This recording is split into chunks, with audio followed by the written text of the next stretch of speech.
Chapter 1. I Will Not Submit. Chen erupted in a furious shout as he jolted awake from his slumber. The two sparrows frolicking on the windowsill were startled into flight. Before him lay a modest room of approximately 30 square meters, with the aged windowsill casting gentle beams of sunlight that danced upon quilt. The only sound within the room was the hum of the fan. The antiquated fan swayed lazily, delivering refreshing gusts of cool air. Where am I? Is this my room? Noticing his mobile phone resting on the bedside table, Chen quickly picked it up to check the date. January 1st, 2301.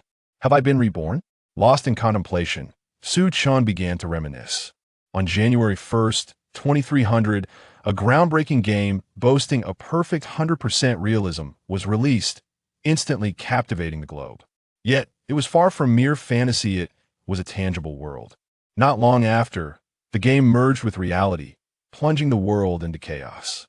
At that time, Chen had not indulged in the game immediately. Instead, he waited a year before embarking on that journey. Fortunately, his innate gaming talent proved advantageous. Through sheer determination and effort, he managed to become a mercenary, possessing at least the skills necessary for self-preservation after the game's encroachment into reality. Just recently, he had been executing a task for a client. The assignment entrusted to him was a significant one, involving the most formidable Valkyrie of humanity. His role merely required him to assist in clearing minor foes alongside others. What he had initially perceived as a simple task soon escalated into a confrontation with the legions of the god of the undead. The last scene etched in his memory was of the Valkyrie, sacrificing her life to severely wound the god of the undead, with the deity's true blood splattering onto him from above. At this moment, a sudden realization struck Chen. He glanced at his arm. He distinctly recalled how the true blood of the god of the undead had splashed onto his wound, causing him excruciating pain. Now, he could clearly see a swirling mass of dark energy coiling around his arm like a dragon. As Chen raised his hand, the dark energy continued to billow forth. Isn't this too terrifying? He swallowed hard. Determined to splash some water on his face to rouse himself, he made his way to the bathroom. The reflection in the mirror revealed a youthful visage, still bearing traces of boyish innocency, appeared as a delicate, fair-skinned youth. How different he looked from the weathered, scarred figure he would later become as a mercenary, hardened by exposure to the elements. Gazing at this youthful countenance, Chen felt a tinge of unfamiliarity. The immediate priority is to enter the game, but why was I reborn not on the day of its launch, but a year after its inception? A sense of resignation washed over him as he pondered this. Having read numerous online novels, he was well aware of the typical narrative arcs. How he had been reborn at the game's launch to seize every opportunity. Now, a year into the game, most treasures had already been claimed. Moreover, he lagged behind others by a year in terms of levels and equipment, resulting in a significant disparity in combat prowess. Even if he were to learn of newly emerging treasures, he would be powerless to contend for them. Perhaps it was due to his previous life, where he had also joined the game a year later.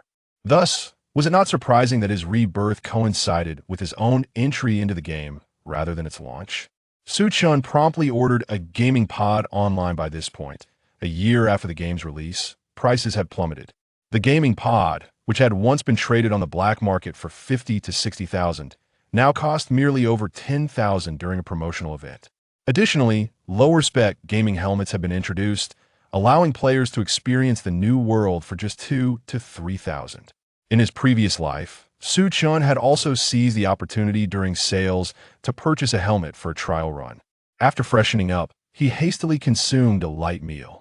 He also took care to wrap his arm in a bandage, lest he frighten the delivery person later on.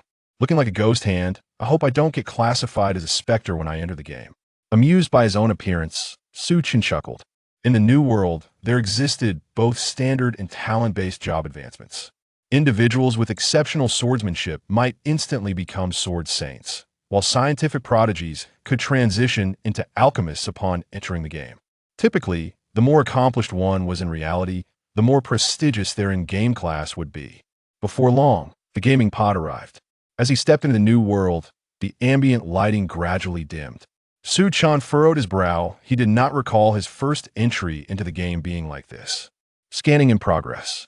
As he observed this line of text, Su Chen patiently awaited the results. In his previous life, he had chosen a standard job advancement, harboring no particularly high expectations. Current unlockable class, God of the Undead. Would you like to advance? Wait, what? I become a boss? Due to my fusion with the God of the Undead's blood, I can directly transition into the God of the Undead? This is utterly absurd. Absolutely yes. Yet, Su Chen felt no hesitation as he spoke. Character creation successful. Please enter your character name. Luo Chiu. Without a moment's pause, he chose a name he had adopted in his previous life. Name verification complete. No duplicates found. Randomly assigning starting location. Location, Half Moon Town. After a 10-second teleportation. Half Moon Town, developing just as it did in my previous life. Su Chen closed his eyes, savoring the surroundings. The gentle sound of a babbling brook, the fragrant aroma of the earth, and the refreshing breeze caressing his skin. This was the real world. Look over there, someone's lost in self-admiration. They probably snagged a helmet during the 2,999 sale and are over the moon. Dear, let's level up, ignore this fool. A couple strolled by. Su Chen couldn't help but chuckle upon hearing them, though he chose not to engage further. They were not wrong having fallen behind for a year. He needed to exert himself to catch up. He examined his character panel. Player, Luo Chiu. Class, God of the Undead. Level 1. HP, 630. MP, 588. Strength, 18. Intelligence, 25. Stamina, 16. Spirit, 28. Physical defense, 101. Magical defense, 156. Inherited skill, summon ordinary skeleton soldier.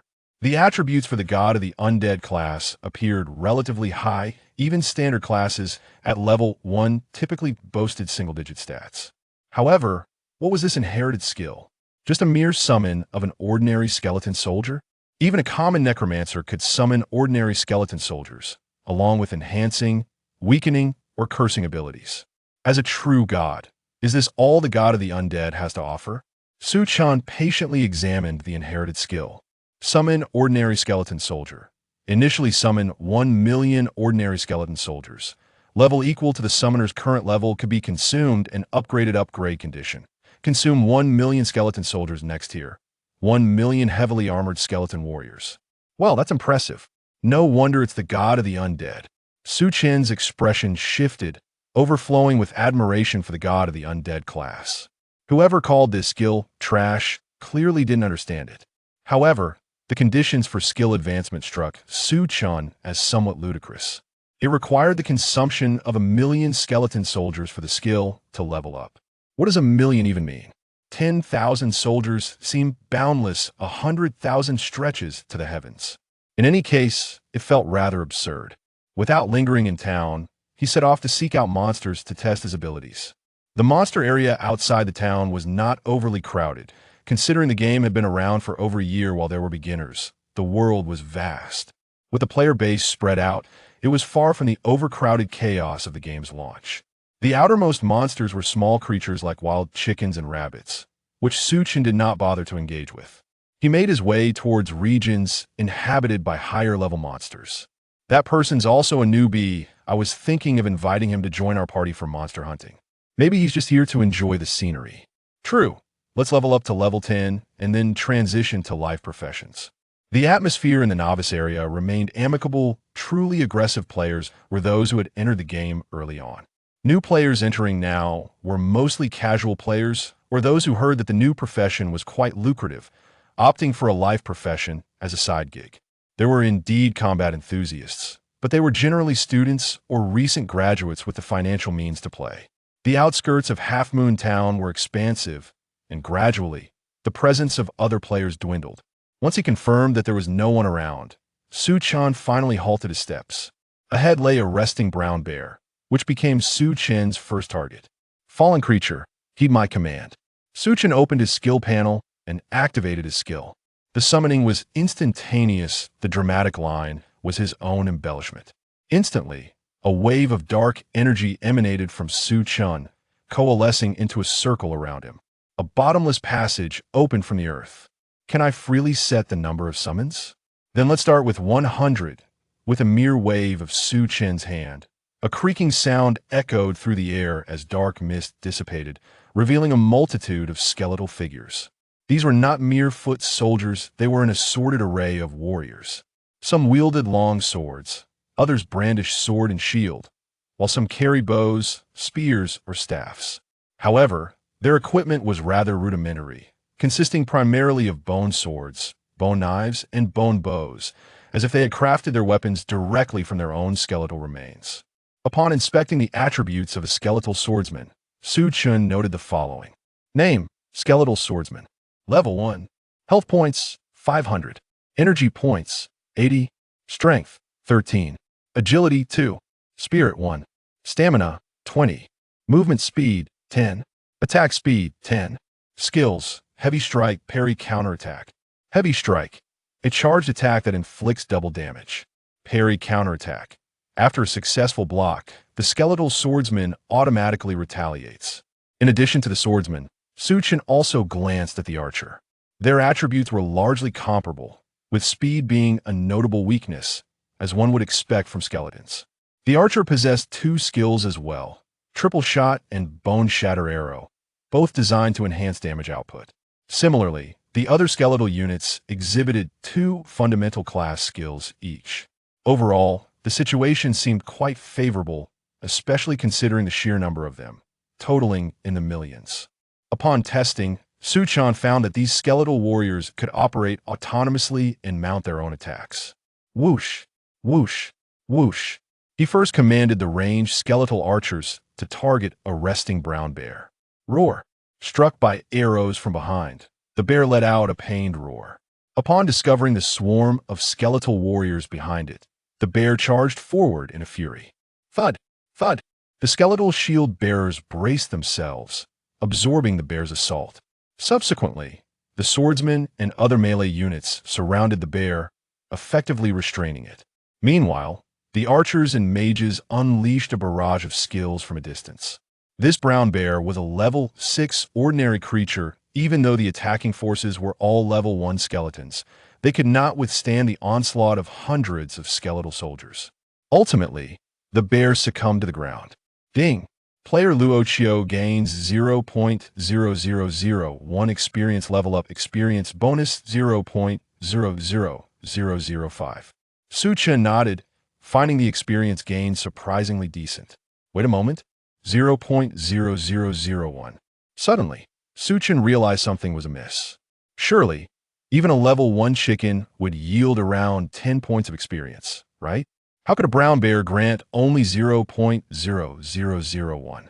Logically, defeating a level 6 bear should yield 100 experience points. What divisor of 100 results in 0.0001?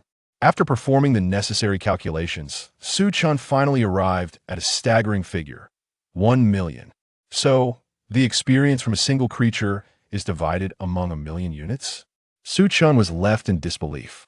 Initially, he had thought that the consumption of skeletal warriors could be managed gradually, given the immense number at his disposal. He could leverage these million skeletal minions to elevate his own level. However, plans are often thwarted by unforeseen circumstances. If he did not deplete these million skeletal soldiers, he estimated it would take him several months to reach level 2. Oh no, I have become a mere tool. What he once believed to be advantageous summoning skeletons that shared his level now felt like a burden. Their levels were equal, all achieved through personal training. Without reaching level 10, one could not utilize the teleportation array. The carriages in Half Moon Town awaited patrons at random, and traveling on foot would take at least half a month to reach the next region. Su Chen sighed slightly, pondering how he could possibly eliminate a million skeletal soldiers in this novice zone of Half Moon Town. The tattered bear's skin and claws remained. He had yet to master monster disassembly. But with a few skeletal swordsmen, he managed to dismantle them swiftly, albeit without any equipment drops. The drop rate in this new world was relatively low, which was quite normal. He casually stored the skeletal soldiers. This skill was a legacy ability, requiring no cooldown and consuming no mana, merely a fixed expenditure of 1 million for each unit collected. Thus, Chen gradually cultivated the habit of retrieving them effortlessly. Akin to closing a door without thought.at present, he lacked the motivation to hunt monsters. Defeating a bear yielded a mere 0.0001 experience points. Who could endure that?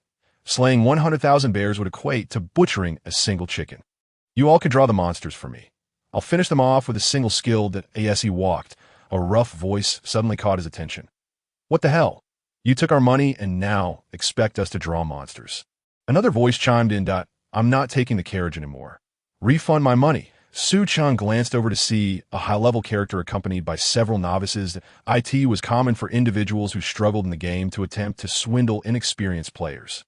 The issue was that some of these individuals, despite being fighters, lacked the mindset of true combatants. There were often foul-mouthed rookie bosses who, after collecting money for novice players, would neglect their duties and simply block and delete them. Hey, no refunds for not taking the carriage. If you're dissatisfied, let's settle it in PvP. The high-level player chuckled. I don't want your money. I'm going to post about you on the forum. One of the novices retorted, displaying some spirit. You can post all you want, but let me warn you, I'm quite free. Once you exit your novice protection, I might just keep an eye on you. The high-level player replied nonchalantly. The novice, upon hearing this, could only concede defeat and walk away. Those who could afford to pay for the carriage typically belonged to a relatively well-off demographic, clearly indicating their unscrupulous nature. Having trained in Half Moon Town in his previous life, Chen recognized the individual before him. He recalled the name, Sui Feng, as Chen had never ridden his carriage, but had been threatened by him before. This man was a notorious rogue in Half Moon Town that I didn't swindle him. He chose not to take the carriage. Sui Feng grinned. The other novices who had paid felt anger, but remained silent. At that moment, Sui Feng noticed Chen observing from a distance and approached him. Upon realizing that Chen was not recording, Sui Feng chose not to press the issue further.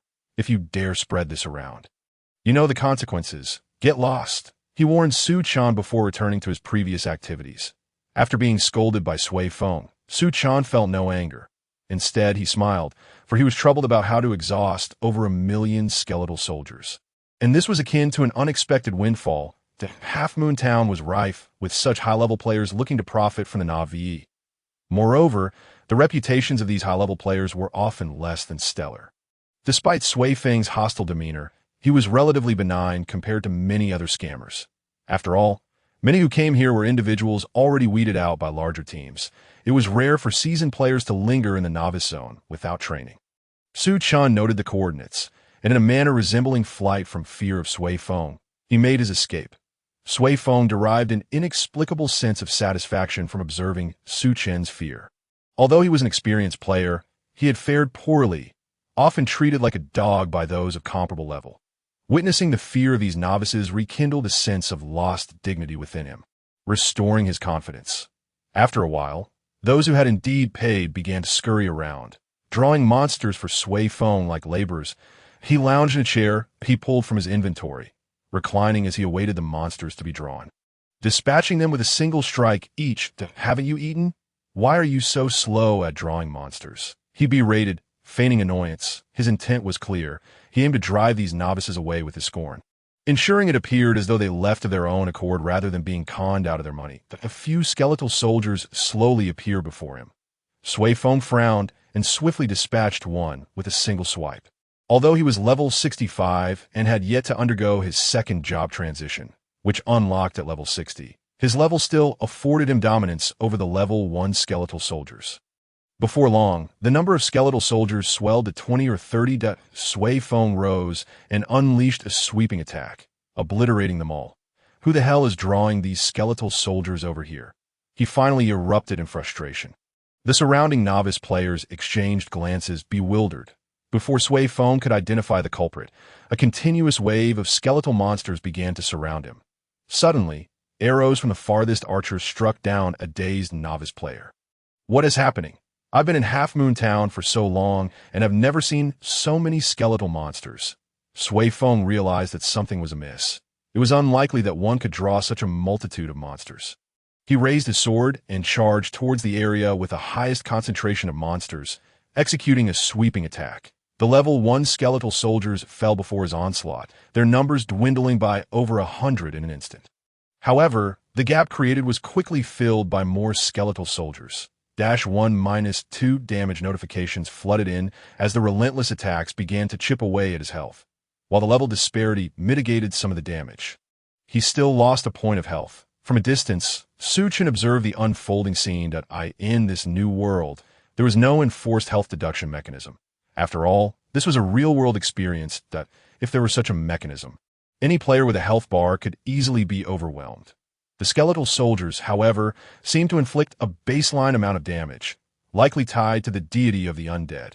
After all, as a true deity, the skeletons summoned would inherently differ from those conjured by a typical necromancer.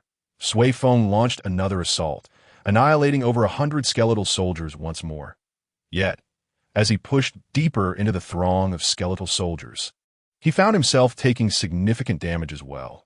His skills were lacking, and he struggled to evade attacks, relying solely on his level and attributes to persevere.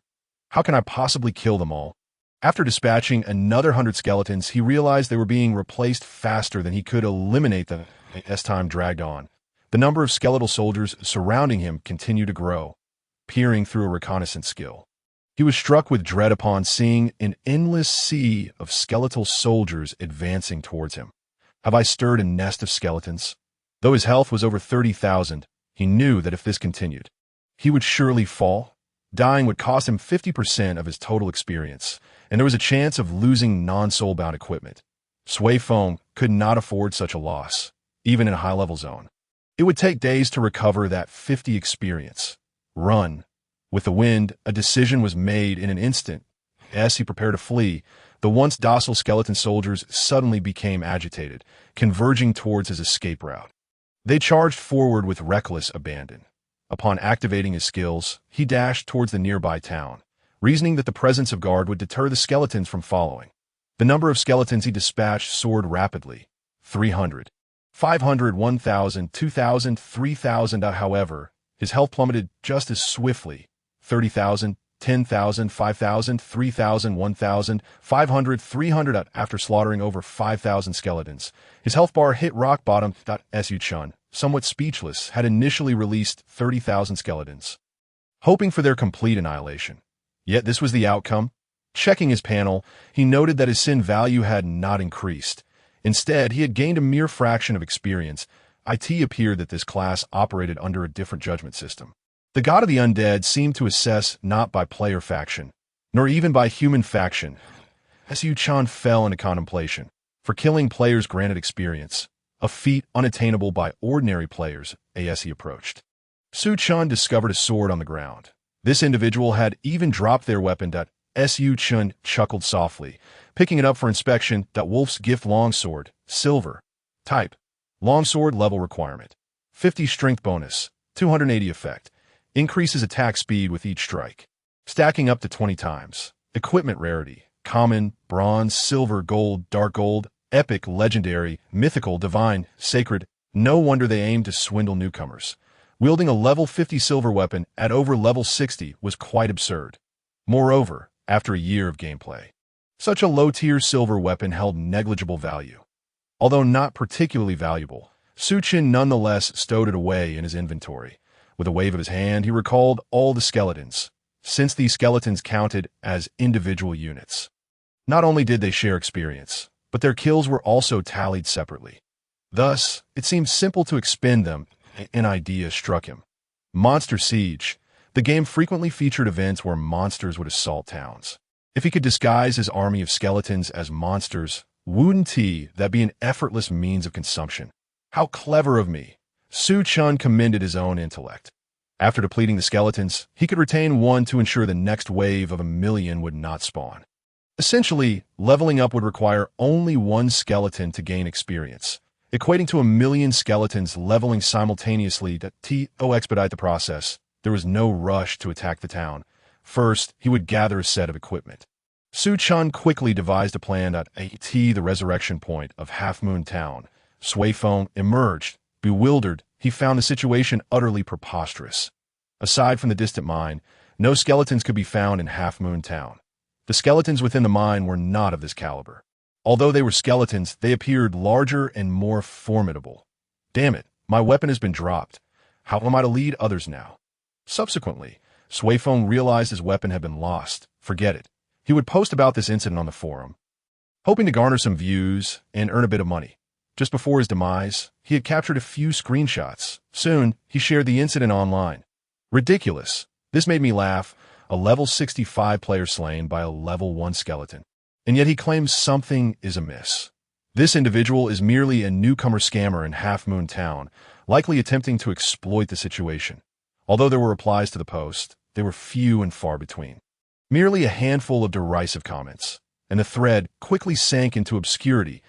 Chen made his way directly to the most challenging dungeon in Half Moon Town. Ruined dungeon level restriction. 110. Please select difficulty. Normal. Warrior, King, held due to the significantly higher drop rates of equipment in dungeons compared to wild monsters. There were also stricter restrictions to prevent experienced players from carrying newcomers through dungeons for loot. Many dungeons impose level caps. Without hesitation, Chen chose held difficulty. The drop rate was the highest, and in addition to the equipment, rare materials could also be obtained, albeit at a considerable challenge. Even players at level 10, fully equipped and skilled, would find it exceedingly difficult to conquer a hell dungeon. Upon selecting hell difficulty, a name appeared. Record holder. Cold Tone, 8 minutes and 51 seconds. Chen recognized this name. Cold Tone was among the top 3 archers since the game's inception. A formidable force. Chen hesitated slightly, contemplating whether to attempt breaking this record. The holder of a dungeon record received certain attribute bonuses. However, achieving this would result in his ID being announced globally. Moreover, the new game system was notoriously malicious. There was no option to hide one's ID in world announcements. You either accepted the publicity or forsook it altogether. The identity of the game's creator remained a mystery. Many experts had analyzed it, but to no avail. In any case, based on the creator's actions, it was clear that introducing humanity into the game was laden with malevolence. Chen planned to first acquire a full set of exceptional equipment, enabling rapid leveling even without the skeletons. Slowing down to avoid breaking the record would squander precious time. Furthermore, if he evaded this dungeon, what of the next? One must inevitably face their in-laws. Never mind. Chen plunged into the dungeon. Surrounded by decay, the area was littered with ruins. This was the ruined dungeon that he would first test the waters with 10,000 skeletons. With a flick of his wrist, a dense swarm of skeletons materialized in the castle. In this dungeon, numerous ratmen awaited. While ratmen were not particularly strong, their sheer numbers were overwhelming. Yet at this moment, they were utterly overwhelmed by the skeletons. Some ratmen attempted to evade through their speed, but the once spacious hall had transformed into a chaotic melee, leaving no room for movement. Before they could leverage their advantages, they were swiftly dispatched amidst the turmoil. Still not fast enough. Let us summon an additional 50,000. Observing the efficiency of the initial 10,000 skeletons, Chen called forth another 50,000. The Ratman boss, just emerging to assess the situation, was met with a barrage of varied attacks. Even with high health, it felt like a waterfall. If players over level 60 couldn't withstand it, what chance did a mere level 12 Ratman boss have? As the Ratman boss fell, it dropped a pair of shoes. Angry Wind shoes, silver, type, shoes level requirement, 10 agility bonus, 20 effect, increases speed by 10 while running. Not bad. Acquiring a full set of silver Angry Wind gear and a golden weapon would suffice. Chen nodded slightly. He then proceeded directly inside, essentially bulldozing his way through. The ghostly flames that originated within this place were quite troublesome, as they flickered in the air, while not entirely immune to physical attacks. Their intermittent visibility significantly reduced damage when they were hidden, making it nearly impossible to counter them. Navigating through this dungeon, the ghostly flames presented a formidable challenge. They would occasionally strike, and for the majority of the time, they were pseudo-invincible. Even if one was eliminated, another would promptly take its place. Regardless of their resilience, they exemplified a typical archetype of high attack but fragile defense. During his previous attempts at this dungeon, Chen had found it exceedingly difficult. Forget about hell difficulty. Even on king difficulty, it would take him at least 20 to 30 minutes to conquer. The main concern was to guard against these ghostly flames launching surprise assaults. However, at this moment, the ghostly flames emerged and swiftly eliminated a skeleton, and before they could even cloak themselves, a barrage of attacks rained down upon them. Even cloaking proved futile, as the relentless hail of projectiles swiftly dispatched the ghostly flames, which were already vulnerable due to their high attack. Soon, Chen arrived at the entrance to the second boss. Originally, this door required a mechanism to be unlocked, as Chen was aware of where the hidden mechanism was located. However, with a thunderous crash, thousands of skeleton soldiers unleashed a torrent of attacks, bringing the door crashing down in less than 10 seconds.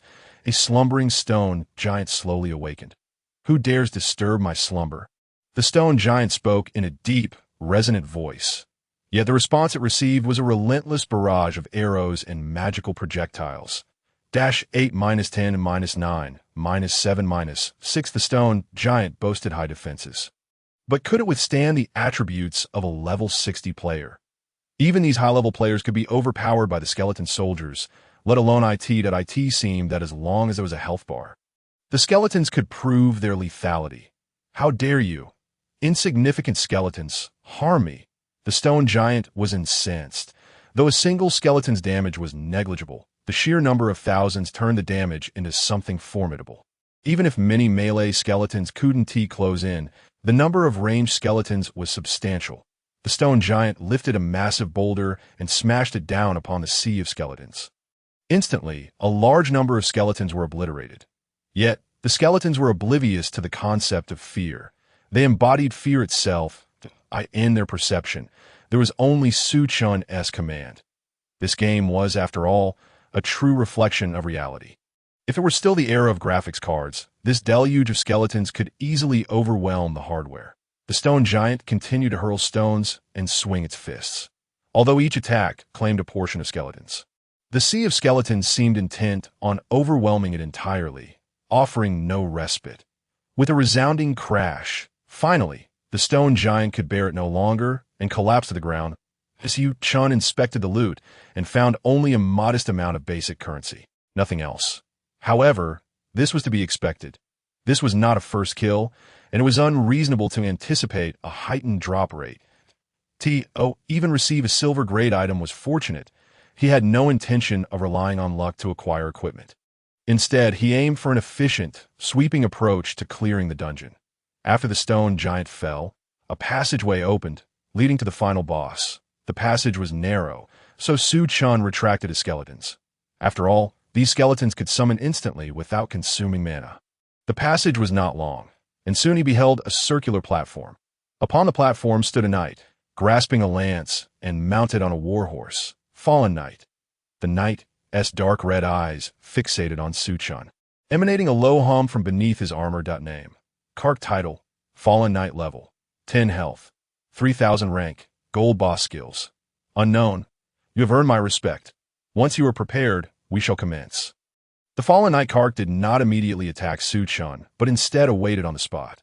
Though the skills were unknown, Chen was still quite familiar with Kark's abilities. However, whether one was familiar or not seemed inconsequential. If one could simply lay back, there was no need to showcase skills based on so-called foresight. If there were many players, Kark would launch an attack to destroy the passage before they even descended. Below the platform lay numerous spikes. Players who fell would be instantly eradicated. Those who were slow or lacked balance would plummet and meet a swift demise. When facing Kark alone, he would wait for the challenger to ascend the platform before initiating combat. Chen chose not to descend. Just as Kark was about to speak, Chen waved his hand. The platform was not large, so he summoned 2,000 skeletons.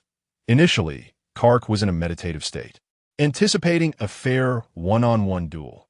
However, he was caught off guard by the sudden surge of skeletons that overwhelmed him, pushing him off the platform and onto the spikes below. 1300, a massive damage value, surged above Kark's head.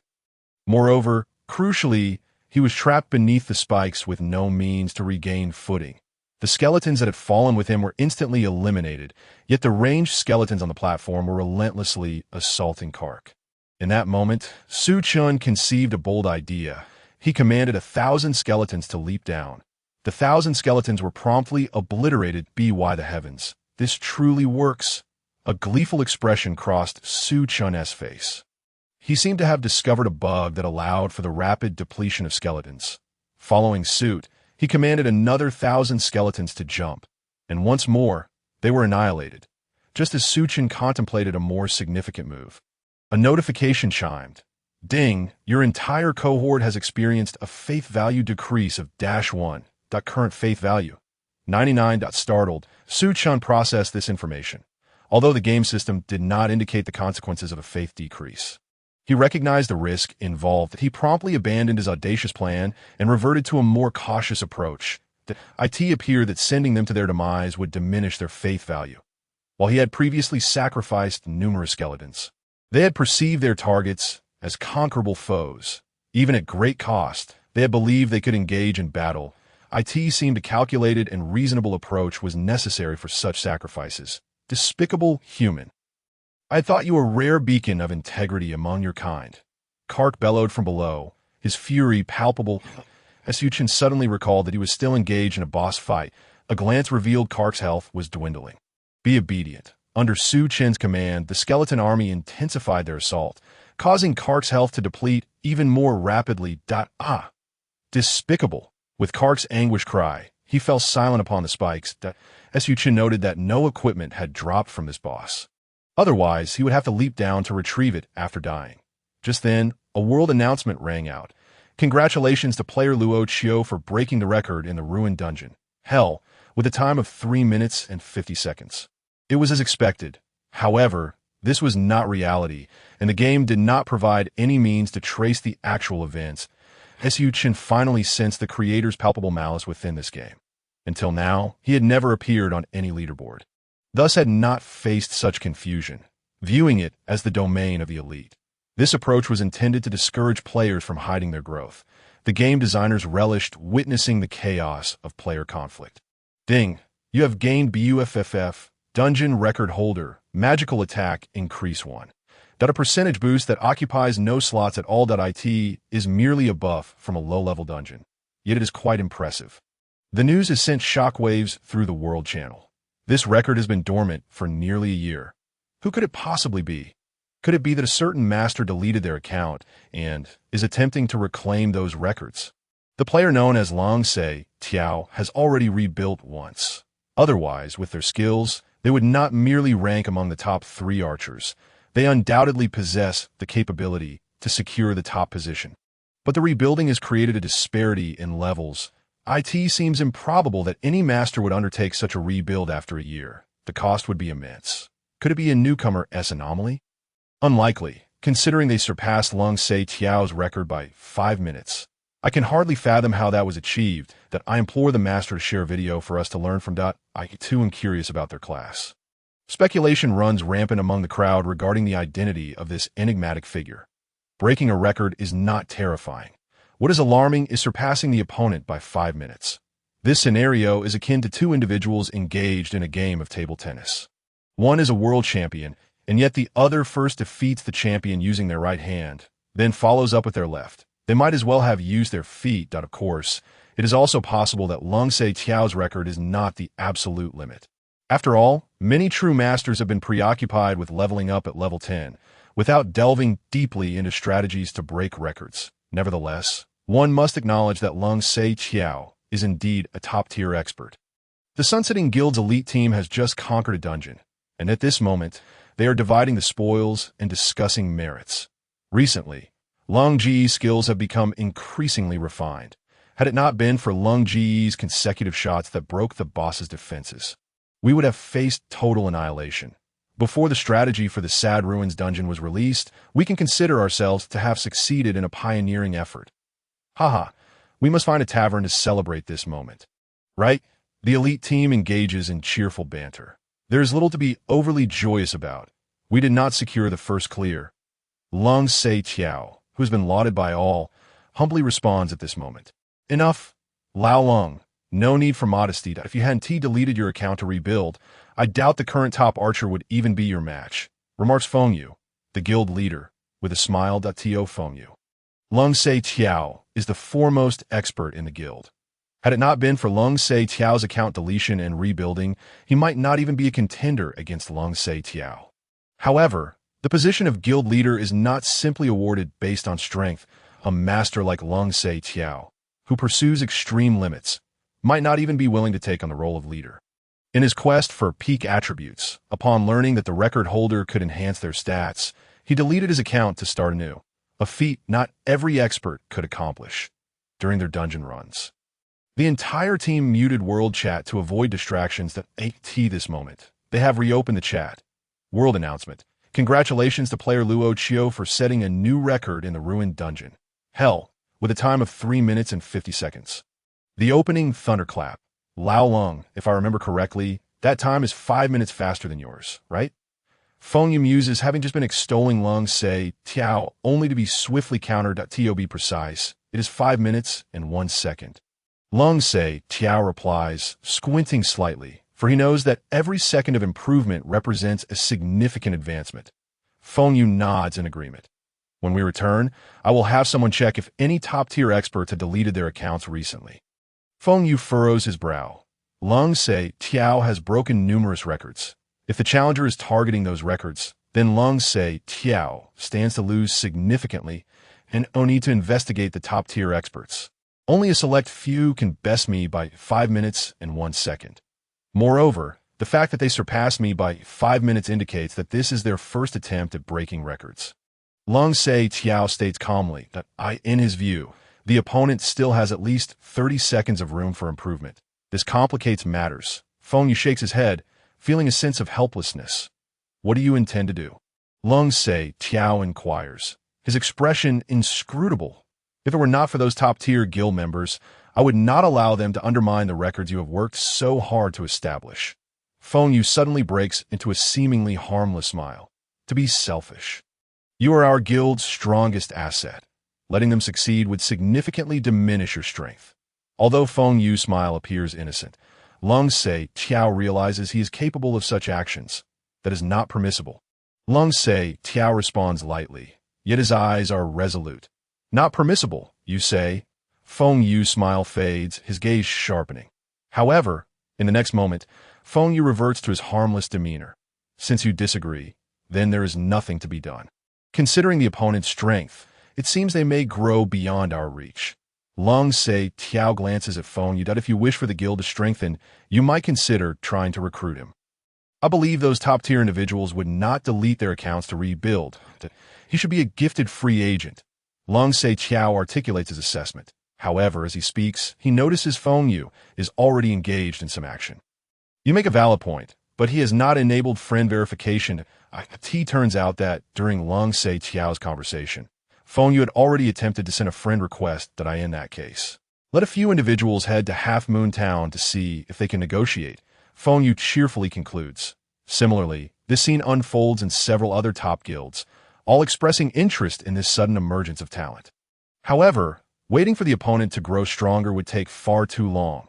They have invested a year of effort in leveling up and spending money to reach their current state. Even for the most gifted, it would require 2 to 3 years to catch up to the top tier. Thus, while various guilds remain attentive, they harbor no overwhelming desire, merely sending a few individuals to make contact. World announcement. Congratulations to player Luo Chio for setting a new record in the ruined dungeon.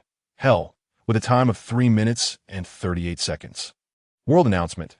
Congratulations to player Luo Chio for setting a new record in the ruined dungeon.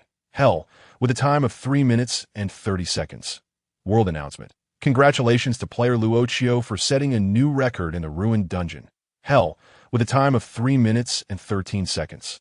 Su Chen continually clears the dungeon, growing impatient with the speed and repeatedly summoning skeleton soldiers. Consequently, the world announcements transform into records of Su Chen's dungeon runs. Players are left in a state of disbelief.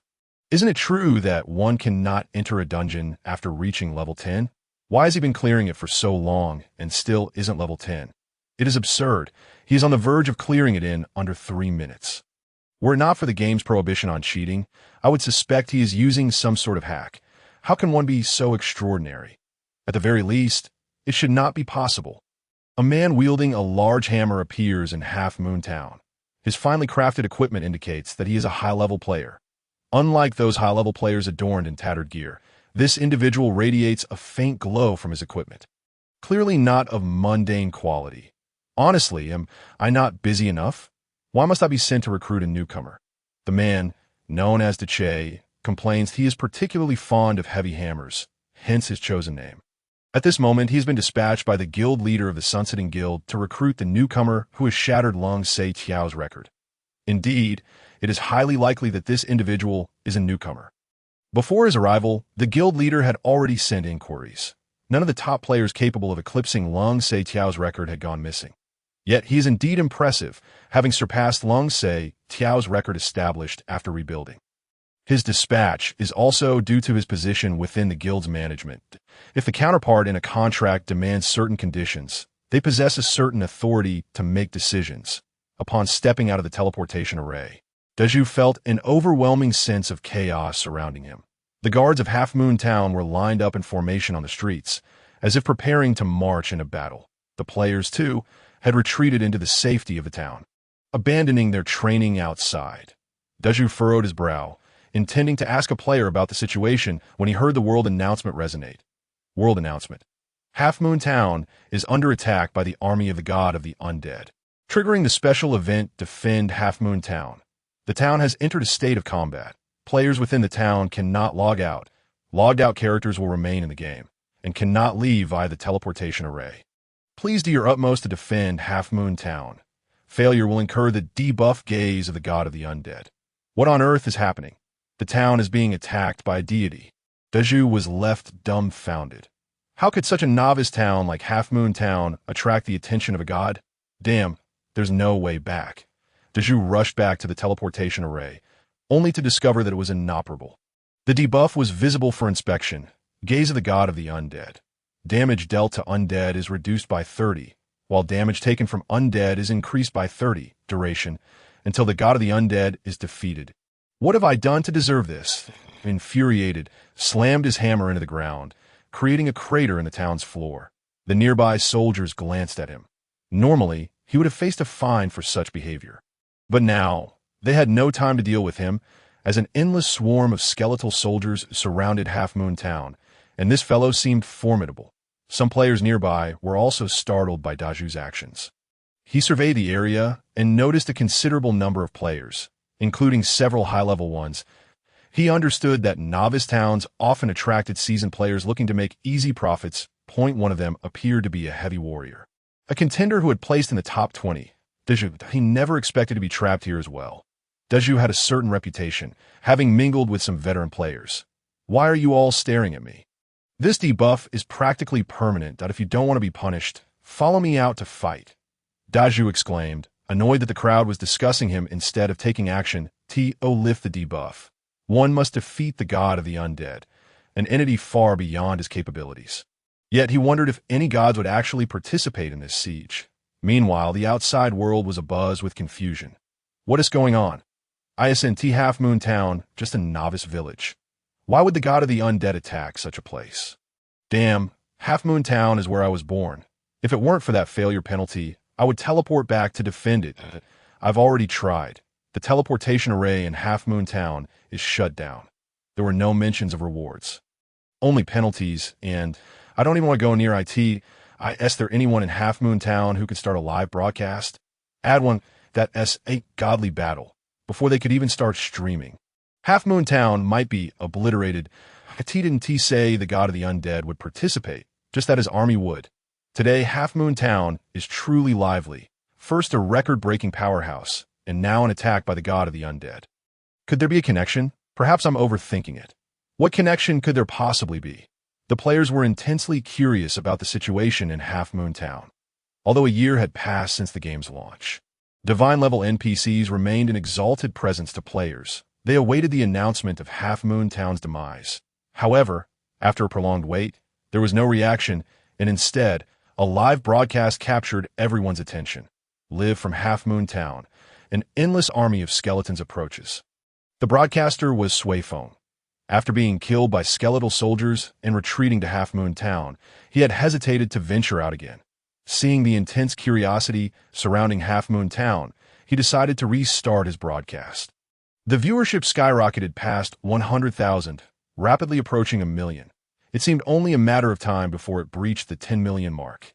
Everyone, these skeletons may look terrifying, but in reality, they are quite weak. Suifeng declared, brandishing a wooden bow. He was a warrior, but one who often prepared a low-level bow and arrows for solo monster attraction. This bow appeared to be a mere level 20 piece of junk. What was he planning to do with it? Just as viewers began to question his actions, Suifeng released an arrow. True to his seasoned yet novice status, he managed to shoot through the minuscule gaps between the densely packed skeletons. How pathetic is that? I could hit something even with random shots among such a horde. Perhaps, in a sense, he was indeed a genius. That a bit embarrassed, he quickly fired his second arrow. This time it struck its target, instantly obliterating the skeleton it hit, a monster-drawing bow capable of such devastation. Is this the army of the god of the undead? They're far too weak. They should be called the god of weaklings. Unsure if there would be any rewards, Suifeng lamented that if the teleportation array weren't disabled, he would rush into farm. With a fiery inferno dropped in the midst of that horde, it would be a swift slaughter. This revelation left the audience astonished. It turned out the so-called army of the god of the undead was this feeble. However, some speculated that perhaps a hidden storyline was unfolding. Preparing for a new expansion. Meanwhile, Daju charged into the battlefield, where an NPC guard's shield wall protected against ranged attacks, allowing him to unleash his full potential. With a single whirlwind smash, he scattered hundreds of skeletal soldiers. I expected the god of the undead to be formidable. Is this really it? Daju chuckled heartily. He thought the debuff would hinder him, but it seemed he was simply mowing down enemies. These skeletal soldiers were merely basic level 1 troops. The debuff from undead magic was indeed quite damaging. As a frontline damage dealer, he needed to absorb damage that, in battles against undead mages in arenas, he would find himself at a distinct disadvantage. Other veteran players, witnessing the weakness of these skeletons, began to emerge from the guard ranks that, oh, they really are this weak. Haha, I just cast a lightning spread and wiped out a whole bunch. Watch me charge in and clear the field. Other seasoned players relished the opportunity to showcase their skills. Suifeng remained on the city walls, not participating but merely broadcasting. Isn't the streamer going to join in? Yes, I want to experience first-person slaughter. Hurry down. I'll send you gifts, the viewers in the chat urged him on. Yet, Suifeng remained unmoved, waiting patiently. In the next moment, the army of the undead noticed the presence of these high-level players. Redirecting their firepower from the city walls to concentrate on them, that Half Moon Town still had around 100 veteran players, but the concentrated assault from tens of thousands of skeletons was no laughing matter. Even though the ranged classes number about 30,000, they mustn't forget that these skeletal soldiers possessed a forced damage mechanic.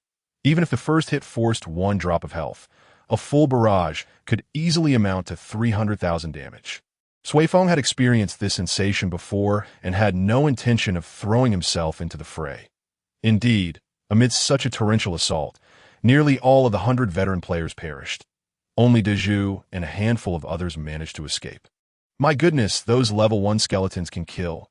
Damn, that's ruthless. Clearly, they exhibited intelligence, executing commands with a discipline surpassing even that of well-trained NPC armies. The viewers in the broadcast were left dumbfounded. Meanwhile, Daju found refuge behind the NPC defense line, consuming health potions as if they were free. What on earth are these creatures? With a shiver of dread, Dachue reflected on the narrow escape he had just experienced. Had it not been for his quick wits moments ago, he might have found himself obliterated in an instant.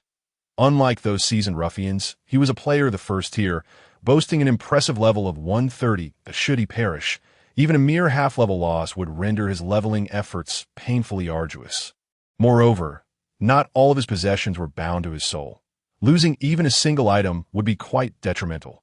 With the Eye of the Falcon, Dachue employed a reconnaissance skill superior to the standard Eagle Eye, instantly unveiling the entire expanse of Half Moon Town. Oddly, he could not locate the position of the commanding officer. Frowning, he pondered the matter. Typically, during a monster siege, there would be a leader-level creature orchestrating the assault. The discipline exhibited by these skeletons in their onslaught was markedly stricter than that of ordinary monsters. Yet, after thorough searching, he found no trace of a commander. Could it truly be a deity at work? If so, why were the combat units so feeble? It dawned on Chue that these skeletons were part of the army of the god of the undead. The absence of a discernible commander suggested that it was indeed a divine deployment. The ability to forcibly deduct a drop of health from his level 130 character was a testament to divine power, was it not? Soon enough, the resurrected veteran players returned. However, this time, they chose to cower behind NPCs. Reluctant to venture out for fear of being obliterated again, their offensive capabilities were evidently limited. Realizing this approach was insufficient, Deche turned to the 100-odd veterans behind him. I possess a guardian barrier skill. When I charge out, you shall remain behind my barrier and unleash your attacks, he addressed the veterans behind him. Yet, most of these players were seasoned novices, having already fallen in battle once, and now clearly displaying signs of trepidation. Chue could hardly be bothered by their hesitance. For these experienced novices, the gaze of the god of the undead held little sway. After all, they were accustomed to meandering through the game. With a resolute determination, Chue surged forth, conjuring a vast protective barrier. Clang, clang, clang. Countless attacks struck the shield, but failed to breach it. Unleashing his ultimate move, Slaughter Storm, Chue obliterated thousands of skeleton soldiers, reducing them to mere dust. Some veterans, trusting in Chue, followed suit to seize the opportunity to attack, though the majority remained in hiding. The shield is nearing its limit. Retreat. Chue commanded those who had followed him. Instantly, they all recoiled. Wait for my guardian barrier cool down to finish. He cast a glance at those who had not ventured out, coldly stating, you may choose not to fight alongside me, but when the undead army breaches the town, you will surely perish once, and perhaps more than once. A hush fell over the crowd. Despite many being in a state of apathy, the prospect of minimizing their losses was appealing. Meanwhile, Chen observed the battle from atop the city walls. Blending in with a throng of rookie players, he meticulously calculated the extent of the damage incurred. After nearly an hour of battle, Half Moon Town had suffered considerable devastation, with many sections of the walls shattered. Yet, the losses inflicted upon the skeleton army were substantial as well. Roughly 600,000 skeletons had been vanquished, as Chen remained vigilant, monitoring the faith value for any signs of decline. This was a battle marked by mutual losses rather than a mere slaughter.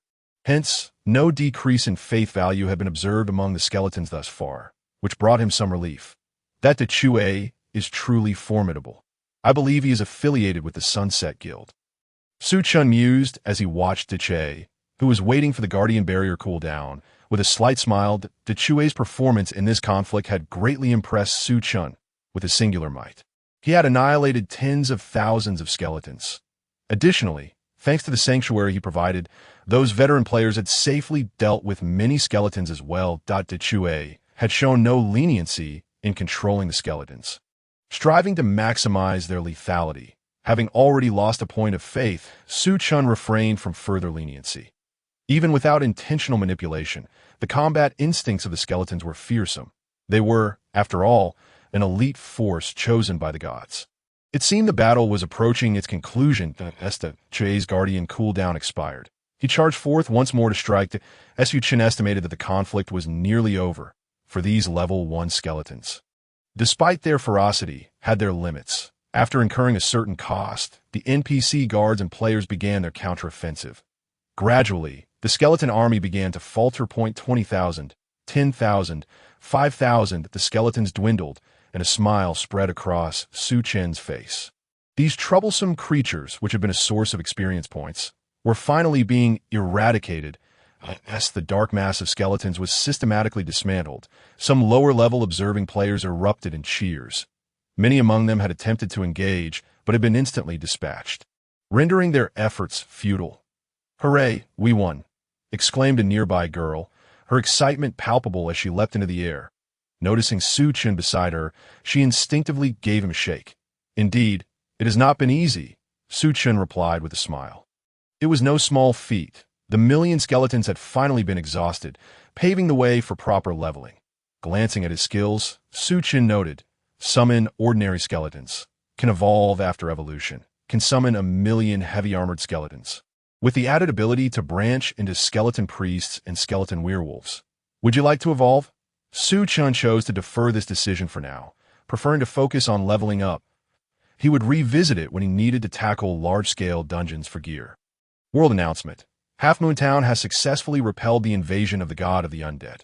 Guarding Half Moon Town has succeeded, and all participating players have gained 1 level. To withstand an event involving the god of the undead and receive merely a single level as a reward seemed rather stingy. Did you watch the live stream? The god of the undead is just a horde of level 1 skeletons, albeit numerous that don't be ridiculous. Clearly, you didn't watch properly. Those skeletons have a forced defense-breaking ability. Stepping in would mean instant death. Leveling up by 1. I wonder why that Dechue from the Sunset Guild is in Half Moon Town. He must be having a blast. The experience required to level from 130 to 131 is absurdly high. How I wish I had gone to Half Moon Town. The world announcement sparked a flurry of reactions among players, with discussions heating up on the forums. A renowned gamer known as DeP posted an analytical thread. Is Half Moon Town a farce? It could very well be the prologue of the god of the undead. AS is widely known. The game has yet to update to the true deity level expansion.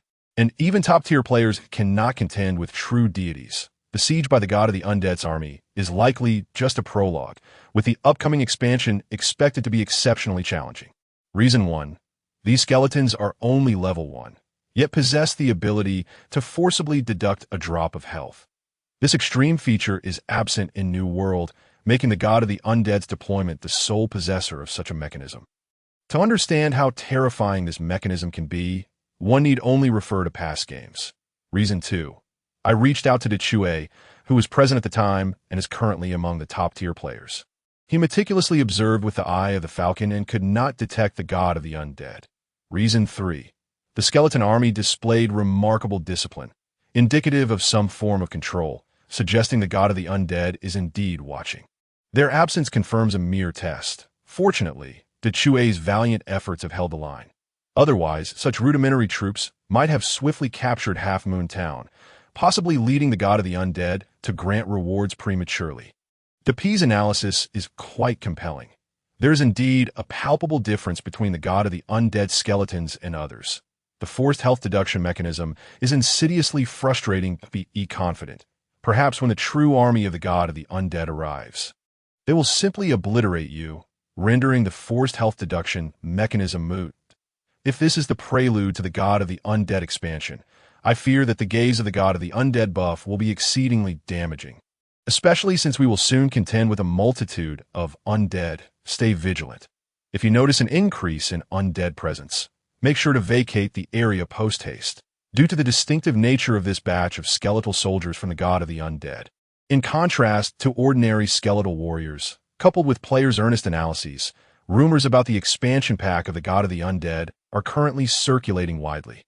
People are diligently striving to enhance their skills in anticipation of the impending release of the expansion. Such a significant expansion is bound to usher in a wave of upheaval. Consequently, items that counter the Undead series have experienced a surge in prices. After enduring a cataclysm, individuals often feel a sense of relief. Although for players, this is merely a gaming event, the vivid portrayal of the real world has led many to enter an emotional state. Players atop the city walls celebrate together, having completed a divine battle. Though the deity seemed somewhat weak, it was nonetheless a battle that made it to the world announcement that it appeared as if the barriers between people were temporarily dissolved amidst the celebration. For this group of novices, their anticipation for the game has intensified, as if they could envision themselves embarking on an epic journey. Chen chuckled softly, pondering if this was the joy of being a novice. He descended from the city walls, intending to level up first in Half Moon Town, on the plains of Wild Buffalo. Being able to level up in such a high-level area reflected Chen's confidence in his skills. He casually approached a grazing buffalo, stealthily maneuvering to its rear. Generally, it would be challenging for anyone not playing as a rogue to approach so closely. However, after years of experience as a mercenary, Chen had honed his ability to control his breathing and footsteps that by the time the buffalo noticed him, he was merely 2 or 3 meters away. The buffalo's greatest strength lay in its charge, and at such a close range, it found it difficult to pose a significant threat. Upon spotting Chen, the buffalo charged furiously, but its proximity meant that it could only muster limited explosive damage. With a swift motion, Chen unleashed his skill, wither, momentarily hampering the buffalo's speed. He had already learned the two skills that had erupted forth, as his divine profession allowed him to acquire any skill without limits. Seizing the opportunity presented by the buffalo's reduced mobility, Chen expertly brandished his wooden sword and launched an attack. The blade unleashed several waves of energy, striking the buffalo's weak points. This was a habitual tactic from his years as a mercenary, striking accurately and decisively at the vulnerabilities without any superfluous flourishes. -38, -35, -39. All three strikes triggered critical damage, culminating in an impressive total that obliterated the buffalo in an instant.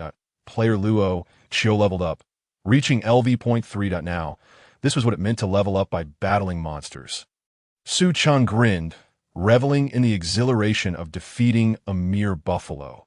Continuing this pattern of monster hunting, he gathered the buffalo meat, and with a bit more wheat flour, he could prepare beef noodles. After slaying dozens of buffalo, Chen noticed other players leveling up on the plains of wild buffalo. Is it really the right time to train up? This surprised Chen. The novices were still celebrating in town. Who would venture out to level up at this hour? He spotted a female player wielding a bow, currently aiming at a buffalo that was quite some distance away. This girl was in trouble. Observing her actions, Chen shook his head. Hunt buffalo. One must engage up close. At such a distance, she was clearly destined to be defeated. Whoosh! The first arrow struck the buffalo's tail, inciting its wrath. Watching the enraged buffalo, Chen felt no urge to witness the inevitable outcome. Just as he turned to leave, a second arrow flew. Whoosh! The second arrow miraculously hit the buffalo's left eye. This disrupted the buffalo's line of sight, slightly diminishing its charge speed. Such luck? Chen halted in his tracks. Whoosh! The third arrow struck the buffalo's right eye, causing it to stagger chaotically. This confirmed that the second arrow was no mere fluke. That familiar technique. Chen suddenly recalled a friend, specifically a teammate from his novice days in the previous life. Her arrows were exceptionally accurate, for she was a real-life archery prodigy, having garnered numerous accolades. And upon entering the game, she activated a hidden archery class. Julian, who had joined the game a year after him, had swiftly ascended to the ranks of the top 10 archers, creating quite a stir in the gaming community. Industry experts asserted that had she not lagged a year behind, she would undoubtedly have claimed the title of the first archer. In this gathering place for novices in Half Moon Town, finding a reliable partner with such skills was no easy feat. In his previous life, Chen had demonstrated considerable gaming talent, especially in this novice town. Thus, he and Julian had formed a brief alliance, but she progressed too rapidly, leaving him unable to keep pace. And they gradually went their separate ways. Chen approached cautiously, instinctively controlling his breathing and footsteps.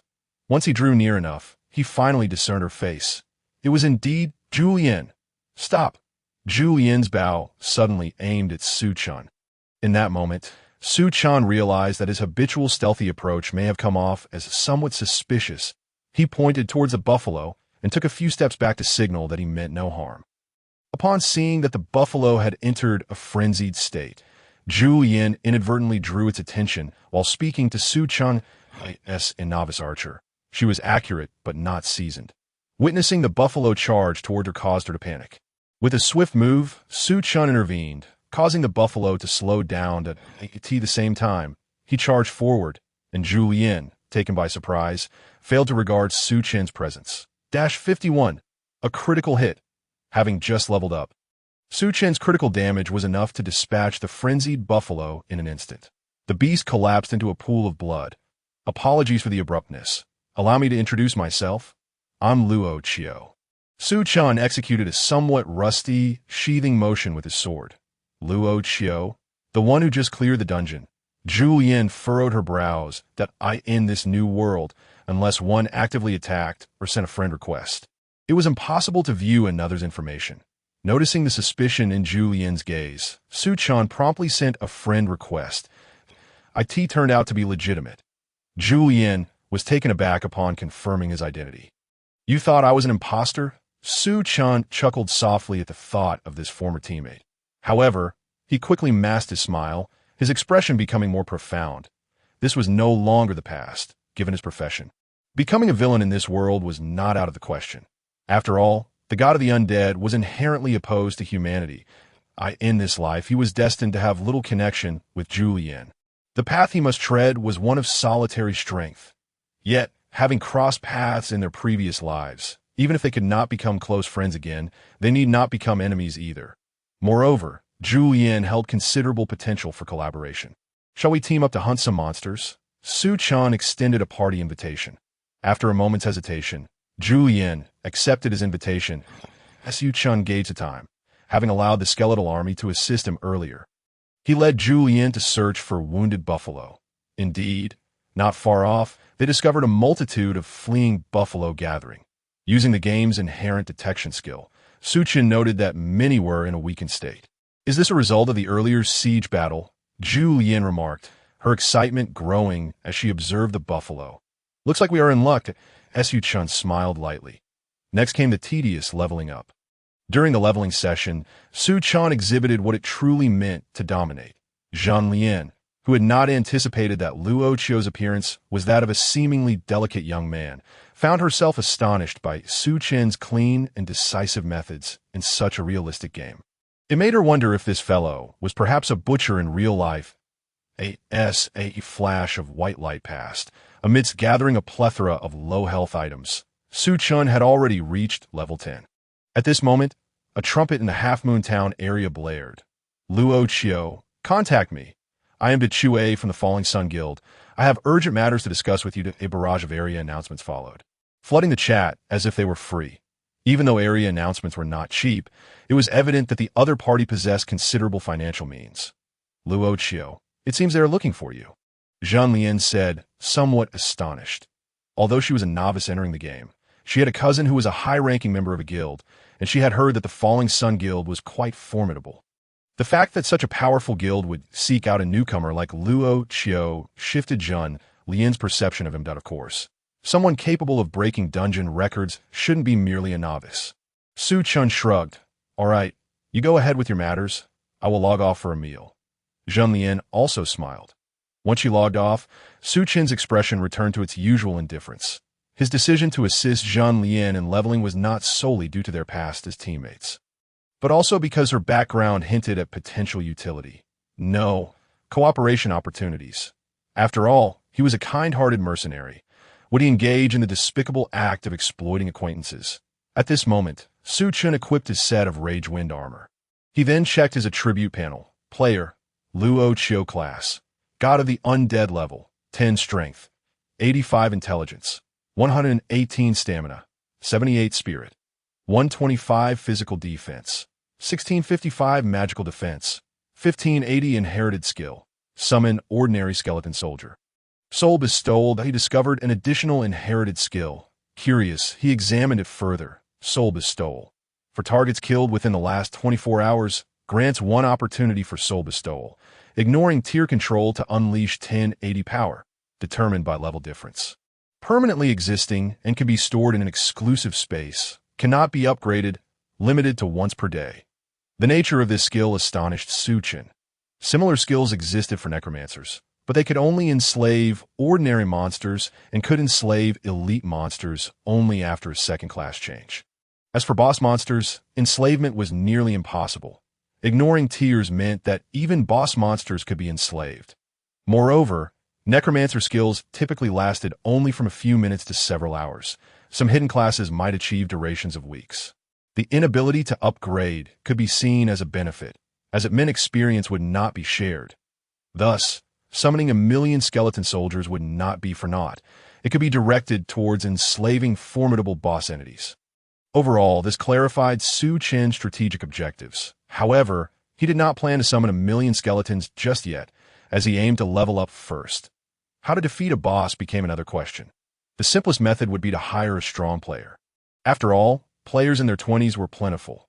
Yet a new dilemma arose: where to acquire funds. The Ring of Courage could fetch some money, but a percentage damage ring would remain valuable even at higher levels. Ultimately, he might have to summon his army of skeletons first and tackle a few bosses thereafter. But then Chen recalled the earlier announcement. Were they from the Falling Sun Guild? He stroked his chin, suddenly devising a plan. Before proceeding, however, he needed to log off for a meal. Dinner was simple: He settled for a slice of bread. Nutritional fluids were available for purchase, yet they were exorbitantly priced, only to be considered in times of dire need. Under normal circumstances, a quick bread meal sufficed in a minute. Once he logged back in, Su Chen sent a friend request to Chue that Chue had been waiting, initially thinking that Luo Qiu was either offline or ignoring him. Upon seeing the friend request, he grinned and accepted it. Let's meet here to discuss in detail, came the coordinate message from Su Chen. After sending this, the other party fell silent. This left Chue momentarily stunned. However, the fact that the individual wanted to meet indicated a probable understanding of his intentions and a keen interest in the Falling Sun Guild. Since there was potential, having come this far from Half Moon Town, it was a quick journey to Chue's mount was a splendid Griffin, swift in speed, and he soon arrived at the coordinates Su Chen provided in this area. Only Su Chen was present. Are you Luo Qiu? Chue assessed Su Chen from head to toe. His keen eyesight noted that Su Chen was clad in the Rage Wind armor, with a long sword in hand, also part of the same set. This equipment was quite impressive for a level 10 player, explaining how he could break the record for cooler tone dungeons. However, acquiring such a complete set at level 10 was no small feat. Even with the highest drop rates, it was nearly impossible for an individual to farm a full set on their own. Even in held dungeons, where drop rates were relatively high, securing a full Rage Wind set would require running those dungeons dozens, if not hundreds of times, far exceeding the level cap of 10.to have gathered a complete set of Rage Wind gear. It was likely that substantial funds were involved. Low-level equipment was not particularly valuable, and such basic gear was not worth farming. Most likely, a wealthy heir from a major corporation had the leisure to hire others to farm for him. Greetings, I have long admired your reputation. Su Chen extended his hand, smiling slightly. Hello, I am Chue from the Falling Sun Guild. As these thoughts crossed his mind, Chue's perspective shifted slightly. The Falling Sun Guild had significant allure for independent experts. But if this individual was similarly backed by a financial consortium, the situation became more complex. Keep it brief. Our guild leader holds you in high esteem that if you were to join the Falling Sun Guild, we could provide you with considerable support. The Chue initially intended to say they would fully nurture him, but upon glancing at Su Chen's Rage Wind armor, altered his words to support. Do you believe I require such assistance? Su Chen chuckled softly. His response reaffirmed the Chue's suspicions. However, given this context, what is your purpose for summoning me here? The Chue furrowed his brow. Unbeknownst to him, he had shifted from the position of the active negotiator to that of the passive. The Falling Sun Guild has yet to conquer the Hell Tyrant dungeon, correct? Su Chen smiled slightly. Of course. Even the top guilds are still progressing through it, the Chue responded, somewhat perplexed by Su Chen's words. In reality, the Falling Sun Guild had just recently conquered the warrior level, and they were still exploring the king level. However, he was reluctant to voice this fact that I am here to discuss a collaboration. Your Falling Sun Guild could be the first to conquer the Hell Tyrant, Su Chen stated calmly. Chue was taken aback. Do you know what you were suggesting? The mighty hammer, of course, harbored skepticism, despite the apparent backing of a consortium behind his interlocutor. However, the Hell Tyrant dungeon had yet to witness a successful first completion by any guild that I am uncertain whether you have reached the king or warrior ranks. But when confronted by the encircled red zone, there is no need to evade. Simply have the priest steadfastly heal for over 16 seconds, and your endeavor shall become significantly easier, Su Chen remarked with a smile. Though his level lagged behind, this very disadvantage afforded him the opportunity to glean insights from numerous mature strategies while leveling up and tackling dungeons. Who are you? How do you know the intricacies of the Hell Tyrant dungeon?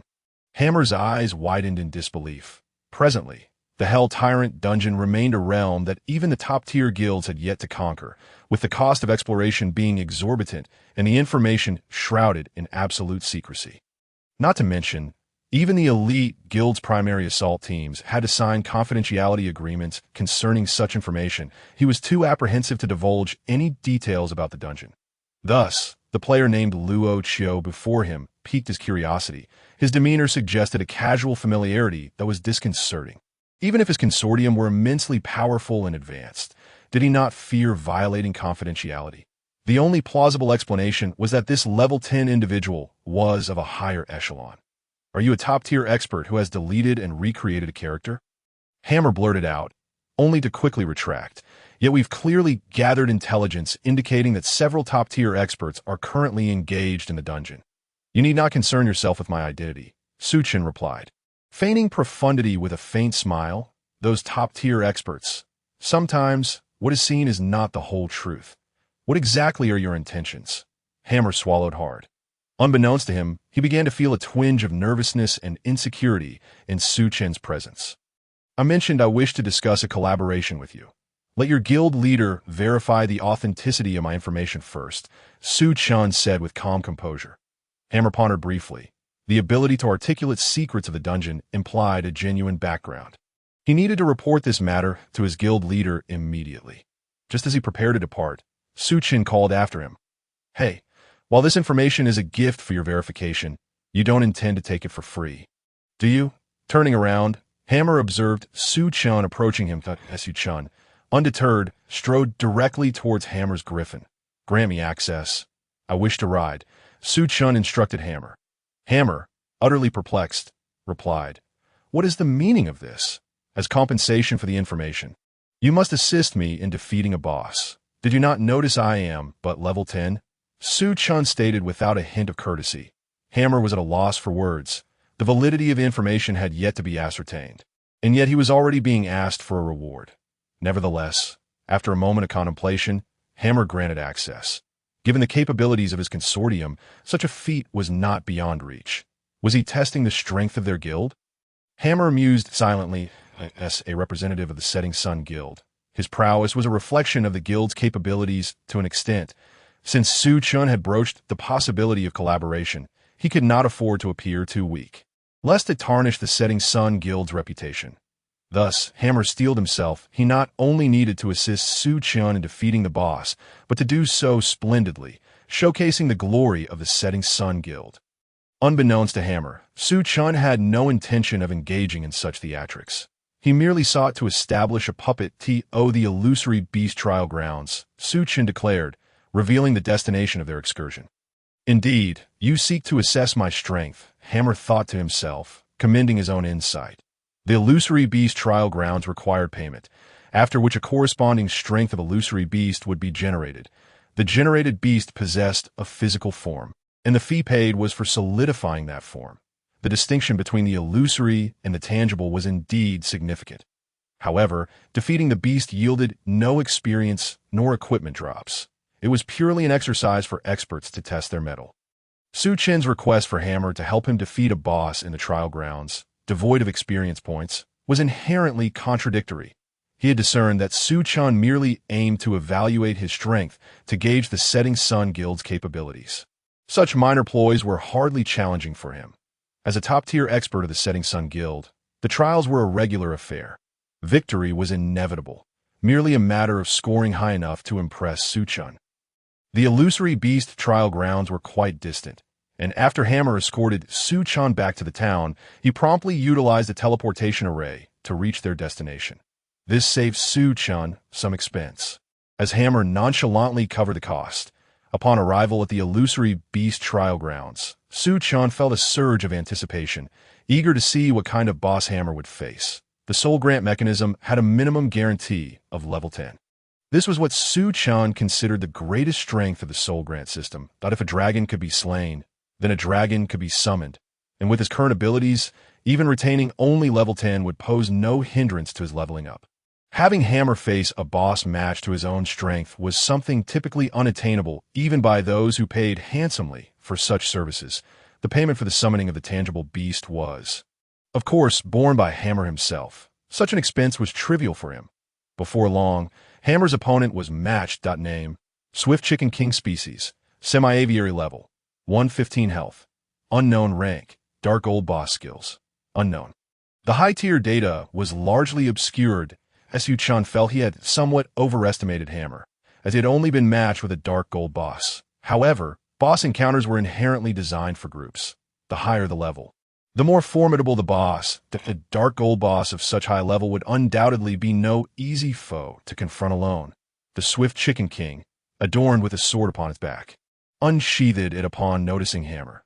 The Swift Chicken King was a fowl obsessed with swordsmanship, possessing a deep understanding of the sword arts, and thus wielded numerous sword-based attacks. Windblade. The Chicken King accelerated suddenly. Executing swift sword strikes, Hammer quickly raised his guard, as his speed could not match that of the Chicken King. After blocking, Hammer retaliated with a powerful strike.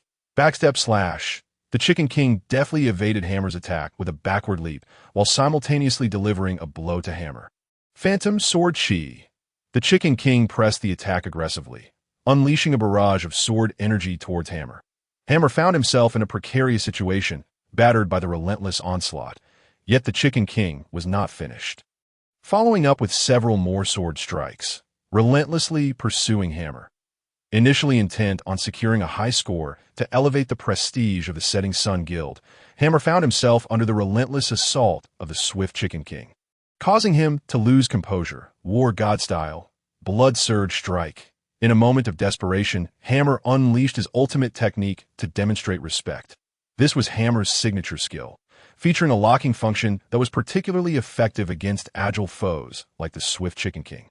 Minus 3,800,000, a single swing dealt 380,000 damage, bringing the Chicken King's health to the brink. Given its high agility and attack power, the Chicken King was notably fragile, unlike other Dark Gold bosses over level 100, which typically boasted health exceeding 1 million. At Hammer was no ordinary player. His weapon was an epic hammer, meticulously crafted with attention to detail. The Chicken King staggered under the impact. 10,000 swords returned to origin. The Chicken King unleashed its ultimate skill. In an instant, countless sword shadows surged towards Hammer. War God style, Blood Boil. The iron hammer blazed with flames, delivering a crushing blow that obliterated the Chicken King. However, the Chicken King's onslaught of swords had still managed to reduce Hammer's health by half. Had he not initially weakened the Chicken King with his opening strike, he might have found himself in dire straits. While the trial grounds did not deduct experience, a state of weakness would nonetheless affect his performance in subsequent dungeon raids. The fact that he had to utilize two of his ultimate techniques to narrowly secure victory made him break into a cold sweat. Impressive, with a master like you in the Setting Sun Guild. I can rest easy. Su Chen extolled the prowess of Decue with a hint of jest. Individuals like myself hold no significant standing within the Sunset Guild. I was rather careless earlier, Decue humbly replied, subtly indicating the multitude of skilled players within the guild. However, Su Chen was acutely aware of the guild's true capabilities. His compliments made Decue feel quite at ease, and he indeed wished to make his exit. I must return and have the guild verify a few matters. If there is nothing else, I shall take my leave, Decue stated, producing a return scroll. Su Chen nodded, bidding farewell to Decue as he departed. Once Decue was gone, Su Chen's gaze fell upon the Swift Chicken King on the ground, his eyes gleaming with anticipation. Soul Bestowal. With a wave of his hand, a surge of soul energy enveloped the Swift Chicken King at a level 10 Chicken King. Its remaining abilities were uncertain. Su Chen watched expectantly as the Swift Chicken King gradually rose to its feet. To the naked eye, it appeared unchanged, yet its aura had significantly diminished, and its vitality seemed somewhat depleted.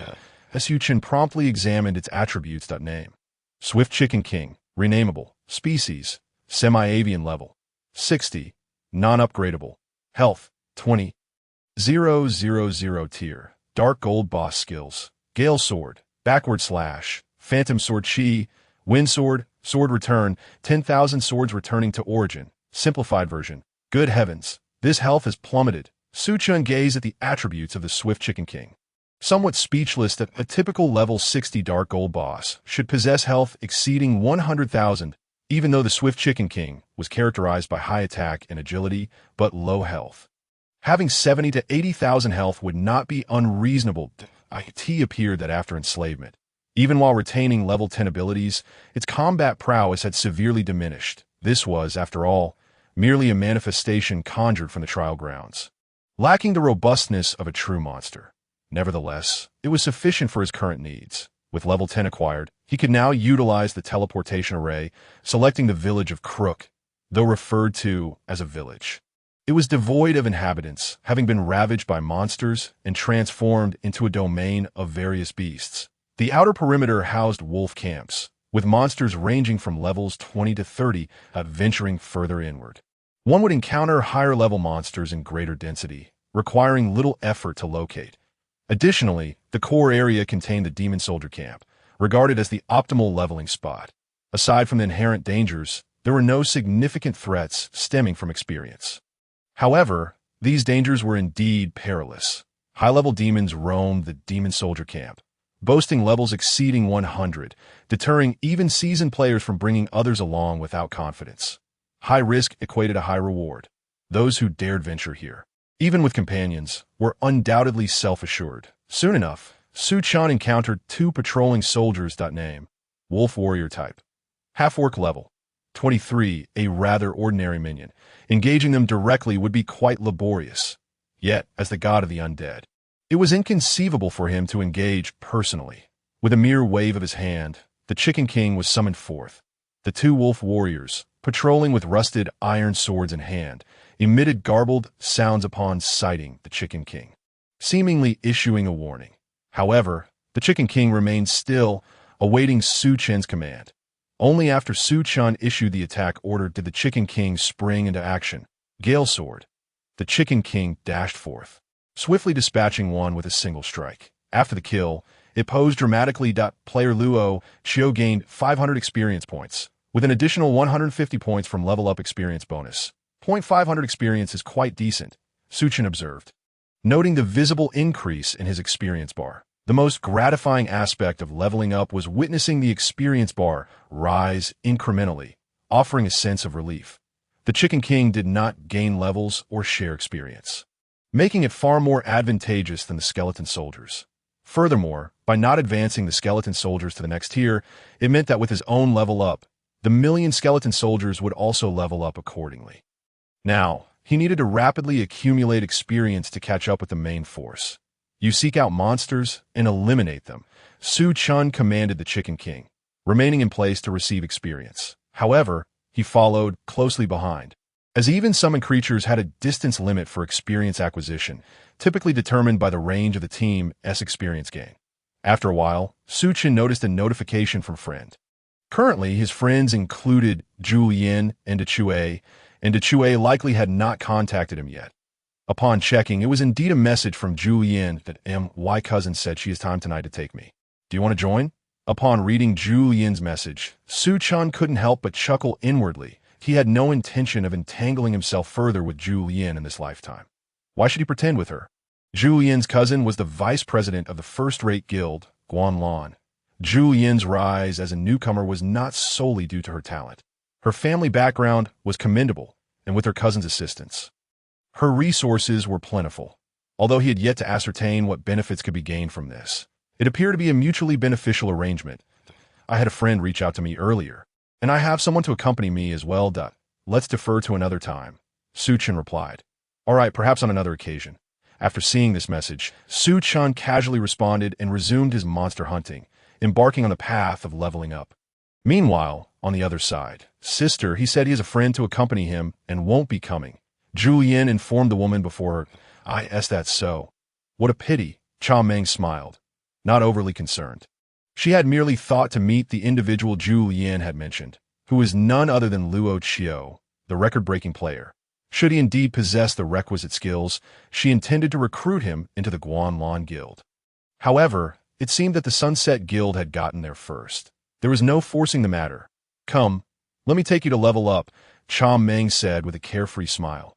The matter regarding Chen was merely a minor episode. As they two set off to level up in the Hell Tyrant dungeon, warrior level, the Sunset Guild SSL team assembled. Boss, are we really going to give this a try? Dechue asked Fengyu. The intelligence you gathered demands a test. Fengyu replied with a narrowed gaze, smiling. Observing Dechue's sulky demeanor, Long Se Jiao chimed in, rest assured, we have previously cleared the warrior level. Our priests are all prepared to heal you. So you want T-Fall. All right, but I still find that individual oddly credible, Dechue conceded. Fengyu and Long Se Jiao shared a similar belief in the reliability of the information Dechue had brought back. Presently, guilds capable of tackling the Hell Tyrant dungeon were predominantly top-tier and first-rate.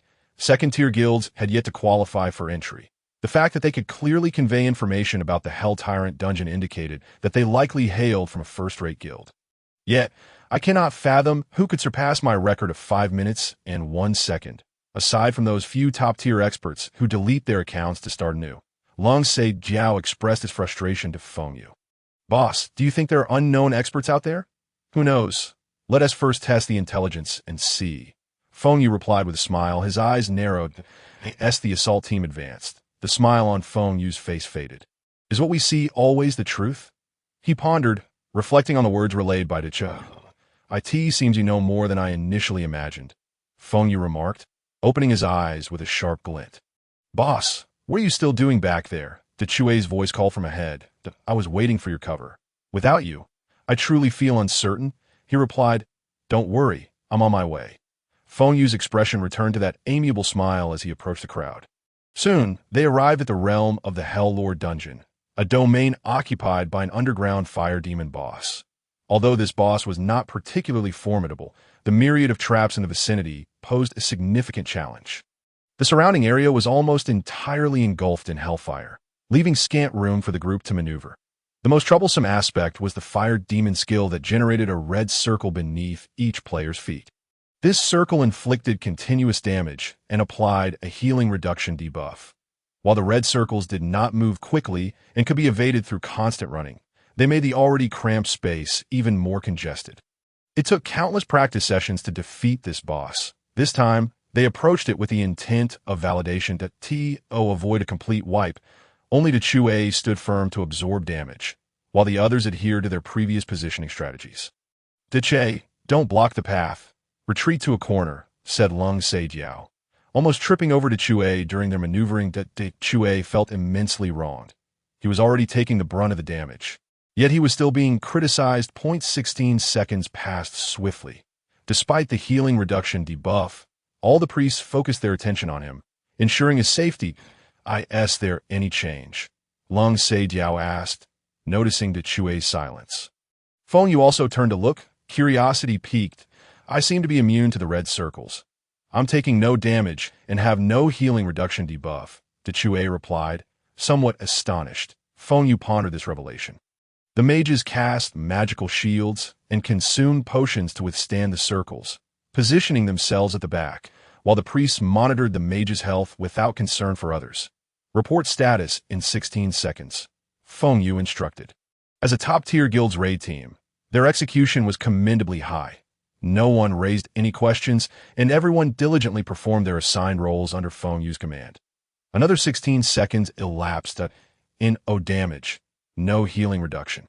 Immunity to the effects of the red circles. Soon, the mage group reported their status at all-out damage. Feng Yu commanded decisively. During the red circle phase, the duration was typically quite long, and with precise positioning, casting an additional skill was considered greedy. Many previous attempts at defeating the underground fire demon had ended in failure due to someone being overly ambitious and failing to evade, resulting in a wipe. However, now that the magical group was immune to damage, they merely needed to stay at the back and deal damage. Mages had the highest stationary DPS in the dungeon, but often archers and rangers would surpass them due to the mage's relative lack of agility. The underground fire demon made it particularly challenging for mages to deal damage while remaining stationary, necessitating constant movement. Yet now, the mages could unleash their firepower without hesitation. Aside from this particular attack, the fire demon's other abilities were relatively easy to counter. Suddenly, the underground fire demon, which had long been a source of frustration, became a trivial challenge. In less than 2 minutes, the demon was vanquished. Typically, defeating this boss took no less than 10 to 20 minutes. How had they accomplished it so swiftly? I can hardly believe it. Is this truly the demon that had troubled us for so long? Many in the raid team marveled. Deche, the information you brought back is invaluable, Long Seijiao exclaimed in admiration. If this information proves useful, could it be that his claim of the Hell First Clear holds merit? Deche responded, astonished. But if the Hell First Clear is indeed valid, why wouldn't he or his faction seize it for themselves? What could our Sunlight Guild possibly offer him?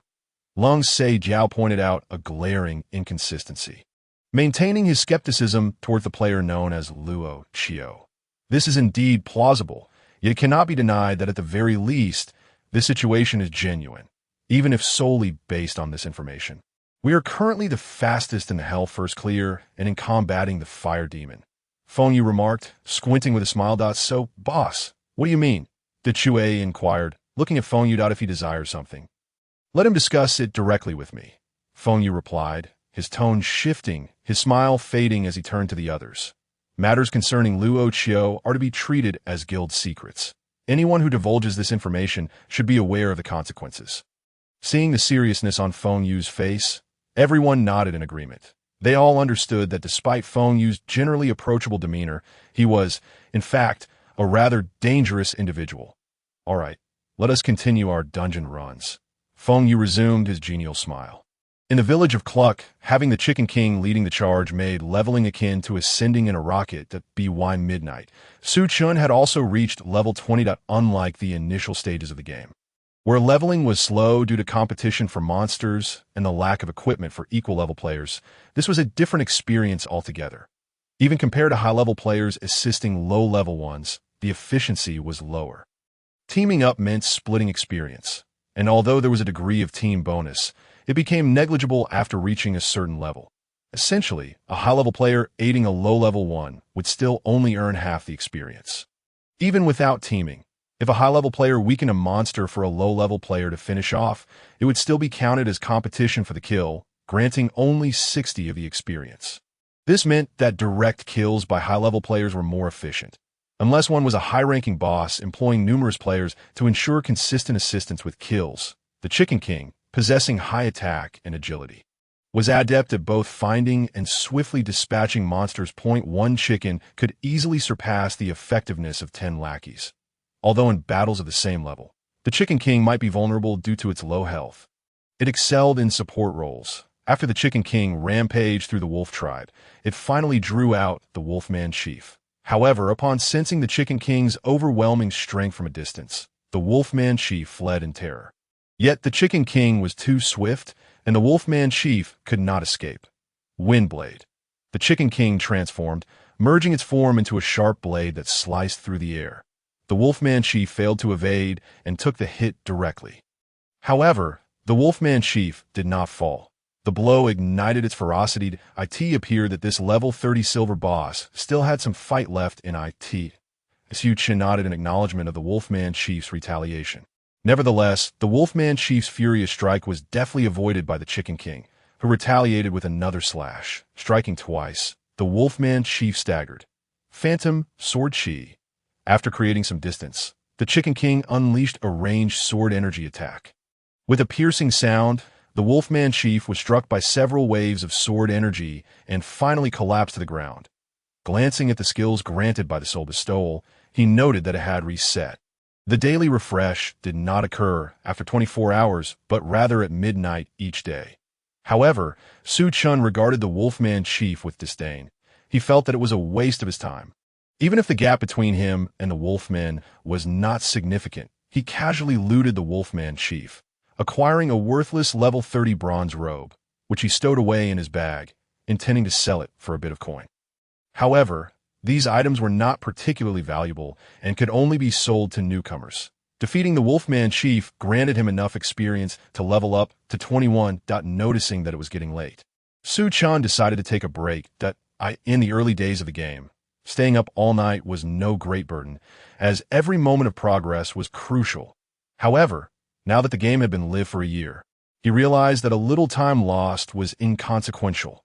Steady progress was what mattered most.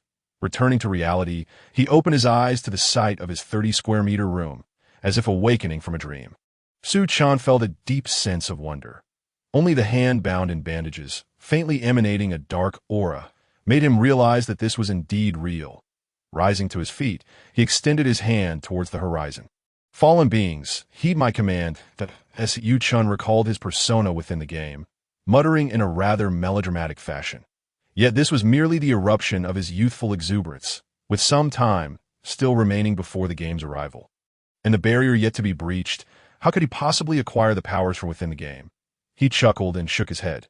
Turning away, Su Chen intended to see if there were any instant noodles or similar fare. Having settled for a mere piece of bread for dinner, he felt a twinge of hunger. Suddenly, a creaking sound caught his attention, causing him to freeze. Slowly, he turned his head and swallowed hard. "Goodness, a skeleton!" Chen exclaimed, startled, nearly losing his composure. Before him stood a skeleton holding a bone sword, its expression one of puzzlement as it regarded him. Gazing at the skeletal figure, Chen finally remembered that it resembled the skeletons he summoned in the game. "Turn around," he commanded, attempting to issue an order to the skeleton. To his astonishment, it complied promptly. "Raise your hand, lower it. Lift your foot, set it down." He continued to give a series of commands, and the skeleton executed each one flawlessly. Was the barrier weakening, or was the blood of the true deity simply too potent? Chen found himself lost in speculation. However, he firmly believed that the barrier must have loosened. Otherwise, those true gods would have long since made their move. What he had not anticipated was that the barrier had indeed begun to weaken a year prior. He then attempted to summon a second skeleton, but this endeavor proved unsuccessful. It seemed that only a slight gap had opened, perhaps unlocking more abilities in reality as he grew stronger. Furrowing his brow, Chen pondered the implications. If the barrier had indeed weakened, did that not imply that some of the elite players might also possess the ability to bring their powers into the real world? Yet, as a mere footnote in his previous life, he had never encountered such information. Just as any ordinary individual would, it appeared that the higher-ups in those grand guilds and corporations were certainly privy to some knowledge, but had chosen to keep it under wraps. In a wonder those top-tier factions within the game managed to maintain their status even from the very beginning. For the moment, however, he decided not to dwell on such thoughts and focused instead on finding something to eat. Opening the refrigerator, he was met with emptiness. Suddenly, his phone rang. Caller ID, Zhou Jing. Upon seeing the name, Chen was swept away by a wave of nostalgia. This was a childhood friend, one of the first players to enter the game. Albeit with rather mediocre talent, merely an average player's level. During some of Chen's most challenging times, Zhou Jing had lent him considerable sums of money, causing friction with his wife, leading to numerous arguments that nearly resulted in their divorce. Chen's entry into the new world was largely thanks to Zhou Jing's persistent encouragement, suggesting that anything was better than working a mundane job. After entering the game, Zhou Jing often guided him along the way. After the game's arrival, both he and Zhou Jing became mercenaries. During one mission, Zhou Jing sustained a severe injury while covering Chen's retreat, losing a leg in the explosion. Since that incident, he had fallen into a state of despair. Unable to undertake missions or join the battlefield, relegated to logistical work, that time, Zhou Jing was still unaware that he had entered the game. Yet Chen vividly recalled that tonight, Zhou Jing was reaching out to persuade him to join the game once more. Especially since the game headsets were on sale again, that it was this very opportunity that had prompted his entry into the game. He snapped back to reality. He realized the call had ended due to its unanswered status. Before he could return the call, a second one came through. Chen answered promptly. "Did you fall into the toilet? Why did it take you so long to pick up?" The long-missed voice stirred a sense of sentiment within Chen. "Hello. Are you being held hostage?" Came the urgent prompt from the other end. "That you are the one who has been taken hostage," Chen retorted, suppressing his emotions. "Let us meet for barbecue at our usual spot. I have some matters to discuss with you," Zhou Jing stated directly. "All right, give me 10 minutes. Chen knew well what Zhou Jing intended to discuss, but he feigned ignorance. Hanging up, he noticed the skeleton still standing before him, holding its bone sword. Contemplating how to navigate his relationship with Zhou Jing brought him back to his senses. With a mere thought, he dismissed the skeleton. Much like in the game, summoning and recalling were instantaneous, rendering any melodramatic phrases unnecessary. The familiar barbecue joint. Zhou Jing had already placed the order. Both he and Zhou Jing were enthusiasts of electric barbecue, and the sweet and sour flavor variety from this establishment was exceptional, making it a frequent haunt for them. The owners were an elderly couple, and since the game's arrival, the shop had remained closed. The abilities of the game as players provided them with a measure of self-preservation. While ordinary people were left to flee incessantly, for the common folk, it was a calamity of epic proportions. "You took ages to get here," I said 10 minutes, "and it's already 11, Zhou Jing remarked, glancing at the time. "All right, my fault," Su Chen replied with a smile, choosing not to engage in their usual banter. In the past, they would often squabble over trivial matters, but this time, Su Chen had matured. As they enjoyed their barbecue and sipped beer, Zhou Jing soon steered the conversation towards serious matters. Old Su, you know my friend Jiang Tian, right? He has become a high-level blacksmith in the New World. After months of hard work, he has even bought a house this year. Zhou Jing began, intending to mention a mutual acquaintance, naturally seeking to present a successful example to entice Su Chen into the game.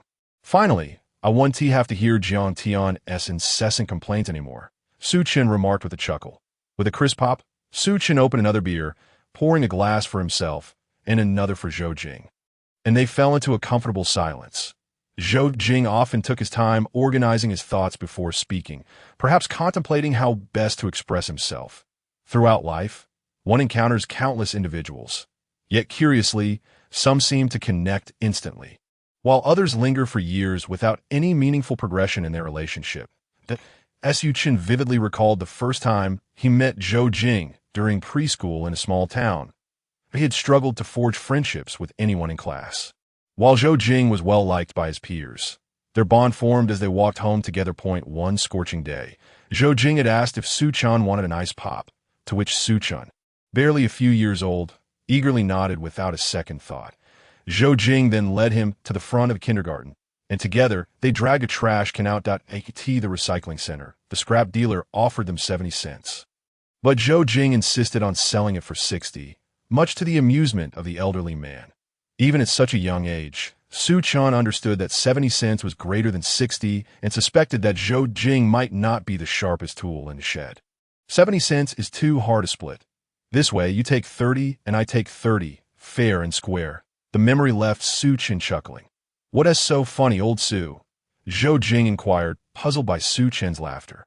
Oh, nothing, just thinking about how bold you were back then, Su Chen chuckled as he spoke.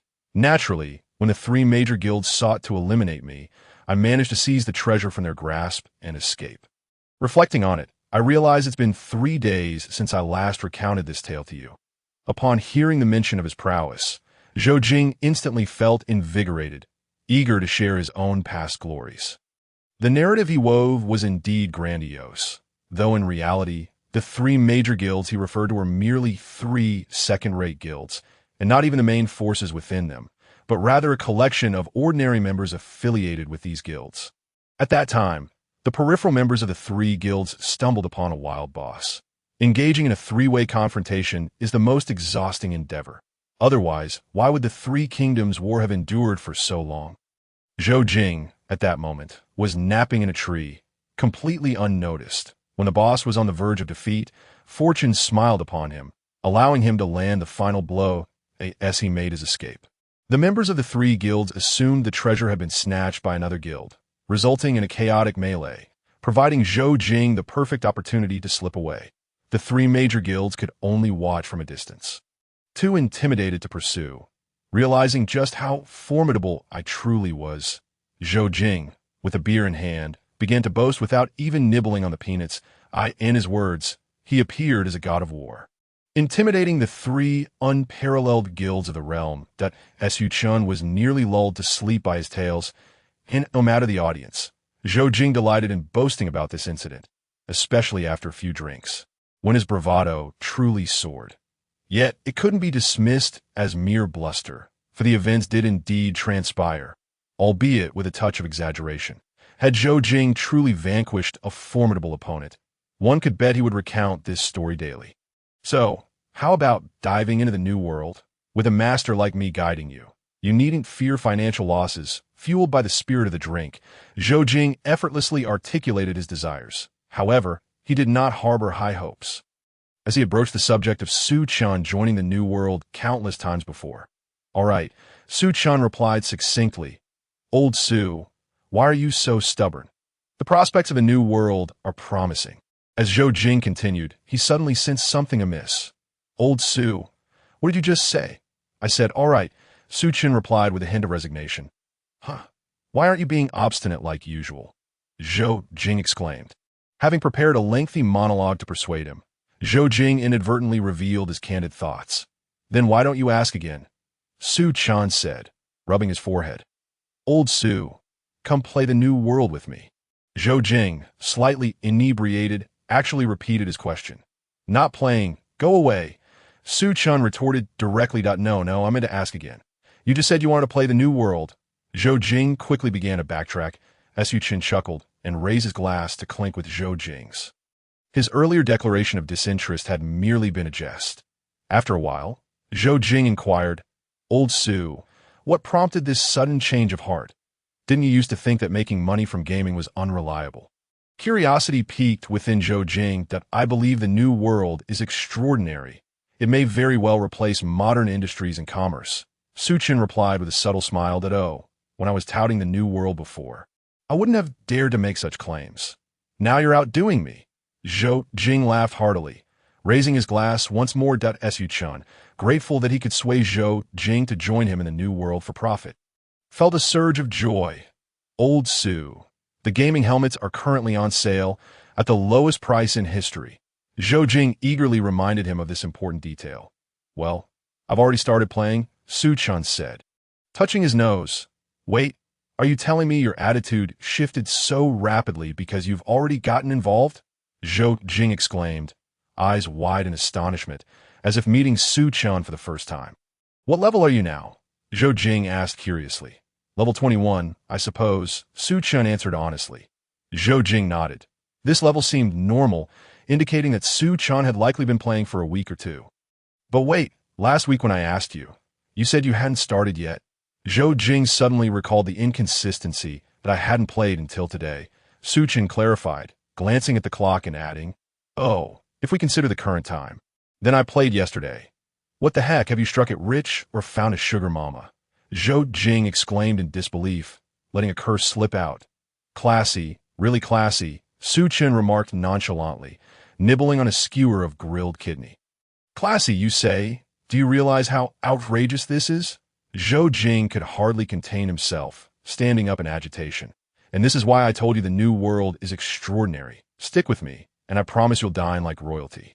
Chen was determined not to forget to look out for his old friend, at the tea the very least, after the game's arrival. He didn't want Zhou Jing to end up defenseless as he had in his previous life.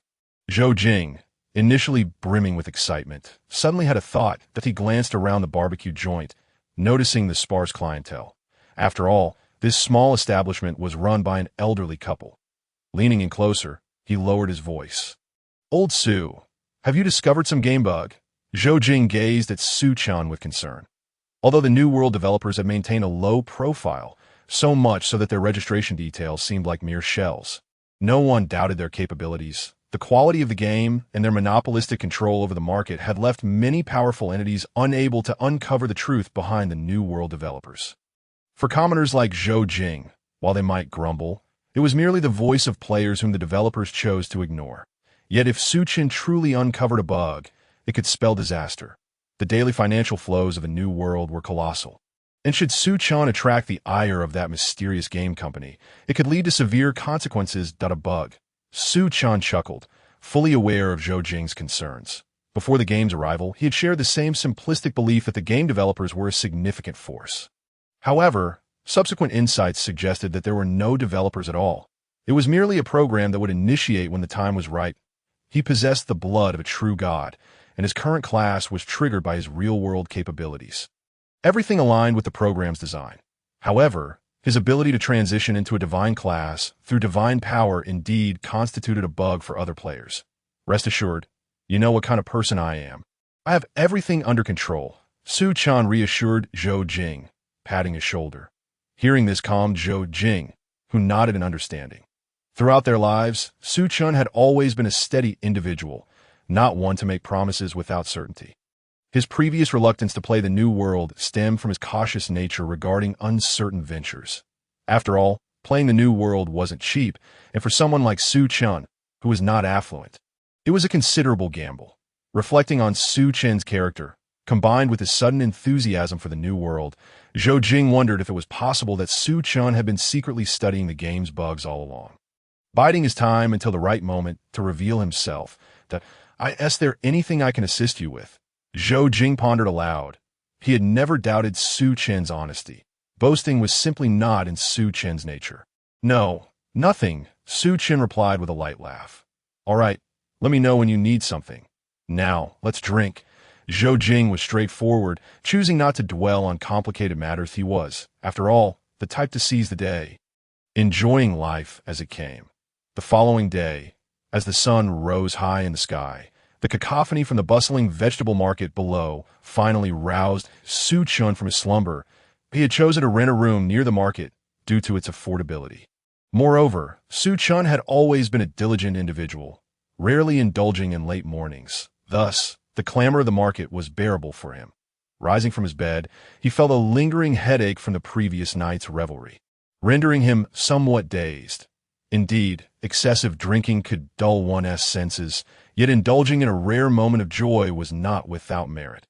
After a refreshing wash, Su Chen made his way downstairs to a breakfast stall in the market, where he enjoyed a modest meal of soy milk and fried dough sticks. Sated and invigorated, he prepared to engage once more in the fray. He summoned his companion, Chicken Brother, who appeared as exuberant and valiant as ever. Gazing at Chicken Brother, Su Chen reminisced about the skeleton soldier he had summoned into the real world the previous night. He pondered the potential combat prowess of Chicken Brother were he to materialize in reality. If the barrier between the two worlds were indeed weakening, then the mightier the force, the more formidable its passage through the cracks would be. Ultimately, it all came down to leveling up. However, just as Su Chen was immersed in battle alongside Chicken Brother, he received a message from Dechui. Luo brother, you really are late to log in. I've been waiting for you for quite some time, Dechui lamented, his tone tinged with a hint of grievance. Ever since yesterday's events, only he and Su Chen had each other on their friends list, and Su Chen had inadvertently disabled friend requests. Hence, the guild leader, Feng Yu, had instructed him to wait for Su Chen to log in to discuss potential collaboration.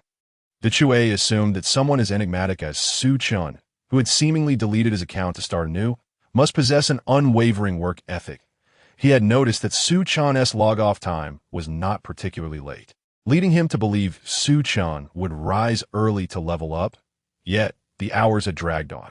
This distraction had caused him to falter in monster hunting, resulting in a series of unfortunate missteps that drew the friendly ire of the team as priest. I fell asleep, Su Chen replied succinctly. Upon hearing Su Chen's nonchalant response, Dechui felt as though his spirit had been deflated, akin to striking a fist into cotton. Our guild leader wishes to speak with you, but your friend request is closed. Please add our guild leader SID.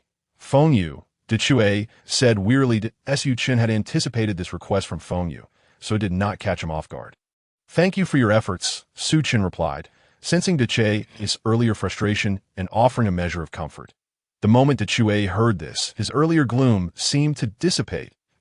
I'll contact you later. I'll go find your guild leader now, Su Chen concluded, ending the call before promptly adding Feng Yu's ID.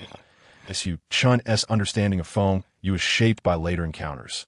He was aware that Feng Yu had significant ties to the prestigious Sword Guild.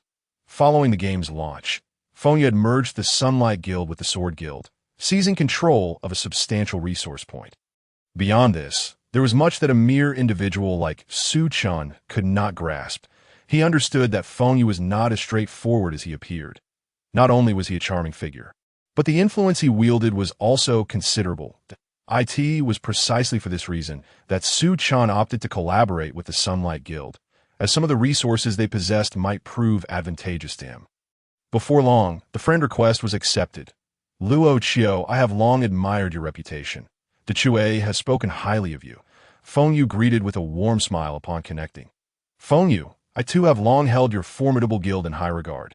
Su Chen replied with a measured tone. Oh, we merely scrape by in the grand scheme of things. We are far outmatched by first-rate guilds, especially regarding the Hell Tyrant dungeon, Feng Yu humbly stated. Feng Yu, your humility is unwarranted.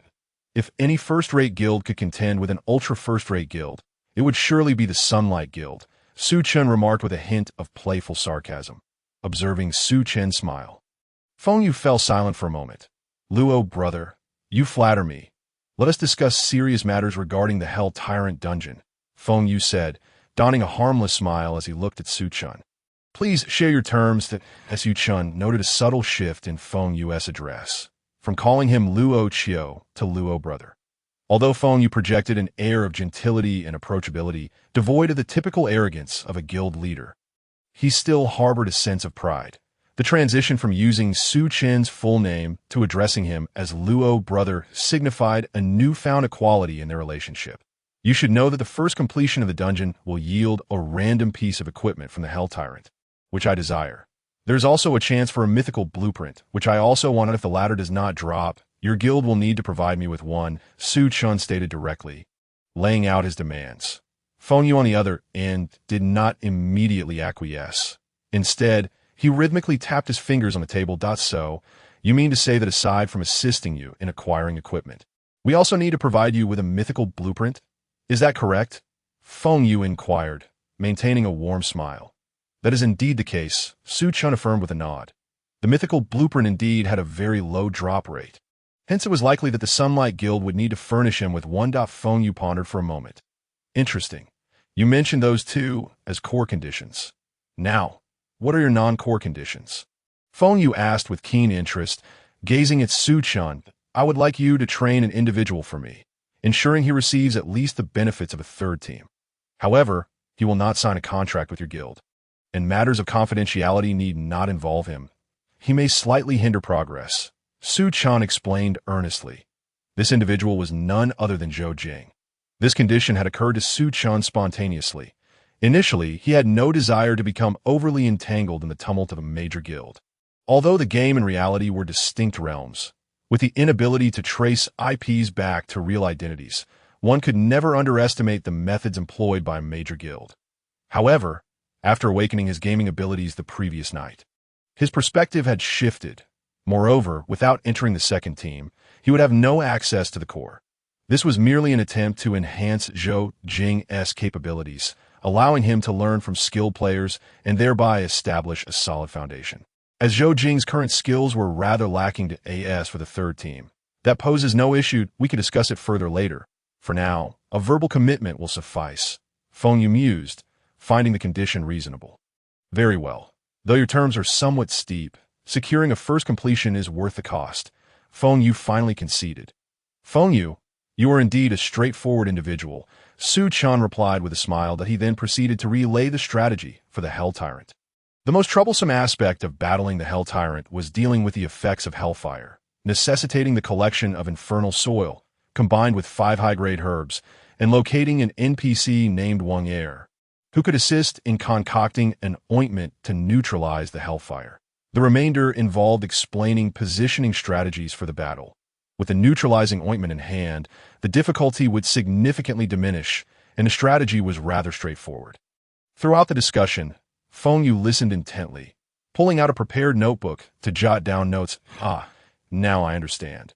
No wonder even ultra first-rate guilds have yet to conquer it, Feng Yu remarked, enlightened by Su Chen's guidance. The rest are merely minor issues. With the capabilities of your Sunlight Guild, a few more attempts should suffice, Su Chen concluded. Feng Yu closed his notebook. Aren't you concerned that I might not follow through? He asked with a hint of amusement. Firstly, I recorded this conversation. Your Sunlight Guild's reputation would suffer greatly if you fail to deliver, Su Chen replied. Secondly, you are provoking an entity that is far beyond your capabilities, and it is possible that the Sunfall Guild may never again ascend to the ranks of the elite. Su Chen stated expressionlessly. His tone was not one of negotiation, but rather a proclamation of fact. In truth, once he reaches level 100, Su Chen could lead 1,000,000 skeletal warriors to besiege the Sunfall Guild. Moreover, he was aware that Feng Yu, being a suspicious character, would never dare to take such a risk. His initial revelation of the true strength of the Sunfall Guild was merely to construct an aura of mystery, dissuading Feng Yu from inciting conflict. Brother Luo, do not be so agitated. I was merely jesting. Feng Yu replied, revealing his characteristic benign smile. I am not agitated. I have simply been speaking the truth from the outset. Su Chen responded, his expression unchanged. Feng Yu's earlier words were clearly a test. One should not assume that these major guilds are paragons of virtue. Their outward semblance of integrity is contingent upon a foundation of equal standing. Had Su Chen been an ordinary player, Feng Yu would have casually absorbed this information, generously discarding some trivial rewards. Well then, this matter is settled. May our collaboration be fruitful, Feng Yu said with a smile, his eyes narrowed, as he waved his hand dismissively. He then ended the call. Feng Yu's smile appeared somewhat strained, beads of cold sweat forming on his forehead. How did he ascertain the hidden strength of the Sunfall Guild? No, he is attempting to deceive me. Feng Yu exhaled softly. I have simply been speaking the truth from the outset. Yet, Su Chen's earlier statement lingered in Feng Yu's mind, that in the village of Cluck, a man and a chicken ventured deeper into the settlement. The monsters encountered along the way posed no challenge before Brother Chicken. From morning until sunset, Su Chen immersed himself in leveling up. It was time to enslave another high-level boss. Glancing at the sky, he noted that it was getting late. The soul grant refreshed daily at midnight, and he had yet to utilize his quota for today. Aside from defeating the warg leader, he had also vanquished a level 35 lizard boss. Yet he had refrained from enslaving it. The regions inhabited by higher-level monsters were still too perilous for him to enter. Thus, he resolved to enslave a swift creature to serve as a mount. Su Chen felt it was time to acquire a steed. Capturing pets and mounts in this new world was quite demanding. After all, this was a realm of reality, markedly distinct from other online games, exceedingly hardcore.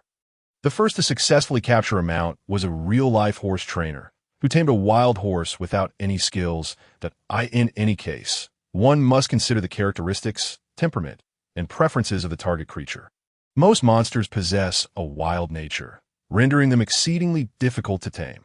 For instance, the Griffin belonging to the Chue was tamed only after the Chue, with his level exceeding 100, managed to subdue a level 70 Griffin. Thanks to the assistance of his guild, for Su Chen, acquiring a mount was a simple task. He could simply clear monsters and enslave them directly. Soon enough, Su Chen identified his target. After slaying dozens of ordinary wind spirits, he summoned the Wind Spirit Lord. The Wind Spirit Lord was a level 50 boss, appearing as a mass of wind coalesced into a tangible form, roughly 3 times the size of an ordinary wind spirit. Whirlwind Rampage. The Wind Spirit Lord wasted no time, unleashing its ultimate attack, instantly stirring the winds around it. Within the domain of the Tempest, mobility was severely hampered.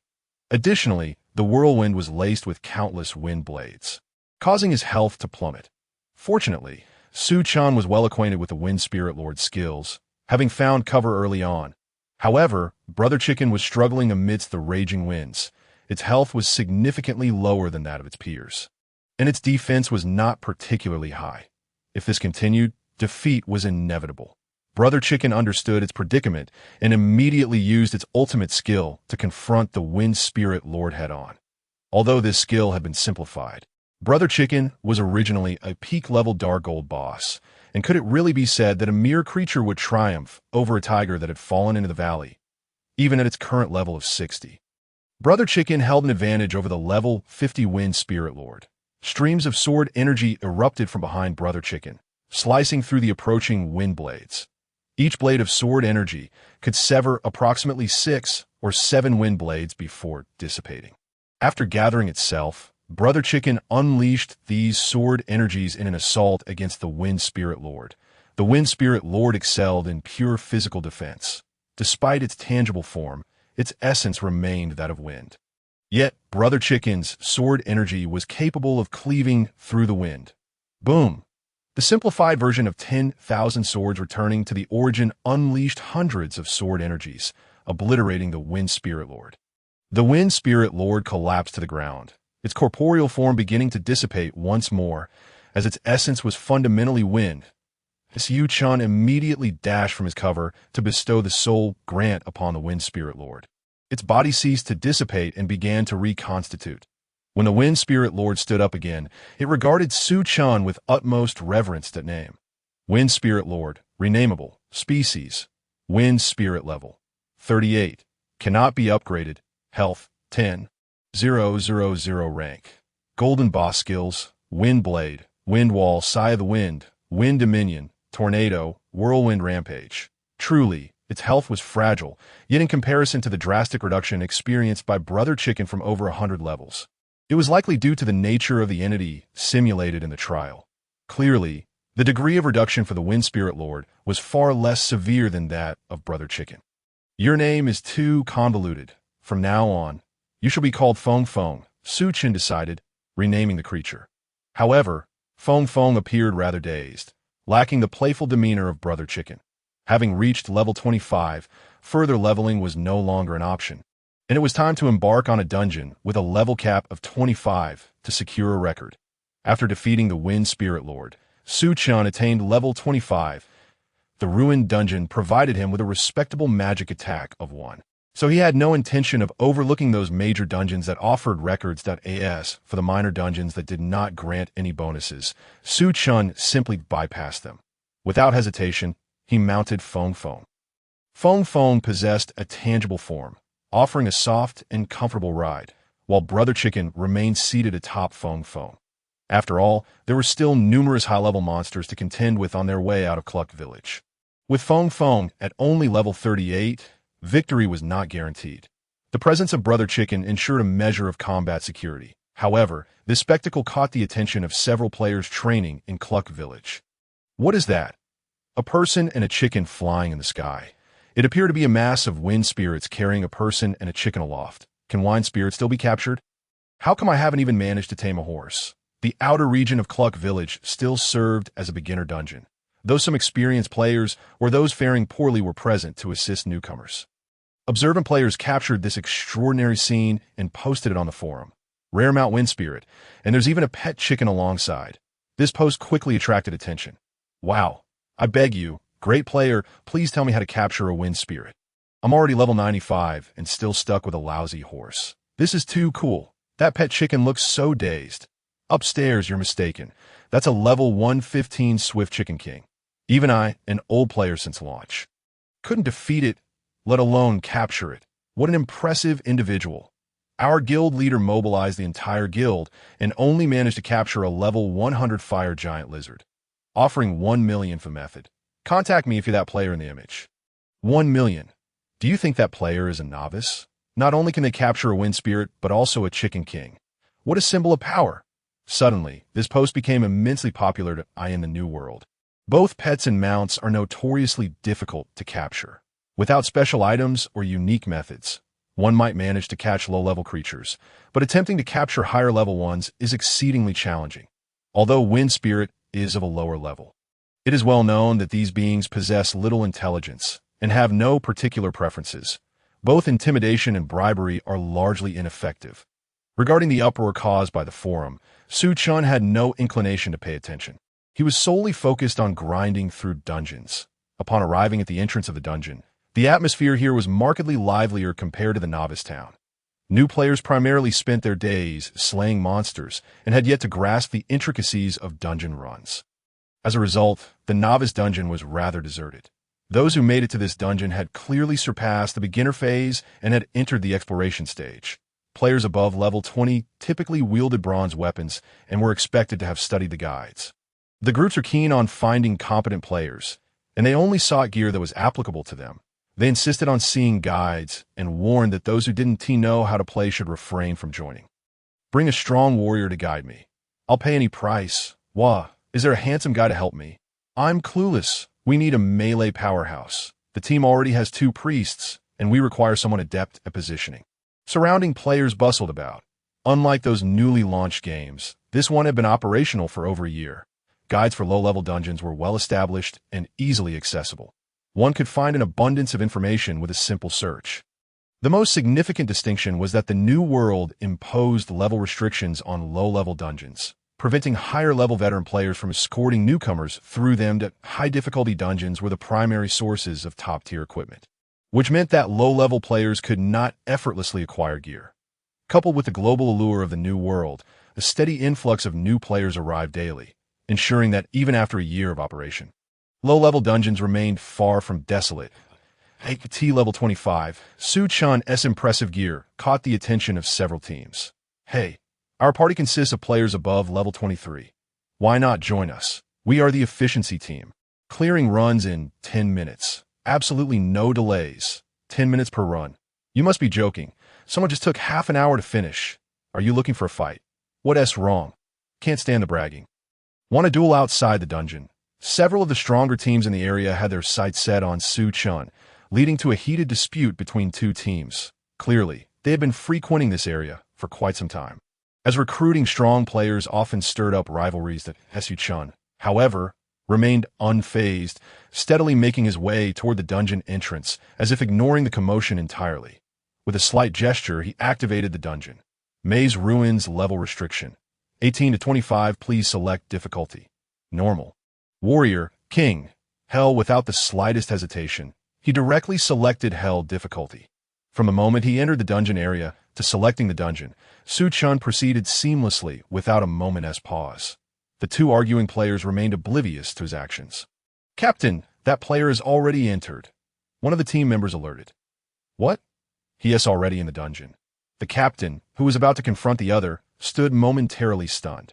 Yes, according to the dungeon prompt, it seems he chose Hell difficulty. The team member added timidly, "Damn, I thought he was a pro. Turns out he is just a lunatic." Upon hearing this, the captain felt a wave of disappointment wash over him. The captain of another team, realizing they were bickering over the antics of a madman, lost interest in the argument. They were among the strongest teams in the area, yet even they needed to be exceptionally cautious when selecting members for a king-level run. They would meticulously prepare their strategies and commands before entering the dungeon, not a single player attempting a Hell-level run. Ridiculous. Everyone was in their 20s. No matter how skilled they were, they hardly qualified as top-tier players. With a proper guide, clearing a king-level dungeon was already a considerable achievement, while Hell-level dungeons had previously consumed significant resources during the top guild's initial explorations. Knowing the strategy was futile without adequate equipment. The group dispersed, continuing their search for players. Maze Ruins. Upon entering the dungeon, Chen noticed a prompt. Record holder. Cold Hue, 6 minutes 31 seconds. Yet again, it's Cold Hue stealing my thunder.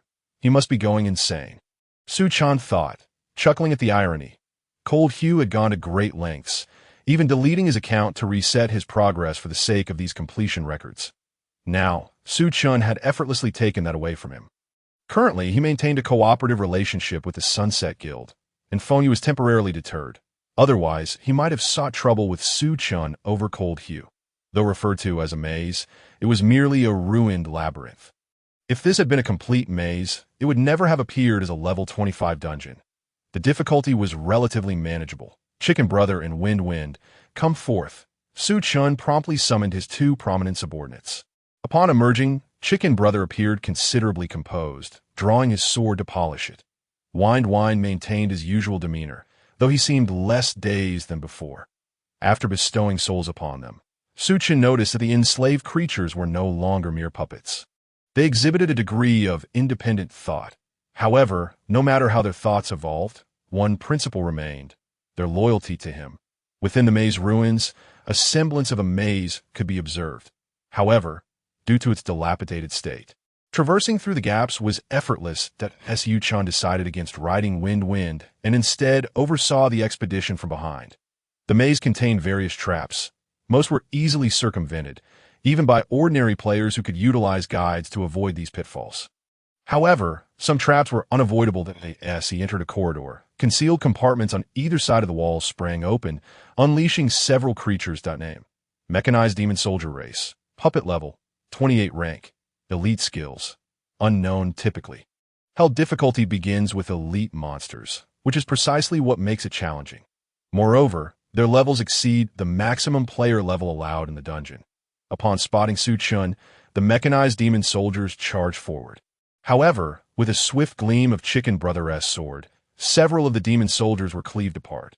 Wind also valiantly dispatched two creatures, his wind blades eliminating them in an instant. I haven't even made a move. Yet they've already fallen. Chen felt a pang of loneliness typical of a high-level player. Nonetheless, it underscored the necessity for him to elevate his own skills. While he may not be considered a top-tier expert, his countless experiences as a mercenary on battlefields had equipped him with invaluable practical knowledge and skills that could rival many of the so-called experts in the game.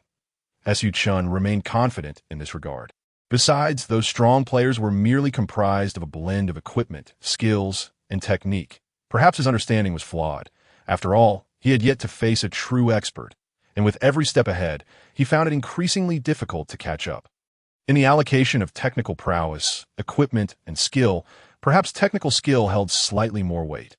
However, once he adorned himself with luxurious gear and honed his skills, would he not also be a formidable player? After passing through the corridor, I circumvented several areas. For those that could not be avoided, I directly forced my way through. I opened a door and entered a grand hall with a thunderous rumble. The scattered stones on the ground suddenly coalesced, forming a colossal stone giant. Upon closer inspection, one could discern that intricate mechanisms adorned each stone. Name: Mechanism Stone Giant Type. Puppet Level. 30 Rank. Silver Boss Skill. Unknown. The path ahead is forbidden. The rear has been sealed. The stone giant emitted a series of electronic sounds. Boom! At that moment, the door that Chen had pushed open truly closed, raising a cloud of dust. However, a true man never looks back. That Chen simply gestured with his index fingers, and his companions, Feng Feng and Jige, charged forward like rabid dogs. With the command of wind control, Feng Feng unleashed a summoning skill, instantly conjuring two ordinary wind spirits. Using the Gale Sword and the back jump slash, Jige executed a smooth series of attacks. As Jige's first sword struck the stone giant, the giant retaliated just as he executed the back jump slash, while Jige simultaneously unleashed a ranged sword energy attack. Following that, Jige utilized the wind sword and sword return, darting around the stone giant. In the presence of Jige, this agile boss appeared clumsy and cumbersome. After failing to land a hit on Jige, the giant turned its attention to Feng Feng. However, Feng Feng was swifter than the higher-level Jige. Provoked by their antics, the stone giant began to leap about in frustration. Then, with a single strike from Jige, it crumbled into a heap of rubble. After the stone giant fell, the corridor's door swung open. A cursory examination yielded only a worthless bronze gauntlet, which Chen dismissed. After all, he was rapidly discarding gear, as items of this level were merely transitional and of little use. Previously, why had he farmed the silver set? It was because Chen found leveling up exceedingly challenging. To deploy 1,000,000 skeleton warriors, he needed to distribute experience among them. Once he exhausted the 1,000,000 skeletons, he would be left without combat power. However, after learning the second inheritance skill, Soul Bestowal, Chen's strategy could now shift. At least now, he did not have to rely on 1,000,000 skeletons to level up in dungeons. Therefore, his level was increasing swiftly, and he no longer needed to rush for equipment. Ultimately, when Jige could no longer hold up, he would still require the 1,000,000 skeletons. After passing through the hall, the passage transformed into a narrow corridor.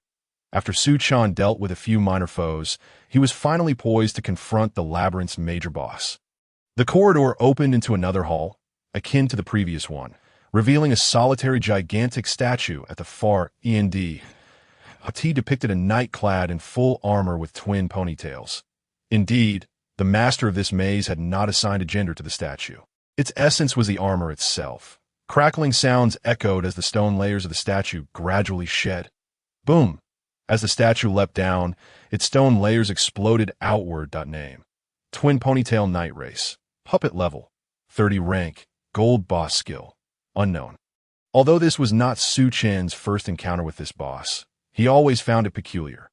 Especially with the knight's imposing stature, the ponytails on its helmet seemed oddly out of place. One could only wonder about the peculiar tastes of the maze's master. Without much to say, Chen pointed his index fingers at the twin ponytail knight. The two wild companions charged forward once more. 10,000 swords return. Simplified version. Whirling winds. Previously, when battling the stone giant, Chen had refrained from using their ultimate skills, saving them for the twin ponytail knight. The stone giant merely had high defense and thick health. It was essentially a target that was quickly dispatched under level suppression. However, engaging the twin ponytail knight posed more of a challenge. Due to the peculiar environment, numerous mechanisms nearby provided the knight with cover, allowing it to evade significant damage. Chen had not forgotten that he was here to break records, not to play with ponytails. The two ultimate skills clashed together. Instantly, a tempest howled around them, restricting the twin ponytail knight's movements. Following that, countless wind blades and sword energies began to coalesce in the air. Under Chen's command, they did not strike immediately, but charged up for an explosive release. Since no damage was inflicted on the twin ponytail knight, it did not leap to the mechanisms for cover. When Su Chen felt it was time, he issued a command. Whoosh! The gathered wind blades and sword energies pierced the twin ponytail knight, transforming its armor into scrap metal. It was a swift defeat at that moment. A world announcement echoed. World announcement. Congratulations to player Luo Chio for setting a new record in the Labyrinth Ruins. Hell, with a time of 3 minutes and 26 seconds. What? Just over 2 minutes faster than the previous record holder. It seems that the previous champion was quite formidable. Su Chen regarded the announcement with interest. Currently, you're the record holder for the Labyrinth Ruins, receiving a beneficial buff. Defense increased by 2. A defense boost of 2 is quite decent, better than nothing. Su Chen felt relatively pleased with this reward. The Sunfall Guild, due to Su Chen's mention of several materials, had little stock on hand and was currently in the midst of gathering, not immediately diving into dungeons. The entire guild was in a tense state of preparation. World announcement. Congratulations to player Luo Chio for setting a new record in the Labyrinth Ruins. Hell, with a time of 3 minutes and 26 seconds. This world announcement left the Sunfall Guild in a somewhat peculiar atmosphere. That player truly had some skill, surpassing you by over 2 minutes, right? Dechue remarked incredulously. It was 185 seconds. Cold Tone replied nonchalantly. Haha. You really do love to nitpick, don't you? Dechue chuckled, observing Cold Tone's reaction that it seemed he might genuinely be a top-tier player who had deleted their account. We simply haven't encountered them before. Feng Yu narrowed his eyes and smiled. Don't take it to heart. Records are meant to be broken. That he also sought to soothe Cold Tone's emotions. Dealing with that player named Luo Chio is implausible. Not only is he powerful, but his background likely exceeds our capacity to confront. However, the force behind him seems unable to make a public appearance for some reason. Otherwise, how could they have given us the chance for the first clear? Moreover, in past dungeon clears, we have never seen the shadow of any mysterious forces. They're always familiar entities. Since I first saw the dungeon records, I've come to terms with it. However, this is good for our guild. His credibility is quite high, Cold Tone remarked lightly. Regardless of who he is, at least for now, he poses no ill intentions, which suffices. Haha. Old Cold, keep pretending. When he continues to break records, don't be caught crying. Dechue laughed heartily, attempting to unveil Cold Tone's facade. I said I wasn't concerned, so I truly am not. Cold Tone frowned slightly. All right, Dechue, you know his temperament. Don't provoke him. Feng Yu chuckled with narrowed eyes. Why are you both saying that? Am I like that? Cold Tone shot an annoyed glance at the two. Dechue and Feng Yu exchanged knowing nods. Labyrinth Ruins at the entrance. The two factions that had previously quarreled were now gathering their forces. Preparing to enter the dungeon. World announcement. Congratulations to player Luo Chio for setting a new record in the Labyrinth Ruins. Hell, with a time of 3 minutes and 26 seconds, that a single player soloing Hell mode in just over 3 minutes. When did such a powerhouse emerge among us newcomers? The entrance to the Labyrinthine Ruins is solely located here. Let us linger and observe who this formidable individual truly is. I, Wang Hao, have a penchant for such fierce warriors. I suspect your nemesis is named Wang Hao. Enough chatter. Someone is emerging. The radiance at the entrance unmistakably suggests a hellish level of intensity. Although no IDs are displayed above their heads, one cannot probe into others' identities while they remain unprovoked. Nevertheless, tracking down individuals is not a daunting task. Luo Chio is a solo player, and within this realm, solitary adventurers stand out conspicuously. Given the formidable difficulty of the dungeon, it is exceedingly rare to encounter lone players. At this juncture, a solitary player appeared. The individual's appearance was exceedingly unique, clad almost entirely in plain attire. Lacking even bronze equipment, they wielded nothing more than a large wooden stick, a quintessential beginner's weapon.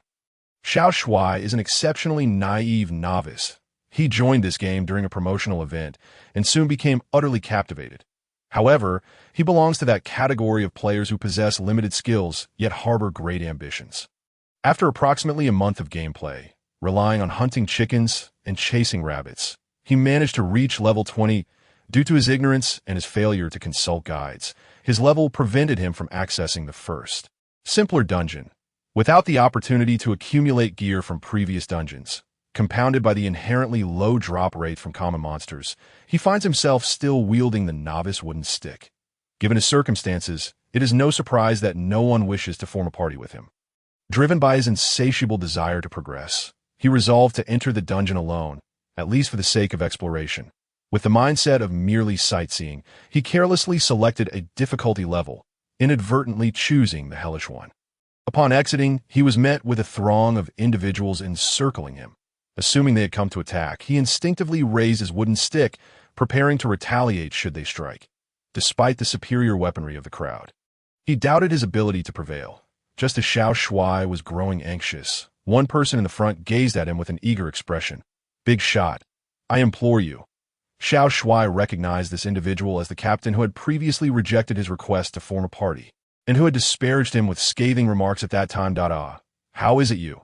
As the individual finished their obsequious statement, they too realized Xiao Shuai's identity, recalling their earlier dismissal of him.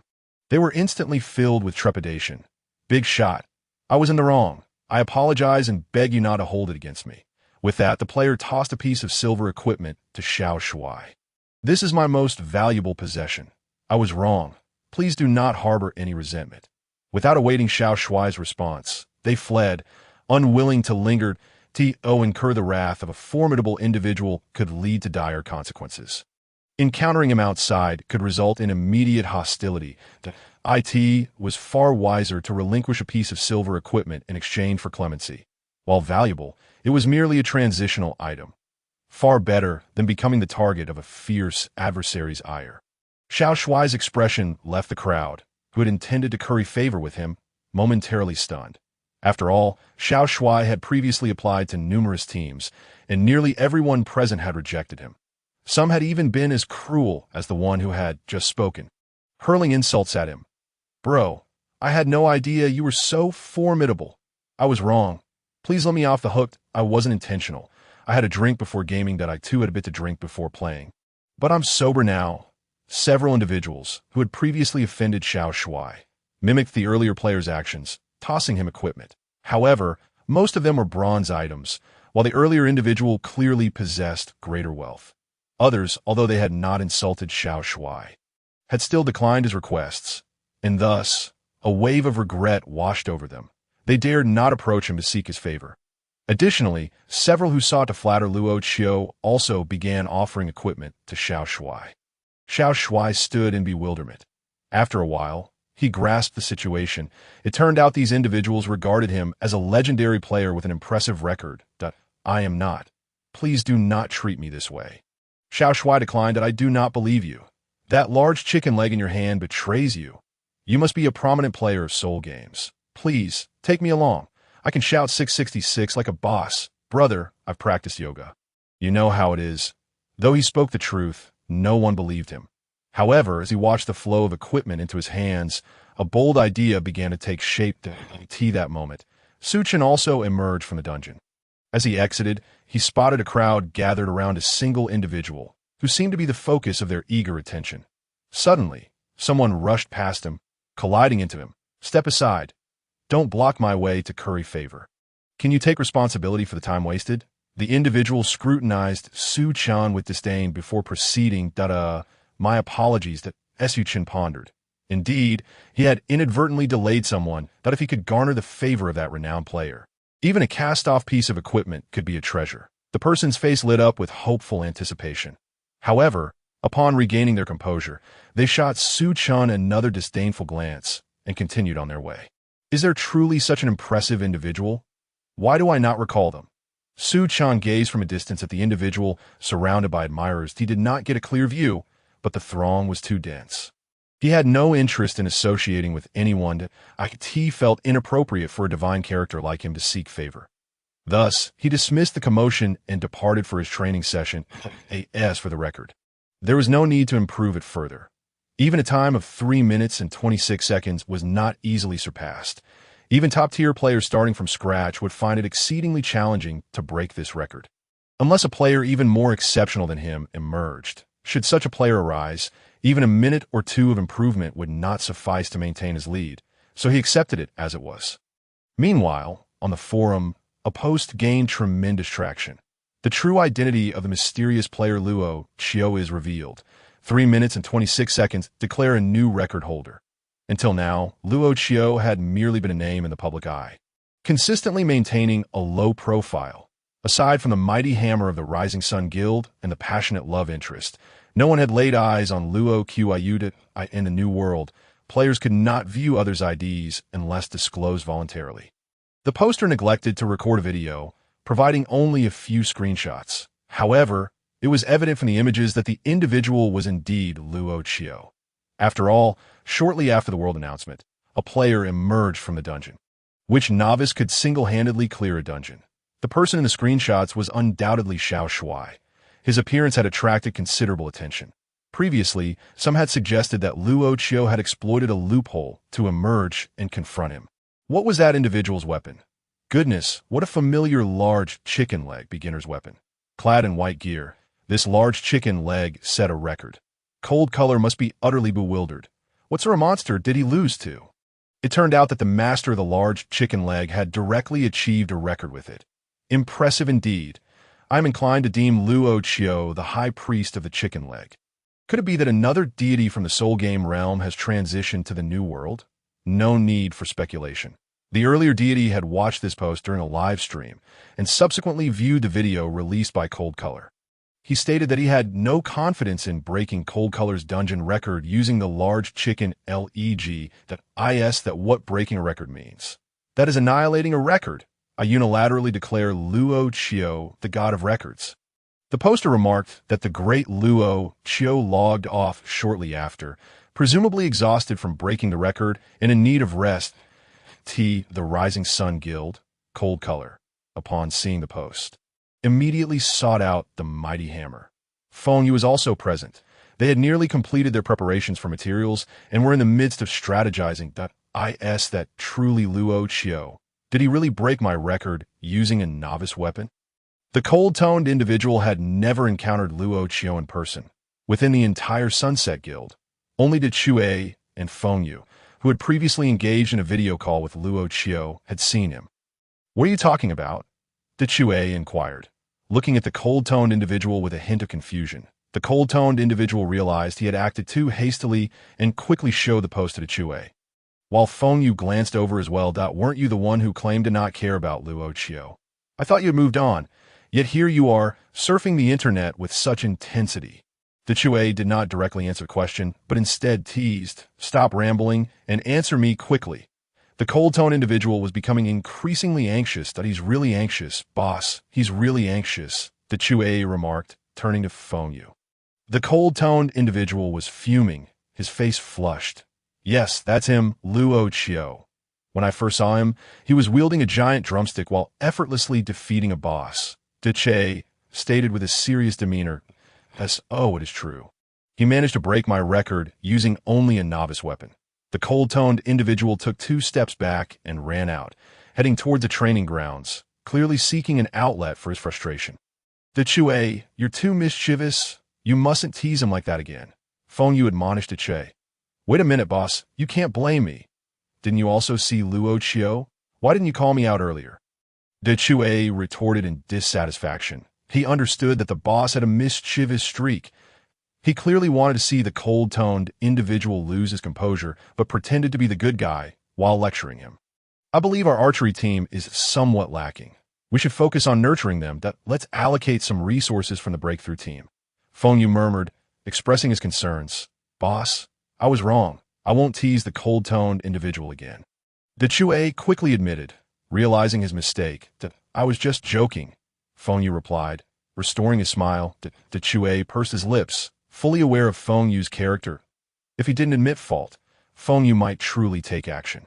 Well, we needn't reveal this just yet. This person is likely a stand-in for Luo Qiu. There's no need to expose him. He must have his own motives, Fengyu said slowly. De Chue finally came to his senses. Contemplating the situation, it seemed quite likely that this individual was arranged by Luo Qiu, who clearly preferred to remain out of the public. I doubt if he foolishly revealed this, he would genuinely offend Luo Qiu. Boss, I truly admire you. I almost slipped up just now. The same time. De Chue's respect for Fengyu deepened. It was no wonder Fengyu was the president. He could think of things beyond the ordinary. Luo Qiu remained an enigma. Perhaps only the members of the Divine Sword faction truly knew his background. Feng Yu pondered silently. However, his strategic approach toward Luo Qiu gained even greater significance. Perhaps the Sunset Guild was merely a pawn in Luo Qiu's game. In the grand scheme of things, the most worrisome aspect was not being worthy enough to even be a pawn. Why did the forces behind Luo Qiu not opt for the first clear? That question was beyond his concern. His focus should shift towards how to expedite the completion of this first clear, showcasing the value of the Sunset Guild to Luo Qiu, who might consider reaching out to him again. Yet, the cold-toned individual was left to suffer that if he kept this matter secret, he would likely remain troubled by the fact that a giant drumstick had shattered his record. He understood the cold-toned individual well. Claiming to have moved on was merely a facade. Otherwise, he wouldn't have immediately scoured the internet for information upon hearing news about Luo Qiu. Was that really the reaction of someone who had moved on? In the village of Cluck, Su Chen returned from a dungeon run and continued leveling up. He played until after 11 at night before logging off. Level 29. If I wake up early tomorrow and grind a bit, I can reach level 30. Su Chen thought as he exited the gaming pod. He felt a bit hungry. He had been so engrossed in monster farming that he had forgotten to eat dinner. He promptly called Zhou Jing. Hey, I didn't have dinner. Want to come for a late-night snack, considering it dinner? Su Chen stated directly once the call connected. All right, I just finished playing too, and I'm a bit hungry. Zhou Jing replied. Although he had eaten dinner, gaming had left him famished. Let's meet at the usual place, Su Chen said before hanging up. Before heading out, he recalled that he had leveled up today and wondered if his real-world abilities had increased as well. Dark energy began to swirl around his hand. This time, he refrained from uttering any over-the-top phrases. A skeleton soldier appeared. After a brief wait, a second skeleton soldier materialized, followed by a third.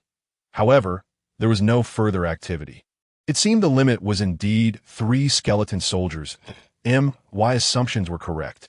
As my gaming prowess grows, the energy seeping through the barrier increases as well. This served as confirmation of Su Chen's speculation from the previous day. In his past life, he had never encountered news of anything similar, nor had he felt anything that it seemed that the energy capable of penetrating the barrier must be of a special nature. Whether he was the only one capable of this remained unclear. It was also possible that others had acquired the ability to allow energy to cross into reality, but such individuals would undoubtedly be exceedingly rare. With only a select few able to keep the secret, creaking sounds echoed as the 3 skeleton soldiers stood ready in the living room. These skeletons were the type he had summoned previously, wielding bone weapons. This likely explained why he hadn't upgraded the skeleton soldiers within the game. Remembering his meeting with Zhou Jing, he willed the skeleton soldiers to vanish the electric grill. The big news of the day was circulating. Did you hear? That Luo Qiu broke the cold-toned individual's record with a giant drumstick. Zhou Jing exclaimed eagerly as they sat down at a giant drumstick. Su Chen blinked in surprise. When did I use a giant drumstick to clear a dungeon? In truth, he had planned to reveal Luo Qiu's identity to Zhou Jing eventually, so he chose not to conceal it. You mean to say you're Luo Qiu? I never realized you had such a sense of humor. Zhou Jing chuckled, pulling out his phone to show Su Chen the post. Take a look. Doesn't this person resemble you in some way? Zhou Jing grinned, reveling in the opportunity to expose Su Chen's boastfulness. The characters in the new world, while not exact replicas of their real-life counterparts, bore some resemblance that, of course, there was a degree of disguise involved. With the most advanced facial recognition technology, it was nearly impossible to identify a person's real-world identity through their gaming avatar. Nonetheless, a degree of similarity remained. Clearly, the Luo Qiu in the screenshot bore no resemblance to Su Chen whatsoever. Upon seeing the image, Su Chen felt a sense of familiarity that wasn't that the prominent figure surrounded by a crowd at the dungeon entrance. Goodness, that person was being referred to as Luo Qiu. While he, Su Chen, was merely a stand-in. Old Su, I never expected you to be so shameless in your boasting, Zhou Jing remarked, retracting his phone and looking at Su Chen with amusement. Su Chen could certainly insist that he was Luo Qiu, even logging into the game to take a screenshot of his ID and post it on the forum to prove his identity. However, he found no need to do so. In fact, having someone else act as a shield was quite advantageous. If you say so, then so be it. I'll 1T argue, Chen conceded. After all, he hadn't lied to Zhou Jing. He had indeed mentioned he was Luo Qiu, but Zhou Jing had simply chosen not to believe him.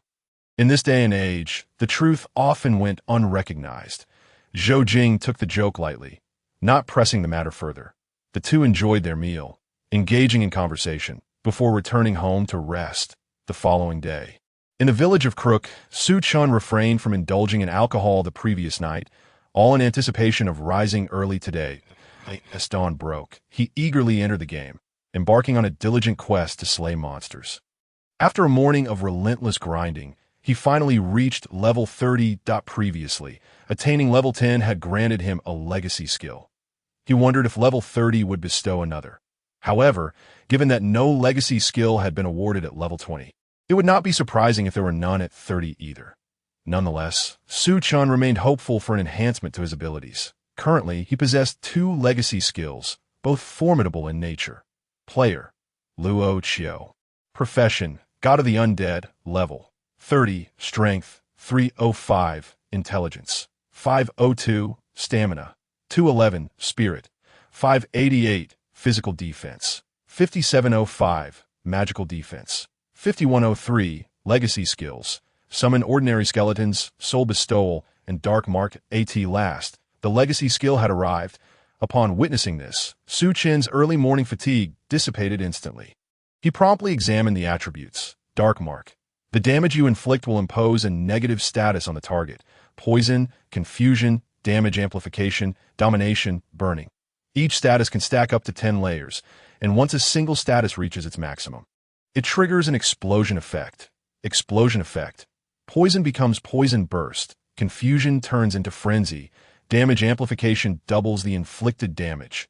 Domination temporarily places the target under your control, and burning transforms into flame burst.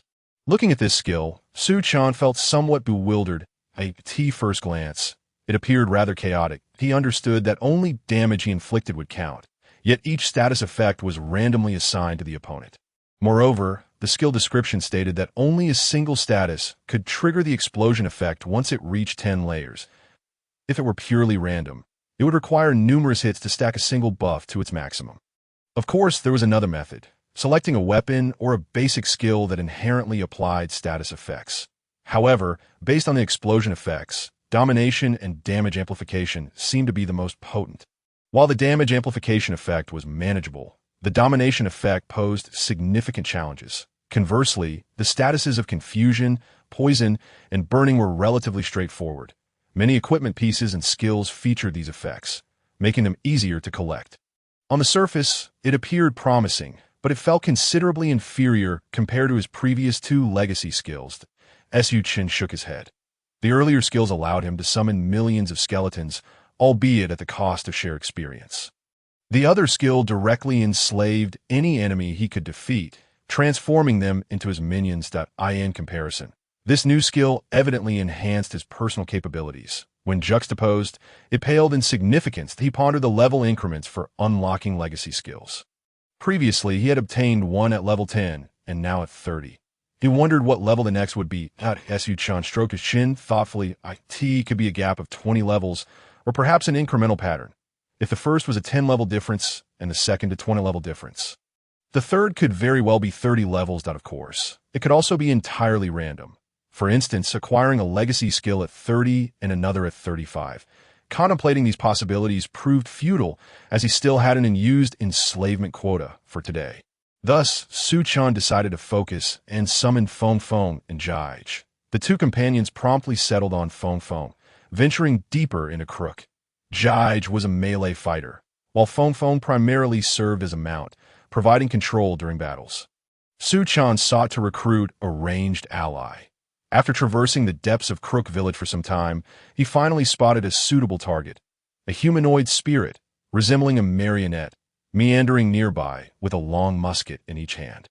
Fallen dual-gun spirit, this is the one, Chen declared, satisfaction radiating from him upon encountering the creature.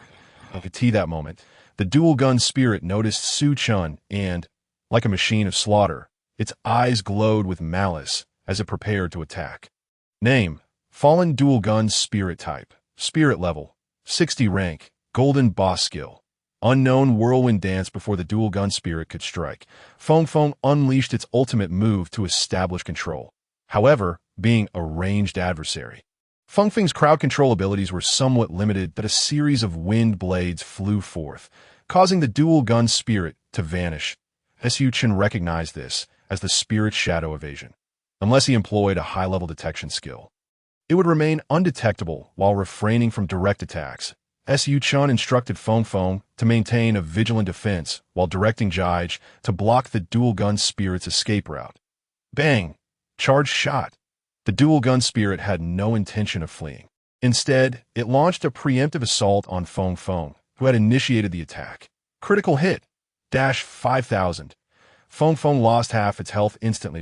It was worth noting that this was under circumstances where Feng Feng had some damage reduction against physical attacks.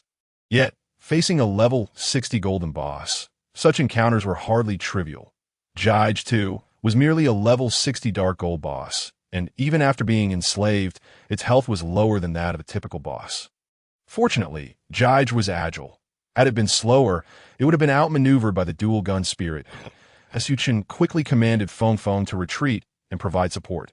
Swift wind slash. Jige interrupted the dual gun spirit's attack. Otherwise, Feng Feng would have struggled to fall back. However, Jige's typically fluid combination moves were somewhat ineffective against the dual gun spirit. As Jige executed the swift wind slash, the dual gun spirit managed to evade with a deft sidestep. Given that it was a ranged opponent, Jige hesitated to use a backward slash and instead switched to a wind sword for pursuit. This was challenging. It seemed I must intervene. Chen drew forth a monster-attracting bow. It was customary for those lacking ranged classes to at least prepare such a bow. With ample experience, Chen possessed a decent level of accuracy. Knocking an arrow. Hit. Chen shouted triumphantly as the arrow sliced through the air with fierce momentum, striking near the feet of the dual gun spirit. Feeling somewhat rusty, Chen awkwardly brushed off the embarrassment and continued to knock another arrow. Hit. Nowhere to run. Behold my divine arrow. The area around the dual gun spirit was soon littered with arrows. I refused to be thwarted. Chen, somewhat overzealous, decided to employ the erratic shooting style he had once mastered. Hit. Whoosh. Thwack. At last he succeeded, but the arrow struck Jige instead, piercing its feathered rear. Caught off guard, Jige paused momentarily, casting a puzzled glance at Chen and I in that fleeting moment. The distance they had gained was swiftly closed by the dual gun spirit. Even Feng Feng, who was providing support, looked at Chen with a bemused expression. All right, truth be told, he had never possessed a talent for archery. The experience he amassed was merely from outlining arrows. Frustrated, Chen discarded the bow and drew his sword, charging forward. Come to me. He also issued a command to Jige. The two bosses were exceedingly swift, and Chen's speed was insufficient to keep up. Thus, he instructed Jige to obstruct the dual gun spirit's movements, guiding it toward him. Before long, the dual gun spirit had been cornered. Triple slash. Chen charged forward, executing a standard 3-hit slash skill. -28, -35-30. Due to the substantial level disparity, he inflicted an astonishing damage of over 100 points. However, Chen's intent was not merely to deal damage. At that moment, he glanced at the status bar of the dual gun demon spirit. Damage amplification, 1 layer, burning, 1 layer, confusion, 1 layer. Naturally, Chen had utilized his own Dark Mark skill. Remarkably, his 3 strikes had applied 3 different effects. Observing the dual gun demon spirit, he noted the emergence of blue flames, which surprised him. Was the burning state truly the indomitable, true fire? Chen had not anticipated that a simple burning state could be equated with the indomitable, true fire. The term indomitable, true fire implies flames that cannot be extinguished. Yet upon closer inspection, he realized that the flames were gradually diminishing, although they could not be extinguished by the dual gun demon spirit at present. It turned out to be a false fire. However, if it reached 10 layers, would the explosive effect ascend to true fire? Chen pondered curiously, with the flames on the dual gun demon spirit unable to be extinguished for the time being. It began to grow increasingly agitated. As the demon spirit became more irate, the seeds of confusion began to take root. The dual-gun demon spirit started to exhibit signs of disorientation, seizing the opportunity. Brother Chicken delivered a powerful strike to the demon spirit. Simultaneously, due to the damage amplification effect, Brother Chicken's attack received a substantial boost. Initially, a single strike would inflict around 1,000 points of damage to the dual-gun demon spirit. But with the damage amplification, it shockingly dealt 1,500 points. Goodness, how exaggerated is this effect? I thought it was merely a simple status effect. The burning state merely seemed to be a superficial scratch on the dual-gun demon spirit. Yet it turned out to be a deep wound. Chen was somewhat incredulous. This skill, which he had regarded as the weakest of his inherited abilities, had provided him with immense surprise. He had initially thought that only upon stacking 10 layers would he witness any notable effects. 1 or 2 layers seemed merely for amusement.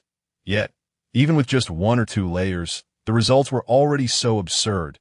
If he could stack 10 layers to trigger an explosive effect, how outrageous would that be? However, with 5 states randomly stacking, to reach 10 layers without extraordinary luck, whether good or bad, would require approximately 50 attacks. Previously, Chen had considered using other weapons or skills with elemental attributes. Now it seemed that a mere ordinary burning state was but a step away from true fire. Classified as a false true fire, ordinary burning appeared to be of little use. After causing such significant trouble for the dual-gun demon spirit, it promptly turned its attention to Chen. I have surprisingly attracted its notice. Chen felt somewhat helpless as he sensed the gaze of the dual-gun demon spirit upon him. Eye in its eyes, he, an ordinary level 30 human, posed a greater threat than Brother Chicken, who was level 60. Frantic shooting, the dual-gun demon spirit, filled with fury, unleashed its ultimate attack directly towards Chen. This was beyond madness, as Chen dared not be reckless. He swiftly sought cover to evade the onslaught. Nonetheless, Brother Chicken was not to be underestimated. Upon Chen diverting the attention of the demon spirit, Brother Chicken seized the moment to launch a flurry of attacks. 10,000 swords return to origin, simplified version, locking onto the dual-gun demon spirit. Brother Chicken activated his ultimate skill. The demon spirit, still consumed by its earlier rage, perhaps influenced by the seeds of confusion, was unable to regain its composure immediately. Demonic energy eruption, cataclysmic barrage, sensing Brother Chicken's ultimate attack. The dual-gun demon spirit swiftly activated its own ultimate skill, unleashing 2 powerful abilities that, in a force confrontation, it could potentially eliminate Brother Chicken. Despite having lower attack power than Brother Chicken, it possessed a certain advantage due to its reduced health after being enslaved. However, it had underestimated the situation, failing to react promptly. While the dual-gun demon spirit was preoccupied with its furious assault on Chen, Brother Chicken had already locked onto it. The demon spirit was a beat too slow. Additionally, the distractions caused by Feng delayed the demon spirit's skill release. Boom! Hundreds of sword energies pierced through the dual-gun demon spirit. It collapsed to the ground, as Chen, feeling 2 beams of light flash across him. Leveled up twice, emerging from his cover, it seemed that leveling up was not particularly difficult. He was now at level 3-2 as Chen was quite satisfied out of course. This was Chen.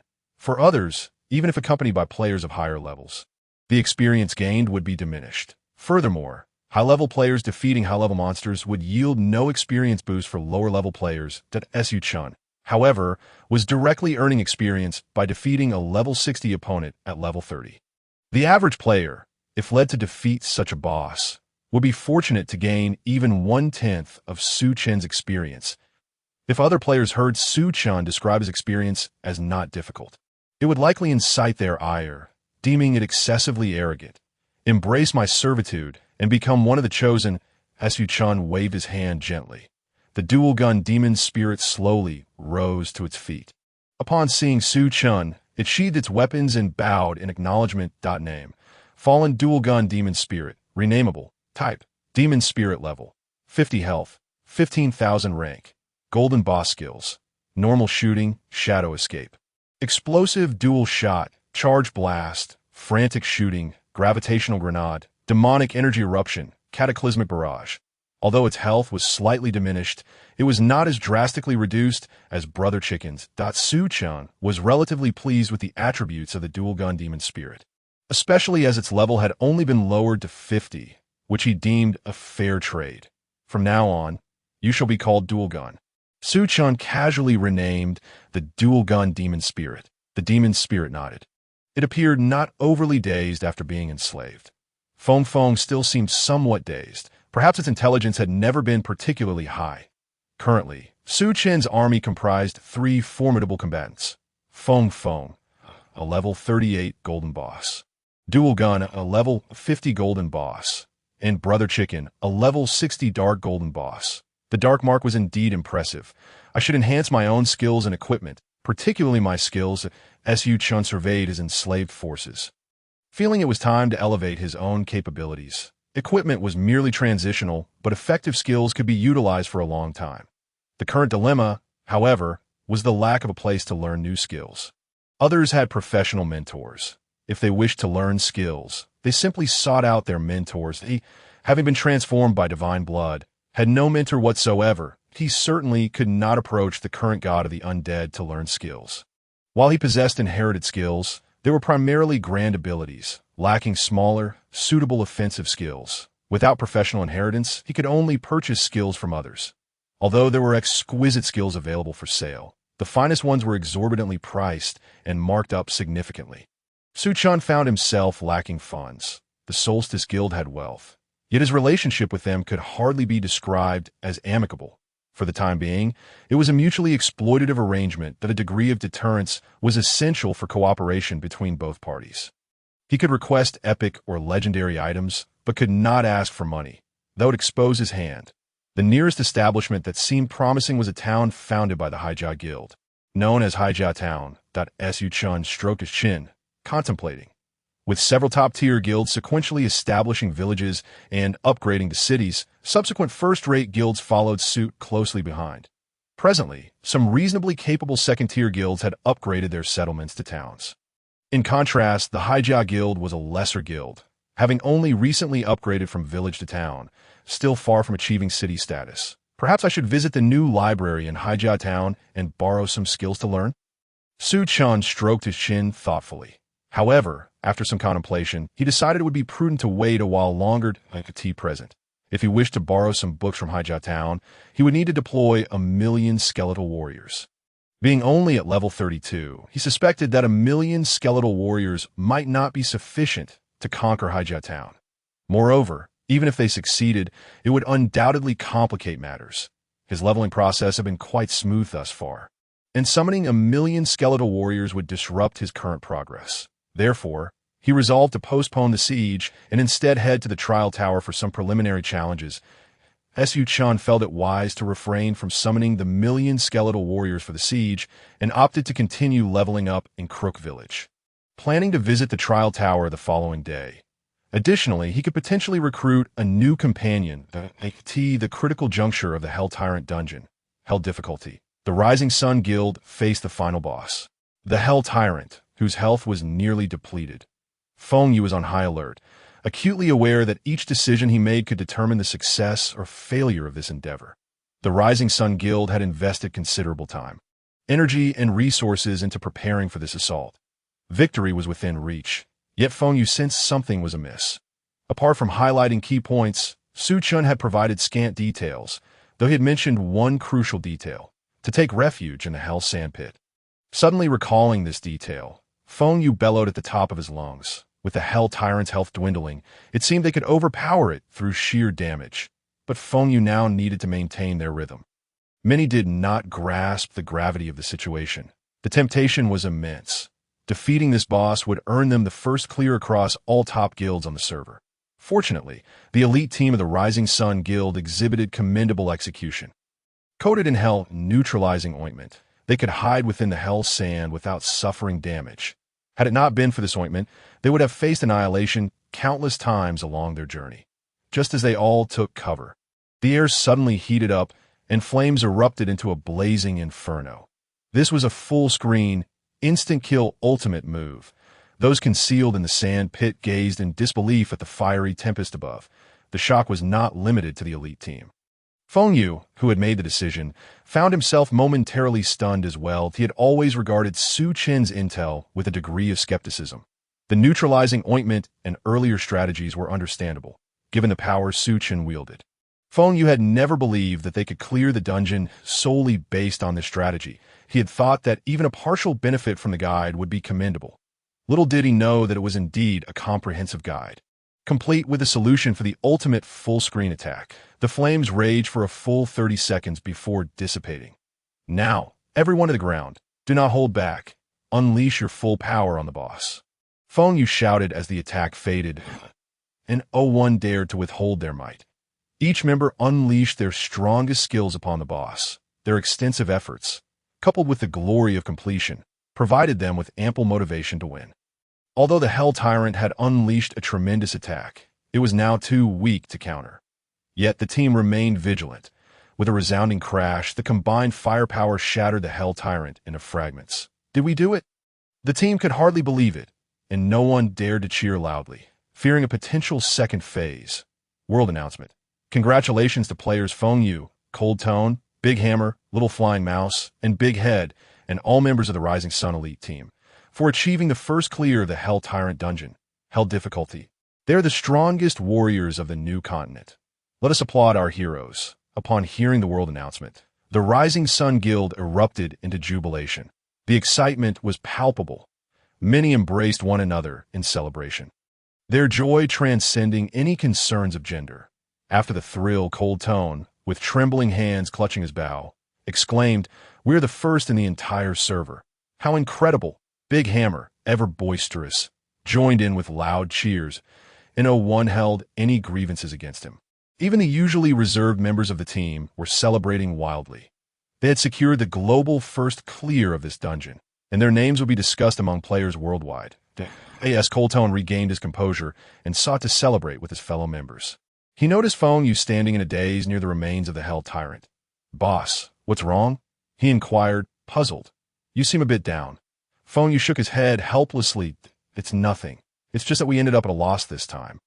A significant loss. He glanced ahead, prompting Cold Tone to follow his gaze. On the ground lay a solitary pair of gloves, radiating a glow that suggested they were at least of mythical quality. Aside from those gloves, there was nothing else but a pair of mythical gloves. "Isn't that quite good?"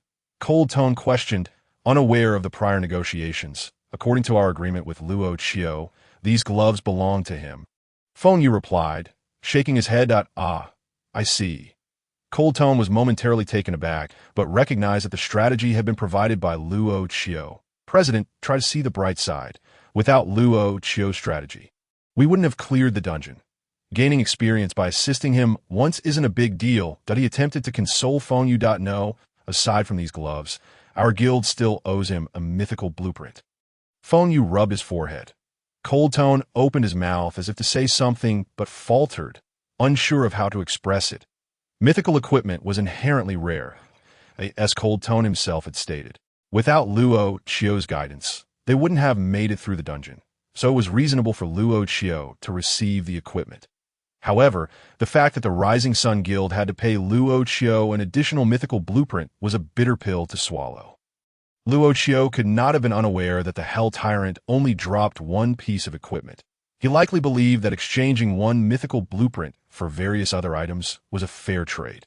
Cold Tone pondered for a moment before speaking. Ever since he learned that Luo Chio had broken his record using a giant chicken leg, he had developed a profound respect for him. He believed that someone with such integrity would not betray the Rising Sun Guild. Does he really not know? Feng Yu's eyes narrowed. His tone was not directed at Cold Tone, but rather seemed to be amusing to himself. Luo Chio knew about the boss's final ultimate move and had even proposed a solution. Now that they had come this far, how could the power behind Luo Chio not have claimed the first clear?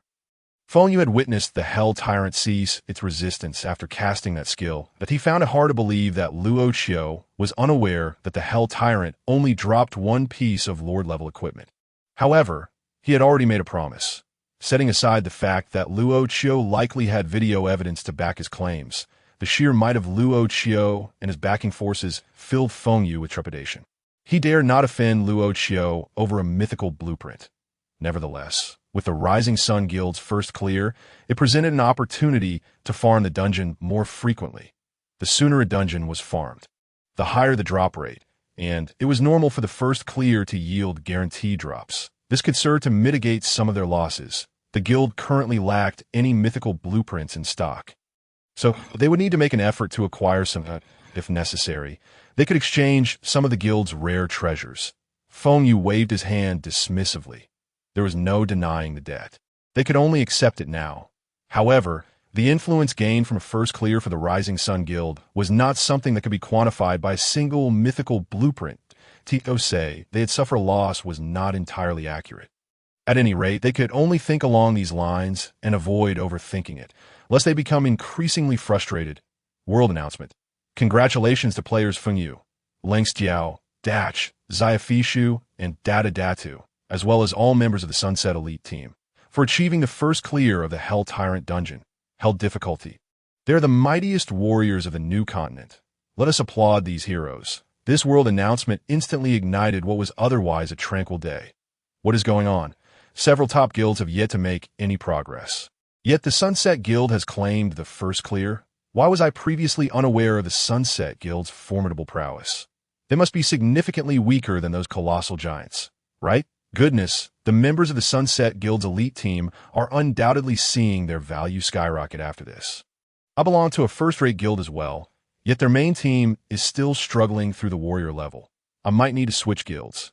Having been a solo player for too long, I was uncertain of where to go, but it seems the Sunset Guild is the answer. The Sunset Guild is recruiting. We warmly welcome all skilled players. Please feel free to contact me if interested. Instantly, the world channel erupted with excitement. The Sunset Guild did not let this opportunity slip by and seized the moment to recruit new members. It is easy to imagine that this wave of activity will attract numerous talented individuals. The entire new world was astounded by the maneuvers of the Sunset Guild. The forums were abuzz with either praise or astonishment at the achievements of the Sunset Guild. However, there were also dissenting opinions. Among the most replied posts was one titled Dark Horse. The Sunset Guild may have a benefactor. Due to confidentiality agreements, I cannot disclose my identity, but based on my understanding of the Sunset Guild, it is impossible for them to have defeated the Hell Tyrant. At the very least, they should not have been the first to do so, according to the meticulous calculations of our data analysts. The Sunset Guild's configuration precisely hits the minimum requirement line. What does this signify? It means they possess no margin for error, and they must possess knowledge of all strategies employed against the Hell Tyrant. The analysis presented in this post is both rational and substantiated, unlike those who merely voice their doubts. This perspective has garnered considerable support, but of course, there are those who remain skeptical, speaking in vague terms, yet not daring to confront the issue directly. Moreover, the world announcement cannot possibly be fabricated, and there are no cheats or bugs to be found within the new world. If anyone were capable of cheating or discovering a bug in the new world, it would be even more impressive than achieving the first clear of the Hell Dungeon. Those who understand the situation will grasp the implications. Those who do not will find their words futile. Akin to riddles, I believe the poster makes a valid point. How did the Sunset Guild manage to bridge such a vast gap to achieve the first clear of the current strongest Hell Dungeon? Surely, one cannot suggest they are cheating. If you can cheat in the new world, come and secure a first clear, and I will gladly rally my friends to sing your praises. Once it's done, it's done. Further discussion only breeds resentment. It's likely that members of truly top-tier guilds are simply envious, dispatching individuals to undermine the Sunset Guild's achievements, a clever form of sabotage. Indeed, no wonder they dare not reveal their identities. With such capabilities for covert manipulation, they would do better to contemplate how to conquer the dungeon themselves. This post expressing differing opinions has become a hotbed of activity, evolving into a debate between opposing sides, even escalating into a verbal conflict. The Guanlong Guild, like the Sunset Guild, also occupies a tier among first-rate guilds. It appears the Sunset Guild is beginning to pull ahead of us, lamented Luo. However, Luo Jie, isn't there something peculiar about this matter? Cha Meng furrowed her brows slightly. While their overall strength is not vastly different from that of the Sunset Guild, they cannot even claim to progress through the warrior level with ease. The king level is even more brutal, leaving them utterly crushed. I am aware of what you're saying. The forums are indeed rife with heated discussions, but the fact remains that they have achieved the first clear. Luo seemed to grasp this point. Someone must be assisting the Sunset Guild. Yet it is clear that the Sunset Guild is unlikely to divulge this information to us. Shirluoluo appeared somewhat resigned. If there exists an individual aiding their guild, given the similarity in strength between them and the Sunset Guild, what the Sunset Guild can accomplish, they too could achieve. Luo Jia, I have a hypothesis. Perhaps it is that person who is secretly assisting the Sunset Guild. Chang Ming hesitated before speaking up. Dada. Why are you only mentioning this now? Please elaborate, Shirluoluo urged with a hint of impatience. It goes like this. Chang Ming proceeded to recount how, some time ago, her cousin had become acquainted with someone named Luo Chio. That dash from the Sunset Guild had initially sought out Luo Chio in Half Moon Town. Chang Ming had not paid much attention to this matter at first. However, she recently learned that Luo Chio had effortlessly broken Leng's Diao's lengthy record using a giant chicken leg, and she began to sense that Luo Chio was somewhat extraordinary. She herself was barely able to rank among the skilled. Being asked to delete her account and restart, she lacked the confidence to even surpass Leng's Diao's record, let alone obliterate it was akin to running. Leng's Diao was effectively lapped by Luo Chio, which was already beyond the realm of reason. Leng's Diao was already a first-rate expert. Even if peers were to restart, they would at most break Leng's Diao's record, but never lap him. Even the top few individuals, while undeniably skilled, relied heavily on their equipment and abilities. It was the dual pressure of skill and gear that stabilized their ranking among the elite. Restarting equates to relinquishing the constraints imposed by gear and skills, reducing it to a pure contest of technique. It is normal for them to win by half a lap against Leng's Diao. But lapping him directly is another matter entirely. Moreover, doing so with a novice weapon like the giant chicken leg is simply absurd, given that Luo Chio does indeed raise suspicions. Shirluo nodded gravely in agreement. To use a novice weapon to so thoroughly dominate an elite expert like Leng's Diao indicates a level of skill that surpasses even the strongest amongst the current elite. They are all professionals. How much further can one stretch? Thus, there is another possibility. He is a prodigy well-versed in various dungeons. His understanding of dungeons likely transcends that of the ordinary strategies. Furthermore, since the Sunset Guild recruited Luo Chio, their behavior has become increasingly peculiar. They have ceased their aggressive dungeon runs and resumed focusing on life skills and material gathering. It now appears that the Sunset Guild has ulterior motives. Chang Ming, regardless of what he desires, we must ensure he joins our guild, Shirluoluo asserted, recognizing the importance of the matter. Even if the secret behind the Sunset Guild's first clear does not involve Luo Chio. Bringing such a skilled individual in a Guanlan guild would still be immensely beneficial. This task will have to be entrusted to my cousin. Upon considering this, Chang Ming felt a sense of helplessness. Ever since Luo Chio cleared the dungeon, she had attempted to add him as a friend, but he had set his friend request to be unaccepted by anyone. Currently, aside from the Sunset Guild, the only one in contact with Luo Chio is likely her cousin, Julian. This indeed poses a challenge, yet it appears your cousin has managed to gain his friendship. This suggests that Luo Chio may harbor some fondness for your cousin. Shirluo remarked, now energized. Hearing the president's words, Chang Ming felt a pang of hesitation. To be honest, she did not wish to exploit her cousin, urging her to pursue this individual. Up until now, she had only seen screenshots of Luo Chio, the last of which was from the time he was surrounded just before the dungeon run. The true nature of Luo Chio remained a mystery. How could she push her own cousin into such a situation? If your cousin can indeed bring Luo Chio over, and if Luo Chio is truly the key figure in conquering dungeons, I promise to elevate your cousin to the position of vice president in the future, but it must be a gradual process to avoid sparking rumors. Simultaneously, you would also be recognized for your significant contribution. And I shall reward you with 50,000 contribution points, Shirluoluo said with a playful smile, looking at Chang Ming. Orcs will never be slaves unless all their needs are met. Upon hearing Shirluoluo as promise, Chang Ming could no longer resist the allure of such sweet enticements. I believe Julian should have no aversion to that fellow. I will go back and persuade her, Chang Ming said, her resolve wavering. All right, it's settled then. We must also catch up on our progress. Shirluo laughed joyfully as she grasped Chang Ming's hand. Chang Ming felt a twinge of conflict, uncertain whether she had inadvertently led her cousin astray. In the Hell Tyrant dungeon of the Divine Sword Guild, the healers struggled to keep up, and health points dwindled rapidly. Wu Jin observed as the team once again found themselves in a grueling battle. Furrowing his brow as one of the top-tier guilds, the Divine Sword Guild faced considerable challenges in conquering this dungeon. The entire guild's progress was currently hampered by these difficulties. Surely, there must be a solution. Reflecting on past experiences, Wu Jin realized that forcing their way through was futile.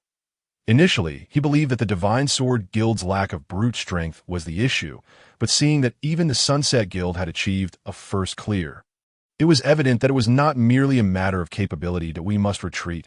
We cannot continue, Wu Jin declared, gesturing decisively as the team found themselves entrenched in a stalemate once again.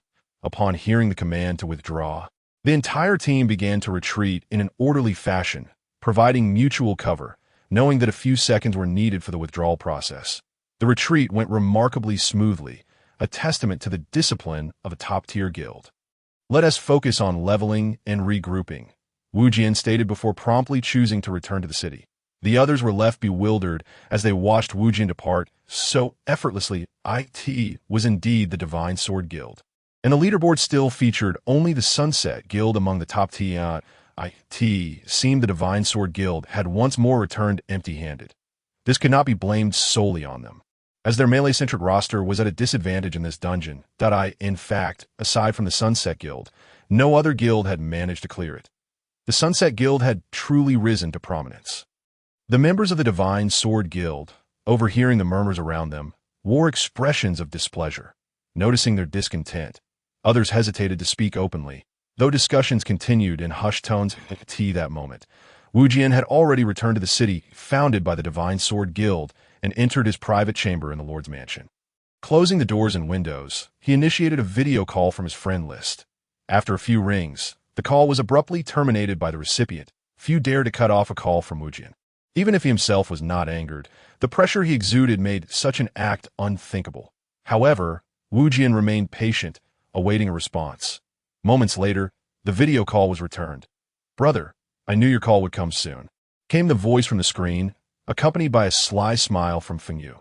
"You performed exceptionally well this time. Father is quite pleased." Wu Jin replied nonchalantly. No one anticipated that the president of a top-tier guild, Wu Jin, and the leader of a first-rate guild, Fengyu, were actually brothers. They had concealed their true identities since the game's inception, choosing to develop independently. Wu Jin, having access to more resources, held an advantage over his younger brother, Fengyu, who had fewer resources at his disposal. "I'm curious about the strategy you devised that allowed your guild to surpass a multitude of top-tier guilds and achieve the first clear," Wu Jin continued. Fengyu grinned. "I knew you'd be interested in the strategy, but as brothers, we must keep accounts clear." His eyes narrowed into crescent shapes, clearly anticipating Wu Jin's response. "Well, considering your limited resources, it's only fair that I allocate some to you." Wu Jin nodded, indicating his agreement. After all, continuing to exhaust the Divine Sword Guild's resources was unwise. Providing Fengyu with resources felt like a sound investment. "I'm not trying to shortchange you on other resources. My guild has enough to spare. Just a mythic-level blueprint will suffice," Fengyu replied with a sly smile. Silence ensued. Fengyu was unhurried, awaiting Wu Jin's answer. "I happen to have a mythic-level blueprint, but are you not asking for too much?" Wu Jin said, a hint of displeasure creeping into his tone. He had always been supportive of his brother, but Fengyu's request felt rather audacious. "Brother, you've misunderstood me. That mythic-level blueprint is a debt I owe to someone else. I've been gathering them recently, but as you know, mythic-level blueprints are exceedingly rare. I find myself in a position of owing rather than merely working for free," Fengyu explained, maintaining his calm demeanor. Upon hearing this, Wu Jin's expression softened slightly. "Is it the individual who provided the strategy?" Wu Jin inquired, astonished. The demands of the other party seemed exorbitant, yet his brother accepted them without hesitation. Nevertheless, it was not entirely a loss. Not only the Divine Sword Guild, but also other top-tier guilds had been hindered by this dungeon for far too long. This dungeon was the best they could access at their level, which also meant it was the prime source for the finest equipment. The sooner they cleared it, the higher the drop rates would be, and it was imperative to conquer this dungeon promptly to upgrade the main team's gear for more advanced challenges. I have already documented the strategy. I will send it to you directly, Feng Yu said, transmitting the document online. That IT contained merely the strategy, as they still needed the potions for their own dungeon runs. Having monopolized the dungeon for days, the drop rates were exceedingly favorable. Be sure to send me the mythic level blueprint soon. I must get back to my tasks, Feng Yu concluded, gently severing the connection. Wu Jian then focused intently on the strategy he received. Initially, he felt fine, but upon reaching the final warning for a major attack and the corresponding countermeasures, confusion began to cloud his understanding. Furthermore, Feng Yu had specifically noted that the information was marked by the original strategist, not merely his own insights, which left Wu Jian even more astounded. Why, having come this far, would the individual who provided the strategy not attempt to first clear themselves? Wu Jian's hands trembled slightly. He considered a possibility. Could it be those who remained hidden from the world? Anxiety began to creep into his thoughts. He had surmised that the person capable of providing such a strategy would not be simple, but he never anticipated it would be so formidable. His brother Feng Yu was unaware, but after acquiring a Shattered Divine artifact, he had undergone a transformation. He discovered that his abilities could manifest partially in reality. Moreover, he learned through chance that he was not the only one of his kind. That group had likely known this secret from the very beginning. The following day, in the trial tower, after a day of intense leveling, Su Chen had reached level 35, having played late into the night. He awoke that morning feeling rather groggy, as Su Chen stifled a yawn. However, upon arriving at the trial tower, he managed to shake off his lethargy. Generally, one could begin challenging the tower after reaching level 20, albeit with a limit on attempts. Only one challenge per month, of course. One could also purchase tickets at a premium price to gain additional opportunities to ascend.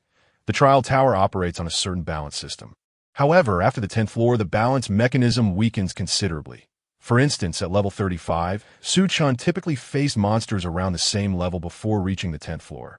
Yet once the balance system faltered, he could encounter foes ranging from levels 50 to 60 on the 11th floor, and even face level 100 adversaries by the 20th floor. Nonetheless, as long as one surpasses the 10th floor, rewards await, with each subsequent level yielding increasingly bountiful prizes. Particularly, skills are the most readily bestowed gifts from the trial tower, and they tend to be quite impressive. Entering the tower, Su Chen quickly found himself in an arena reminiscent of a gladiatorial coliseum. He was well versed in the process. Defeating each opponent allowed him to ascend to the next level. The arenas varied greatly in terrain, featuring grasslands, mountains, deserts, seas, forests, and icy plains, with the monsters matched to their respective environments.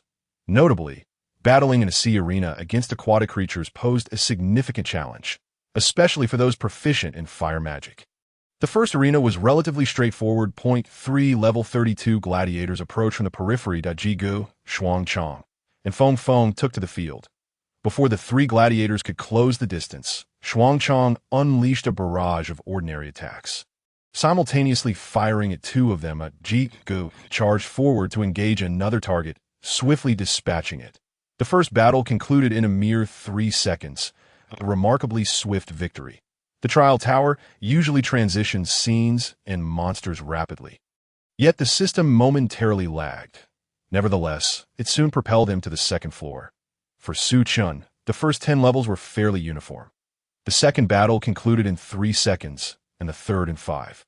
By the 10th floor, the monsters exhibited slightly more resilience, lasting 10 seconds. Upon reaching the 11th floor, the balance system began to wane, prompting Su Chen to focus more intently. He found himself in a desert, facing a level 50 sandworm, albeit merely a bronze-tier boss, only marginally stronger than an elite monster. For an average level 35 player, encountering a level 50 sandworm in a desert would likely signal the end of their trial. Whirlwind, at that moment, Feng Feng unleashed a skill aimed at the sandworm's burrowing location. A whirlwind of sand erupted, lifting the creature from its subterranean hideaway. As soon as it was revealed, Shuangchang unleashed a relentless volley of shots at the sandworm. While Jigu also contributed with ranged attacks, the 11th battle concluded in 30 seconds, marking a slight increase in difficulty. As Su Chen progressed through the 12th, 13th, and subsequent levels, the challenges escalated, yet he adeptly overcame them all. By the time he reached the 19th floor, the encounter had extended to 2 minutes and 20 seconds, presenting considerable difficulty. Every 10 levels represented a significant hurdle, both in terms of challenge and rewards. Chen set a modest goal for himself, to reach the 20th floor. Considering anything beyond that a bonus. On the 20th floor, the environment shifted dramatically to that of a power plant, with severed wires sparking ominously across the ground. Beep, beep, beep. Intruder detected. Warning. Numerous small robots emerged from mechanical factory, charging towards Chen with reckless abandon. Bayou, Bayou, Bayou. Xuangchang skillfully dispatched the robots, yet their sheer numbers overwhelmed his 2 firearms. At this juncture, Ji-Gu sprang into action, slicing through the swarm with deft precision, his eyes unwavering as he swung his sword from side to side. Suddenly, a deep mechanical voice echoed. Warning, warning! A massive robot materialized, emitting a series of crackling electromagnetic attacks. Instantly, the severed wires on the ground sparked to life, electrifying the floor. Chen, riding atop Feng, managed to evade the onslaught from the air. Unable to fly, Xuangchang joined Chen on Feng's back. The speed of Feng rivaled that of Xuangchang, allowing for more precise shooting. Ji-Gu, gripping his sword in his beak, fluttered momentarily in midair before launching himself toward the colossal robot. Upon assessing the threat, Chen felt relieved to find it was merely a level 60 golden boss. The true challenge of the trial tower lay not in the strength of the bosses themselves, but in the advantageous terrains they were assigned, making the encounters exceedingly formidable. Although Chen did not place immense value on the trial tower, achieving exceptional results would likely require an army of 1,000,000 skeletons, which seemed unnecessary. Given the monthly opportunity to challenge the tower and the option to purchase tickets, the cost was significant for a typical player. For Chen, it was quite steep, despite Feng being only level 38. Its speed was impressive. The lumbering level 60 robot struggled to keep pace. Meanwhile, Xuangchang maneuvered atop Feng, firing at the advancing robots, while Ji-Gu dove onto the giant robot, relentlessly attacking with his sword. The robot then altered its attack strategy, ceasing its electrical barrage in favor of fiery breath. If not for Ji-Gu's agility, who narrowly dodged with a backward leap, he might have been roasted. Demonic energy surge, bombardment. At that moment, Xuangchang unleashed an ultimate buff skill alongside a powerful offensive move, directing a fearsome barrage at the robot. The clumsy automaton ultimately succumbed, collapsing to the ground in contemplating whether to enslave the defeated level 60 robot. Chen hesitated. After careful consideration, he opted against it. The robot's most formidable attack was its ability to electrify the ground, a mere consequence of the terrain in standard combat. It appeared somewhat inadequate. Reluctantly, Chen decided to forego the enslavement of the hapless robot. The 20th battle concluded, taking 8 minutes and 7 seconds. Failing to conquer the 20th floor was still an accomplishment in Chen's eyes. The trial tower consisted of 35 levels, with each subsequent tier presenting increasingly daunting challenges. The 21st level commenced, revealing a rocky cavern. With a resounding crash, a colossal creature composed of boulders emerged from the depths of the cave. Its name, Dolan, the Stone Lord. Species, Stone Golem. Level, 70. Rank, Golden Boss. Skills, unknown. This marked Chen's first encounter with a creature of higher level than Ji-Gu. The level 70 Golden Boss and the level 60 Dark Gold Boss were roughly comparable. However, Ji-Gu was a weakened version, and the Stone Lord's home field advantage posed a significant dilemma. Attack with all your might. Cover me. Chen swiftly issued commands if the 3 of them were to confront the Rock Lord head-on. Victories seemed plausible.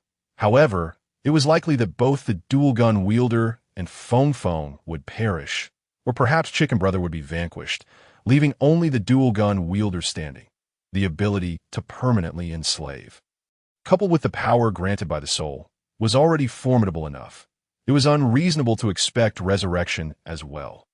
Thus, engaging in a confrontation meant sacrificing one for another. Capturing it had been quite arduous, and it should not be given away lightly. Dark Mark. He knew he must apply the mark. Yet, given the size of the Rock Lord, a direct melee attack could result in being obliterated by its area of effect strikes.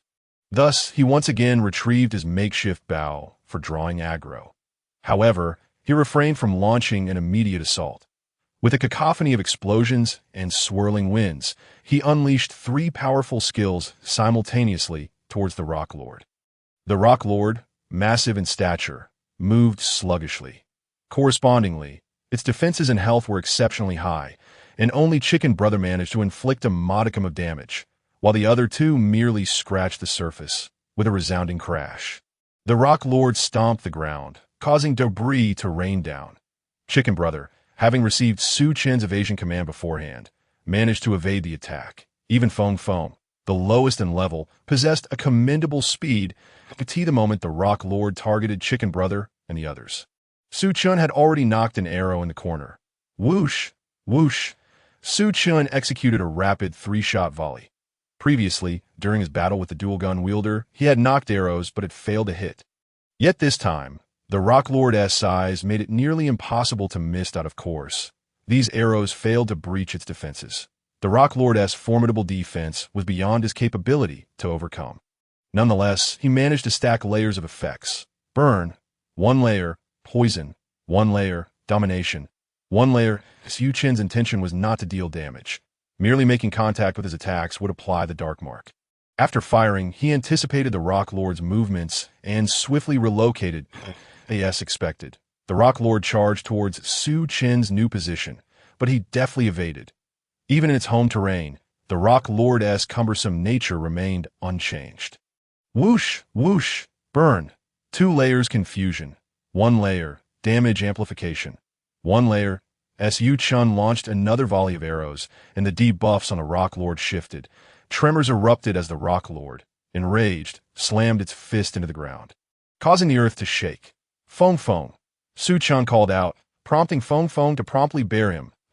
He commanded Feng Feng to cease attacking while he focused on evading and shooting arrows as time passed. The Rock Lord became adorned with a multitude of flickering debuffs. Burn, 7 layers, poison, 5 layers, domination, 3 layers, damage amplification, 3 layers, confusion, 2 layers. Perhaps due to a higher innate probability, many of Su Chen's attacks bore the burn effect. Initially, he assumed that burning stone would yield minimal damage. Yet, although the flames were not true fire, they had transformed the Rock Lord's appearance, making it resemble a fiery entity. The Rock Lord was now gripped by fear. Summoning stone golems, the Rock Lord conjured several massive stones that transformed into golems upon being hurled. These golems, while not excessively large, stood over 3 meters tall, and their numbers posed a significant threat. Chicken Brother and the dual-gun wielder were compelled to eliminate these golems, but their high defenses and health made them formidable foes. Whoosh, whoosh, Su Chen continued to unleash arrows, focusing on maximizing the highest layers. Burn, 9 layers, just 1 more layer to reach 10, but he sensed that reaching 10 would bring about a qualitative leap. Yet that final layer remained elusive. The Rock Lord began to grow increasingly agitated. Its form coiling with energy. Su Chen recognized this as the precursor to its ultimate attack. Stop, Su Chen bellowed. The 3 layers of domination finally took effect, momentarily placing the Rock Lord in a state of obedience. The creature froze, stunned. However, Su Chen dared not issue further commands, for he observed the domination buff rapidly diminishing. Domination. 2 layers, domination. 1 layer, as the last remnants faded, Su Chen continued to fire arrows. Finally, he achieved burn, 10 layers. Detonation effect. Burn transforms into inferno. Boom. The flames enveloping the Rock Lord exploded into radiant blue fireballs. The creature was instantly engulfed in flames. This was indeed true, unquenchable fire, so expansive that even the Rock Lord's formidable defenses could not withstand it. Su Chen was taken aback. This was the first time he had triggered the effect after reaching 10 layers, and he had not anticipated such a drastic enhancement. True fire not only scorched the surface, but also assailed the very soul. No matter how robust the Rock Lord's surface defenses, according to Su Chen's knowledge, the soul defenses of the Stone Clan were notoriously weak. At this moment, the domination effect also wore off. Return, Su Chen commanded. Summoning Chicken Brother and the dual-gun wielder back, that he then rode Feng Feng, evading the chaos. Rolling blast. This was the Rock Lord's ultimate skill, generating tremors in the surrounding earth. However, the Inferno effect lingered upon it, creating an illusion of simultaneous earth and fire explosions. The agony from the soul attacks rendered the Rock Lord irrational, causing its strikes to become aimless, in fact, due to Su Chen's rapid movements on Feng Feng. The summoned golems became its primary targets. The Rock Lord's frantic rolling was an attempt to extinguish the flames engulfing it. Yet, this was unquenchable true fire. How could it be so easily extinguished? Of course, unquenchable true fire was not invincible. It could indeed be extinguished under certain conditions. The essence of the soul served as the primary fuel, and once the Rock Lord's soul was incinerated, the fire would have no sustenance to continue burning. Now, Su Chen merely needed to wait. Further attacks were unnecessary. After a few frenzied minutes of assault, the Rock Lord gradually ceased its chaotic rolling. Battle at Layer 21 concluded. Duration: 23 minutes and 19 seconds. Having battled for over 20 minutes, Su Chen marveled at the challenge of Layer 20-1. In truth, even a player of over 100 levels would find it exceptionally daunting to conquer 20 layers. The balance system for players over 100 levels was considerably weakened, and upon reaching the 20th layer, they could even face monsters nearing level 200. Yu Chen chose not to immediately commence Layer 22, but instead approach the Rock Lord. He selected to enslave it directly. Name: Dolan Rock Lord, renameable, species, Stone Clan level, 55 health, 30,000 rank, golden boss skills, rock attack, heavy punch, tremor, sweep, throw stone golem, shockwave, rolling blast. Its health seemed somewhat low. Su Chen frowned. However, the remnants of burn marks on the Rock Lord's body suggested that it had sustained damage from the true fire. The Rock Lord's defining traits were its high health and robust defense. Yet, now subjected to dual debuffs, its health was significantly diminished. Chicken Brother's low level was attributed to his prior weakness, while the Rock Lord, even after deductions, remained at level 55. Very well, you shall henceforth be named Rock. Go rest, now. Su Chen, with a fleeting thought, decided to rename it before retracting it. The 22nd level was on the brink of activation. However, just seconds after its initiation, Su Chen opted to exit the trial tower. He had encountered a creature of over 100 levels, set against a marine backdrop. The odds of success were virtually non-existent. The 22nd level was sufficient. As the results were being calculated, he received a rating of A, along with a corresponding reward. Congratulations, you have obtained the skill Ice Spikes Around. The realm of ice magic had opened up for him. Su Chen felt somewhat speechless as he examined the details. Ice Spikes Around conjures several ice spikes that orbit you, capable of active offense or passive defense, automatically firing upon the approach of enemies. Overall, it was decent, a skill that allowed for multi-hit attacks. This could be considered an advanced skill within the ice category. Lacking a skill tree, he could only learn through such skill books. This ice magic had prerequisites for learning, requiring the ice attribute to reach a specified threshold. However, as a deity, Su Chen disregarded these requirements and forcibly succeeded in learning it. Just after exiting the trial tower, he discovered a letter in his mailbox. Simultaneously, he noticed a message from Feng Yu among his friends. The Lord's equipment dropped gloves, and he had sent you the design for a mythical item, but the specifics were for you to discern. Moreover, if your companions wished to join the third group, they could directly contact the Chue for arrangements. Merely reading Feng Yu's message evoked an image of that fellow's smug face in Su Chen's mind. Indeed, it was possible for a mythical level blueprint to drop. But that would require a stroke of good fortune. It seemed that the mythical design he received was likely a rather lackluster one that Feng Yu had unearthed. Although labeled as mythical, many blueprints were either bizarrely designed or required materials that were exceedingly difficult to procure, far beyond the reach of ordinary individuals. Generally, the true value of mythical blueprints was equivalent to that of legendary equipment. If some blueprints fell into the aforementioned category, their value would be further diminished. This was also the reason why the Sunlight Guild deemed the mythical blueprints Su Chen proposed to be expensive, yet still accepted the offer. If Su Chen had requested additional mythical equipment, the Sunlight Guild would likely have rejected the transaction, as any piece of mythical equipment held immense importance for them. Losing even a single item would deal a heavy blow to the guild. Su Chen did not rush to examine the blueprint. Instead, he first inspected the mythical gloves that had been gifted to him. Hell Tyrant Gloves, Mythical, Type, Gloves Level Requirement. Level 150. No attributes can designate any target, launching any item at them, which the target cannot evade. Cooldown, 10 hours. Any fire-based skill you possess will gain a damage amplification effect. Attached skill, Fire Source Purification Limited Skill. Falling Star Arrival Fire Source Purification. Concentrates and purifies your fire source. Limited skill, Falling Star Arrival. Summons a miniature meteor from the heavens. Targeting a specified enemy. Usage count, 0-1. It turned out that the meteor had once obliterated a monster tide, a skill of these gloves that Chen was aware that the Hell Tyrant's Lord set was quite impressive. Though he was uncertain of its specific attributes, advanced mythical equipment was indeed powerful. Aside from the limited skill, the other functionalities were incredibly potent. Whether it was forcibly launching items with a 100 hit rate, refining fire, or amplifying damage, all were exceedingly practical. Unfortunately, it required level 150 to wield, yet did look quite striking when donned. Chen gazed at the gloves adorning his hands, marveling at the situation. Chen, what is happening? How did I end up wearing these gloves? He was somewhat perplexed. The level requirement was not met, making it impossible to equip them. That it would not simply mean that the equipment would not function. If it did not function, it could not be equipped at all. While pondering this, he noticed that the dark energy previously residing in his hand suddenly surged, as Chen had not consciously donned the gloves.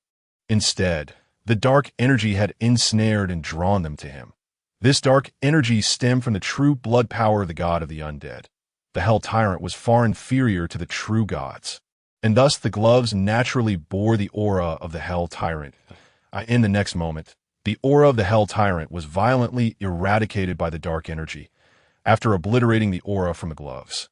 The dark energy returned to his arm, serene as though nothing had transpired, as Chen realized that he had indeed equipped these gloves. After all, this was a tangible world, and the level requirements were inherently tied to the laws of this realm. Just as the gloves required a level 150 threshold, it was because only at that strength could one suppress the aura of the Hell Tyrant. As he contemplated the gloves, Chen began to form a theory regarding his ability to disregard the level requirement. He recalled that within his inventory lay some equipment exceeding level 50, which he had acquired while mingling in Crook Village. He promptly attempted to equip the items above level 50, but however, the experiment proved futile. What could be the reason? Why could the Tyrant gloves be worn while ordinary high-level equipment could not? Chen was engulfed in confusion. Soon, through a comparative analysis of the two pieces of equipment, he uncovered the details. Ordinary equipment added basic attributes, such as 100 strength, 150 intelligence, and so forth. The Hell Tyrant gloves, while mythical, were classified as attribute-less gear. In the New World, some unique equipment lacked attribute bonuses. Yet their other traits were exceptional. The Hell Tyrant gloves exemplified such equipment. It seemed the issue lay with the basic attributes, as Chen deduced the cause. The New World was a real one, and basic attributes represented the most fundamental energy impacting the body. How could a level 30 physique withstand the energy of level 50? Ordinary players could not equip attribute-laden equipment exceeding their level due to the residual aura of monsters. Without adequate levels, they could not suppress such a presence. The dark energy had eradicated the original owner's aura, thus eliminating the equipment constraints that Chen was unable to wear high-level equipment with attributes purely because his current body could not endure energies of a higher caliber. Regardless, it was rather fortunate that he could utilize this piece of equipment. Not inclined to dwell on it further, Chen shifted his focus to the mythical level blueprint. Heart of War. Mythical. Heart of War. As long as you remain entrenched in battle, you will continuously gain experience, even without defeating enemies, and skills may also advance during combat. Require materials. Ancient Battle Token X1, Dragonheart X1, Divine Ice X1. To his astonishment, it was the Heart of War. Chen's hands trembled slightly upon seeing this blueprint. Even when he had previously acquired the genuine mythical level Hell Tyrant gloves, he had not felt such excitement. Was the Heart of War useful? It was not without merit, but for an ordinary person, it was unnecessary. For typical players, it essentially served as an experience card. Were experience cards useful? Certainly. However, when considering the required materials, unlike other blueprints that demanded numerous types and quantities, this one required only 3 materials, each just a single unit. Yet, none of these materials were easy to obtain. Setting aside the question of where to find the ancient battle token, the dragon heart implied the need to slay a dragon. While these two might be manageable, the divine ice was excessive. The realm of the gods had not been open to the ethereal. Even if one could procure these 3 items, pondering their potential uses, would it not be more impactful to utilize them for other purposes rather than combining them into an experience card? Despite the allure of skills possibly leveling up, it still paled in comparison to their inherent value. However, in comparison to the intrinsic value of the 3 materials, it still seems like a negative enhancement. This is to say, even if the blueprint reaches a mythical level, some might even be inferior to legendary-grade equipment. Blueprints are such. Many precious materials yield creations that fall short of their original worth. Yet, this perspective only applies to ordinary players. For Chen, however, this is nothing short of a divine artifact, enhancing one's own experience. In the parlance of the real world, essentially means growing independently of external influences. After summoning 1,000,000 skeleton soldiers, the reason experience is shared among them is that it originates externally. Thus, it follows the experience-sharing process and is naturally distributed among the 1,000,000 skeletons. However, self-enhancement equates to a form of evolution within oneself, a strength that the skeleton soldiers cannot siphon away. The ancient soldier talisman and the heart of the dragon are not particularly difficult to obtain. It is the ice of the divine realm that presents more of a challenge. Nonetheless, upon examining the materials, Chen furrowed his brow. Both the ancient soldier talisman and the heart of the dragon can be acquired through sheer force, while the ice of the divine realm necessitates infiltration into the divine realm. Not to mention, opening a passage to the divine realm is fraught with difficulties. Infiltrating it is an exceedingly perilous endeavor. This is not urgent. He can pursue its creation when the opportunity arises. That Chen carefully stored this blueprint, for it is the key to his future growth. Although he can currently enslave bosses for combat power, the strength of enslaved bosses is limited. He has only managed to clear 21 levels of the trial tower. His truly core skill remains the ability to repeatedly summon 1,000,000 skeleton soldiers. As his level rises, he will heavily rely on that skill to that point. His level becomes a concern, as maintaining an army of 1,000,000 will inevitably cause his level to stagnate with the heart of war. He could even accomplish the remarkable feat of automated leveling. As long as the 1,000,000 skeleton soldiers are continuously engaged in battle, he can gain experience without lifting a finger. This is the pinnacle of leveling up. This recent acquisition is indeed quite commendable. Simultaneously, Chen has not forgotten his leveling journey. After grinding through the tower, he has reached level 3-6. Chen has returned to the sacred leveling grounds of Crook Village. Unbeknownst to him, night has fallen once again. With the addition of rock, Chen's leveling has become considerably easier. Initially, while grinding monsters, Chen had to remain in a state of heightened alertness. After all, in high-level zones, a moment's negligence could lead to an ambush by monsters, wasting precious time in recovering experience. However, with Rock's presence, not only does he possess protective capabilities, but he can also summon a host of little stone golems. Occasionally, when Chen feels fatigued, he simply allows the little golems to surround him while he leisurely collects experience in the center. He has now reached level 38, feeling somewhat weary. Chen recalls the words of Feng Yu from earlier that day and decides to summon Zhou Jing. The usual spot, an Electra barbecue restaurant. What? You want me to go to the Sunset Guild? Are you joking? There's no way they would accept me. Zhou Jing expresses incredulously, am I capable of deceiving you? It's merely a third-rate group. Just go and learn some experience while acquiring some gear. After a brief stint at the Sunset Guild, I'll directly help you mingle afterward, Chen replies with a smile. Old Su, are you serious? Zhou Jing observes Chen's expression, realizing he's not joking. Go if you must, but one crucial point. Don't let them extract your real-life information, Chen warns earnestly. You know what kind of person I am. I'm quite aware of this, Zhou Jing reassures him. Seeing Zhou Jing's seriousness, Chen nods, confident in Zhou Jing's reliability in this regard.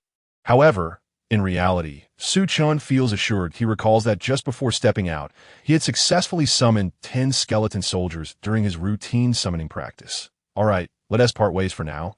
Zhou Jing rises to pay the bill. By the way, what's your ID? I'll add you tomorrow. Chen inquires that, in truth, Chen already knows Zhou Jing's ID, but asking for it avoids the need for explanations later. Village entrance ergo. Zhou Jing responds, slightly embarrassed at the mention of his gaming ID. When he first created it, he hadn't given it much thought, simply using a name he often employed in games. Thankfully, he is married with children now. Otherwise, this ID would have made playing with female gamers quite awkward, which is why Zhou Jing has resisted the urge to delete and recreate his account. Okay, I got it. I'll add you tomorrow. Chen chuckles, rising as well. The two men head in different directions, as there is no need for one to escort the other home. Zhou Jing hails a taxi and departs, as for Chen. Feeling somewhat full from dinner and with his home nearby, he decides to walk back, but on the route from the Electra Barbecue restaurant to Chen's home, there lies a street of entertainment. Bustling with dance clubs, KTVs, and outdoor dining stalls. This path is one Chen has traversed countless times, so he pays it little mind. However, as he passes a narrow alley on the entertainment street, he notices two inebriated men harassing a young woman. Under normal circumstances, Chen would merely call the police from a distance. However, considering his newfound abilities, he feels a surge of eagerness to intervene. Chen is quite familiar with this area and knows there are no cameras present at tea around midnight. The streets are especially deserted, particularly in dimly lit alleys that Chen finds a corner, and with a thought. 10 skeleton soldiers materialize before him. Some of the skeletons are ranged. Chen promptly recalls them and summons anew until he has 10 melee skeletons, ensuring they wield no sharp weapons before ceasing his summoning. With preparations complete, Chen picks up a few small stones. Miss, walking alone at this hour is perilous. Allow us to escort you home. The two drunken men sneer as they slowly approach the young woman. She retreats until she is cornered against the wall, with no further room to escape. Whoosh, whoosh, 2 small stones are hurled at the drunken men. Who the hell is that? One of the drunken men yells in pain, spinning around in anger. But the surroundings remain eerily quiet. In the dim light, they can see nothing. Not spotting anyone, they continue to press towards the young woman. Whoosh, whoosh. Chen sends more stones flying. This time, the drunken men pay slightly more attention. Although they still get hit, they catch a glimpse of a shadow. In the pitch-black darkness, they cannot discern the figure's features, but they are certain someone is provoking them.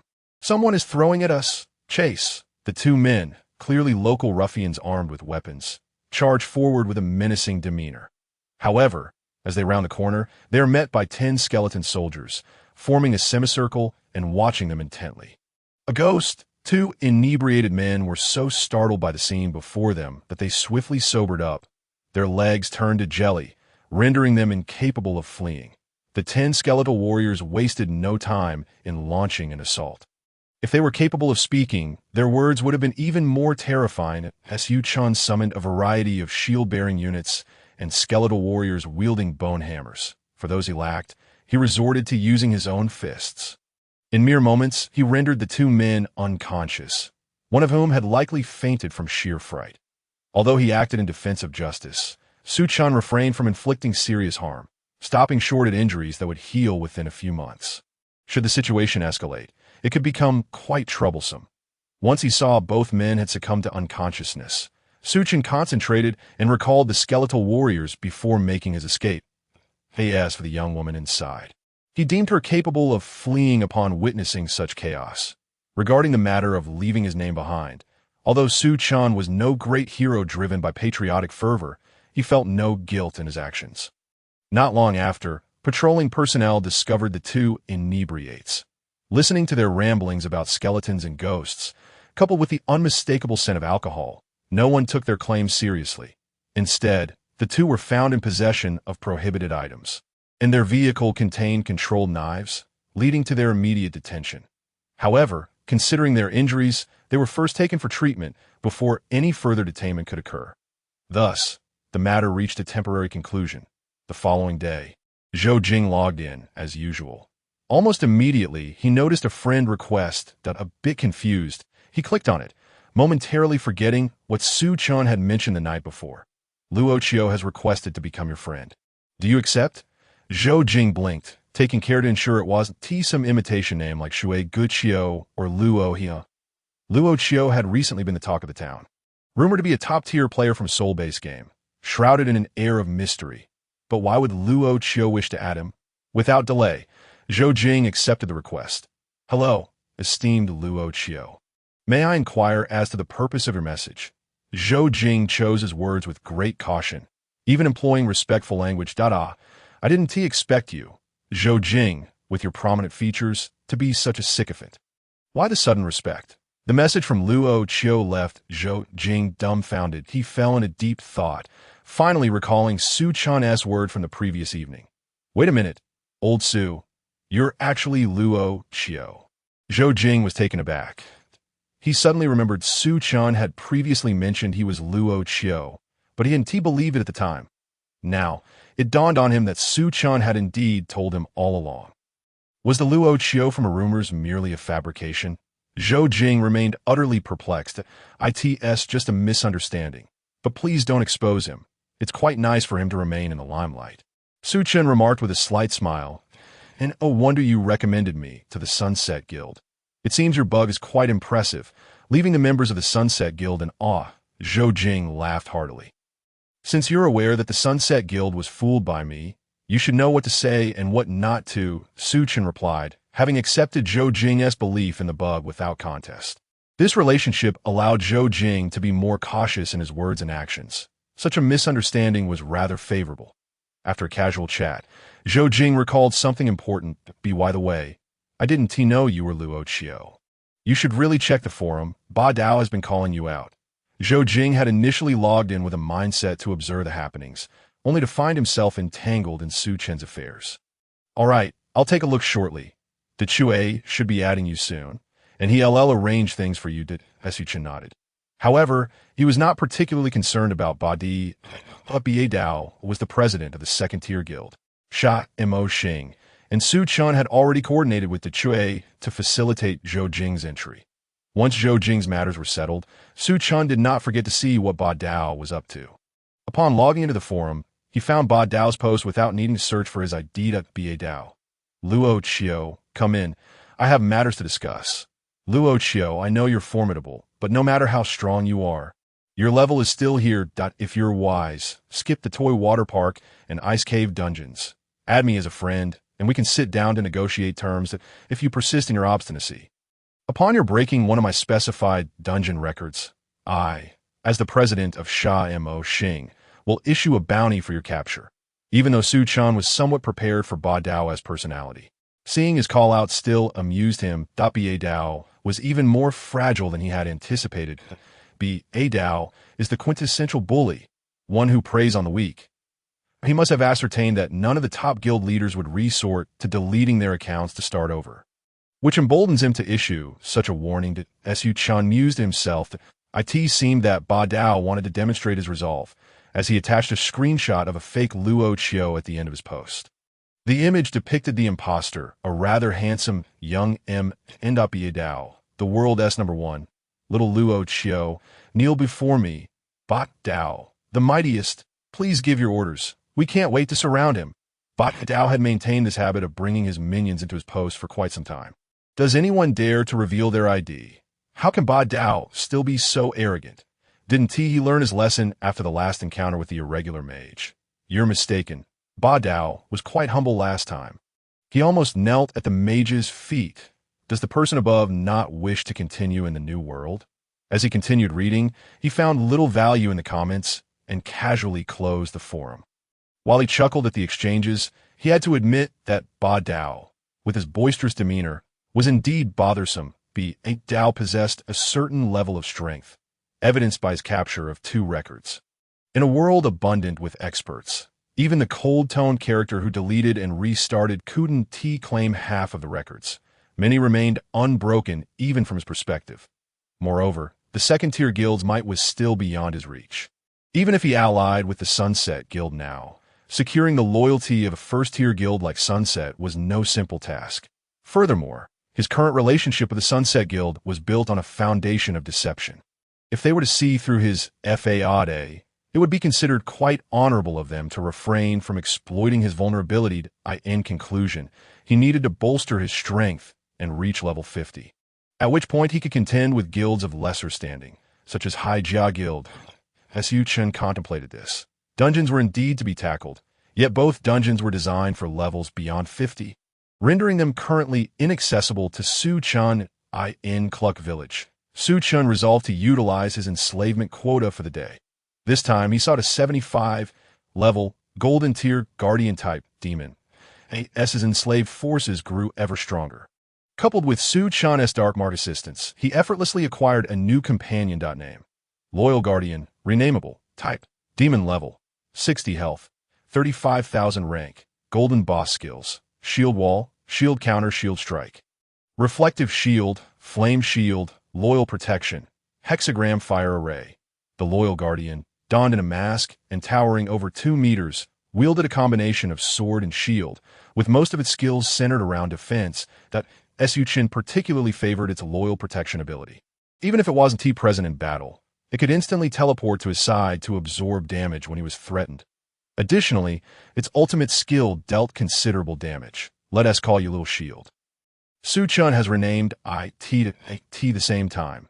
After vanquishing the boss, he leveled up, reaching level 39. The team continues to grow in size. Chen intends to diligently pursue further leveling. However, at that moment, the communicator chimed again.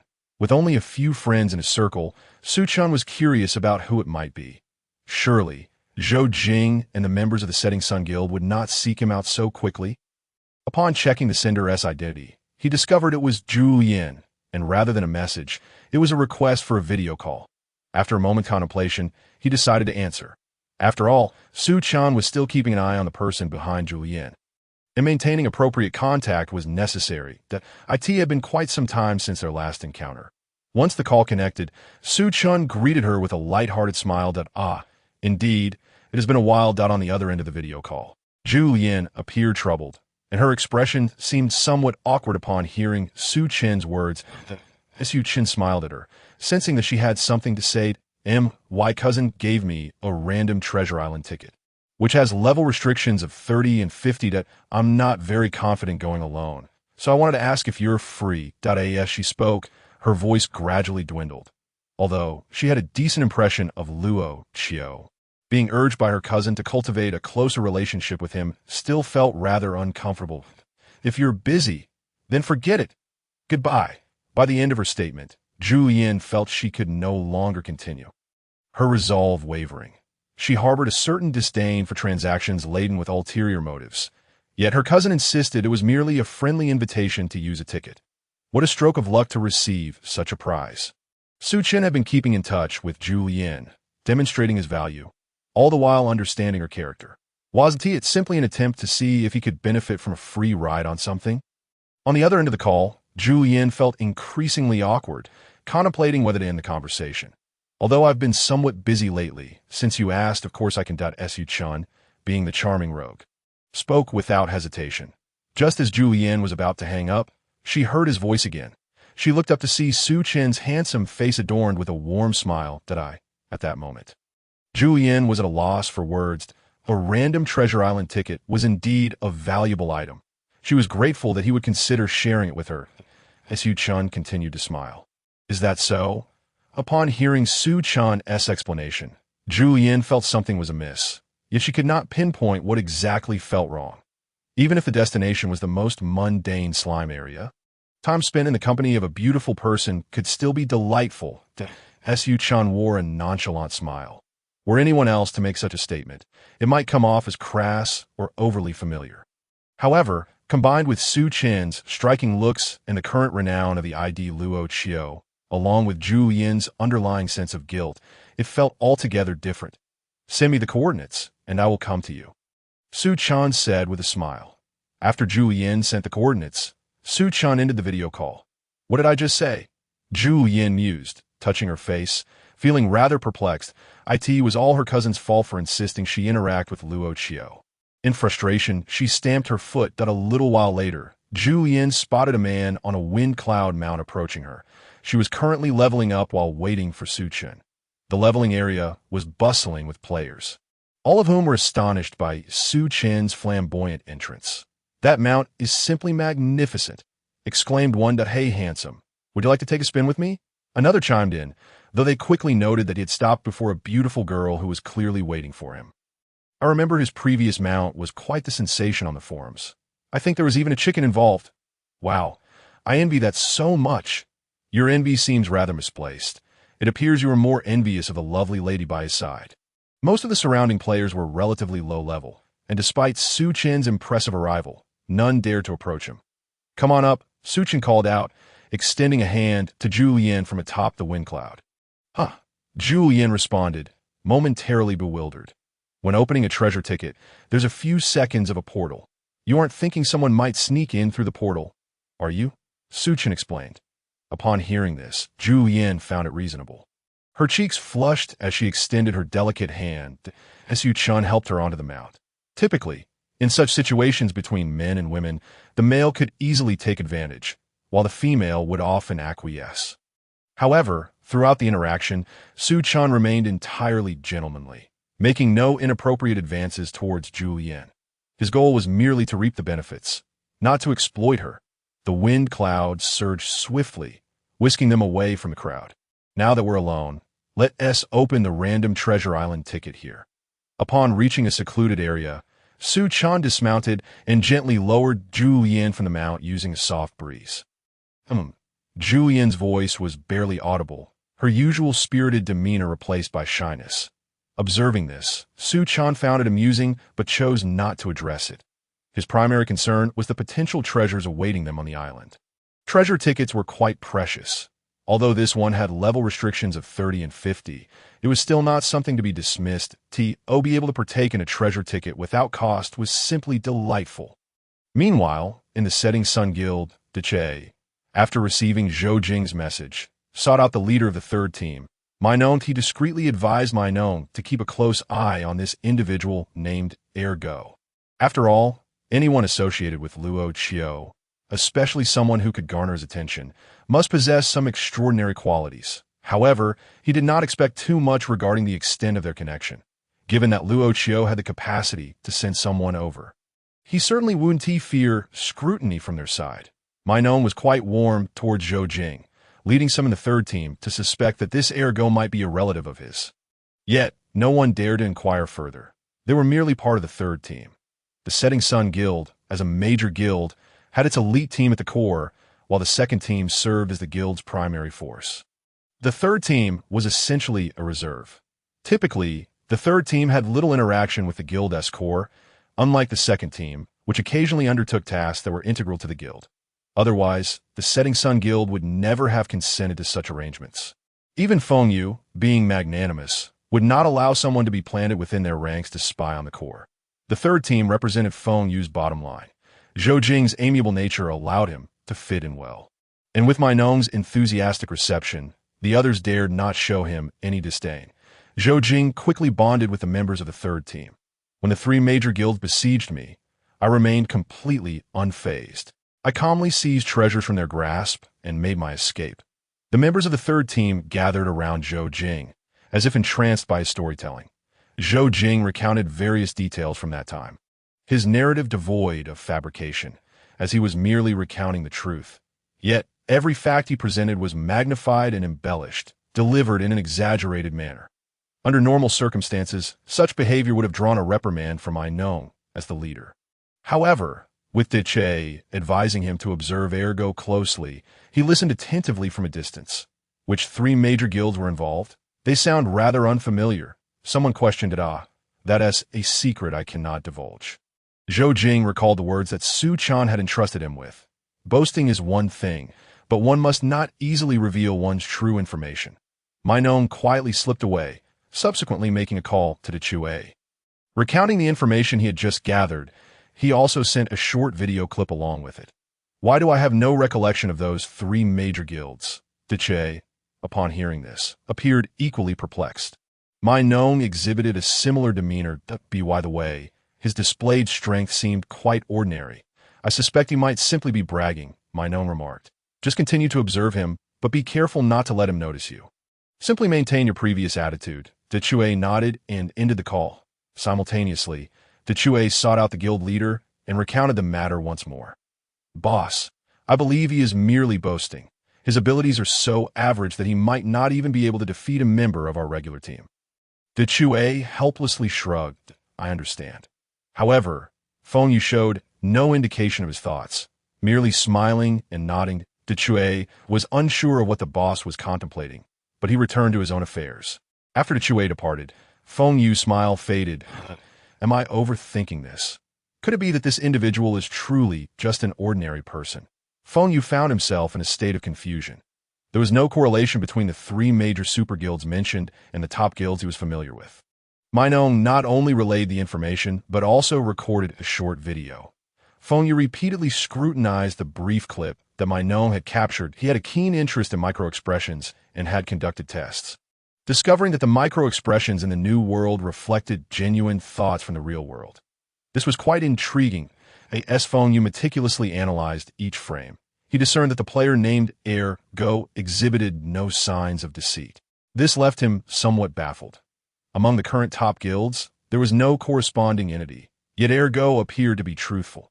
Unless that fellow, Go, had undergone some specialized training to exert control over his facial nerves. Achieving such a level would certainly not classify him as an ordinary person. Could it be that there exists another group of individuals hidden from our view? Feng Yu pondered this possibility. As for why Go's abilities seemed so average, yet he managed to elude the three top guilds he mentioned, it was not difficult to comprehend. One truly knew the extent of Luo Chio's strength prior to his account deletion. And the actions of a player who seemed ordinary in every aspect reflected a portion of Luo Chio's capabilities before the deletion. Perhaps only the elder brother could provide clarity on this perplexity. Feng Yu shook his head, uncertain about the nature of the hidden world beneath the surface. Suddenly recalling something, he made a call to Dechue to not engage in excessive surveillance of that Go, nor investigate him behind the scenes. Do you understand? Feng Yu's expression turned unusually solemn as he spoke. Boss, I understand. Dechue rarely witnessed such a demeanor from Feng Yu. He began to regard Go with heightened seriousness. Realizing that this seemingly commonplace individual was not as simple as he appeared, he also marveled at the mysterious power of Luo Chio, recognizing that even a seemingly ordinary person could possess significant background. On Treasure Island, Su Chen and Julian were teleported to the sandy beach. Treasure Island operates on a completely random generation model, making its contents unpredictable. The main world of the new world is a real place. Yet it still contains virtual aspects. For instance, dungeons are simulated by the game system. Such locations do not exist in the real world. The training grounds are similarly artificial. Treasure Island, like dungeons and training grounds, is also a virtual space. However, the virtual aspect in the new world possesses a tangible quality. From future events, Su Chen deduced that the game system serves as a vast medium.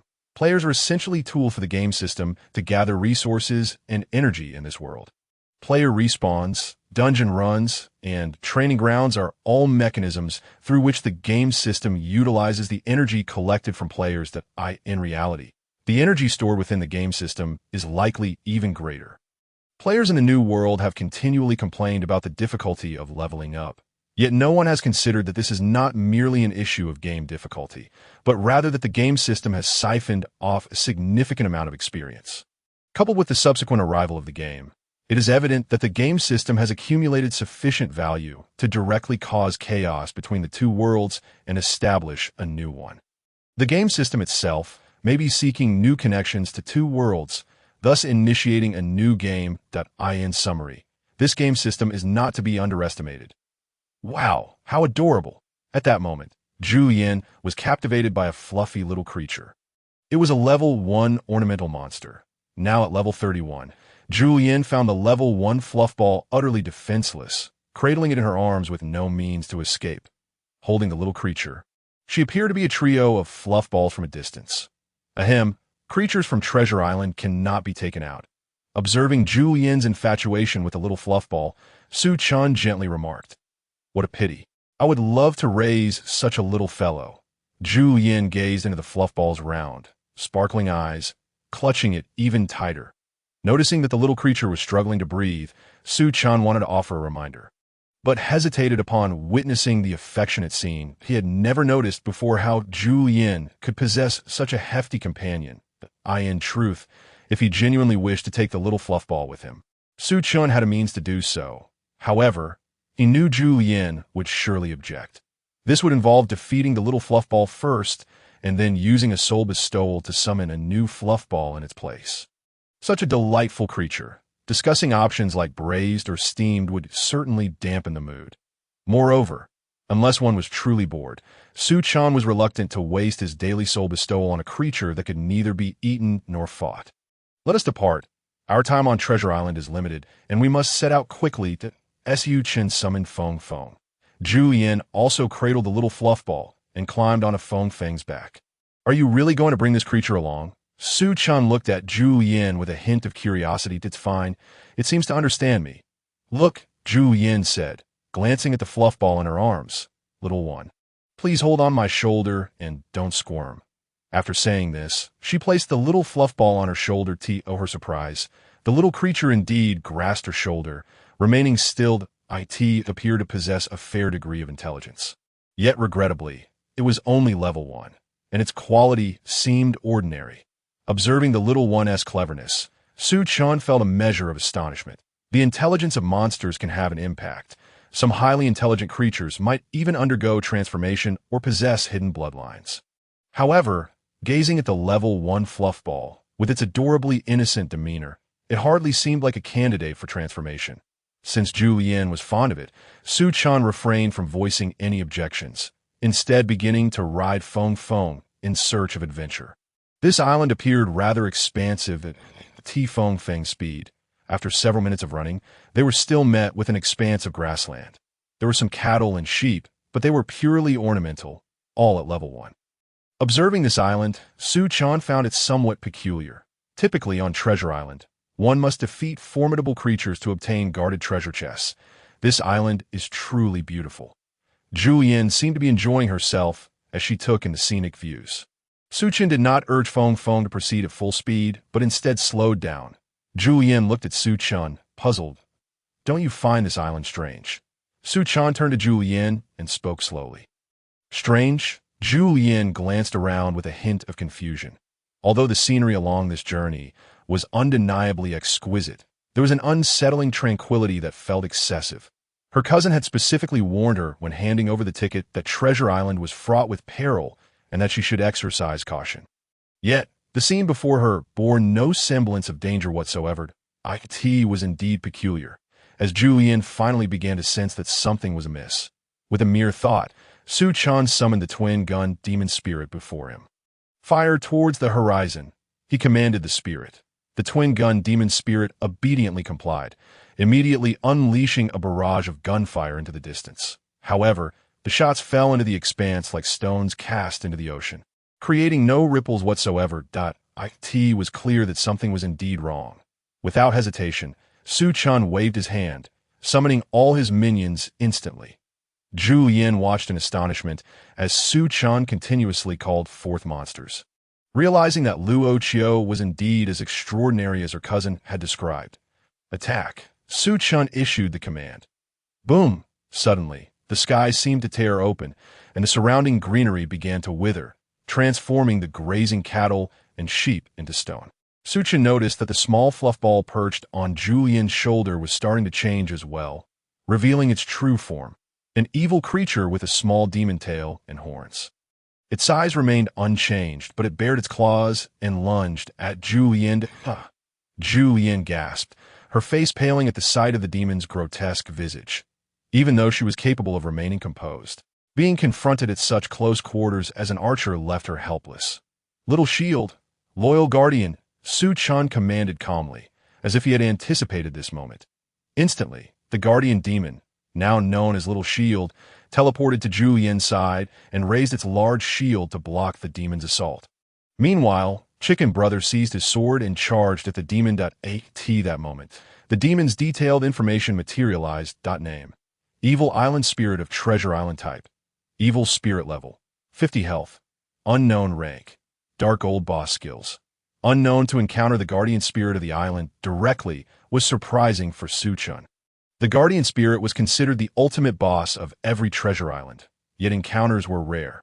The appearance of a Guardian Spirit often signified the presence of valuable loot. With the combined efforts of Little Shield and Chicken Brother, Zhu Yan found herself relatively safe. Be careful, Su-Chun advised as he moved beside Zhu Yan, guiding her to stand behind him. Only then did Zhu Yan regain her senses. Had Su-Chun not appeared just in time, she would have surely perished. The sight of the demon now filled her with nausea. As an evil spirit, the Guardian Spirit was anything but cute, its visage a terrifying and grotesque sight. The thought that she had been holding it moments ago nearly brought her tears. You seemed utterly unfazed earlier. Did you foresee this? Zhu Yan recalled Su-Chen's composed demeanor and the calmness with which he issued commands, and she inquired. It appeared to possess a considerable intellect. Yet it was merely a level 1 sightseeing monster of low rank. It shouldn't have been so clever. Su-Chen merely smiled in response, as if it were an inconsequential matter. Meanwhile, the battle had intensified. Although the Guardian Spirit was only level 50, it had the ability to summon resources from the entire island. Many monsters within the island were drawn in, though their levels were not high. Befitting a treasure island with a cap of levels 30 to 50, even the Guardian Spirit was limited to level 50 at most. Su-Chun devised a strategy. Chicken Brother would pursue the Guardian Spirit alone. Rocky would serve as the main tank to absorb damage up front, while the twin guns would focus on dealing damage. Wind would provide supplementary attacks or support from the rear. And Little Shield would protect the backline and clear any monsters surrounding the twin guns and Wind. Su-Chun alone orchestrated the team like a well-oiled machine, leaving Zhu Yan feeling somewhat superfluous. Fortunately, her archery skills were commendable, and given the relatively low level of the island's minor monsters, she could still contribute meaningfully. In this exquisite coordination, the Guardian Spirit found itself at a disadvantage. The level 60 Chicken Brother had a significant edge in the duel. The monsters it summoned were no match for the other summoned beasts. Additionally, the twin guns' intermittent attacks on the Guardian Spirit made Chicken Brother's task even simpler. Bang! With a surge of sword energy, Chicken Brother swiftly dispatched the Guardian Spirit, which was already on the brink of defeat. At that moment, a furnace appeared on the ground, yet it was tightly affixed to the island's surface, rendering it immovable. "What is this?" Zhu Yan inquired, her curiosity piqued. This was an enchanted furnace formed by the island spirit. Since the spirit's aura had not yet dissipated, one could conduct enchantments with native materials found on Treasure Island. Such enchanting was likely not in conflict with the enchantments performed by external enchanters in the outside world, a notion Su-Chun was somewhat familiar with. You have any equipment worth enchanting. If it's merely transitional gear, it might be unnecessary, as this enchantment cannot be transferred to future equipment. Su-Chun glanced at Zhu Yan. Is there anything worth enchanting? Zhu Yan examined her equipment before her gaze fell upon her bracelet. Perhaps just this. Saying this, she handed the bracelet to Su-Chun. I'm not well versed in this. Could you assist me? Zhu Yan said, somewhat bashfully. She promptly unbound the item, allowing Su-Chun to operate it. However, this also meant that the instant the binding was lifted, the item would no longer belong to her. If Su-Chun had ill intentions, the item would indeed become his. Su-Chun took the bracelet and inspected it. Elemental Flower Bracelet Gold type. Accessory level requirement. None. This item has the potential to grow. Hit rate 50 effect. Your charge will increase damage. Effect. Your charge can randomly add an elemental attribute. Is this worth enchanting? If not, then it might be for naught. Zhu Yan observed Su-Chen's silence, feeling as though he was deliberating, and thus spoke up that Su-Chun was at a loss for words. If this item were not worth enchanting, then nothing truly was. Did someone gift this to you? Su-Chun inquired, knowing who Zhu Yan's cousin was and recognizing her capabilities. However, this item was still rather costly. Any equipment with growth potential was extremely precious, typically requiring at least an epic quality to possess such capability. And that was merely the minimum. It could very well reach legendary, mythical, or even higher tiers. Although T-Dream was a vice president, gifting a growth-type item to her novice cousin was indeed quite extravagant. No, I transitioned jobs as soon as I entered the game, and this was given to me upon job change. When I first received it, it was still bronze. My cousin provided some materials for me, which allowed it to upgrade to gold. Zhu Yan replied candidly, I see it. It is a starting equipment. This item likely has the potential to grow to mythical level. Did your cousin never tell you that this equipment is valuable and not to be casually given away? Chen remarked, somewhat exasperated. If he were truly a nefarious character, he could have easily taken it. I just thought you weren't that kind of person. Zhu Yan's voice grew softer as she continued. All right, I'll search for materials. You stay here and keep an eye out for any abnormalities. If anything unusual occurs, inform me immediately. Chen decided not to dwell on the matter any longer. Time was of the essence on Treasure Island. I'll be vigilant, Zhu Yan replied dutifully. Without further ado, Chen mounted Wind and set off. For enchanting, the copper and iron ores found on Treasure Island would suffice, primarily serving as conduits for the spirit's energy. Chen first located copper and iron ore. After extracting a small sample, he promptly presented it to the other summoned beasts. You all dispersed to search for these two resources. Once the summoned creatures had committed the information to memory, he instructed them to scatter in pursuit. Apart from Feng, who served as his mount, the others ventured out individually. This was due to Feng's remarkable speed and the concerning inadequacy of its mining capabilities. For instance, Chicken Brother could utilize his sword to smash rock, while dual guns could simply blast through boulders with gunfire. The terrain was akin to a home ground, albeit with a slower pace. The mineral resources on Treasure Island were not difficult to find, and soon enough, the summoned beast returned with a substantial haul. Thanks to the earlier summons by the Island Guardian, which had drawn numerous monsters, the island was nearly cleared of threats, allowing for uninterrupted mining. Chen himself managed to gather quite a bit. With the contributions from the others, they had collected enough. There was no time to waste. After securing the minerals, Chen wasted no time and prepared to return. The summoning space could not accommodate external items, so he had to wait for their return. Otherwise, he could have recalled them into the summoning space and released them again. Achieving a swift transferred IKT present, they were reliant on their own means to traverse, with only Chicken Brother possessing a relatively faster pace. However, Chen recalled the skill of Little Shield, Loyal Guardian, in an instant. Little Shield, wielding its shield, materialized with a considerable quantity of ORA. Chen had two pieces of equipment that required enchanting: the Hell Tyrant gloves and the Ring of Courage. Uncertain of how much time remained, Chen refrained from relaxing. Naturally, he prioritized enchanting the Hell Tyrant gloves based on their value. He had also collected some silver ore, which he added to the mix. Ding! With the sound of successful enchantment, Chen eagerly seized the Hell Tyrant gloves. The overall attributes remained largely unchanged, but an additional effect was added. Enchantment, Scorching, increases character attack power by 30 points. This effect was unsatisfactory. Chen promptly opted to re-enchant. Enchantment, Scorching, increases character attack power by 50 points. Enchantment, Scorching, increases character attack power by 1. Enchantment, Scorching, increases character fire attribute by 30 points. Was this all that Treasure Island had to offer in terms of enchantments? If it didn't improve, he would reattempt. This equipment seemed only capable of producing scorching effects, yet even those varied extensively. Enchantment, Scorching, increases character attack power by 5.5 was a decent outcome. Upon seeing this effect, Chen swiftly decided to retain it without further attempts. Next, he would enchant the Elemental Flower Bracelet.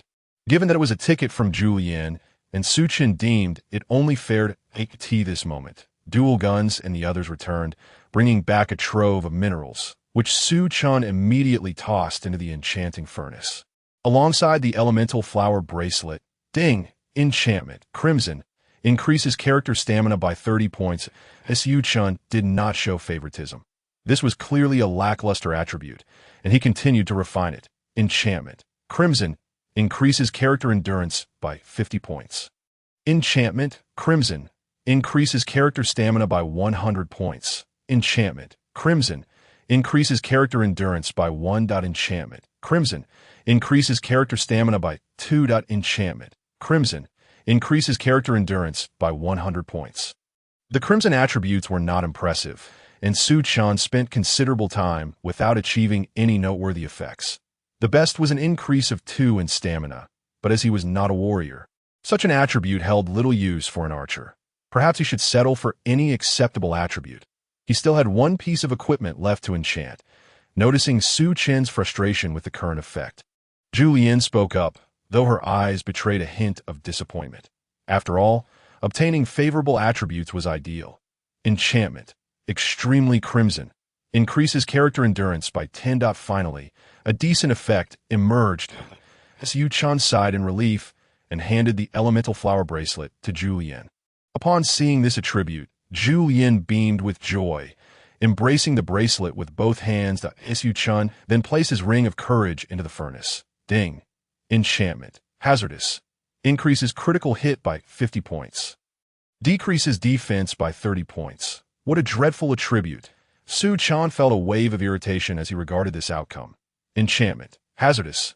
Increases critical hit by 10. Decreases defense by 5. Enchantment. Hazardous. Increases critical hit by 15. Decreases defense by 10. Enchantment. Hazardous.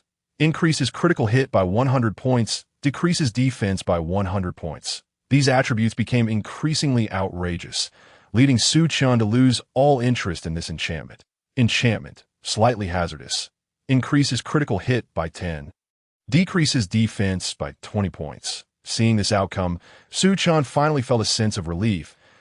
As long as it did not involve a percentage decrease in defense, it was acceptable, while the increase in critical hit was modest. At least the defense reduction was minimal. It was indeed a close call. Such attributes still existed. Julian had been observing closely, and she likely discerned that Chen was akin to a summoner. For a summoner, a percentage decrease in defense could be devastating. Indeed, I nearly rendered this piece of equipment unusable through enchantment. Chen felt somewhat exasperated. However, at that moment, mist began to envelop Treasure Island. Chen realized that they were about to be teleported away. Once the mist dissipated, the two found themselves back at their original location. "Thank you so much for today," Julian said, holding the bracelet with a radiant smile. "We need not mention it. Without your scroll, I wouldn't have been able to enter," Chen replied with a playful grin. Though his words seemed accurate, there was something odd in the undertone. "I suppose I shall take my leave now." Julian had initially intended to invite Chen to grind monsters together, as she could level up quickly with someone to guide her. However, upon noticing the significant level difference, she refrained from extending the invitation. "All right, we can team up next time," Chen said cheerfully. As Chen prepared to depart, Julian hesitated before speaking to She appeared somewhat uncertain. "Speak your mind," Chen encouraged with a smile, narrowing his eyes slightly. "My cousin is part of the Guolan Guild. I'm not entirely sure about the specifics, but she mentioned that you could look it up online. Her guild is quite formidable." Upon hearing this, Julian felt a wave of relief wash over her. "I know Guolan is a powerful guild," Chen affirmed with a nod. He was certainly aware, or else he wouldn't have expended so much effort. "After your Edaluo," Chiu set a record that day, "I was astonished and casually mentioned that my cousin was quite interested in you and wanted you to join the Guolan Guild." She herself was uncertain why she had agreed to this request from her cousin, but that was just her nature. Once she committed to something, she followed through. Though it was somewhat embarrassing, at least she had mustered the courage to ask. While Chen understood the implication, he still found it odd to hear that her cousin had an interest in him. "Please convey to your cousin that I have no interest in joining the guild," Chen said with a smile as he looked at Julian. Julian sighed, as she had somewhat anticipated this. She believed that Chen did not seem like the type to willingly submit to others. He appeared to be the one in control of the situation. Just as she was accepting this outcome, Chen suddenly shifted the conversation. "However, I am interested in collaborating with her guild," Chen said with keen interest. "Collaboration?" Julian was taken aback. Though Chen indeed appeared strong, he was only in his 30s, while the major guilds boasted members in the hundreds. How could he propose a collaboration? Suddenly, Chen leaned in closer. You can tell her that I possess something her guild urgently needs if she is open to an equal partnership. Have her notify me, Su Chen whispered softly in Julien's ear. After speaking, he did not wait for Julien's response, swiftly shattering a teleportation scroll and disappearing in an instant. What a vexatious fellow, Julien muttered, touching her cheek. Returning to Crook Village, some low-level monsters, upon seeing Su Chen's approach, hastily fled. It had become rare for formidable adversaries like Su Chen to appear in Crook Village, especially one who roamed with a few traitors among the monsters, wreaking havoc, as Su Chen found no interest in pursuing these lowly creatures. Indeed, the Sunlight Guild and the Divine Sword Guild were in cahoots, as evidenced by their direct merger following the game's arrival. However, the nature of the relationships among their upper echelons remained rather ambiguous. Naturally, Su Chen had noted the Divine Sword Guild on the leaderboard, collaborating with the Gulan Guild, primarily to sell strategies. Initially, he did not prohibit the Sunlight Guild from reselling strategies. After all, this dungeon was not a colossal one, merely a moderately challenging transitional instance. The absence of a prohibition on resale served as an implicit bargaining chip to persuade Feng Yu to agree to certain terms. That if the Sunlight Guild could resell, he certainly could as well. Maintaining a lead in guild progress was still vital for those top-tier guilds. Unless absolutely necessary, no one would sell strategies to their competitors each time a dungeon was successfully cleared for the first time. The guild that achieved the first completion would keep the details secret, refusing to sell even for a price. This further underscored the extraordinary relationship between the Sunlight Guild and the Divine Sword Guild. Moreover, casual players typically lagged 1 or 2 dungeons behind those top-tier guilds that obtained strategies. They either had to rely on their own exploration or wait for streamers and various bloggers to reveal information, as they could not afford the cost of dungeon clearing. Those streamers and bloggers could barely keep up with the trailing edge of the first-tier guilds. There was even a streamer once revered as a god by casual players, as his team managed to barely keep pace with the first-tier guilds. However, he later ceased streaming for reasons unknown, though Su Chen suspected it was merely due to encroaching on the interests of the major guilds. These large guilds were either backed by significant capital or were directly established by substantial investments. While it was impossible to locate players from the real world through the New World game, streamers could easily be tracked through various registrations. This was precisely why, despite his current financial constraints, Su Chen had no intention of starting a live stream. He could undoubtedly become a top influencer, yet he would face threats from capital interests, especially since various streaming platforms were under their control, making competition difficult. Therefore, selling strategies to a few agreeable guilds sufficed for now, as Yu Chun continued to grind monsters while patiently awaiting news from Wulan. However, he did not forget one important matter. In his friends list, he found the ID Ergo, which belonged to Zhou Jing. Lao Luo, what do you need me for? Zhou Jing initially intended to call him Lao Su, but recalled Su Chen's prior advice to consistently use in-game names.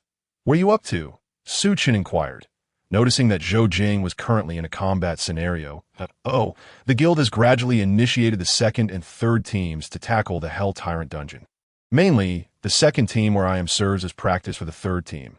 Zhou Jing replied with a hint of helplessness, simultaneously showing Su Chen the surrounding situation via video. Indeed, the third team was primarily focused on training, presently in a post-battle respite. Have you received any potions? Su Chen asked curiously. Potions? What potions? Zhou Jing responded, clearly unaware. It seemed that the neutralizing potion had not yet become widespread, likely only within the second team. However, as he continued to sell strategies, the neutralizing potion was bound to gain popularity. In that case, I'll send you a materials list. Use all your funds to procure them. Before long, I will send you another sum to assist in further acquisitions. Su Chen said with a smile. The current demand for those materials wasn't particularly high, as only the Divine Sword and Sunlight guilds were aware of them, and they had no plans to sell strategies. Thus, they were merely for personal use, with no consideration for stockpiling or speculation. Moreover, given their scale, such matters were not their immediate concern. All right, Lao Luo. It's your call, Zhou Jing agreed without hesitation. Today, he had witnessed Su Chen's capabilities.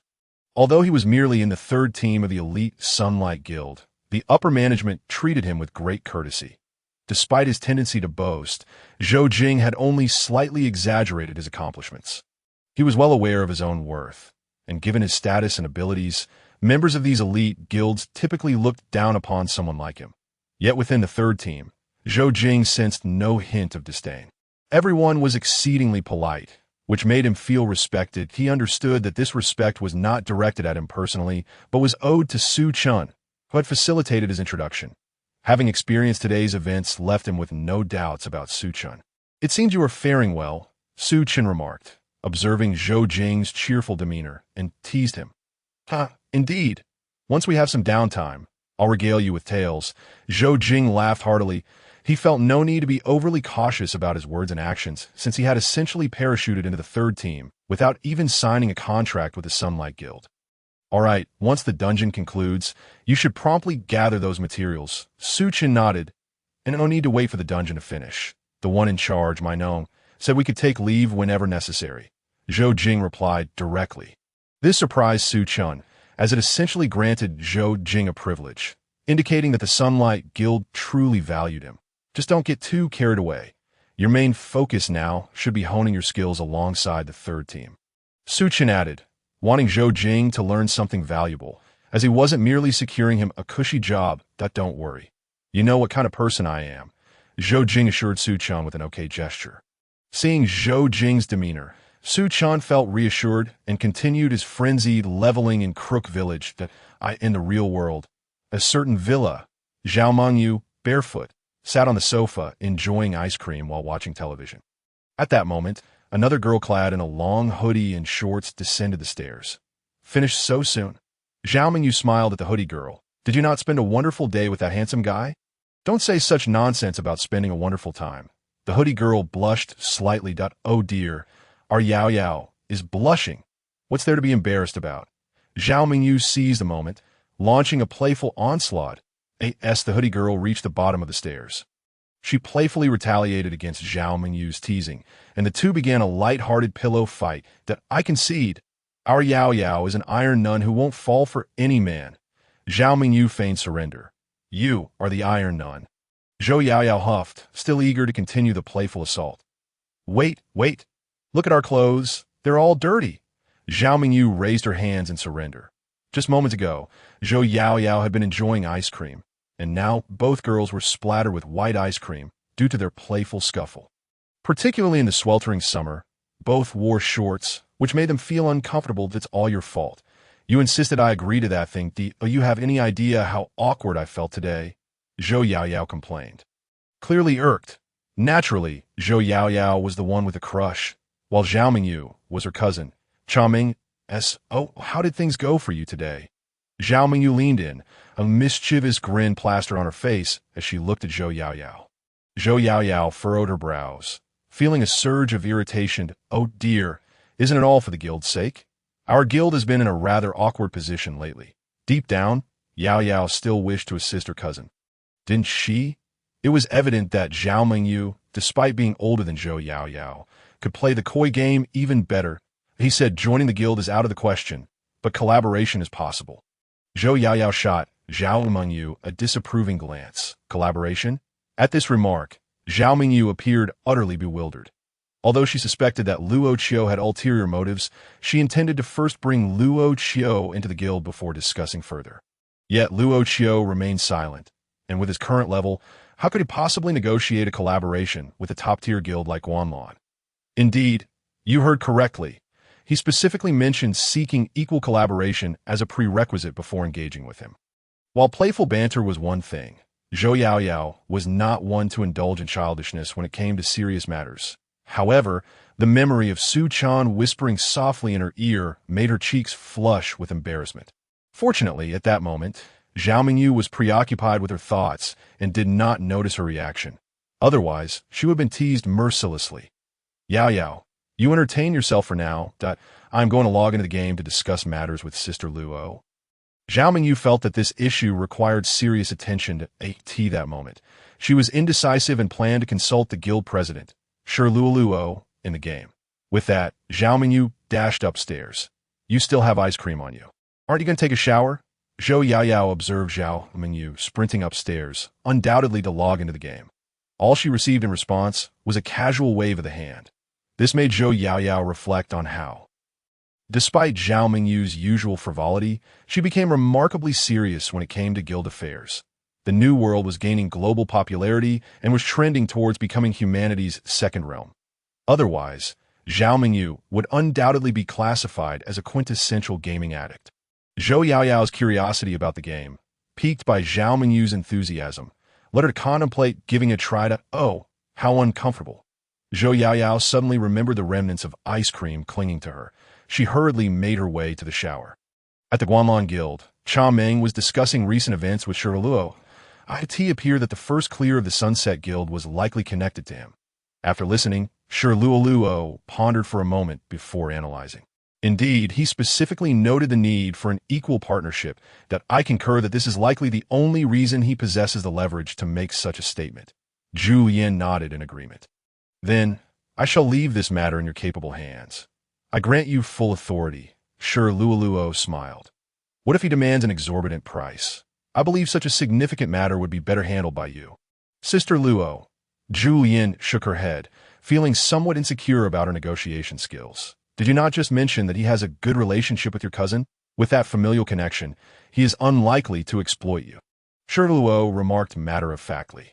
This reasoning struck a chord with Zhu Yin, leaving her without grounds to decline. High-level monsters often required just the simplest beatings. After a long day, Master Su was preparing to log off for a rest. Observing the exhausted figures before him, Brother Ji collapsed on the ground, gasping for breath, dual pistols lying carelessly, and summoning monsters sprawled in disarray. Su Chan shook his head. When would these creatures learn to maintain inner tranquility? Even amidst chaos, such disorder was utterly unbecoming. With that thought, Su Chan rose from the sofa, retrieving his thermos filled with goji berry water and packing it back into his bag. These were items produced by casual players, affordable and not classified as combat materials, naturally rendering them inexpensive. Unless one were a wealthy individual utilizing high-tier monsters to craft luxury items, those would indeed be classified as extravagances. Just as Su Chan was about to log off, a message from Zhu Yin arrived. Upon reading its contents, Su Chan smiled. He promptly added Cha Meng as a friend. Negotiations would be more convenient via video call. Hello, I am Zhu Yin's cousin. During their first encounter, Cha Meng was relatively reserved, refraining from any inappropriate comments. However, through the video, she found Luo Qiu quite handsome. No wonder that girl Yao Yao was so smitten. Since you are open to collaboration, let's get straight to the point. After a long day of battling, Su Chan felt somewhat fatigued. Although he had not been actively engaging, supervising was still quite tiring. That seems reasonable. Cha Meng felt somewhat speechless. Initially, she had thought to leverage her cousin's relationship to establish connections, hoping to negotiate a lower price when Luo Qiu presented his demands. Since you are Zhu Yin's cousin, I will lay my cards on the table. I possess the strategy for the Hell Tyrant dungeon. Su Chan, unwilling to waste words, directly revealed his hand. Cha Meng was taken aback. Although she had suspected it, hearing Luo Qiu stated outright was still quite shocking. Naturally, she refrained from foolishly inquiring how someone of his level could know such advanced dungeon strategies. Everyone harbors their own secrets, and prying could jeopardize the collaboration. What do you desire? If I am not mistaken, the strategy you have should be at least third hand, if not more. Having contemplated this matter, Cha Meng expressed her previously prepared bargaining points. The offer I am making you is the third-hand strategy. Su Chan was equally forthright, stating his position plainly. And the price? Cha Meng inquired. 100,000 gold coins. Su Chan stated his bid without hesitation. 100,000 gold coins was not an insignificant sum, but it was not exorbitant either, especially for a top-tier guild. Cha Meng furrowed her brows, seemingly deep in thought. Do you have any questions? Su Chan inquired nonchalantly. No, I am merely contemplating why you require gold coins, especially in this situation. Cha Meng blurted out, momentarily caught off guard. Are you looking to barter resources instead?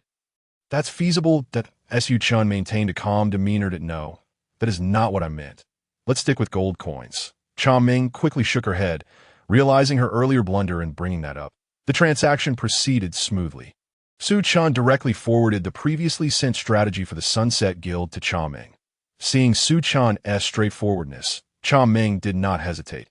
She promptly transferred the gold coins from her mailbox without any verification. Pleasant dealings. Let us collaborate again next time. Both parties conducted their transaction without any unnecessary delays, leaving Su Chen quite satisfied with the outcome. Looking forward to our next collaboration.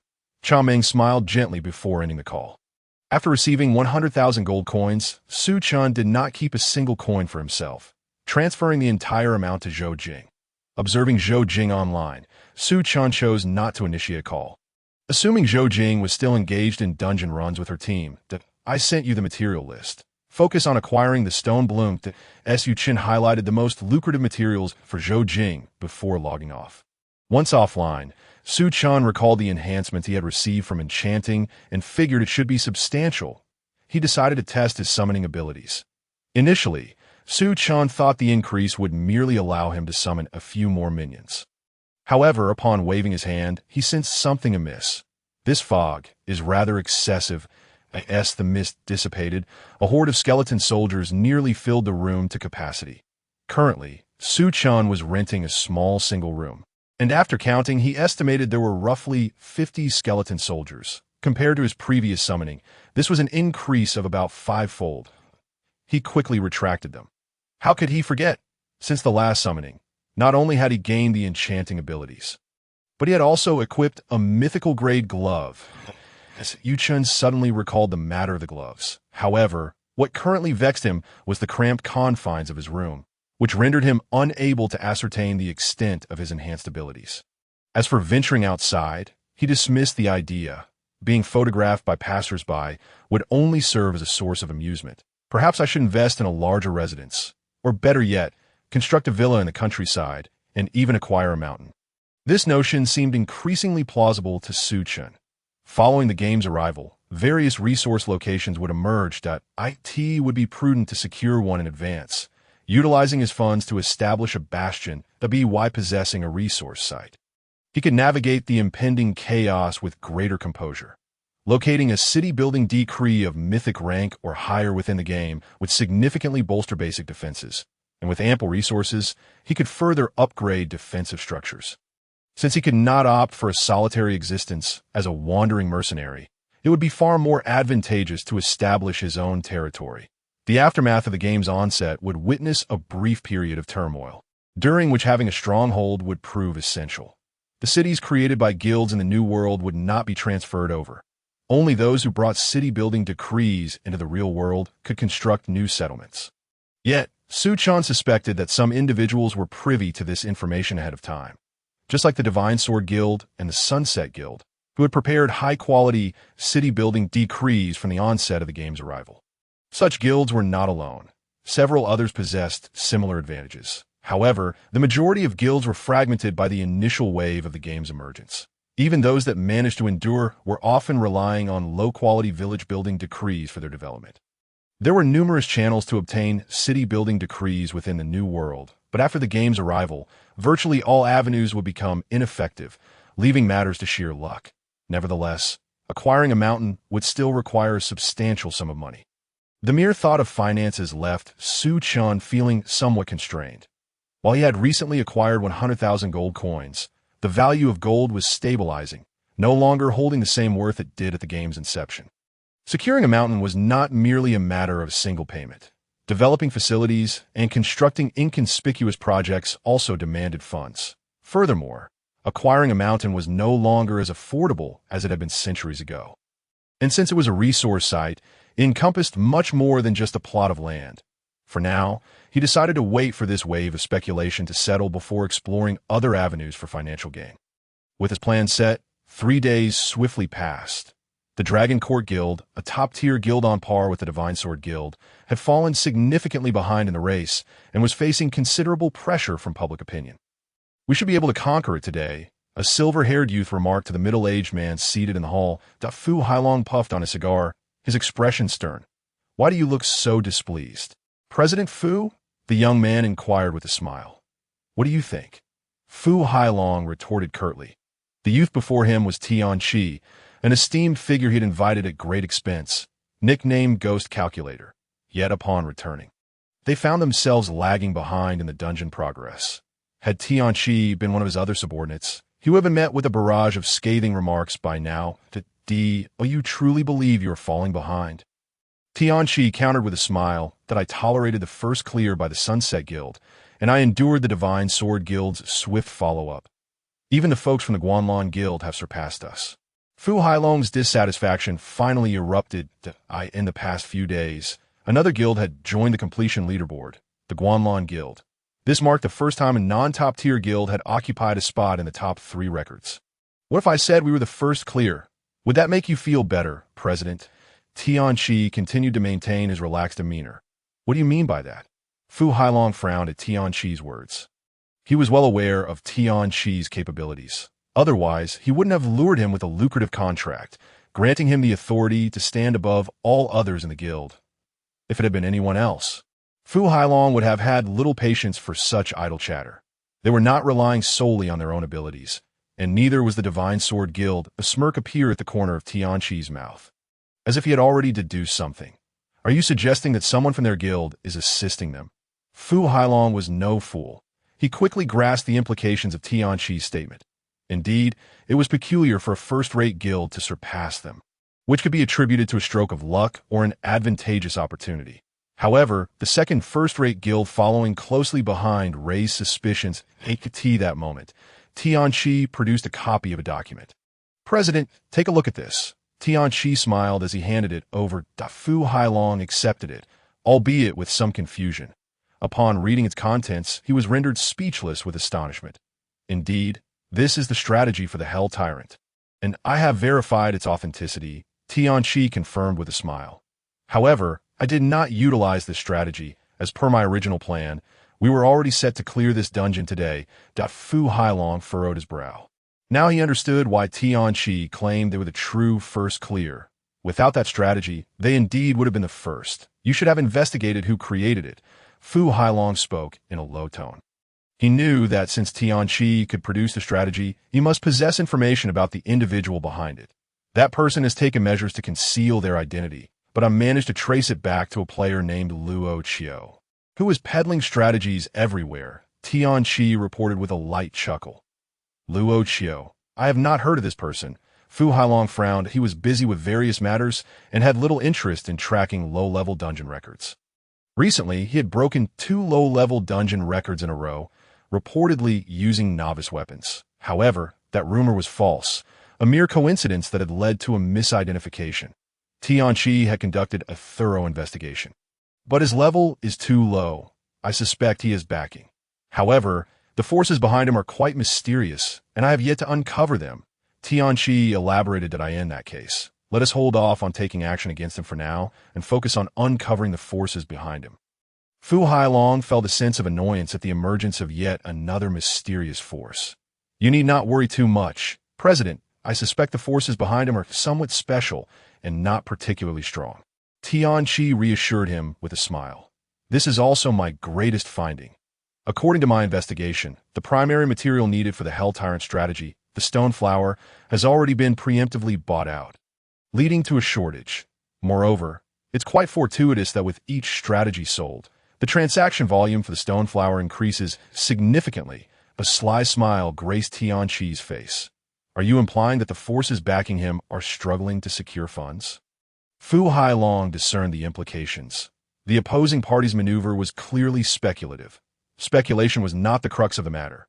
Rather, it was that the opposing party, despite their intentions to speculate, lacked the capital to do so. They relied on the gold earned from selling strategies to complete their operations. That I entrust this matter to you. Do your utmost to recruit him. Fu Hailong paused before continuing. If he cannot be of use to me, then eliminate him. With that, Fu Hailong departed, leaving Tianqi alone. That a cunning smile crept across Tianqi's face. That I share your intentions. His eyes narrowed as he began a plot. His willingness to support Fu Hailong stemmed from an appreciation for Fu Hailong's ambitious nature, allowing him to maneuver freely. Compared to recruiting Luo Qiu, Tianqi was far more inclined towards the latter. The brain of the Dragon Court Guild only required him. Even if Luo Qiu possessed some abilities, he would ultimately have to heed Tianqi's commands. That In the depths of Crook Village, a realm beset by malevolent creatures, there lay a deck chair adorned with an umbrella, upon which Chen reclined in repose. Surrounding him were several small stones, serving as guardians of his safety, while others offered fruits and fanned the air beside him. At a flash of white light illuminated the scene. At last, he had reached level 50. Chen expelled a seed and rose to stretch his limbs. Apart from the previously enslaved monsters, 3 new adversaries had emerged in the past 3 days. Name: Wandering Hunter, renameable, species, demon level, 60 health, 25. 000 rank, golden boss name. Fallen Demon Bear, renameable, species, demon level, 58 health, 28,000 rank, golden boss name. Frenzied Fire Demon, renameable, species, demon level, 55 health, 20,000 rank, golden boss. The skills of these foes were rather commonplace. Thus, Chen did not pay them much heed. He had not encountered any particularly unique demons recently, and, preferring to avoid unnecessary travel, he chose to level up peacefully within Crook Village.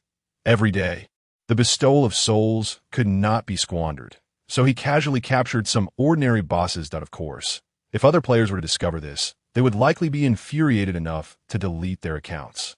Now at level 50, he pondered whether new legacy skills awaited him. Simultaneously, he glanced at his status panel. Player: Luo Chio class.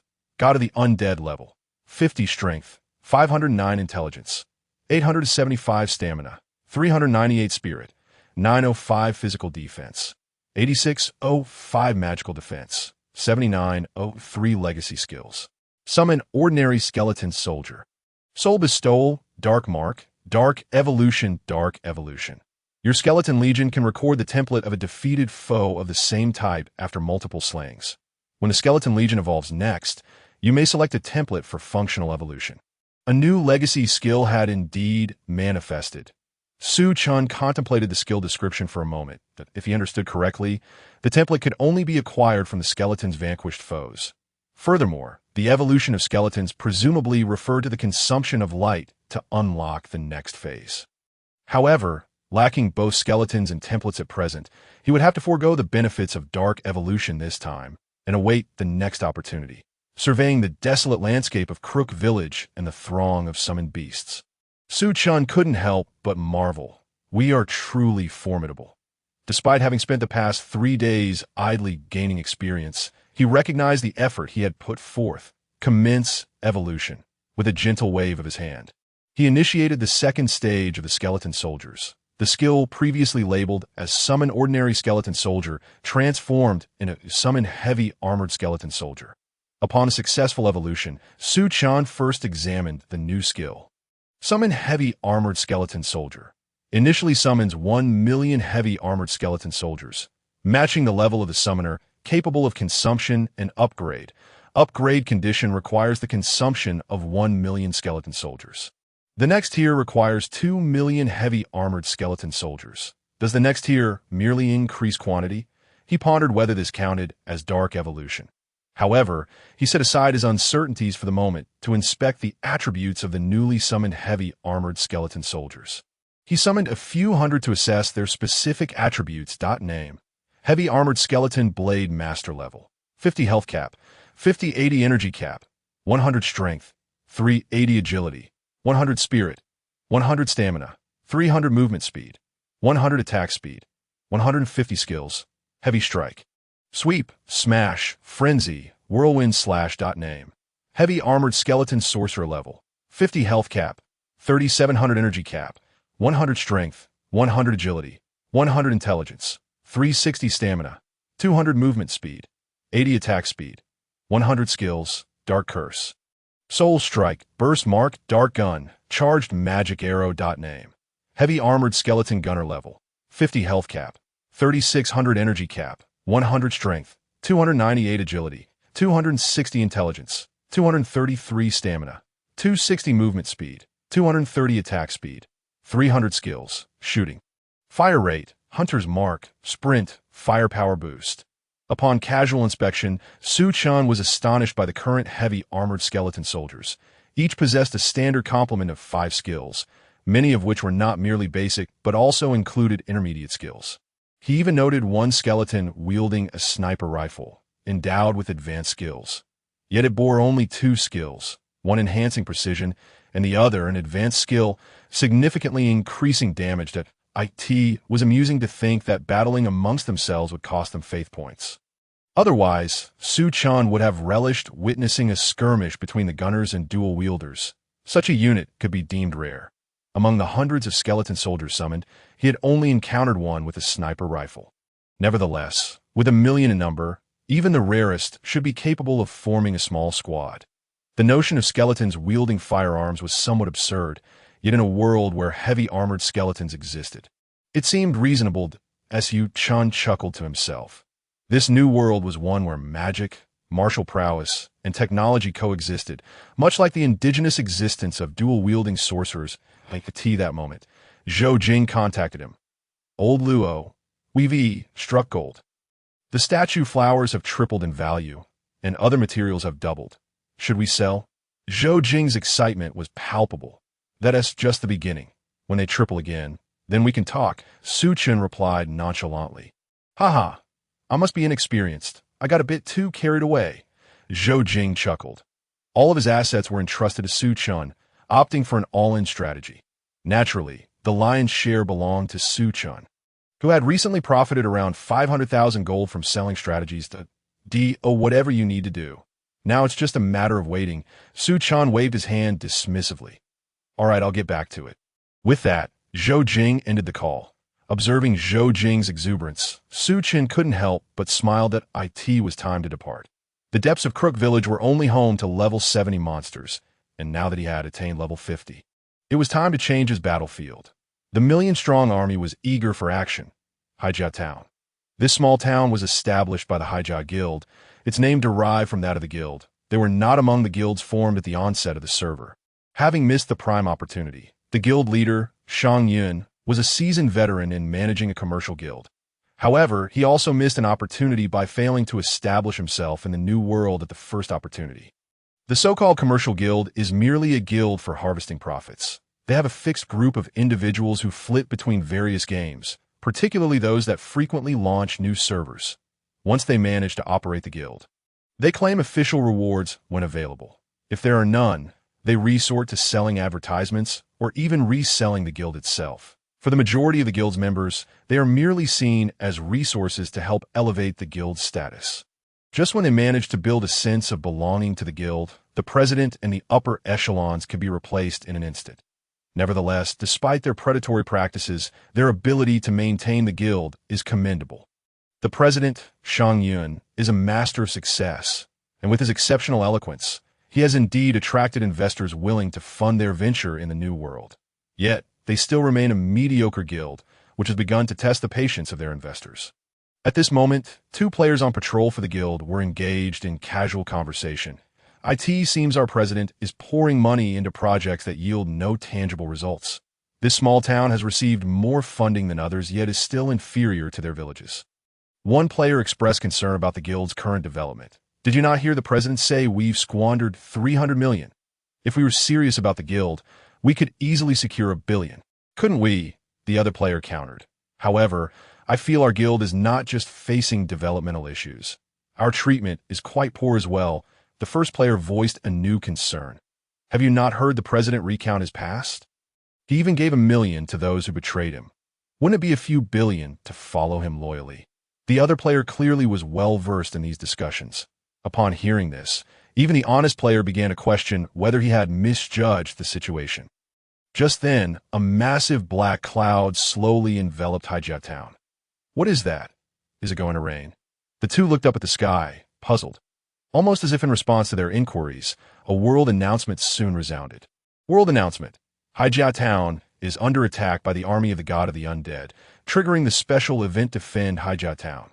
The town has entered a combat state. Players in this town cannot log off. Characters remain in the game while offline and cannot leave via teleportation.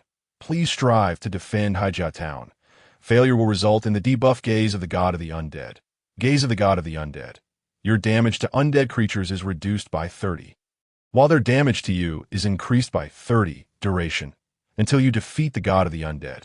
The previously bustling players in Haijia Town could not help but glance outside. A scout-class player climbed the watchtower, and the sight before him left him utterly speechless. Boom! Boom! Boom! Countless skeleton soldiers marched in unison on the horizon, each step resonating with a thunderous sound.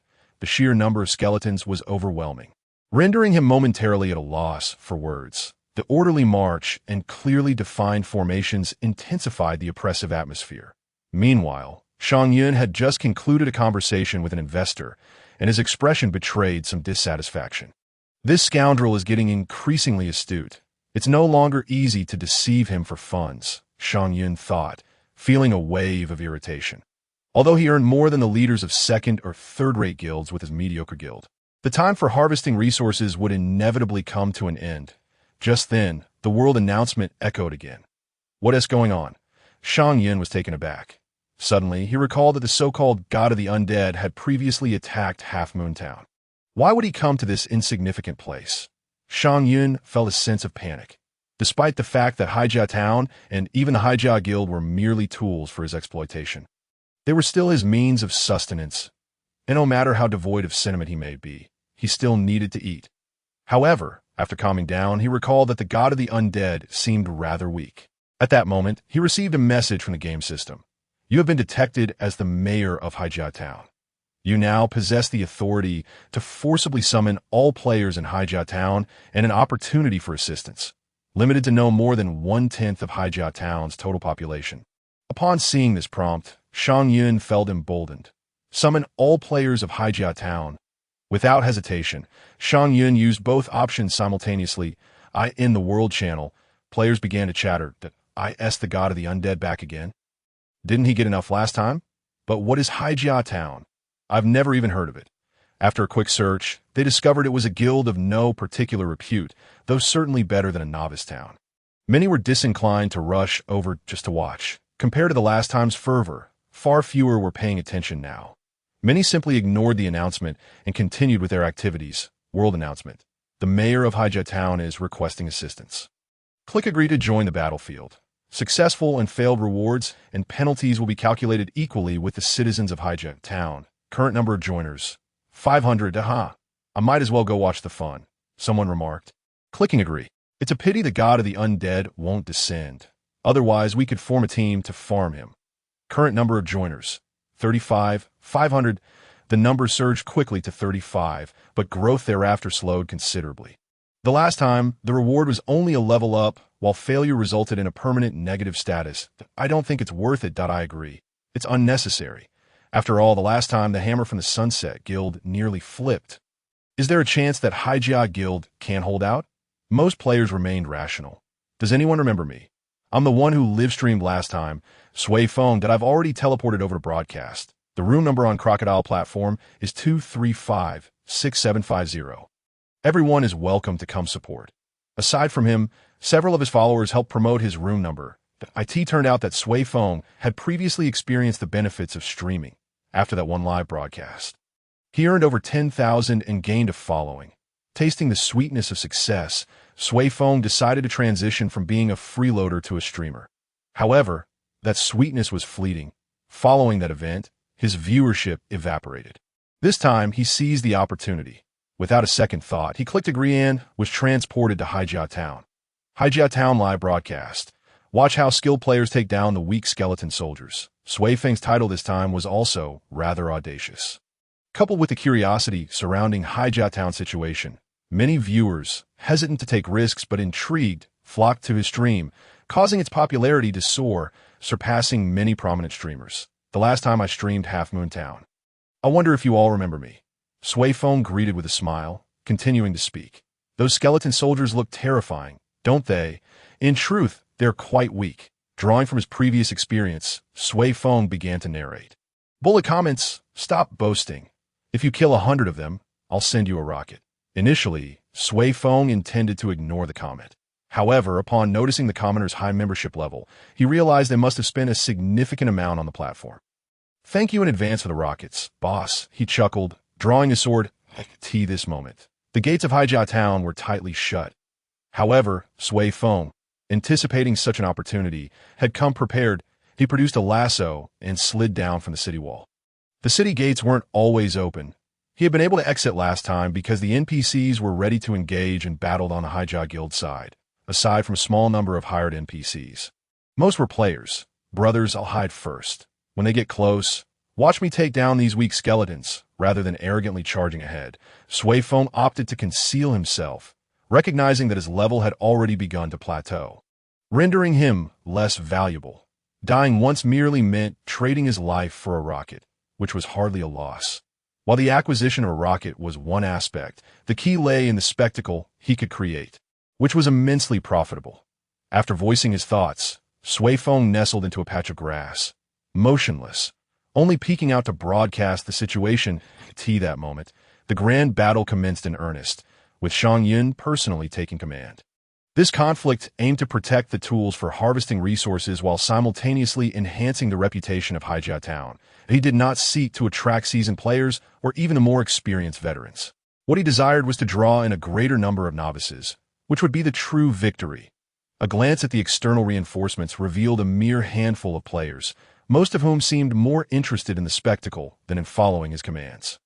However, considering that the skeleton soldiers were relatively weak, Shang Yun paid little heed that as the archers entered range, he called for the first strike. Upon seeing the skeletons approach, Shang Yun bellowed. Archers typically possess a longer range than mages, unless faced with those endowed with special skills or top-tier mages with various enhancements. Instantly, a flurry of ranged attacks rained down upon the skeletons. Initially, Shang Yun anticipated that based on previous encounters, this round of assaults would annihilate several tens of thousands of skeletons. However, as they drew closer, the front line of skeletons raised their shields. Moreover, they possessed a skill that emitted a faint white glow from their shields, reinforcing their defenses. Among the players of Hijiao Guild, those above level 100 constituted less than 20, the majority being below that threshold. After all, their guild had started with a dismal footing, clearly lacking in prospects. This small contingent of level 100 players had been lured by Shang Yun's generous salaries, merely serving to bolster the guild's facade. Even individuals like Zhou Jing, if willing to join Hijiao Guild as a slacker, could secure a handsome paycheck. This reflected the value of the first batch of players. However, receiving such high wages was not without strings attached. Contracts imposed restrictions requiring them to assist the guild frequently, leaving little time for personal advancement. Thus, only those who truly could not find a place elsewhere would consider such arrangements. Any player with even a modicum of ambition would refrain from joining such a guild. Like Zhou Jing, despite his financial struggles, he had never entertained the thought of joining a subpar guild for a paycheck. Joining such a guild would essentially cripple one's potential. The shield-bearing skeletons effectively absorbed the majority of the attacks, but by the end of the round, the skeletons had sustained minimal losses, perhaps only 2,000 to 3,000, insignificant compared to the millions-strong skeleton army. This scene was also broadcast live. What the hell? Who claimed these skeletons were weak? Observers realized that the skeletons appeared better equipped than during their last encounter. Indeed, these skeletons seemed to possess greater strength than before. As the archery attacks concluded, the magic users finally unleashed their spells. The riot of colors surged toward the skeleton horde. Compared to arrows, the destructive capacity of magic was greater, though still limited. Unbelievable. I feel like Hijiao Town is on the verge of collapse. The skeletons had grown stronger, but in truth, Hijiao Town was not much more formidable than Half Moon Town, that if ranged assaults yielded such meager results, what hope was there for close combat?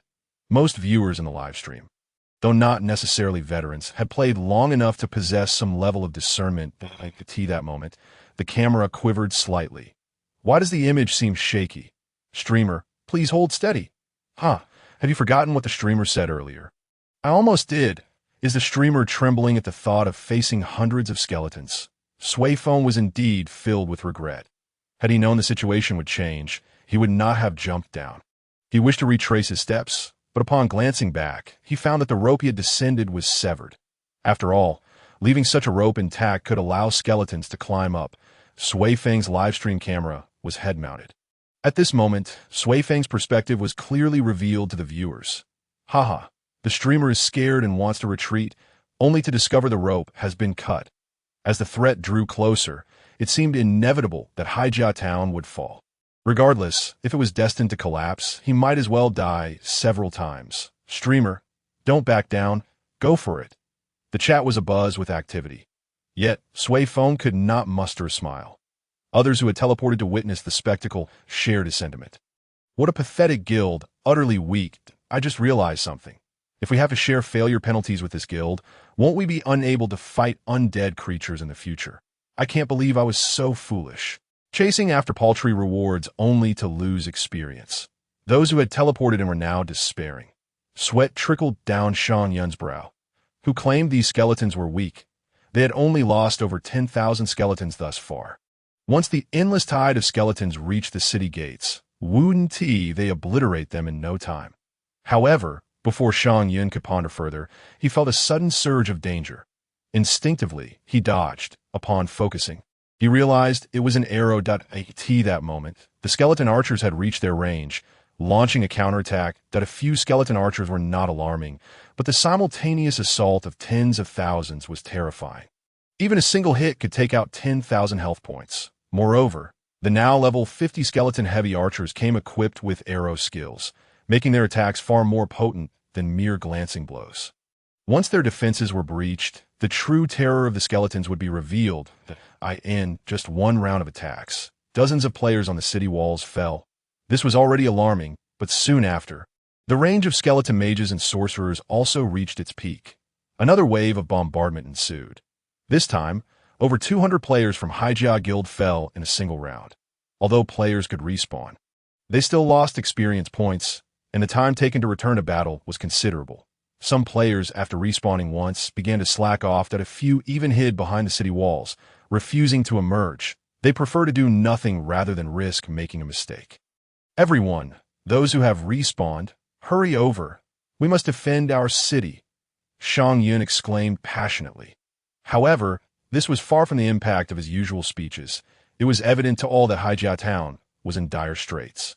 It would be wiser to hide and minimize their experience loss. Particularly for those players above level 100, their experience was far more precious, and they were seasoned veterans. In truth, they were merely mercenaries of Haijia Guild. Contracts were contracts. They did not flee, but with such overwhelming opposition, the contracts did not stipulate they should sacrifice themselves. If these high-level players were willing to give their all for the guild, perhaps they could have reduced the skeleton army's numbers by another 10,000. Yet now, they were merely going through the motions, losing all sense of urgency. Only those relatively new players, easily swayed by Shang Yun's rhetoric, remained determined to fight for the guild. The veterans understood the true nature of this guild, feeling no sense of belonging. They would only stick around as long as they could benefit, but if things went south, they would make their exit. In the world chat, Shang Yun, watching the encroaching skeleton army, felt an urgency. All who come to aid Haijia Town, I offer 2,000 gold coins for players above level 100. I implore all capable heroes to assist me in repelling the army of the god of undead. This may be the key to unlocking the expansion. Amidst the chaos, Shang Yun seized a moment to post in the world chat.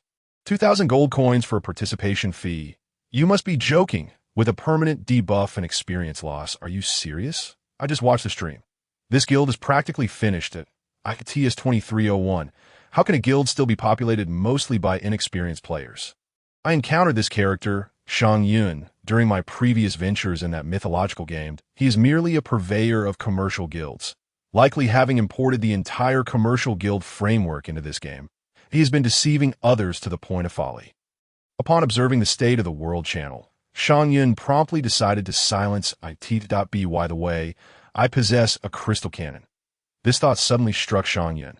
Speaking of the crystal cannon, such equipment is typically reserved for large cities. The guild members often lament the extravagant expenditures of the guild, and this is one of those unjustified expenses. In a mere small town, situated on the fringes, the infrastructure is so inadequate that they dare to acquire a crystal cannon.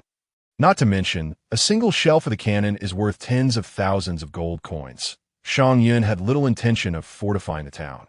His sole aim was to swindle additional funds from his benefactor. He had previously emphasized the importance of city defense, employing various deceptive rhetoric to suggest that without the purchase of the crystal cannon, the guild would face imminent collapse. However, in acquiring the cannon, Shang Yun engaged in a bit of sleight of hand with the merchant. When the benefactor came to inspect, the crystal cannon was indeed genuine. Yet, once the benefactor departed, it was secretly swapped for a subpar version. Indistinguishable in appearance, he also modified the attributes to restrict visibility solely to the guild leader. Shang Yun quickly retrieved the crystal cannon, which, in addition to the cannon itself, stored 20 shells. Of course, the shells were also of inferior quality. Though visually indistinct, a tremendous explosion erupted amidst the ranks of the skeletal army. Upon detonation, countless crystal fragments radiated outward with formidable lethality. This single shot inflicted approximately 50,000 in damage upon the skeletal forces. Initially, viewer engagement in the live stream had begun to wane, as many believed the outcome was a foregone conclusion. However, this crystal cannon reignited interest in the stream. How could such a small, peripheral town possess a weapon of such magnitude? It was astounding. Our guild has upgraded to a small city, yet we lack a crystal cannon. The turning point had arrived. With the defense provided by the crystal cannon, these skeletal soldiers might not breach the town's defenses. This shot also bolstered Shang Yun's confidence. One shot after another. 3 consecutive shots inflicted considerable damage upon the skeletal army. As before, Su Chen was present in the town. In such circumstances, hiding in a corner would likely lead to discovery. Instead, being out in the open might go unnoticed. After all, the town still harbored numerous outsiders, not solely members of the Hijaw Guild, and Su Chan's presence raised no eyebrows. My friend, your guild leader is quite impressive. Su Chen remarked while conversing with a member of the Hijaw Guild that it seems we misjudged the guild leader. We previously accused him of squandering money, yet now he proves invaluable. Clearly, even the Hijaw Guild member was taken aback by this display. Shang Yun was also showcasing his prowess, and the number of skeletal soldiers visibly dwindled. Misunderstandings were dispelled. Those guild members who had previously doubted Shang Yun now recognized their earlier misjudgments. However, Su Chen observed the crystal cannon, noticing a peculiar change in its color. Something felt amiss. He had no intention of impeding Shang Yun, as he needed to deplete these skeletal soldiers for his own evolution. Yet he couldn't shake the feeling that Shang Yun's crystal cannon was increasingly suspect. In a live stream, viewers remarked on the Hijaw Guild's ostentation. How could such a modest town afford a luxury like a crystal cannon? For reasons unknown, I suddenly felt compelled to head to Hijaw Town for rewards. The passageway still seemed open. I'll stop watching the stream and make my way to the Hijaw Guild. This moment, some fence-sitters began to teleport to Hijaw Town. Upon arrival, they first noticed the pile of shells beside Shang Yun, stacked into a small hill, which instilled an inexplicable sense of security. Shang Yun, caught up in the excitement, forgot that he had initially procured inferior cannons and shells. He fired another shell, but the anticipated explosion failed to materialize, causing no harm to the skeletal army. It was not unusual for a shell to misfire occasionally. A seasoned player who had teleported and reassured the crowd. Yes, it's quite normal for a shell to misfire. Others nodded in agreement. Only Shang Yun's smile faded. He suddenly recalled something. As he picked up the next shell, he trembled slightly. Fire away. Another misfire. The crowd murmured, 2 misfires is still acceptable, right? Someone softly suggested, but no one engaged further. Shang Yun swallowed hard and picked up a third shell. He fired again. Yet again, it misfired. It finally dawned on Shang Yun. He had previously arranged with the cannon merchant to conceal the good shells on top and the defective ones below to prevent scrutiny from the benefactor. He had been firing only the upper layer of shells, and now he was left with the inferior ones. Following that, he fired 2 more shots, both of which misfired. Su Chen began to sense something truly amiss. The cannon's color was changing to red, and he discreetly slipped away. Boss, the skeletal soldiers are nearing the town gates. A small team leader from the Hijaw Guild informed Shang Yun. Silence, Shang Yun bellowed. Firing another shell. Bang! This time it exploded, but it was the crystal cannon that detonated. Despite its inferior quality, the explosion's force was no less potent. It instantly obliterated the level 122 Shang Yun, along with the majority of the main forces on the city wall and the spectators. It was all over. From a distance, Chen observed the explosion at the main city gate and contemplated the situation. Shortly thereafter, the gate collapsed. Just as the players had respawned, they found themselves in close combat within the town. Level 50 skeletal soldiers, if equipped with ordinary bone weapons, might pose a challenge, but these heavily armored skeletal soldiers were of a different caliber altogether. The disparity between them was akin to that between regular monsters and elite monsters. 1 million elite monsters were simply outrageous. Naturally, the barrage from the crystal cannon had inflicted damage, leaving the skeletal army with only around 600,000 remaining. However, even 60,000 skeletal soldiers were beyond what the players of Haijia Town could withstand. The newly respawned players were swiftly besieged by the heavily armored skeletal soldiers. Despite Shang Yun's significant damage to 5 or 6,000 skeletal soldiers with his cannon, the combined efforts of the others barely matched his output. They suffered losses exceeding 10,000, only to be swiftly dispatched once more. Had they been willing to fight a little harder, disregarding experience, they could have potentially taken down several tens of thousands of skeletal soldiers. Yet, many chose to give up after this defeat, refusing to flee. Shang Yun recognized that the tide had turned. He was already contemplating his next course of action, after the skeletal army had dispatched all players. Under Su Chen's command, they proceeded to destroy the respawn points. Consequently, even if some eager newcomers wished to defend the town, it was now futile. With the respawn points obliterated, players could only revive in other towns. Thus, apart from Su Chen, there were no remaining players in Haijia Town, including those broadcasting the live stream. Su Chen approached the core crystal within the town. Bang! Without requiring Su Chen's intervention, a nearby skeletal soldier shattered the crystal with a single strike. Once the crystal was destroyed, all items within Haijia Town became unclaimed. Su Chen hesitated not a moment before heading directly to the guild warehouse of the Haijia Guild. There was a substantial amount of loot, albeit of exceedingly low quality. The Haijia Guild truly lived up to its reputation as a commercial guild that exploits players. In terms of guild benefits, it ranked among the worst in the industry. However, there was simply too much to carry. My backpack could not accommodate it all. Su Chen encountered a dilemma. Suddenly, a question struck him. Could a skeleton warrior wield equipment?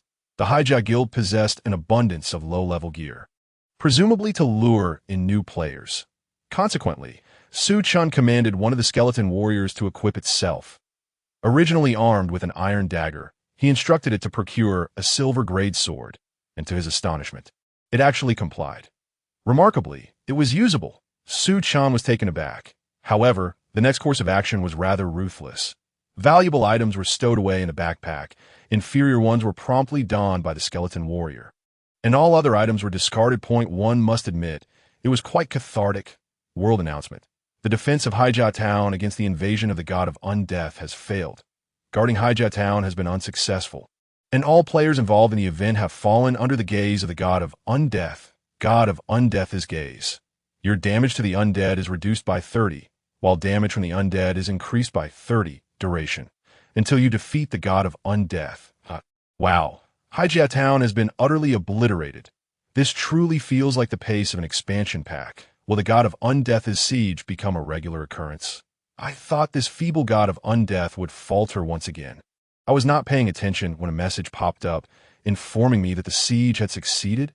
With the Haijia Guild's crystal cannon also having failed, the upcoming towns must tread carefully. Please, spare me the mention of the crystal cannon. I can't help but chuckle at the thought of it blowing up and taking out our main force. I too engage in the crystal cannon business, and I must assert that it is a subpar cannon. With even the ammunition being of inferior quality, that I feel like cursing. I saw that cannon from Haijia Town and thought it was formidable, only to teleport over and find myself losing experience. Not to mention being unable to enter the undead dungeon. Darn you, Shang Yun, return my hard-earned experience. The World Channel was bustling with activity. The forums were equally vibrant. The previous post on the forum had garnered immense attention. The author was none other than the renowned gaming expert, P, who had returned to share his insights. The expansion pack featuring the god of Undeath has quietly commenced. It is advisable for all major guilds to prepare accordingly. I mentioned this true god expansion during the Half Moon Town incident. There is no doubt that the god of Undeath is indeed of divine caliber. The reason for its concealment likely stems from deeper motivations. A level 1 skeleton warrior can inflict a mere 1 point of damage, yet recent data suggests it possesses the strength of an elite monster around level 50 or higher. The previous Half Moon Town was an NPC settlement. But given that the target of this expansion is undoubtedly players, it was only logical that the second occurrence would involve a player town that not underestimate the god of Undeath's army. While it may seem feeble to top-tier guilds, its growth rate is evident. Furthermore, the standard of high penalties with low rewards is apparent. I speculate that this expansion may involve a full-scale invasion by the undead army. So one must strive to avoid that debilitating debuff, lest they suffer during the unfolding of the expansion's narrative. Goodness, P's words are quite foreboding. Does the game's administration not regard players as human?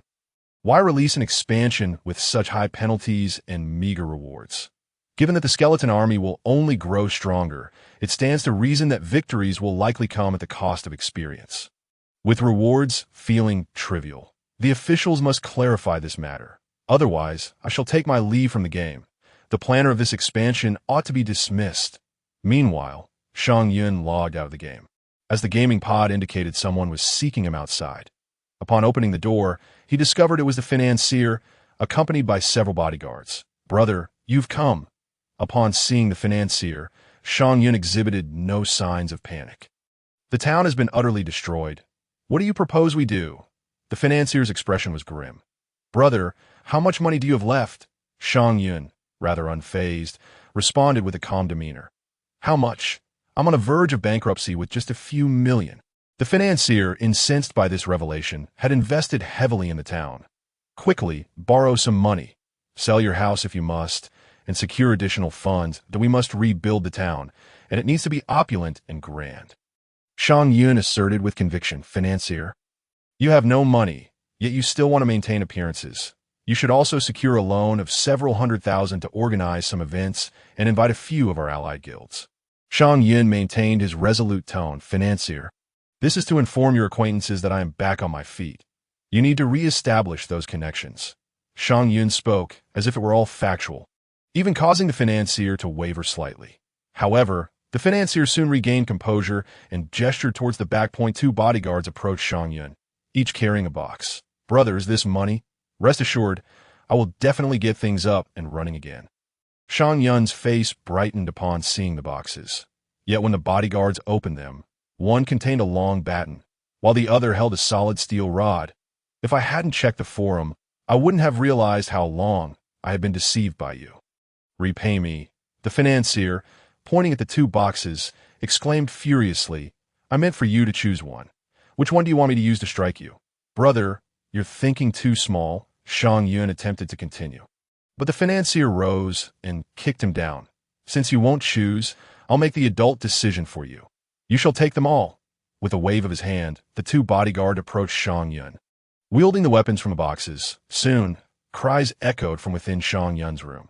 After administering a thorough beating, the financier found himself too weary to invest further. Given that Shang Yun had constructed the guild based on a commercial model, there were no core members available for reconstruction. The entire upper echelons of the guild were comprised of Shang Yun's associates, with those of slightly higher levels bound by mercenary contracts. These contracts were short-term. Inconveniently, many were nearing expiration. The guild's valuable assets had been reduced to mere constructions. Shang Yun's usual deception involved building flashy yet ineffective items. After assessing the current assets, the financier announced the dissolution of the guild and issued a lawyer's letter against Shang Yun. Guild information update. The Hijia Guild has been dissolved. The establishment and dissolution of a guild do not trigger a world announcement, but there is a dedicated subsection for updates. Initially, this would not be considered a major event, as the Hijia Guild was merely a nondescript small guild. However, due to the recent events, the dissolution of the Hijia Guild sparked a wave of commotion. Look, the Hijia Guild has been disbanded in one fell swoop. The expansion featuring the god of Undeath is no joke. It has directly obliterated a guild in a single instance that don't exaggerate. Check the forums. This happened because Shang Yun deceived the financier, who is currently experiencing an economic crisis. I also saw that Shang Yun is truly a master of deception. He even tried to lure me into signing a mercenary contract with their guild, while it was primarily the fault of the Haijia Guild. The ever-strengthening army of the god of Undeath warrants vigilance. The key point is that the god of Undeath's siege will render teleportation arrays ineffective, making it impossible to call for aid. Nevertheless, in the New World, countless guilds rise and fall every day, and the god of Undeath does not make frequent appearances. Additionally, it has been revealed that these skeleton warriors are equivalent in strength to elite monsters. With only level 50, major guilds are preoccupied, who would prepare in advance for a horde of level 50 skeletons. The fervor surrounding this event gradually began to wane. The flame barrier lies within the Inferno region, a theater of relentless conflict, far removed from the dominions of humanity. The landscape is awash with volcanic magma, and the air is thick with the scent of embers. Chen found himself transported here alone. The challenges of Crook Village no longer suffice for his ambitions. Moreover, undertaking sieges cannot be done with excessive frequency, as his current strength remains insufficient to avoid becoming exposed. Indeed, as the god of the undead, one only grows stronger amidst chaos. Yet, at level 50, even with the ability to summon 1,000,000 minions, he cannot escape the limitations imposed by his level. Nonetheless, through his sieges, Chen had acquired what he sought. Within the guild's architectural facilities existed a skill tree, which he forcibly appropriated, allowing him to select skills directly from it. Among the skills he acquired were Infernal Flame, a fire-based attack that inflicts base damage, augments attack power, and has a chance to inflict burning on the target, causing ongoing damage. Additionally, using this skill can potentially trigger a blood demon state, ensuring the target enters a burning state during this transformation. Gale Stride enhances the character's movement speed. Blade Storm inflicts a consistent amount of damage per second to enemies within a 180-degree frontal arc. However, the caster's movement speed is reduced during the release. Tactical Evasion. Upon activation, it increases evasion and augments movement speed. Divine Strike, a radiant attack that deals multiple instances of holy damage while adding extra attack power. Due to the forcible acquisition, some skills from the tree were somewhat diminished. Given the tree's modest quality, Chen opted for the 5 most promising skills, dismissing the inferior ones. The skills he selected were not primarily for damage, but rather to trigger the Dark Mark at level 50. Dealing damage independently would be a slow endeavor. He could always learn more potent damage-dealing skills once his level and equipment improved. Without hesitation, he learned the 3 multi-hit damage skills along with the 2 speed-enhancing abilities, which would allow him to run faster. One aspect that Chen found rather absurd was that, as the god of the undead, he faced no class restrictions on skill acquisition, which seemed logical. However, the ability to learn holy skills was utterly preposterous. He could easily envision a future where, at higher levels, he would lead his dark army against opponents, initiating with an overpowered holy skill. Was that reasonable? Indeed, it was. Chen mused that perhaps he should cultivate a deeper understanding of true divinity, at the level of a true deity. The distinctions between attributes become rather nebulous. With that thought, he set aside his concerns, reminding himself of his purpose in the flame barrier. Here, player presence was sparse. Those above level 100 had long since migrated to other continents, while the flame barrier teamed with monsters ranging from levels 80 to 99. Furthermore, the environment posed a significant challenge, as lacking fire resistance meant losing health continuously. Having recently raided a guild warehouse, Chen found that, although it was not particularly affluent, acquiring fire resistance gear was not a daunting task. Such equipment would take up slots in his existing gear unless the primary equipment already possessed fire resistance. Otherwise, equipping fire resistance gear in place of primary equipment would render him incapable of handling monsters. With limited equipment to begin with, Chen felt he did not require gear to slay monsters. So, accumulating fire resistance gear was acceptable, but he had little interest in meticulously organizing transitional equipment, relying instead on sporadic raids of guild warehouses. Before long, Chen spotted a solitary creature to name, Flame Legion Incinerator type, demon level, 80 health, unknown rank, elite monster skills.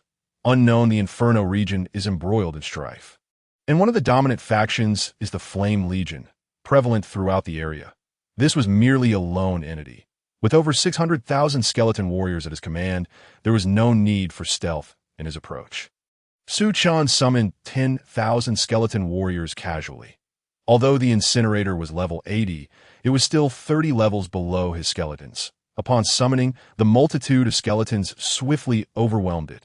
Once the skeletons had ascended to elite status, their ability to breach defenses significantly improved. Initially, Su Chen feared his skeletons could only deal a mere point of damage, but many managed to inflict double-digit damage. Even the specialized skeleton sniper dealt over 100 points of damage with a single skill. The patrolling incinerator, unable to prepare for battle, was swiftly eliminated in an instant. The area was swarmed by over 10,000 skeletons. With the incinerator's fall, experience notifications appeared. Player Luo Chio gained experience 0.012. Overlevel bonus 0.0006. Su Chen smacked his lips. The traditional process was once again in play. Now, the experience was divided among the vast number of skeletons. However, his primary objective was not to level up. He had not forgotten his new skill. Dark Evolution. Dark Evolution. Your skeleton army can record the template of a slain foe of the same type after multiple kills. Upon the next evolution of the skeleton army, you may select a template for functional evolution. His purpose in bringing over 600,000 skeletons was to farm this template. Yet, after defeating the Flame Legion Incinerator, no progress bar or similar indicator appeared. Perhaps killing more would directly increase the chances? Regardless, he concluded that simply farming monsters here would suffice. While farming templates, he could also expend skeletons, achieving the best of both worlds. After dispatching the incinerator, Su Chen recalled his skeletons, as remaining in the area would result in insufficient fire resistance, causing them to lose health every few seconds. He recalled how, in the past, he had sent skeletons to leap onto spikes, resulting in a loss of faith points. Currently, the faith value of his skeletons remained at 99. Not returning to 100, he understood that while skeletons could perish in battle, it was unacceptable for them to be sacrificed without cause. Sieging and farming monsters were acceptable, but intentionally leading them to their doom through terrain or challenging them against higher-tier true deities would likely diminish their faith. Yet he considered himself a benevolent commander who valued his troops. He would not allow them to suffer needless losses, as Su Chen nodded in affirmation of his noble principles. Along the way, he encountered scattered monsters, both from the Flame Legion and volcanic lizards, which he swiftly dispatched. However, after approximately an hour of this, he recognized a problem. It was far too slow.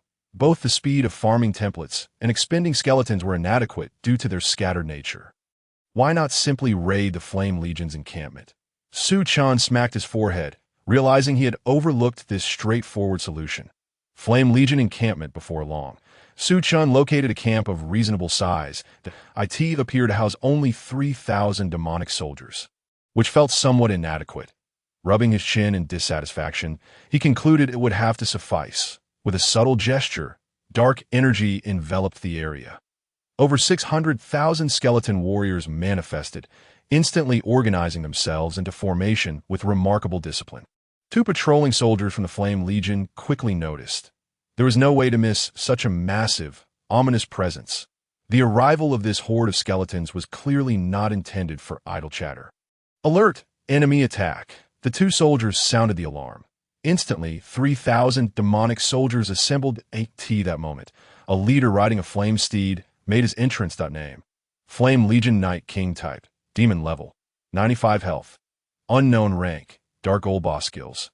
Unknown how could such lowly undead creatures appear in the flame barrier. They were ill-equipped to traverse this distance. From beneath the helm of the Flame Knight King emanated a low, resonant sound. This voice, akin to a deep rumble from the belly, bore an uncanny quality. Distinctly non-human, almost spectral in nature. However, before the Flame Knight King could issue a command, the skeletal archers within range had already launched their assault. Witnessing such audacity, the Flame Knight King was finally provoked to wrath. Charge! Crush these lowly, despicable undead creatures. The tone of the Flame Knight King was laced with fury. He unleashed his abilities, and suddenly, dozens of spectral flame knights materialized behind him, clearly a manifestation of his power. These flame knights were mere phantoms, not tangible entities. Simultaneously, The 3,000 soldiers of the Flame Legion commenced their attack against the skeletal army. I had initially thought this was merely an ordinary barracks of the Flame Legion, unaware that a formidable boss was present. Observing this scene, Chen was taken aback. Yet, this development made the situation all the more intriguing. At that moment, the battle erupted. Both sides engaged in a military confrontation. The firepower of the skeletal army, numbering over 600,000, was indeed formidable. However, the Flame Knight King led the charge, equipped with a skill that granted him a protective shield, while the spectral knights behind him absorbed a significant amount of damage. With the Flame Knight King drawing the enemy's fire, the melee forces of the Flame Legion finally clashed with the skeletal army. Yet, the moment they surged forward, the skeletal horde engulfed them like a tidal wave. Each warrior faced the onslaught of countless skeletal foes. The skeletal army employed a strategy of trading blows. As the Flame Legion's axe-wielders felled dozens of skeletons, they were met with the relentless attacks of hundreds of skeletal soldiers. Moreover, due to their larger size, the Flame Legion's warriors stood out within the ranks of the skeletons, making them vulnerable to ranged attacks. After slaying several skeletal foes, they were soon overwhelmed by the sheer volume of incoming attacks, either being dispatched instantly or left with scant health. The skeletal soldiers, devoid of fear, embodied the essence of a terrifying war machine. As the front line of skeletons fell, those behind surged forward with reckless abandon. While ancient battles also saw hundreds of thousands clash, typically, a loss of 10,000 would prompt a retreat. The skeletons, lacking emotions, were relentless in their advance. Soon, those Flame Legion axe-wielders who had entered the sea of skeletons began to feel the urge to retreat. Yet, once such thoughts arose, escape became impossible. They found themselves surrounded. This only facilitated the skeletons in their pursuit. Meanwhile, the rear ranks of Flame Mages unleashed torrents of fire magic, each spell harvesting a swath of skeletons. However, after the skeletons had divided to encircle the axe-wielders, the shield-bearing skeletons took the forefront. They possessed a defensive skill that mitigated both magical and physical damage, allowing the skeletal army to continue its advance. The ranged skeletons faced the onslaught of the Flame Knight King, making it difficult for them to provide support to the Flame Legion. However, with the shields drawing attention, the skeletal assassins stealthily maneuvered around them. In an instant, many Flame Mages found themselves under attack from the skeletal assassins. Despite being only level 50, the innate advantage of assassins against mages allowed the skeletal army to push forward with greater speed. Yet, the level disparity proved too vast. The skeletal assassins soon met their demise. Nevertheless, they had served their purpose, for with their fall, the shield-bearers had now advanced alongside the skeletal army, the contingent of skeletal swordsmen, concealed behind the skeletal shields, suddenly leaped forth, engaging the Flame Mages in a frenzied assault. Coupled with other axe-wielders and skeletal warriors, they swiftly encircled their foes. Even the lower-damage skeletal shields pressed forward, slamming their shields against the faces of the fire mages, disrupting their incantations. The Flame Mages found themselves akin to passengers on a crowded bus, unable to find space to cast their spells. Although the mages also faced level disadvantages, their inherently poor defenses rendered them more vulnerable to melee assaults than the prior Flame Legion warriors. In the blink of an eye, the Flame Legion was nearly annihilated. Only the Flame Knight King remained, exhibiting remarkable endurance. From a distance, Chen observed the Flame Knight King trampling through the sea of skeletons. Nearby, Chicken Brother, clutching a bucket of popcorn, had forsaken his dual pistols in favor of a large bottle of drink. Chen snatched a handful of popcorn from Chicken Brother and took a sip through a straw. The Flame Knight King's health was depleting at a sluggish pace, leading Chen to feel a tinge of boredom. "Little Chicken, don't you feel a surge of battle fervor against such a formidable opponent?" Chen glanced at Chicken Brother. Noticing the Flame Knight King's level of 95, Chicken Brother remained unfazed, merely shifting the popcorn bucket closer to Chen. What a coward, Chen thought, recognizing Chicken Brother's intent from his reaction at that moment. The Flame Knight King erupted in fury, lifting his long spear overhead and spinning it like a helicopter. Instantly, a fiery whirlwind was unleashed, creating a shockwave that obliterated all nearby skeletons, including the shield bearers. This AoE attack inflicted nearly 30,000 points of damage upon the skeletal army. The Flame Legion had already expended around 150,000 skeletons, while the Flame Night King alone had dispatched nearly 100,000 out of an original force of over 600,000. Only 30,000 remained. Observing this, Dual Guns steadied his drink, placing it closer to Su Chen. These two fools, Su Chen mused, somewhat exasperated by their timidity. With such counterparts to highlight his courage, the Flame Night King appeared even more imposing. How magnificent! I must capture him. Su Chen's mouth watered at the sight of the Flame Night King. Initially, he had caught Chicken Brother due to his low level, as the soul granting weakened levels in accordance with one's own. Now, at level 50, capturing a level 95 Flame Night King should not lead to excessive reductions in power.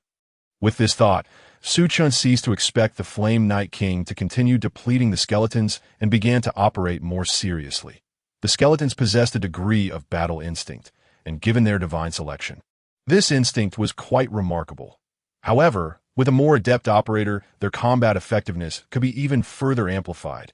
The skeletal snipers sought higher ground, while mages and archers rallied together, as Su Chen suddenly made a decision. Indeed, as the previously scattered ranged forces consolidated, the Flame Night King was finally drawn to them. Initially, the skeletons had charged mindlessly at him, but now they seemed less eager, as if gripped by fear. The Flame Night King, however, paid no heed to their hesitation, focusing first on eliminating the bothersome ranged attackers, planning to deal with the remaining skeletons thereafter. His health had already dipped below half due to the relentless fire from those pesky ranged adversaries. Just then, from among the ranks of skeletons, 30,000 lance-wielding and spear-wielding skeletons emerged. Pike charge. These two types of soldiers possessed this skill. While the skeletons had previously engaged in autonomous combat, the Flame Night King had never charged at them. The level disparity rendered their sporadic pike charges ineffective against him. Yet, when united, 30,000 lance and spear skeletons executing a pike charge would yield a different outcome. Bang! The Flame Night King tumbled directly from his steed, rolling several times upon the ground. Before he could regain his footing, he was besieged by tens of thousands of frenzied skeletons, launching their relentless assaults upon him. Stripped of his fiery mount, the Night King's power suffered a significant decline. Although he managed to vanquish several thousand skeletal soldiers, his health was rapidly depleting. At that moment, he began to entertain thoughts of retreat. In the face of a sea of skeletons, fleeing was absolutely out of the question, especially when surrounded. The Flame Night King yearned to reunite with his fiery steed. Yet, after he had felled a cluster of nearby skeletons, he became the target of ranged attacks from the skeletal archers.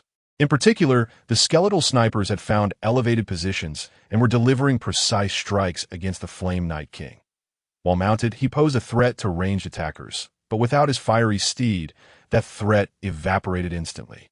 Was he to pursue those distant skeletons on foot? Bang! Under a concentrated barrage, the Flame Night King collapsed to the ground. At that moment, Su Chen descended on his steed.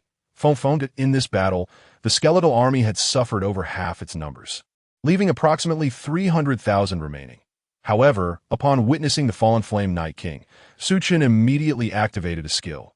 Soul Bestowal. Name: Flame Night King. Renameable. Type: Demon level, 75 health, 68,000 rank. Dark Gold boss skills. Charge: Enhanced Heavy Strike, Sweep, Bloodthirst, Commander S Roar, Ethereal Night Charge, Bloodlust. Gazing at the imposing figure of the Night King before him, Su Chen felt a wave of satisfaction. Think he could capture a level 95 Night King at level 50, and it had only dropped by 20 levels. This was simply too acceptable. The key was its striking appearance, dressed in fiery armor, mounted on a blazing steed, and wielding a massive halberd. Its mere presence was enough to intimidate many. In contrast, the little chick was quite lacking. Though it was level 60, its health was meager. Just a mere chick, perpetually brandishing a sword, with wings that served no purpose as it couldn't even fly. What was all this talk about myriad swords returning to the sect? Just a few hundred swords, their power was unimpressive, and yet they spoke of myriad swords. There was no need to rename it. Simply calling it the Night King would suffice. Regarding the strongest combat force under Su Chen's command, he displayed a tolerant attitude. That moment, he heard a prompt sound. Template recorded successfully. Please check it. Chen raised an eyebrow. It seemed that the more he slaughtered, the greater the chances of obtaining something. Upon acquiring the template, a new option appeared on his interface. Template. Clicking it, he discovered only one entry for the Flame Legion. Flame Legion. Blue. Upon using this template, the skeleton soldiers gain increased fire resistance, with a chance to inflict fire damage upon attack. Note: template quality is categorized as follows, from worst to best. White, blue, silver, gold, dark gold, orange, red, rainbow. Was it merely a blue quality template? Chen pondered, stroking his chin. The Flame Legion was not particularly rare. They were common monsters found throughout the Flame Barrier. However, it must be noted that Chen had slain 3,000 Flame Legion members in one go. And under conditions of level disparity with drop bonuses, only then did he unlock the Flame Legion template. Chen knew that rare types existed, but rarity implied scarcity. Without defeating a sufficient quantity, it was likely impossible to record a template, thus falling into a cyclical dilemma. Preserve. Despite it being only a blue quality template, Chen did not disdain it. He opted to record and save it for the time being. A maximum of 3 templates could be stored, and if he obtained a new one, while already retaining 3 unused, he would have to forget one. However, Chen wasn't so idle as to hoard a plethora of templates for amusement. After all, each evolution would consume them, and he would undoubtedly utilize the best. The rest were inconsequential. This battle had been quite protracted. Glancing at the time, Chen noted that it was already nighttime. He decided to rest, planning to investigate the templates of the volcanic lizards tomorrow, with 300,000 troops remaining. After contemplating his gains for the day, Chen chose to log off. He felt relatively satisfied with the day's haul. A 1,000,000-strong army had been reduced by about 700,000, yielding a guild warehouse and a skill tree. Additionally, he had acquired a Flame Knight King, replacing Chick Brother and becoming his strongest single-target combat force. Although the Flame Legion template was merely blue, it provided a decent enhancement to fire resistance and added some fire damage to attacks. If there was any dissatisfaction, it was that his experience points had barely moved throughout the day. Well, not entirely stagnant, that if one considered the minuscule differences visible only under a microscope as movement, then it had indeed progressed. After a day spent battling the Flame Legion, Chen felt that his experience would have been better spent hunting ordinary creatures closer to his level. Back in reality, Chen did not forget to validate his current abilities. Yet since the last summoning had filled his room to capacity, he was now hesitant to unleash his full power. With a gentle wave of his hand, he summoned only 3 this time. The quantity did not allow for a comprehensive test, so he could only assess the quality. The 3 summoned skeletons were clad in heavy armor. One wielded an axe, another a sword and shield, and the last was an archer. They bore an uncanny resemblance to the upgraded skeletons summoned in the game earlier that day. It appeared that the evolution of skeleton soldiers in the game mirrored the potential for evolution in those summoned in reality. Observing this scene, Chen felt a surge of anticipation. Logically, once the evolution templates were utilized, the summoned skeletons in reality should also be affected. This indicated that the matter of upgrading templates would require careful consideration. The following day, with Chen having discreetly sought out guilds to sell strategies over the past few days, these guilds had begun to notice the strategies circulating widely, each seeking out new clients, causing the strategies to spread even further. By now, most top-tier guilds had acquired a copy of the strategy. Naturally, the Sunfall Guild, having initially received the strategy, had enjoyed exclusive access to the dungeons before others. They had nearly recouped their initial investments and even gained a wave of fame. Dungeons functioned like vast mines, where the early entrants could easily unearth valuable treasures, but as more people arrived, the prime loot would be depleted. Though this world was a tangible one, the game system possessed a certain ability to recreate life, and the dungeons themselves were constructs of the game system. Each dungeon was laden with bountiful rewards, with the early birds reaping the benefits. This was why, despite the considerable costs and experience required for initial explorations, countless top-tier guilds remained undeterred. Though several guilds had been mining the dungeons for days, others still desired a share of the spoils. However, a new problem arose. The most crucial aspect of strategy was clearly the hellfire and the medicinal paste. The materials required for the Hellfire and medicinal paste were now largely out of stock. Especially the stone statue flower, which had become exceedingly rare. The stone statue flower had seen its price soar from 50 gold coins to 200 coins during the recent buying spree, and now, with the strategy proliferating among top-tier guilds, a single stone statue flower had reached an astounding price of 1,000 gold coins, with availability being a significant challenge.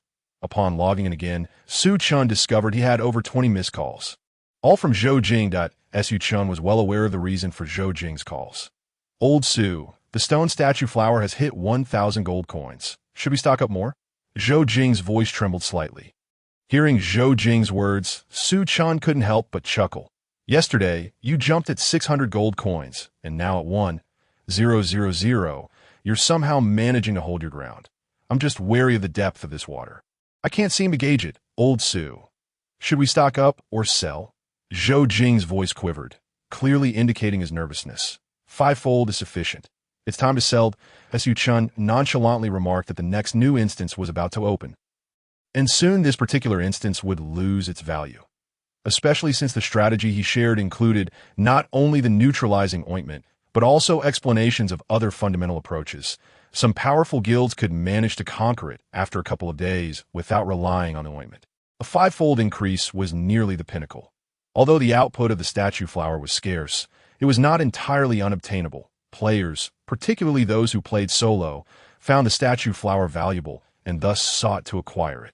Even if there remained a demand for the statue flower later on, the production would gradually increase, leading to a slow decline in its price. There was a slight uptick, but chasing after that minuscule gain was less prudent than liquidating now to recoup funds. All right, Old Su, whatever you say goes, Zhou Jing replied. Although Zhou Jing felt there might still be a rise, he acknowledged that this money essentially belonged to Chen. He was merely assisting, but if we buy 500,000 gold and quintuple it, that would make us 2.5 million. Zhou Jing exclaimed, eager for the prospect. Could you omit the character for door? Chen responded, slightly exasperated that I misspoke. Zhou Jing admitted, realizing his error and adding, essentially, this money is yours, so you are the 2.5 million. Observing Zhou Jing in the video, animated and genuinely thrilled, Chen felt a bit at a loss for words. All right, you hurry up and take care of that. I have things to attend to, Chen said, dismissing the trivial matter of being called 2.5 million. Zhou Jing excitedly set to work as Chen, unperturbed, sought out the objective of his visit, the volcanic lizard. On the forum, a post sparked heated discussions. Can someone explain why the statue flower has surged from 50 gold to 1,000 gold? Typically, such inquiry posts attracted only a few seasoned players casually responding, and it was not uncommon for them to receive 0 replies. However, this particular post garnered over 10,000 responses within a single morning that I wouldn't have known if you hadn't mentioned it. While there have been price hikes in the past, this dramatic leap is simply outrageous. Could it be that merchants and studios have colluded to inflate its value? After all, this was something that could awaken the statues, albeit only allowing for rudimentary interaction to complete some ordinary tasks. There had been a task involving interacting with the statue to gather information, and he had forgotten to do it when the statue flower was merely a few dozen gold. Today, after seeing the post, he realized it had skyrocketed to 1,000 gold. A bunch of ignorant people, unaware of the statue flower's immense utility. Were you pretending to be a riddle master? The person above is not pretending. The statue flower indeed has significant value. You all speak in half-truths. Can't anyone be straightforward? The posts shouldn't have been this popular. Someone had hinted at the statue flower's great significance without disclosing what it was, leading many to initially suspect it was a scam. The key was that this person had garnered considerable support, affirming its genuine utility. Moreover, some recognized certain IDs among the supporters, confirming they belonged to well-known players in the game, adding credibility to the claims. Thus, players immediately associated these individuals with confidentiality agreements, preventing them from revealing specific details about the flower's utility. This only intensified people's curiosity. With such fervor, it was only a matter of time before someone capitalized on the hype. Suction, unveiling the statue flower's utility. The title was concise, but instantly went viral, as Suction was a well-known merchant within the game, with a history of accurate revelations. The statue flower was used in crafting the hellish neutralizing ointment, An essential consumable for the Hell Tyrant instance. Not only was the title brief, but the content was also succinct. However, the brevity of Suction's words only served to enhance his authority. Suction did not disseminate this information lightly. He had noticed a significant increase in the transaction volume of the statue flower and leveraged various channels to gather intel. Eventually, he received the widely circulated strategy. When he acquired the statue flower, it was already hovering around 600 to 700 gold. Yet, Suction, being a seasoned merchant, sensed further upward potential. Even when it reached over 900 gold, he continued to purchase, intending to inflate the price and reap profits. To bolster credibility, Suction also disclosed the synthesis formula for the hellish neutralizing ointment. This formula was cunningly crafted. Not all materials were revealed, only the names of 2 surrounding ingredients that included the statue flower. Indeed, those 2 disclosed names were also on his stockpiling list that IT turned out to be a crucial item for the Hell Tyrant. High-price strategies, high-price statue flowers, and related materials. Contact me if you have the funds. Suction's integrity was commendable, unlike those so-called great players who withheld information. Suction is the best. Did people truly think Suction was benevolent? It seemed he had hoarded quite a bit. Yes, oh, what if he is hoarded? It's better than those great players keeping everything to themselves. The conditions for obtaining the statue flower appear to be exceedingly stringent. With minimal yields and considerable difficulty, I was wondering why the Sunset Guild was the first to complete it. Evidently, this strategy is indeed formidable. Shortly after Suction's post, the remaining 10+ statue flowers in the trading hall were completely cleared out. Those purchasing the statue flowers at this time might have intended to use them, but more likely, they sought to ride the wave of rising prices. However, once those 10+ high-priced statue flowers were snatched up, suddenly, more appeared on the trading hall at the same price, exactly 1,000 gold. Those who hadn't managed to buy in earlier swiftly bought them. Coincidentally, after 10+ were sold, another batch of 10+ appeared. This time, the buying speed was slightly slower, yet they were still sold out. It was as if they were inexhaustible, with 10+ reappearing after each sale. Such behavior naturally attracted considerable attention, including that of Suction IT. This moment, Suction had just posted and was about to take a break when his assistant reported that someone seemed to be dumping statue flowers. At this juncture, who would be the one to offload their stock? Suction frowned. He had just posted, and player enthusiasm was surging. It was the perfect time to drive prices up. Even the most naive players understood that buying in now could yield immediate profits. However, the seller's ID was not displayed, and the New World system remained unable to probe into it. The assistant shook his head in confusion. After pondering, Suction promptly made a few calls. Lao Chen, you Haven Tea sold your statue flowers. Have you? Lao Zhou, your statue flowers. Well, let us keep it that way. We agreed to maintain a united front that Suction's contacts were all seasoned merchants who had similarly stockpiled goods. After inquiring, no one reported dumping their stocks. This was puzzling. It couldn't possibly be the guild members, who would hardly sell when they barely had enough for themselves. At this point, Suction began to feel perplexed. Boss, during the time you were on the phone, that seller has continuously dumped more than 10 flowers, the assistant reported, wiping the cold sweat from his forehead. Could it be a fortunate amateur who accidentally hit the jackpot? Suction mused, skeptical. Boss, what should we do now? The assistant was at a loss. It's just an amateur. They likely don't have much.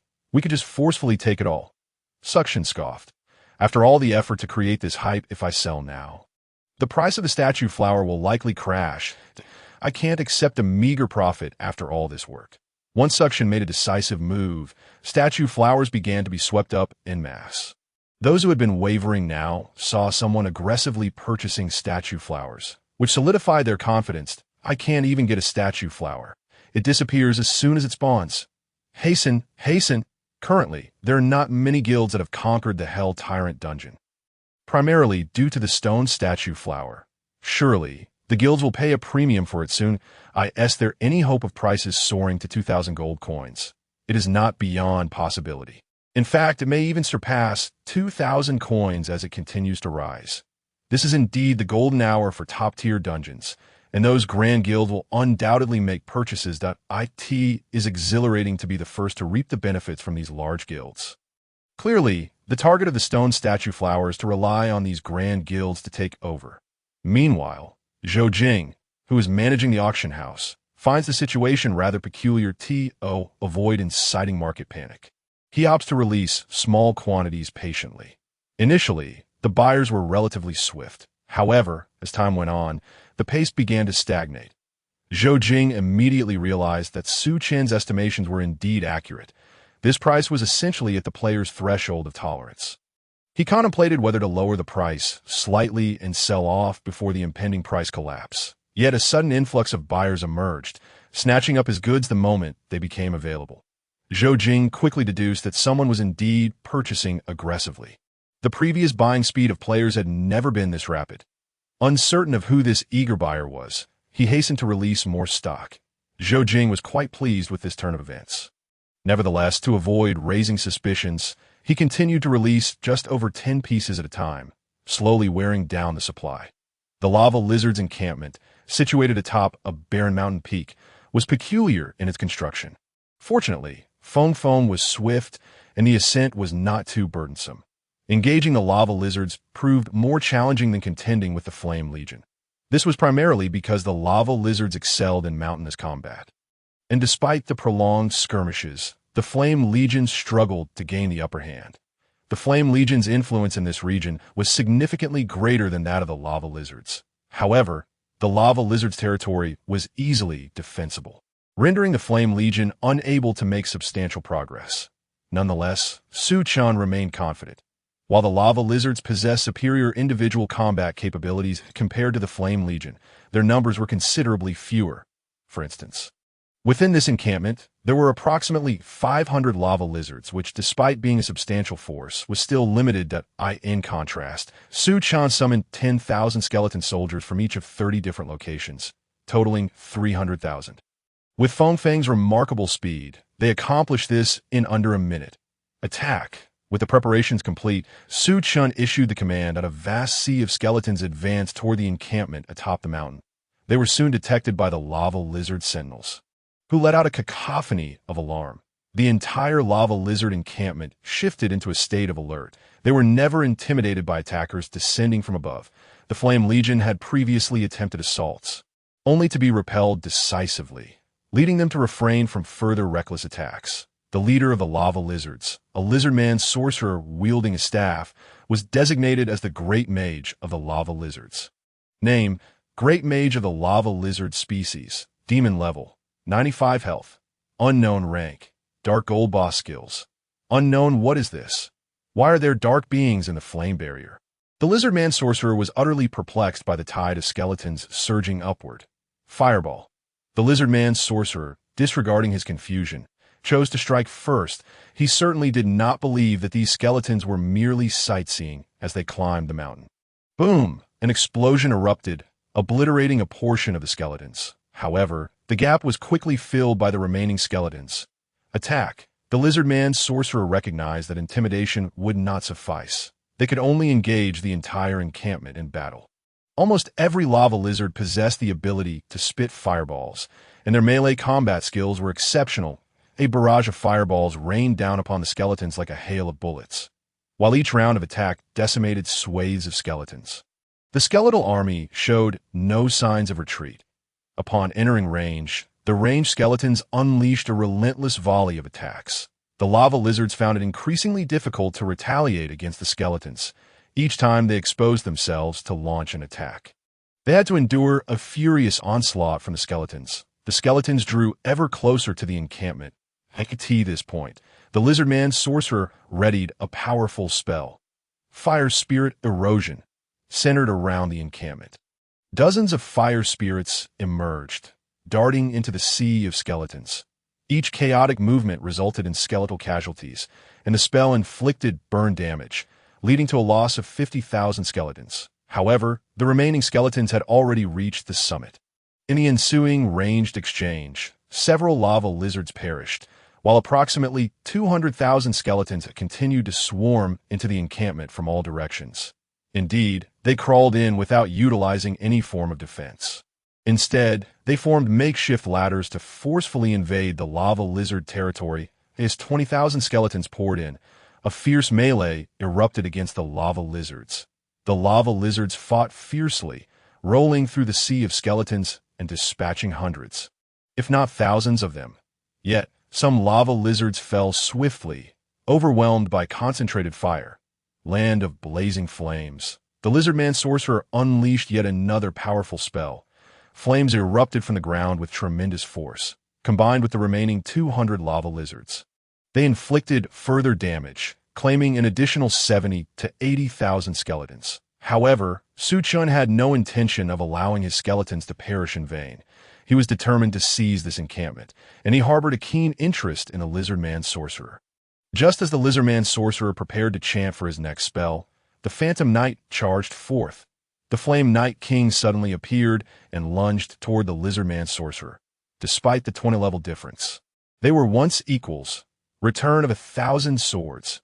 Accompanying this attack was the sudden strike of the Chicken Brother. After their assault, Chen did not allow them to linger and immediately summoned them back. This left the lizardman sorcerer without a target for retaliation. With this interruption, the sea of skeletons began to envelop the lizardman sorcerer.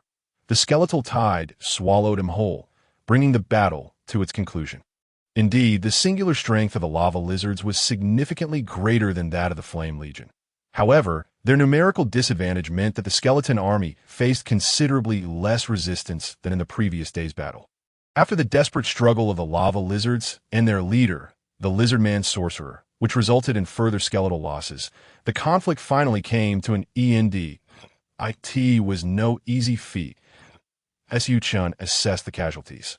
While the losses were slightly less than the 300,000 of the previous day, they still amounted to around 250,000. Only 50,000 skeletons remained.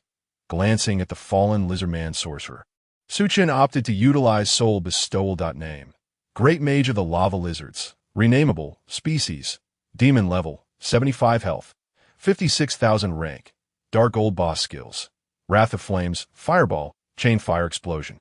Flame Impact, Flame Shield, Fire Spirit Erosion, Land of Blazing Flames. Master, the lizardman sorcerer, having risen once more, quickly grasped his predicament and bowed to Chen.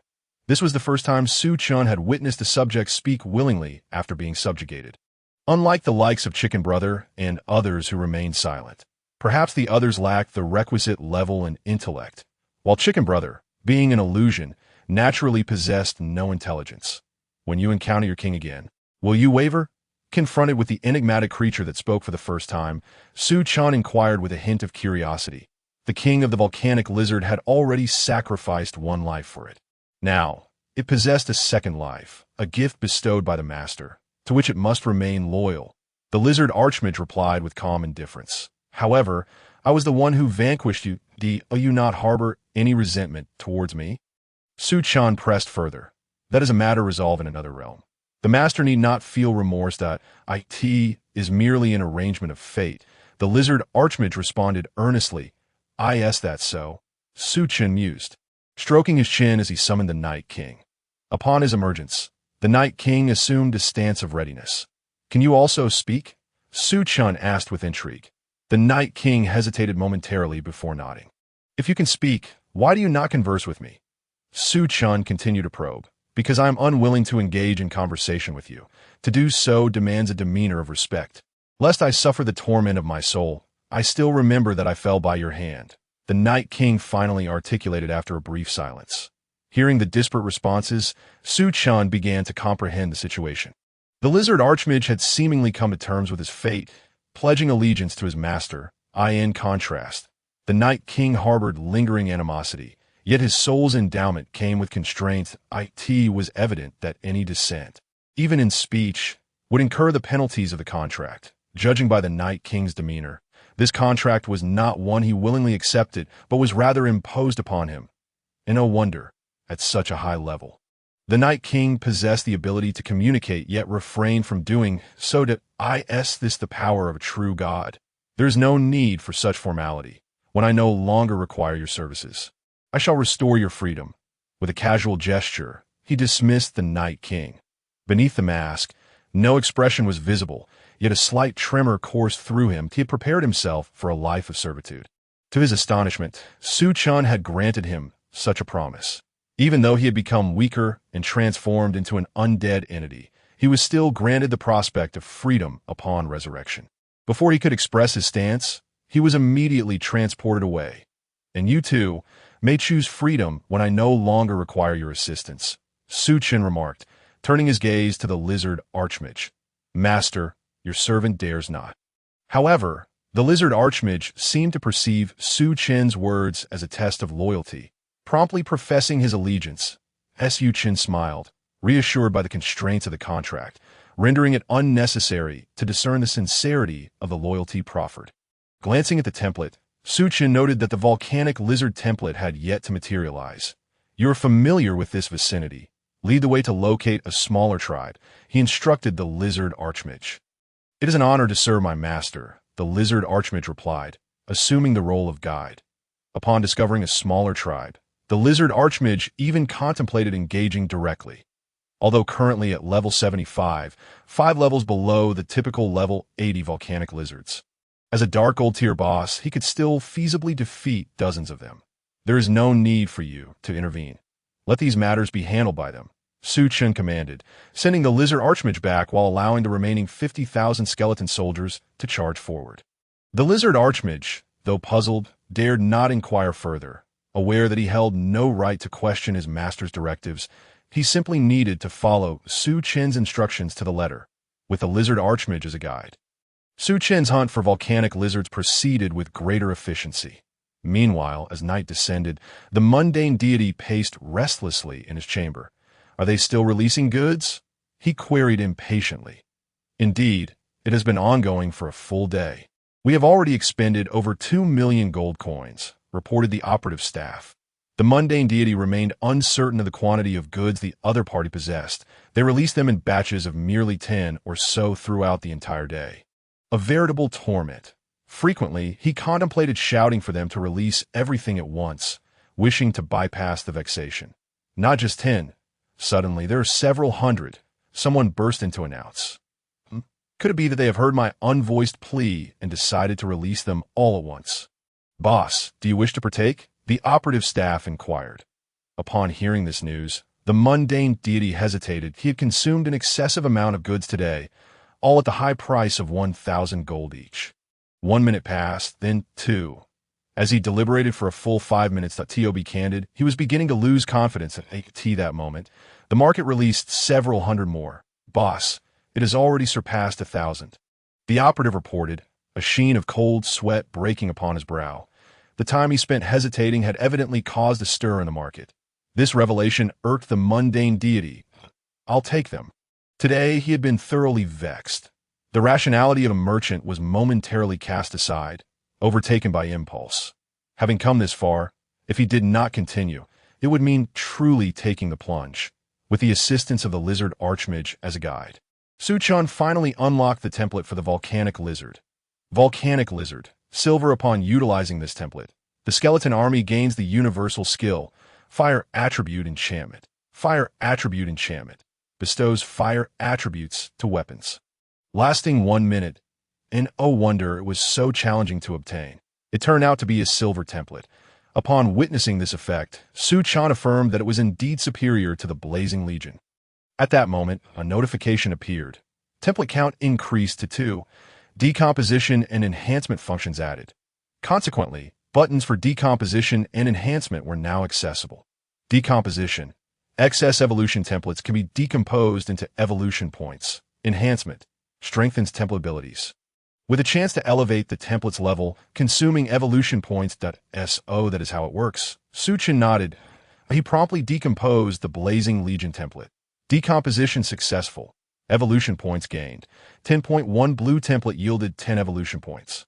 Chen noted that the skeleton army, now numbered just over 2,000 IT, was unlikely that another template could be generated from this remaining count, and the skeleton army was on the verge of evolution, making it a waste to miss this opportunity without a template. Thus, Chen opted to enhance the volcanic lizard template. Ding! Enhancement successful. Please check. Upon hearing the notification sound, Chen immediately accessed the volcanic lizard information. Volcanic lizard. Silver upon utilizing this template. The skeleton army gains the universal skill, Fire Attribute Enchantment. Fire attribute enchantment. Bestows fire attributes to weapons, lasting 2 minutes. Was it merely an extension of 1 minute? That is acceptable, considering it was only 10 evolution points. Such an effect is reasonable, and one cannot expect too much. The night sky was now adorned with countless stars, as Chen casually commanded the expenditure of the remaining 2,000 skeletons. Completing his task and allowing for a well-deserved rest. Ding. You have received an email. At that moment, a notification for an email chimed. Glancing at the sender's name, it read, Village Entrance Ergo. Indeed, a full 250,000 gold coins had been transferred. Chen felt somewhat speechless, unsure whether Zhou Jing had acted intentionally or simply failed to consider the implications. At that moment, Zhou Jing initiated a call. How goes it, old Luo? Have you received goods? Zhou Jing's voice brimmed with satisfaction. Have you been occupied with these goods all day, or did you release them all at once? Chen spent the entire day engrossed in slaying monsters, oblivious to the tumultuous events unfolding outside. Haha, just mentioning it brings me joy. There was a fool persistently buying, and I gradually let go of my stock, resulting in that fool continuing to purchase throughout the day. However, that fool was indeed ruthless. When I was dealing with the last few dozen, I was taken aback by the sudden appearance of over 1,000, which were swiftly snatched up. Zhou Jing relayed the day's occurrences to Chen. Upon hearing Zhou Jing's method of handling the situation, Chen was momentarily rendered speechless. You know, you've completely destabilized the price of the stone statue flower. Upon hearing Zhou Jing's words, Chen immediately grasped the situation. Destabilized? Now that you mention it, I haven't paid attention since I sold mine. Zhou Jing scratched his head, puzzled. The two of them promptly accessed the auction house. The stone statue flowers, which had been consistently priced at 1,000 gold, were now being sold for 900 gold. Moreover, after Chen refreshed the page, there was another listing at 890 gold. It seemed likely that prices would continue to decline. Zhou Jing's maneuvering had instigated a state of unrest throughout the market all day long. With so many players involved, it was probable that the major merchants were hoarding considerable stock.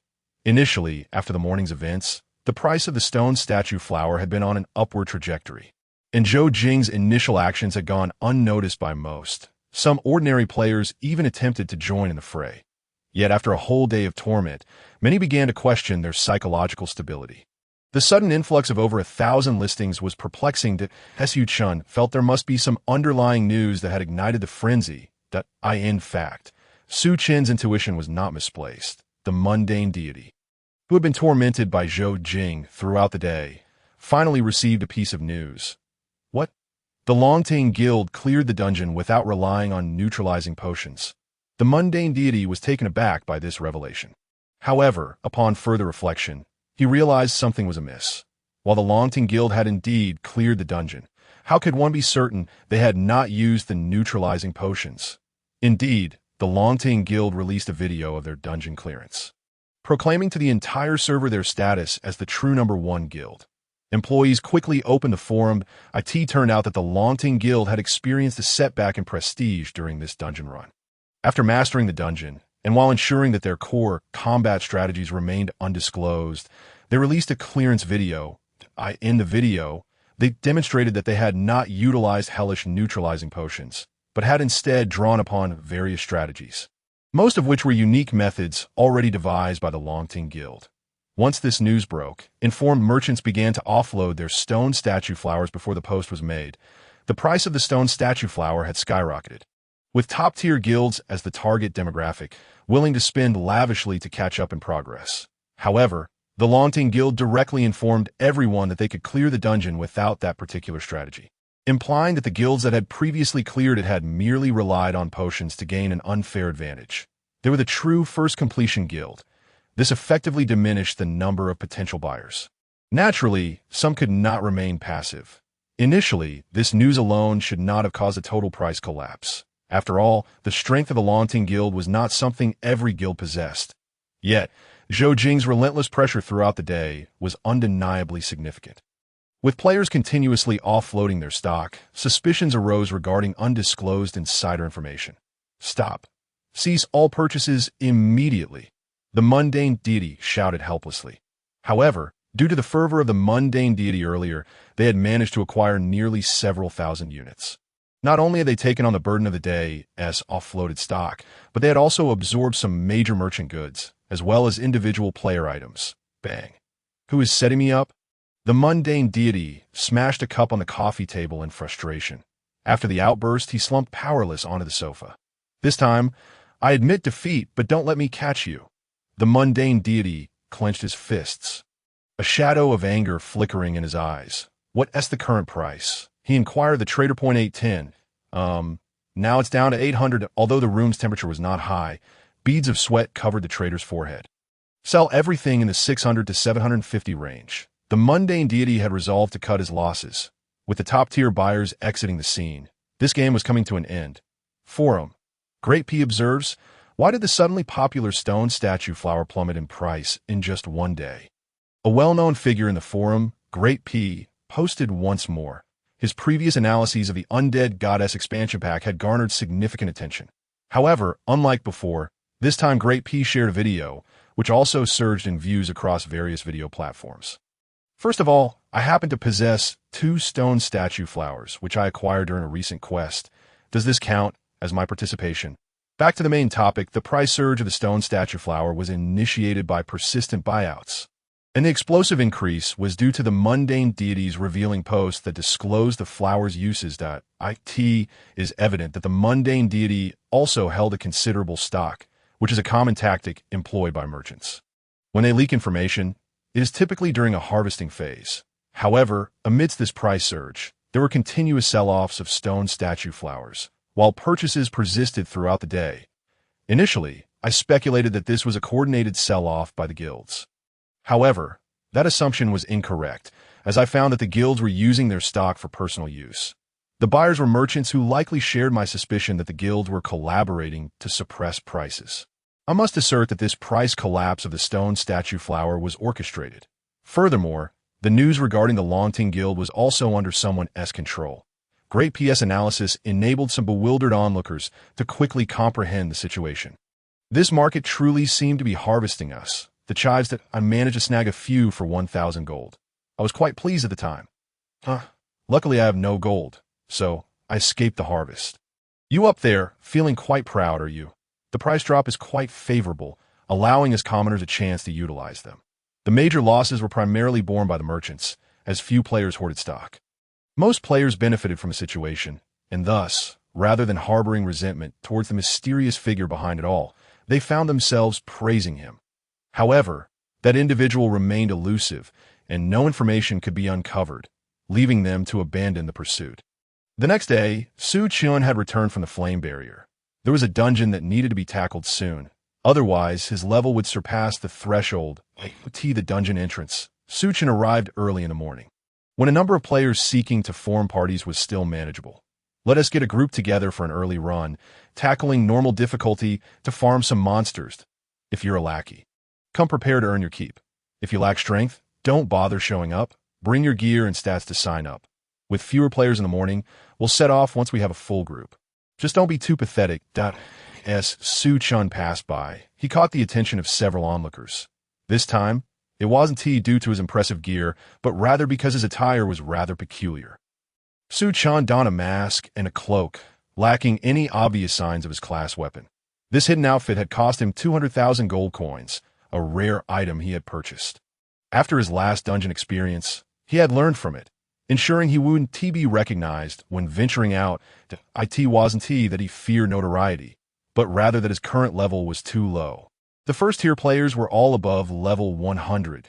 If someone were to target him, even if they could help him swiftly eradicate skeletons, he would still be at a disadvantage.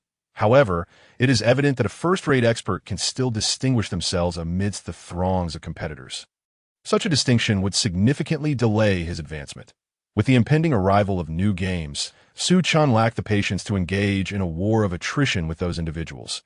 Noticing Chen's peculiar attire, no one proactively invited him to join their team, primarily due to their perception of his oddity that it was best to ignore him, and thus Chen proceeded directly to the instance without any penalties.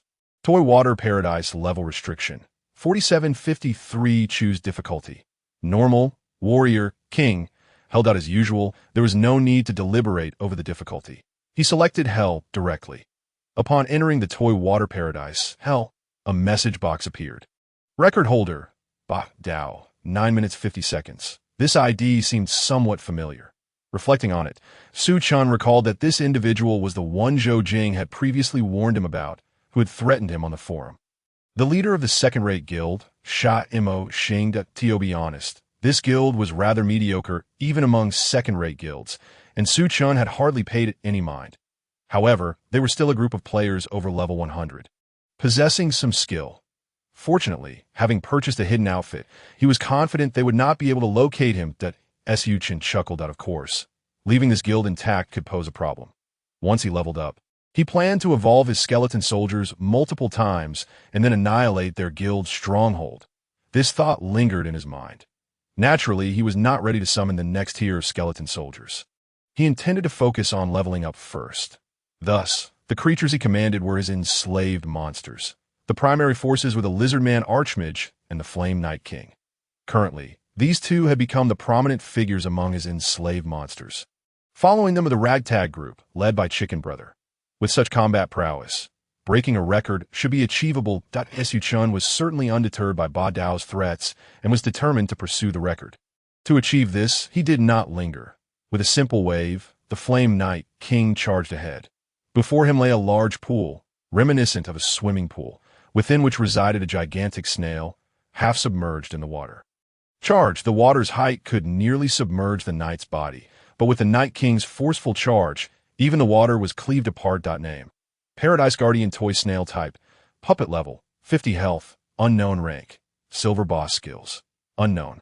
This was merely a gatekeeper monster, yet it already reached the Silver Boss tier. Bang!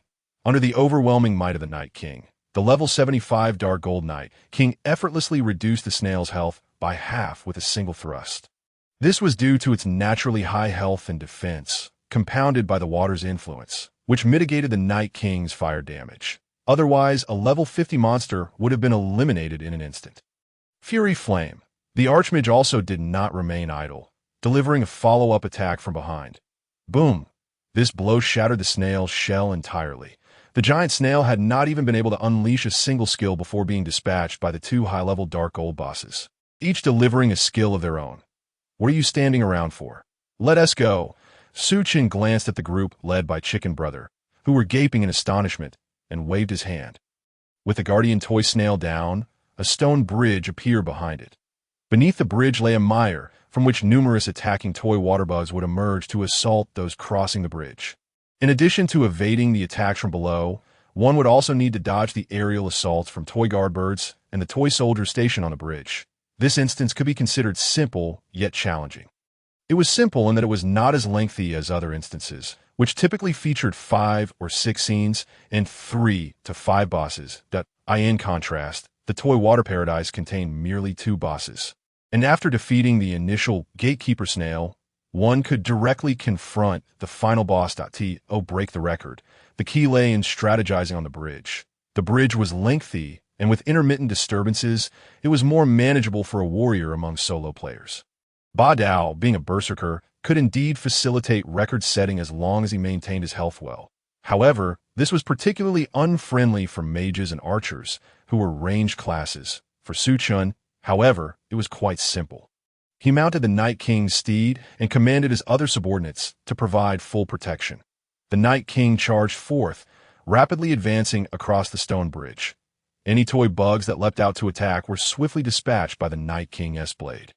Not just the bugs, but also those flying overhead. Name: Toy Guard Bird Type, Puppet Level, 52 Rank, Elite Skills, Unknown. Down on the ground. Name: Toy Guard Soldier Type, Puppet Level, 53 Rank, Elite Skills, Unknown. Anything that obstructed the Night King's path was met with his battle spear, cleaving them aside. Like the war god Elbu, he carved a path through the stone bridge without opposition. Experience points were accumulating at an astonishing rate, and it felt as though he could easily surpass level 53 here. This was crucial, as once one surpassed level 53, they would be unable to re-enter this instance. In no time, his experience bar visibly surged. While the Night King dispatched the foes ahead, the rear guard also dealt with those attempting to pursue. There were simply too many monsters. He had previously overlooked this detail, observing the dense mass of monsters at hell difficulty. Chen felt a sense of delayed realization. As long as he did not aim to break the record, grinding monsters on this bridge would be quite enjoyable. Perhaps he would try again later. Chen shook his head, prioritizing breaking the record on this first attempt. Before long, he crossed the stone bridge. After passing through a toy gate, he arrived at a coliseum-like arena. The surrounding structures were constructed from Lego blocks, and the arena's floor was composed of toy puzzle pieces. Caw-caw, an eerie cry echoed.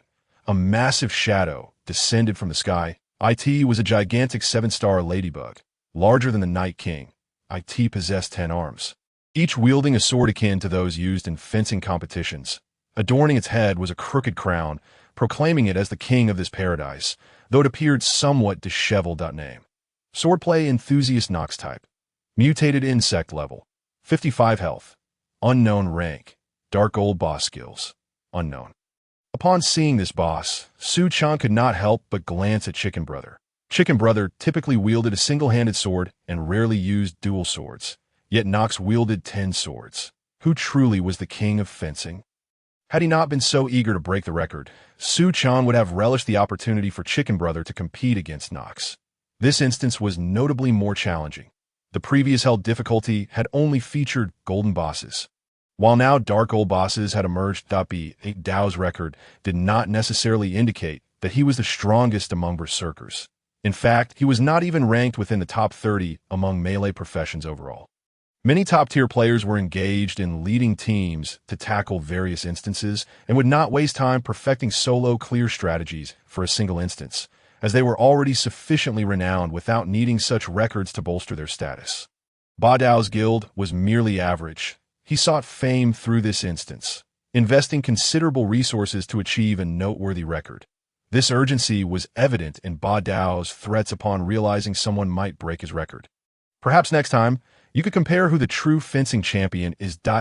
Chen glanced at Brother G and said with a smile.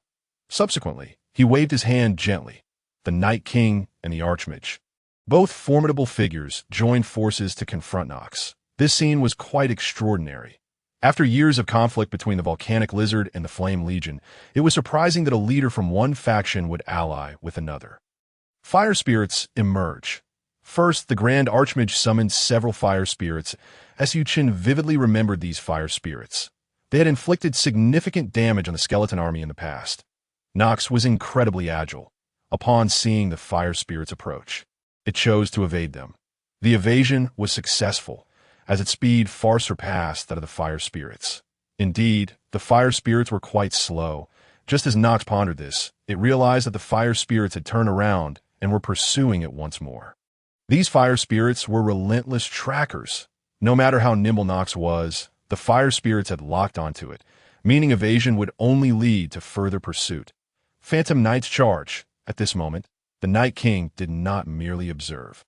Several Phantom Knights, slightly smaller than him, charged towards Nox. Already entangled by the fire spirits, Nox now faced a formidable squad of knights rushing towards it.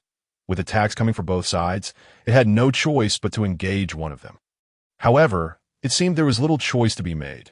The Night King's assault was significantly swifter than that of the fire spirits, and his charge attack, guided by a keen sense of presence, compelled Nox to confront him.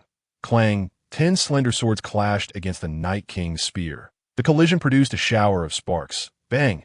At last, the Night King's spear sent Nox flying. This backward flight also caused the pursuing fire spirits to strike Nox directly. Instantly, Nox's wings were scorched black as it lay on the ground. Although both Nox and the other two were of the Dark Gold tier, there was still a 20-level disparity between them. Coupled with a strategic combination of distant and close-range attacks, who could withstand such an onslaught? Chain fire explosions. The Grand Archmage did not hold back. Seizing the moment while Nox was injured, he launched a direct assault. Boom! Weakened, Nox attempted to block with its sword, but it was utterly futile. This strike brought Nox down to AT that moment. A world announcement echoed. World announcement. Congratulations to player Luo Chio for breaking the record of the toy water park. Hell, with a time of 2 minutes and 58 seconds. Within 3 minutes, not too shabby. Chen could barely accept this time. It wasn't particularly fast. just about 6 minutes quicker than that of Ba Dao. That if some unnecessary verbosity were eliminated, perhaps it could be trimmed by another 20 or 30 seconds. However, it mattered little. Currently, you're the record holder for the toy water park, receiving a buff. Melee damage 5. So, it was like this. In an instant, Chen finally understood why Ba Dao had been so frenzied. When his level was low, the buff didn't seem particularly impressive. Yet at Ba Dao's current level, this enhancement could rival that of an equipment piece. He hadn't anticipated that the gradual progression would yield such a significant attribute. Chen couldn't help but nod in approval. In his previous life, the records for dungeons were rarely publicized. The holders of various records were generally low-key. Only those with lackluster dungeon entries would announce them. For instance, the entry for the toy water park had never been disclosed by Ba Dao in his past life. Chen did not return to the city, but chose to challenge the dungeon once more. This time, he had no intention of breaking the record. He planned to level up at the Stone Bridge until he exceeded the dungeon's limits. Hell Realm. Shamo Star Guild. The guild's elite team was engaged in tasks within the Hell Realm. World announcement. Congratulations to player Luochio for breaking the record of the toy water park, Hell, with a time of 2 minutes and 58 seconds. This world announcement left the entire elite team in stunned silence. Many members halted their actions, yet none dared to speak. From the back of the team, a wild-haired man wielding a long broadsword suddenly erupted into laughter. However, the sound of his laughter caused even more to avert their gazes. Good, very good, Ba Dao laughed heartily, though the fury in his eyes could not be concealed by his mirth. What infuriated him was not only the blatant disregard for his warnings, but also the humiliation of having his record surpassed. Each time he glanced at Luochio at 2 minutes and 58 seconds, it felt as though Luochio had slapped him, mocking his gaming prowess. From this moment onward, the Shamo Star Guild would hunt down Luochio. Ba Dao's laughter ceased, and he spoke with a fierce glare. Boss, our main forces are in the Hell Realm. The vice president of the guild remarked softly at that moment that we don't need to return. Just instruct our subordinate guilds on the main continent to pursue him with full force. Ba Dao commanded sharply. Upon hearing that they weren't being ordered to abandon their tasks to deal with Luochio, the members felt a collective sigh of relief, fearing that their leader might act recklessly. Ba Dao wouldn't be so reckless as to slow the entire guild's progression for a single Luochio.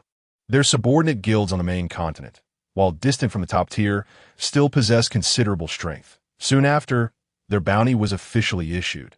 World Horn. The Shamo Star Guild officially issues a bounty for player Luochio.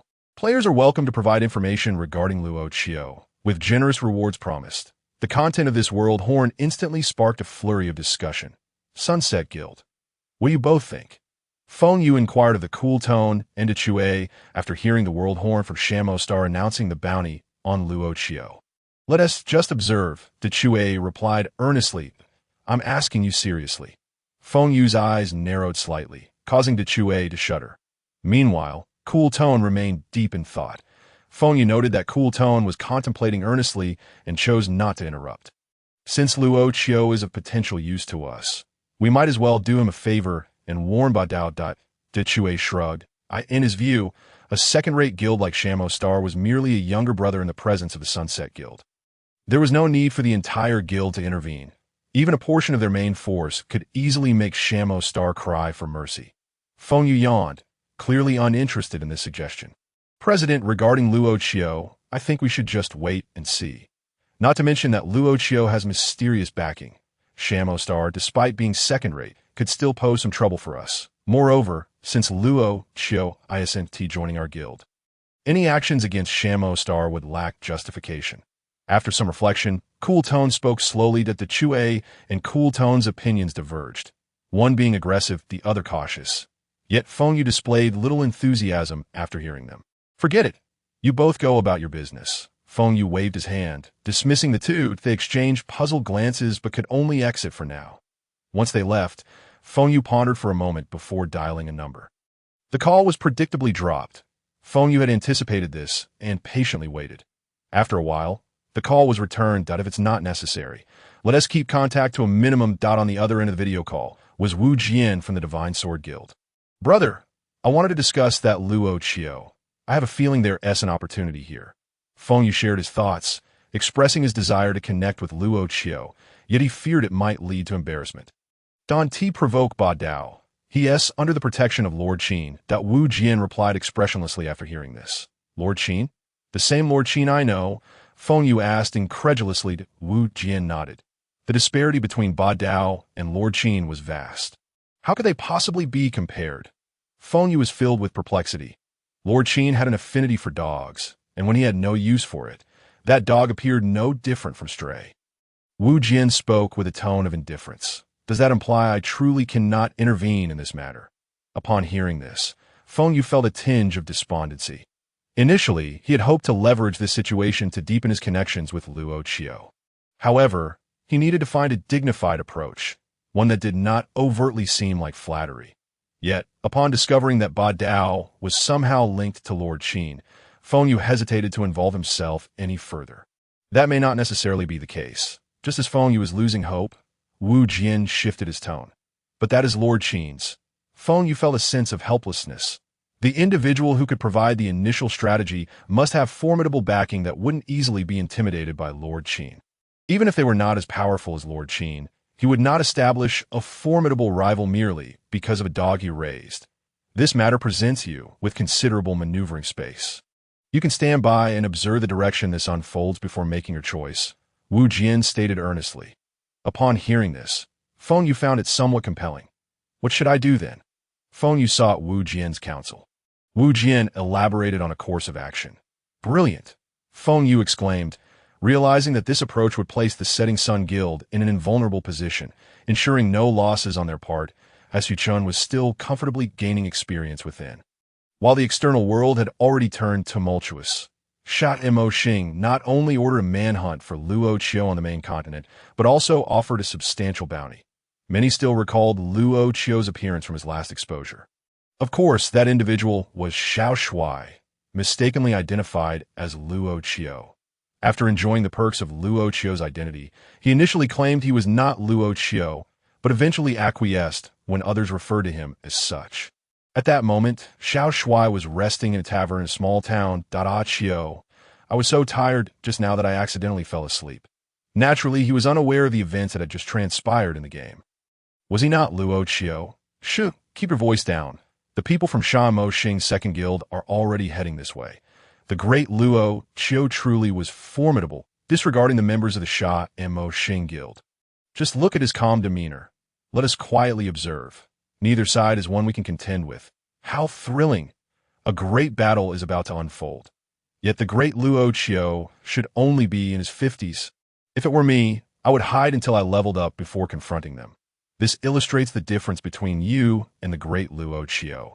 He can set records using just his initial chicken leg. So what is there to fear when facing opponents of higher levels? The surrounding individuals whispered cautiously amongst themselves, leaving Xiao Shuai utterly bewildered. Ever since he tacitly accepted the persona of Luo Qiu, he had become a well-known figure in the game, frequently recognized by others. Although impersonating Luo Qiu was somewhat questionable, the vanity and occasional gift from fans made it difficult for him to relinquish that identity. Originally, he planned to apologize if the real Luo Qiu ever confronted him. After all, he had never claimed to be Luo Qiu. It was merely others who called him that, and he accepted it. However, in recent days, it seemed the real Luo Qiu was entirely unaware of his impersonation, and the atmosphere remained tranquil. He harbored a sense of luck as he enjoyed the benefits of the Luo Qiu name. The discussions around him were hushed, ensuring Xiao Shuai remained ignorant of their content. Furthermore, since the opposing side belonged to the Sha Mo Xing guild, no one dared to approach Luo Qiu, that if someone were to approach, they might be viewed as an accomplice and dealt with accordingly. Today, it seemed there were more people than usual. Though there were always spectators, today's crowd felt especially large. Nonetheless, Xiao Shuai remained unfazed and did not pay it much mind. On a live streaming platform, a highly popular stream titled Luo Qiu vs. Sha Mo Xing Guild surged to prominence. The streamer, Sui Feng, had become a professional at riding the coattails of the Undead God's popularity after leveraging it twice. He had garnered a considerable following, yet his streams often lacked viewership. However, the moment anything transpired, viewers flocked to his stream. Sui Feng lived up to expectations, promptly rushing to any commotion. The great Luo Qiu exhibited an extraordinary demeanor. Appearing relaxed on the eve of battle, his slightly drowsy gaze was simply captivating. The great Luo Qiu had not even resorted to using a chicken leg, opting instead for a golden weapon, indicating he was serious about taking down the members of the Sha Mo Xing Guild. Even when breaking records, he merely used a chicken leg, which shows respect to the Sha Mo Xing Guild. Members of the Sha Mo Xing main guild were still in the Shura realm, and on the main continent, only their second guild remained, which likely would not suffice for the great Luo Qiu as ambitions. Why do you all hold such high hopes for Luo Qiu? He is merely in his 50s, while the Sha Mo Xing second guild boasts members over 100 levels, right? Do you think the great Luo Qiu is like you? Can you break dungeon records with a chicken leg? The barrage of comments filled the live stream. I believe that this battle between Luo Qiu and Sha Mo Xing. As Sui Feng observed the fervent discussion, he attempted to interject. However, before he could finish, his words were drowned out by a flood of comments. Streamer, please refrain from speaking. Recognize your role as a tool. Can you please stick to your role as the cameraman? If you keep babbling, I'll unfollow and switch to another stream. You can receive a rocket, but you must remain silent. In truth, they were not genuinely annoyed with Sui Feng. This had evolved into a cultural norm in his chat. Initially, some found it excessive, but soon, they too assimilated. Sui Feng felt somewhat wronged, but continued to fulfill his role as a cameraman, realizing that resistance would lead to a loss of followers at that moment. Xiao Shui felt a surge of frustration. How long would these people follow him? Usually, when he told them to disperse, they would comply, but today, many still trailed after him. How could he level up like this? Perhaps he should switch towns. As he pondered this, he made his way toward the teleportation array. Just as Xiao Shui approached the array, it suddenly lit up. A large group of individuals emerged from it. One after another, numbering over 100, these individuals were all over level 100, equipped with exceptionally fine gear. They were indeed the members of Sha Mo Xing's second guild. Having seen Luo Qiu's photograph, they instantly recognized the figure approaching them as Luo Qiu. How arrogant! Knowing we were coming, he dares to wait here for us. Does he intend to take us all down by himself? How could someone at level 50 possess such confidence? Yet, they felt no fear. There was an inexplicable sensation that he could indeed defeat them. The members of the Sha Mo Xing second guild, upon seeing Luo Qiu approach them so fearlessly, felt their momentum falter. Some even took a step back, their gazes wavering. Considering the increasingly outrageous rumors surrounding Luo Qiu about wielding a wooden stick to slay dragons and using a chicken leg to showcase legendary beasts, they understood the effort required to level up, that if they were defeated, there was a chance of equipment drops, and they would have to engage in a protracted battle with Luo Qiu. Once Luo Qiu leveled up further, would it not be akin to squashing chickens? Just the thought of it felt tormenting. However, having received guild benefits, the members, as the main force of the second guild, were obligated to heed their leader's orders. To the onlookers, Luo Qiu's singular presence overshadowed the collective might of the Sha Mo Xing 100-man team as he approached. Don't come any closer. At long last, a person from the second association of Shamo Star, subjected to such overwhelming pressure, felt somewhat uncomfortable and called out to the figure before him. Luo Qiu, are you intending to pass through first? Xiao Shui found the individual before him rather peculiar and inquired. However, upon hearing this, the Shamo Star individual stepped back 2 paces. To him, that utterance sounded like a threat. Aren't you leaving? Xiao Shui observed the person in front of him. Truly perplexed, he had merely suggested they let him pass. Yet when he asked if they were going to move, they fell silent and retreated. How arrogant! With just 2 phrases, the Shamo Star individual was utterly intimidated. This is the eminent Luo Qiu. Such imposing presence in just 2 words. My admiration for Luo Qiu has only deepened. They haven't even exchanged blows yet, and already they are frightened. How will this unfold? The onlookers murmured amongst themselves. Xiao Shui felt a twinge of confusion. Uncertain of the peculiar behavior of those around him, he had asked the individual opposite to move, yet they remained stationary, even stepping back. However, if they insisted he vacate the path, he would comply. Gradually, Xiao Shui advanced. With each step he took, the expressions of those present grew increasingly grim. Don't come any closer. At long last, someone addressed Xiao Shuai. What a strange occurrence. Xiao Shuai had never encountered such odd individuals during his extensive gaming experience. Oh, but then again, after he had assumed the name of Luo Qiu, many bizarre incidents had indeed transpired. What do you want? Facing the assembly before him, Xiao Shuai felt a surge of indignation. They wished to pass. He had obliged, yet now they refused to move. If they wouldn't depart, he would, but they forbade him from proceeding. Were it not for the intimidating appearance of these individuals, Xiao Shuai would have lost his patience long ago. What do we want? The leader of the Shamo Star Group was momentarily taken aback by Luo Qiu's inquiry. Did this Luo Qiu not realize that he had drawn the ire of the Shamo Star Guild, which had already placed a bounty on him? He quickly reconsidered. Surely, the other party was aware, as this information had just been broadcasted across the world. Therefore, when Luo Qiu inquired what they desired, perhaps he was asking how they wished to meet their demise. How audacious! Yet, for reasons unknown, the more imposing the other party appeared, the less inclined he felt to act first. Ultimately, they were merely hired hands, not core members of the Shamo Star. The individual before him, capable of unleashing unparalleled power, was rumored online to be a major figure who had deleted their account to start new. Such a person undoubtedly had formidable backing. They were merely employees, after all. The leader of the group, witnessing Luo Qiu's audacity, further solidified his suspicions. Though he was being compensated, he had no desire to completely offend such a powerful figure. Then go ahead and act, Xiao Shuai remarked, feeling utterly baffled. This remark left the members of the Second Association of Shamo Star momentarily caught in a predicament. They were eager to act, yet found themselves wedged between the imposing figure of Luo Qiu and the mysterious Bai Dao. It was hardly a manageable situation. Unbelievable. A level 50 character threatening a group of over 100. The most critical aspect was that this group of higher-level individuals had not dared to make a move despite being present for so long. One could hardly blame them. If they were in the opposing position, they too would feel hesitant. Just look at how calm Luo Qiu remained throughout. Yet, the Shamo Star Guild found themselves in a position where they had to act. If they did not, the repercussions from Bai Dao would be dire. A confrontation seemed imminent, and the onlookers were filled with anticipation of how Luo Qiu, at level 50, would unleash his might upon this group of over 100.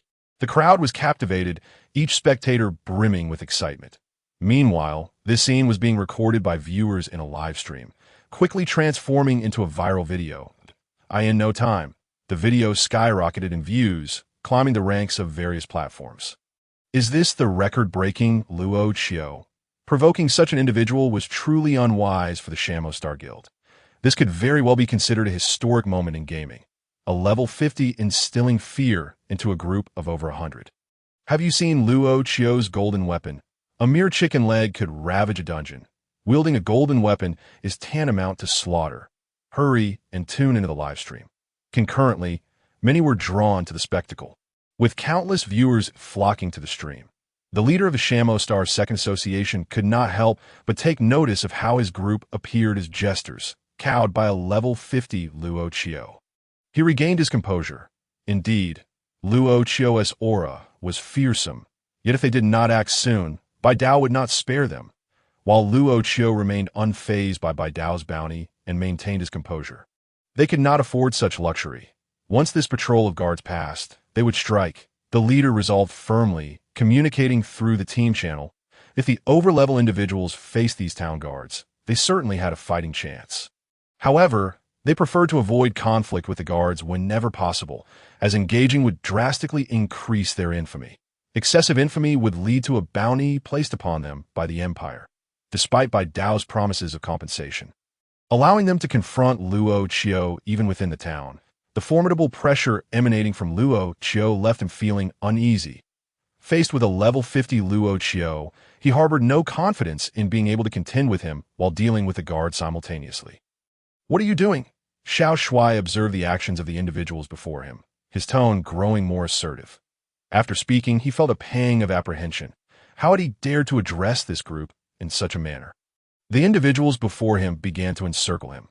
Under the scrutiny of Luo Qiu's questioning, many from the Shamo Star Group began to falter. "Do not retreat, or face the wrath of Bai Dao," the leader shouted in the team channel. Thus, the others held their ground. They only awaited the passing of the patrol guards before launching their attack. Was a battle truly about to erupt? Although these individuals feared Luo Qiu, they had no choice. Compared to the potential wrath of Bai Dao, they knew they had to act. How exhilarating! Finally, they would witness the prowess of Luo Qiu. The cameras were rolling, the anticipation palpable. The front row was selling snacks and drinks, merely requesting a 5-star rating and a like. A fierce confrontation was on the horizon. The surrounding spectators scarcely dared to blink, fearful of missing the moment the battle ignited. As the patrol guards gradually vacated the area, tension mounted among the crowd. That moment, the leader of the Shamo Star Second Association received a message. Upon reading it, he was initially startled, then elated. Yet he dared not reveal his joy, donning a facade of impatience. "Retreat," with those words from the leader, the others exhaled in relief, quickly turning to flee. The entire group dashed into the teleportation array. In a flash of light, they vanished. The venue fell into an eerie silence. The entire small town felt desolate. Observing the retreat of these individuals, Xiao Shui too departed via the teleportation array, feeling somewhat uncomfortable under the gaze of the multitude that had gathered. Only after both Luo Qiu and the Shamo Star members had departed did he ponder. Was that the end? It was unclear who broke the silence. It must have concluded, right? The responses carried an air of uncertainty. Once again, silence enveloped the crowd. Yet, this quietude did not persist for long before it erupted into a frenzy. What on earth did I just witness? Can anyone recap? Luo Qiu had been surrounded by the Shamo Star members, and inexplicably, they all fled. What more could it be? Do you comprehend what it means to possess the aura of dominance? Luo Qiu, the esteemed figure, stood there with his hands casually tucked into his pockets, exuding an aura that rendered that group of people utterly intimidated. Unassailable, Luo Qiu reigned supreme. This marks one of the most absurd instances in gaming history, where the weak triumphed over the strong without even lifting a finger, solely relying on his commanding presence to secure victory. This event deserves a prominent place in the chronicles of the popular program, New World, in stark contrast to the revelry surrounding the scene. The online forum presented a more composed perspective. Many individuals expressed their disbelief, arguing that if Sha Mo Xing truly feared Luo Qiu, they would not have issued a bounty on him. Having reached this juncture, at the very least, a confrontation should have ensued. However, their retreat without a fight left many perplexed. At that moment, a report emerged, shedding light on the situation, and a breaking news update revealed. Sha Mo Xing's secondary base was attacked by mysterious figures clad in black. Upon the return of the main force, the assailants withdrew. It turned out that Sha Mo Xing had been ambushed, necessitating the return of their members for support. Yet, another question arose. There remains no evidence to ascertain the identity of this enigmatic faction. They had conducted reconnaissance and cloaked themselves in special materials designed to evade detection. Given that New World prohibits proactive investigations into others' identities, and with the adversary fully disguised, not even their faces were visible. Who could these mysterious black-clad figures be? Need one even ponder? Have you not observed Luo Qiu's unwavering confidence? That was all orchestrated by him.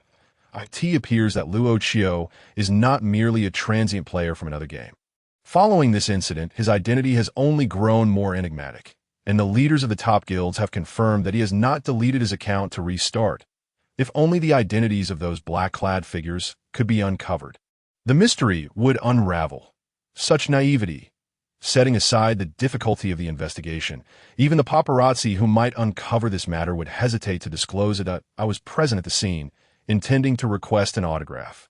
But Luo Qiu departed swiftly. I hereby declare the establishment of the Luo Qiu fan club, and I shall be the leader. No, I am the rightful leader. Let us not quarrel.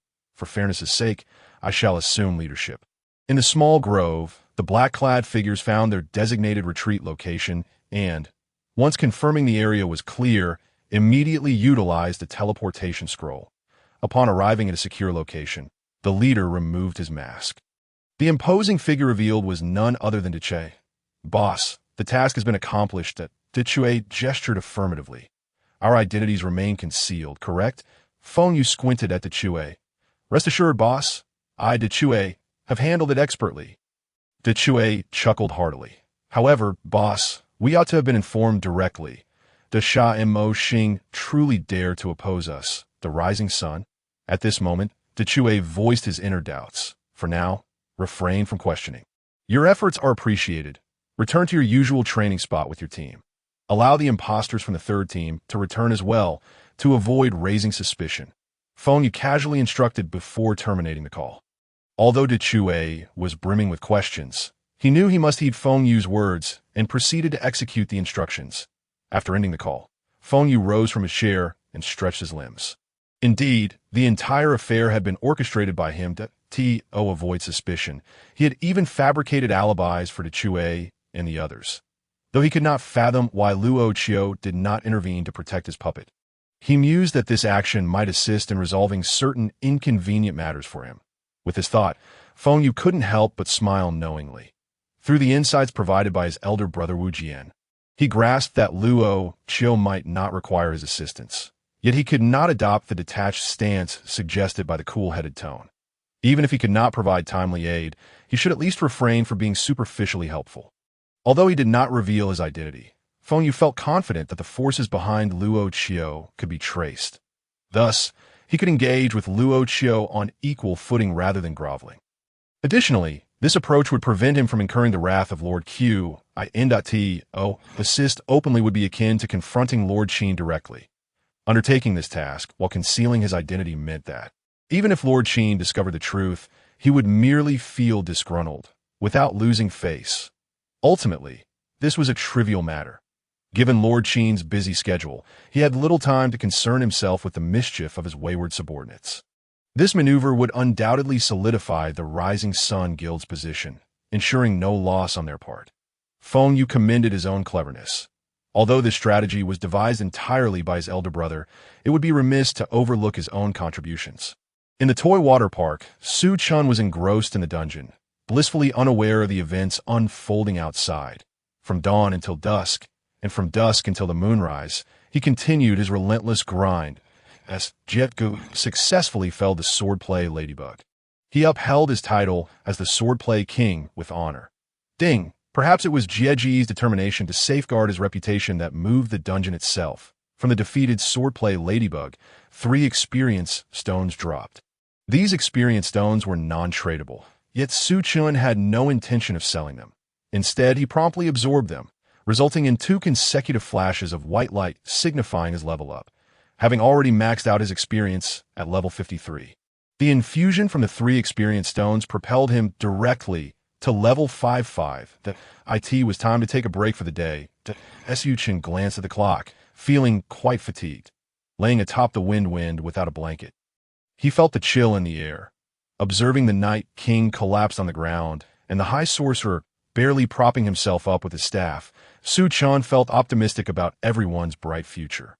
That night, within the Sha Mo Xing Guild, the question lingered. Who was responsible for the incident? Ba Dao cast a cold gaze at those around him. The individuals exchanged glances, each hesitant to speak. Incompetent fools! What use are you to me? Ba Dao's frustration boiled over as he noted their silence. He could hardly believe that his formidable guild was utterly powerless against that mere level 50 Luo Qiu. Furthermore, the identity of the assailant from earlier remained elusive despite granting them ample time for investigation. He had expected at least some inkling of the culprit, yet they stood before him, utterly clueless. The individuals lowered their heads, having braced themselves for Ba Dao's inevitable tirade after failing to uncover any leads. However, suddenly, Ba Dao's voice fell silent. They remained bowed, uncertain of what transpired.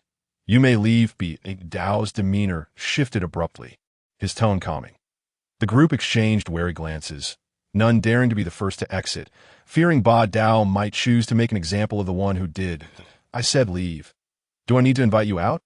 As he observed their reluctance, Ba Dao's previously settled emotions began to flare once more. Only then did they realize he genuinely wished for them to depart.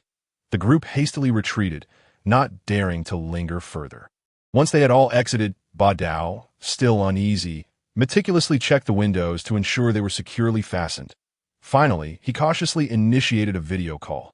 When a connection was established, a youthful man with a scholarly appearance came into view. Yet upon seeing the young man, Ba Dao, a brutish figure, immediately adopted a respectful demeanor. "Sir, what brings you to seek my assistance?" Ba Dao stammered. "Sir, how bold of you to address me so. What would Lord Chen think if he heard you?" The youth spoke lightly, yet the formidable blade before him instilled a profound fear.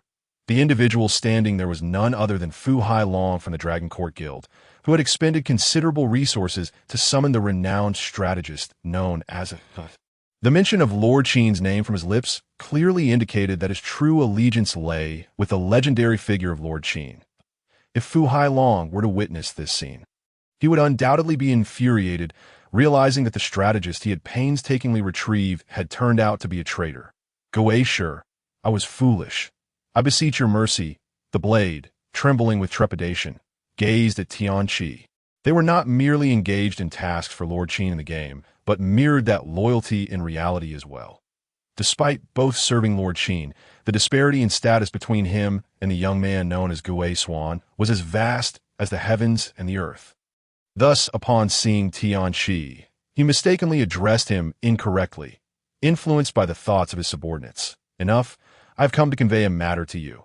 However, Tianqi seemed disinterested in delving deeper into the issue, prompting a sigh of relief from Ba Dao. "Gui Shi, please speak. I shall exert myself wholeheartedly for any task you require." Ba Dao promptly responded. "The assailants who attacked your stronghold were members of the Setting Sun Guild," Tianqi stated, a hint of indifference in his tone. "Indeed, the Setting Sun Guild," Ba Dao exclaimed, taken aback. The Setting Sun Guild was already a first-rate guild, and with their recent triumph in the first clear, their reputation among top guilds had surged. "Gui Shi, are you implying that Luo Qiu is one of theirs?" Ba Dao cautiously inquired. "Should I refrain from provoking them?" If Luo Qiu truly belonged to the Setting Sun Guild, then Ba Dao knew he could not afford to offend him. Had Luo Qiu initially revealed his affiliation, Ba Dao would have never dared to threaten him. Yet the triviality of this matter seemed to have attracted the attention of the esteemed Gui Swan, which was quite unusual. "Refrain from provoking?" Tianqi suddenly chuckled, a glimmer of intrigue in his voice. "I require you to exert your utmost effort in dealing with him." Ba Dao was momentarily taken aback by Tianqi's words. He understood that Gui Swan was currently concealed within the Dragon Court Guild, and that the guild itself was not intimidated by the Setting Sun Guild. However, Gui Swan's influence within the Dragon Court was not absolute. There were matters that required Fu Hailong's approval.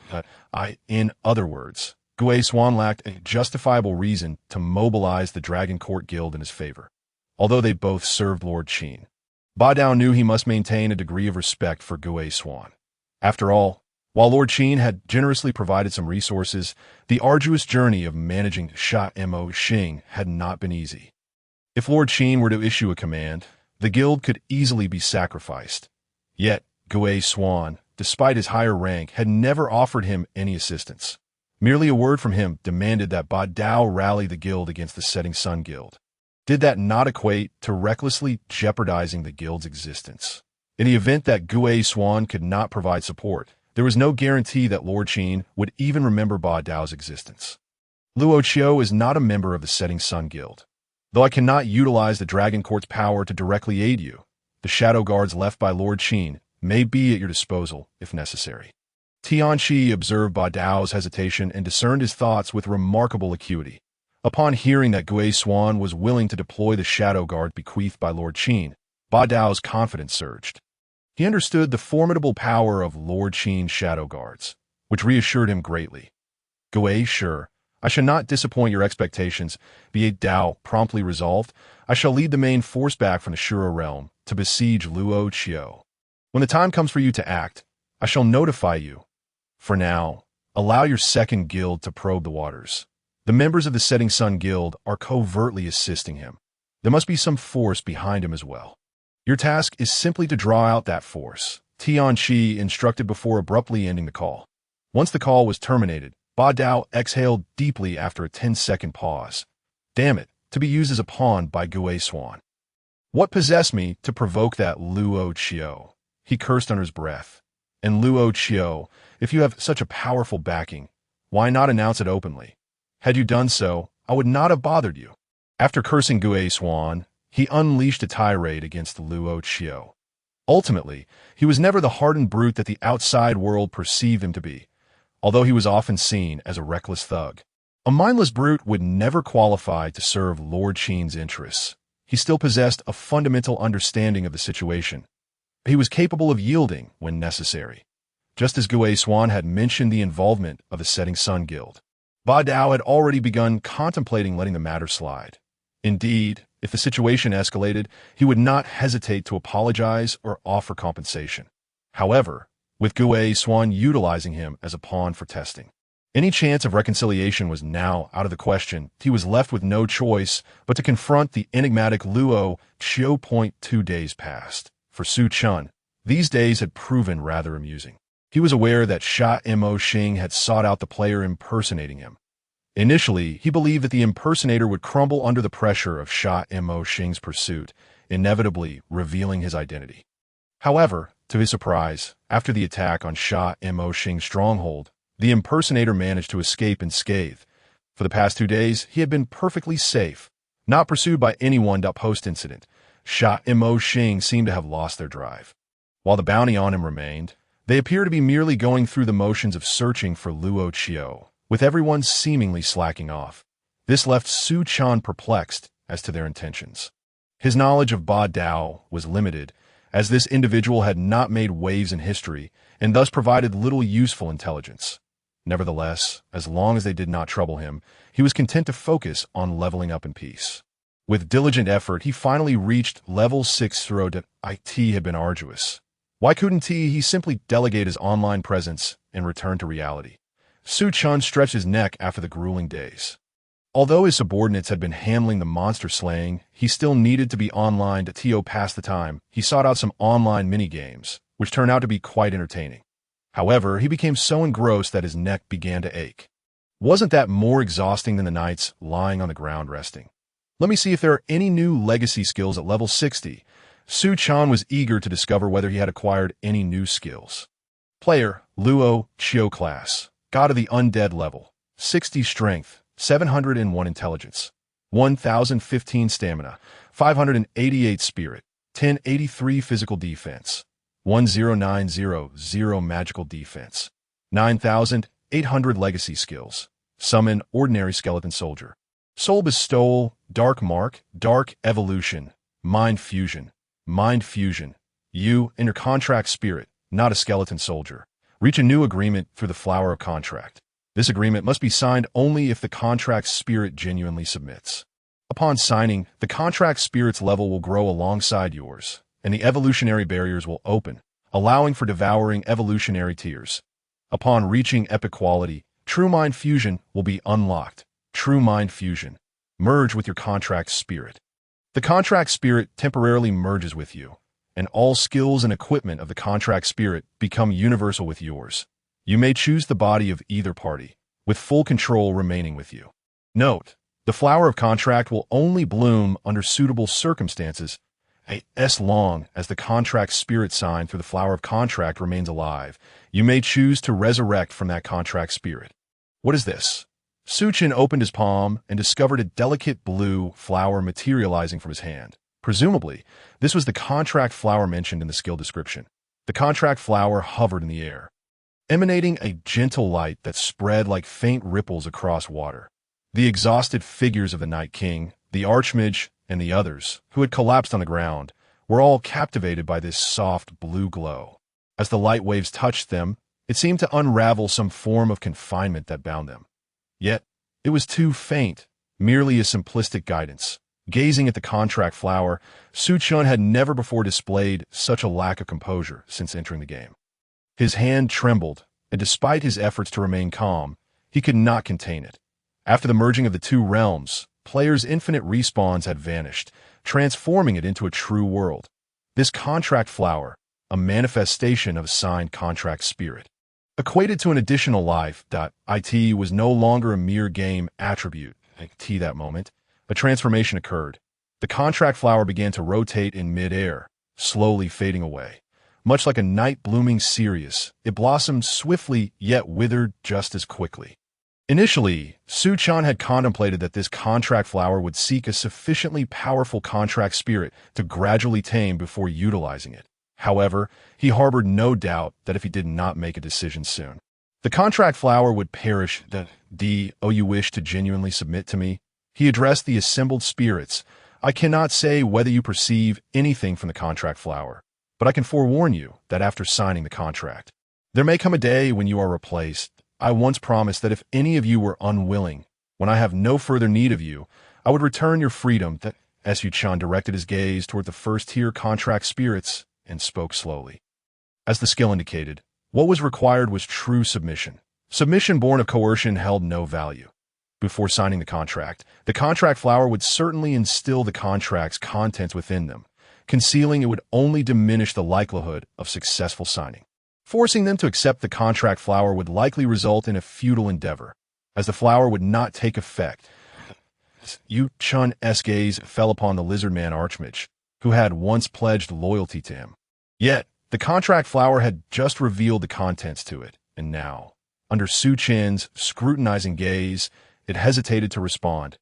The contract had informed it that if its master were to perish, it would be reborn through it. Therefore, it was naturally conflicted. Chen did not press the matter, for coercion would prove fruitless. It appeared that the so-called loyalty was merely a self-preserving deception. In the midst of this silence, a figure stepped forward. Goo. It was unexpectedly the chicken brother. It was, after all, a virtual entity generated within the trial grounds, completely unrelated to the Swift Chicken King. It was simply a manifestation of energy. It could be the Swift Chicken King or any other form. It was not meant to possess intelligence or the capacity for thought. However, upon becoming Chen's contract spirit, it had been transformed into a canvas filled with various strokes of creativity. Perhaps it had been simulated into a chicken. Just as a chick would regard the first creature it sees upon hatching as its parent, Chicken Brother had begun its existence in servitude. For it, Chen's shadow loomed large over its life. Little chick, come over and review the contents, Chen said, momentarily taken aback before beckoning it closer. Chicken Brother, sword in tow, approached Chen step by step. Under the glow of the contract flower, Chen concentrated, and the entirety of the contract's contents was once again infused into Chicken Brother's mind. You still wish to proceed? Chen asked with renewed seriousness. Goo. Chicken Brother's response was resolute this time. It seemed that for it, alleviating Chen's worries was a source of great joy. Chen recalled that during battles, Chicken Brother had always been the most dedicated. Glancing around, he noticed that no other contract spirits dared to step forward, all evading his gaze. Very well. Let us begin. Chen ceased questioning the other spirits, and, seizing the opportunity before the contract flower vanished, signed the contract with Chicken Brother. Our thoughts shall unite as one. The contract flower enveloped both him and Chicken Brother, and the power of the contract forged an unbreakable bond between them. The onlooking contract spirits were left in a state of bewilderment. Gradually, the soft blue glow dimmed, and the chain of the contract faded from view. Yet, while the chain had vanished, Chen felt a newfound, intangible connection with Chicken Brother. He casually checked Chicken Brother's attributes. Name, Swift Chicken King species, semi-avian level, 60, same as the contractor. Rank, Dark Old Boss, evolution possible. Skills, Galeblade, Backstep / Phantom Blade Chi, Wind Blade, Sword Return, all swords return to 1, simplified version. Chicken Brother had just reached level 60. Now, it remained at that level, and the previous limitation on its upgrades had disappeared. Simultaneously, the dark gold quality now bore the potential for evolution. Upon clicking on the words indicating evolution, a line of small text detailing the evolution conditions appeared. Evolution conditions. Decompose the souls of formidable monsters to obtain evolution spirits. A sufficient quantity of evolution spirits can produce evolution fruits to aid contract spirits in their evolution. Upon activating Thought Unity, automatic soul decomposition is granted. After perusing the explanation, Chen finally comprehended. Essentially, after defeating monsters, 2 options would now present themselves. Point 1 option would remain unchanged, utilizing soul granting to enslave the opponent. The other option would allow for the decomposition of residual energy to transform it into evolution spirits. Once enough evolution spirits were accumulated, the resulting evolution fruits would enable the contract spirit to evolve. What remained was to facilitate Chicken Brother's transition from Dark Gold to Epic level. Su Chen contemplated this. However, before that, he needed to initiate the evolution of the skeleton army. Initially, Su Chen had not intended to trigger the skeleton army's evolution at level 60 to elevate Chicken Brother to the epic tier. The assistance of the skeleton army was indispensable. Relying solely on the Night King and the Archmage would prove rather slow. Achieving Chicken Brother's epic promotion would grant him an additional life. While he was uncertain if it would manifest in reality immediately, it was prudent to complete it regardless. Commence evolution. Template selection. Volcanic Lizard, Silver. With a wave of his hand, Su Chen initiated yet another evolution for the skeletons. This evolution would be accompanied by Dark Evolution, allowing the templates he had previously battled to be utilized. Within the skill bar, the summon of heavily armored skeleton soldiers transformed into summon heavily armored skeleton soldiers 2. Summon heavily armored skeleton soldiers. Initially summon 2 million heavily armored skeleton soldiers, their level matching that of the summoner, capable of being consumed and upgraded. The upgrade condition requires the consumption of 2 million skeleton soldiers. The next tier allows a choice between 3 million skeleton soldiers or 2 million random skeleton soldiers. This evolution successfully integrated the template and granted the active army skill, Fire Enchantment. The subsequent tier would not only involve a change in quantity, but also introduced an element of randomness akin to opening a surprise gift. Su Chen furrowed his brow, contemplating this. Concurrently, his skills had gained an additional army skill slot. Now featuring the skill Fire Enchantment. Fire Enchantment. The weapons of the skeleton army are imbued with fire attributes, lasting for 2 minutes. With the increase in numbers, the overall unit types did not undergo significant attribute changes. So he felt little inclination to examine them further. In terms of skills, they still maintained the standard 5 skills, generally comprising mid-tier abilities. However, high-tier skills remained scarce, possessed only by special units, with a base of 2 million. The Skeleton Army's Sharpshooter Battalion had significantly bolstered its firepower. He even experimented with activating Fire Enchantment for the skeleton soldiers. The warriors' swords ignited into flames, and the archers' arrows transformed into fiery projectiles. Astonishingly, the large shields morphed into flaming shields as well. The additional fire damage was quite considerable, and once the cumulative count reached a certain threshold, it could inflict a burning effect on targets. Even when the large shield skeletons used their shields to strike, they could ignite their opponents. With the current forces, gathering enough souls to elevate Chicken Brother to the epic tier should pose no challenge. Su Chen smiled subtly. He had already set his sights on a target. The swiftest way to advance to the epic level was to find a formidable epic monster for the little chick to devour. Was it not? His gaze gradually settled upon the Night King. "Lead me to your former sovereign," Su Chen stated calmly, fixing his eyes on the Night King. The Night King sensed the overwhelming aura emanating from Su Chen, feeling a tinge of trepidation even in the absence of a contract, unable to meet his gaze directly. Unbeknownst to Su Chen, the dark energy surrounding him exuded a terrifying pressure. At T level 60. One would typically have undergone a second transformation. While Su Chen had yet to do so, he had begun to unlock some divine might. Realizing this, he willed his aura to recede, restoring a refined and amiable smile to his face. However, to the Night King, he appeared even more intimidating than before. The Dragon Court Guild's president, the Abyssal God's Forsaken Realm dungeon, currently has leads, but we are still missing a crucial item that we remain among the foremost in our overall progress. Tianqi reported to Fu Hailong with a gentle smile, unhurried in his demeanor. Indeed, ever since your arrival, our endeavors in the Dragon Court have been remarkably smooth, Fu Hailong remarked, observing Tianqi. Sometimes I ponder whether it has been too effortless. A fleeting change crossed Tianqi's mind, yet his exterior betrayed no sign of it. The Dragon Court Guild's foundation is solid. It is precisely the latent energy within that drew me out of seclusion. He humbly stated.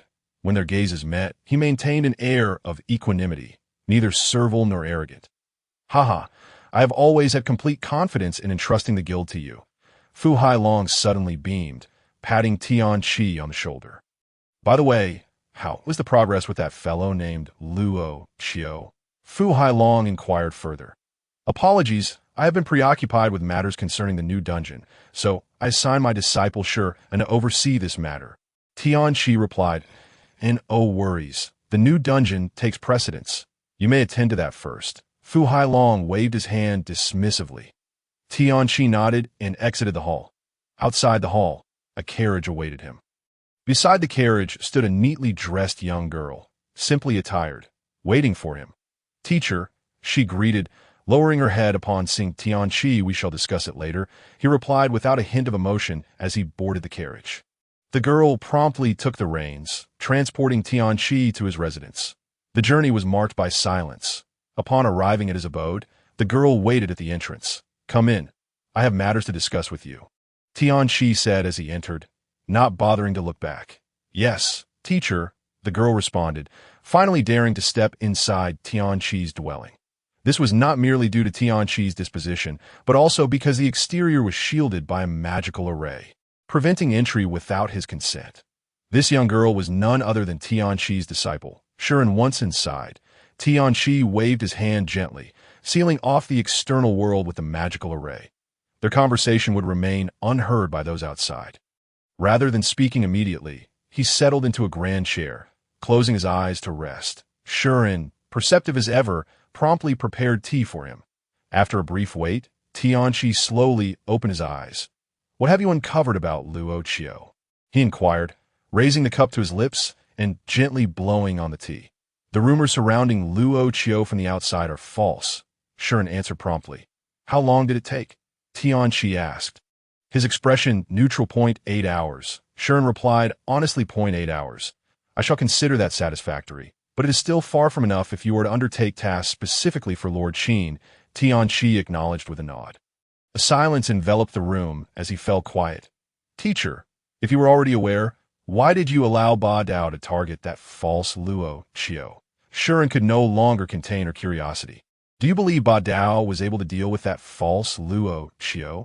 Tianqi set the teacup down, that he indeed had taken action, yet it seemed that something was obstructing his efforts, rendering them less than smooth. Shuren recalled the intelligence she had gathered and replied. Upon hearing this, Tianqi finally smiled. Teacher, did you anticipate that he would not commit fully? Shuren pondered aloud. Noticing the expression on Tianqi's face, we are all working for Lord Chen. This matter is unrelated to him. Moreover, the one covertly obstructing Ba Dao is my doing, Tianqi said with a smile. Shuren was left bewildered. And no wonder she had found it impossible to uncover the identity of the one acting from the shadows. It was as though a thick fog obscured her inquiries. The questions that had perplexed her in recent days were now clarified. It was evident why her investigations into the shadowy figure had yielded no results. Undoubtedly, she recognized that her teacher harbored a dislike for this Luo Qiu. While Fu Hailong had requested that her teacher recruit Luo Qiu, it was clear that her teacher had no intention of doing so. Or rather, if he were to recruit anyone, it would be for Lord Chen. Not for Fu Hailong, the inclination to eliminate this individual outweighed the inclination to recruit him. However, if her teacher intended to deal with Luo Qiu, knowing full well that the one in the open was an impostor, it left her perplexed that Ba Dao was tasked with confronting the one who was being obstructed by her teacher. So, I say you're not yet capable of handling this on your own. Do you think it would be of any use to confront him within the game? Tianqi shook his head, offering a moment of guidance. Upon hearing this, Shuren finally grasped her teacher's intentions. Teacher, are you suggesting that you plan to deduce his identity in reality through calculations? This seemed implausible. Anne's eyes widened in disbelief. Her teacher had once spoken of the vast chasm separating the two realms. The reason her teacher was called the Ghost Calculator was due to his ability to perform calculations that defied comprehension. Yet her teacher had succeeded numerous times in reality and had also achieved success within the game. However, to bridge the gap between the two realms and deduce a person's identity was an endeavor of staggering difficulty. She had also trained alongside Tianqi in this regard, attempting it herself. But the new world and reality felt like two entirely different domains, rendering any calculations futile. Thus, I require extensive information about this individual, including his reactions under Ba Dao's harassment and his responses to Ba Dao's misdirected targeting. All of these insights will prove invaluable, Tianqi stated with a smile. Teacher, is Luo Qiu truly worth such effort? Shuren questioned, fully aware of the time and energy required for cross-realm calculations. This was not a task to be accomplished in a mere 10 days or half a month. Furthermore, it would inevitably have repercussions for the one performing the calculations, based on Luo Qiu's current demeanor. He seemed to have acquired knowledge of the dungeon's secrets from an unknown source, rendering it hardly justifiable for her teacher to expend such effort. Originally, he was not worth it. However, each time I hear that name, it stirs within me a sense of vexation, prompting me to calculate further. I glimpsed a monarch emerging from a sea of darkness, and I could sense an inescapable animosity directed toward me, as if it were fated for us to stand on opposing sides.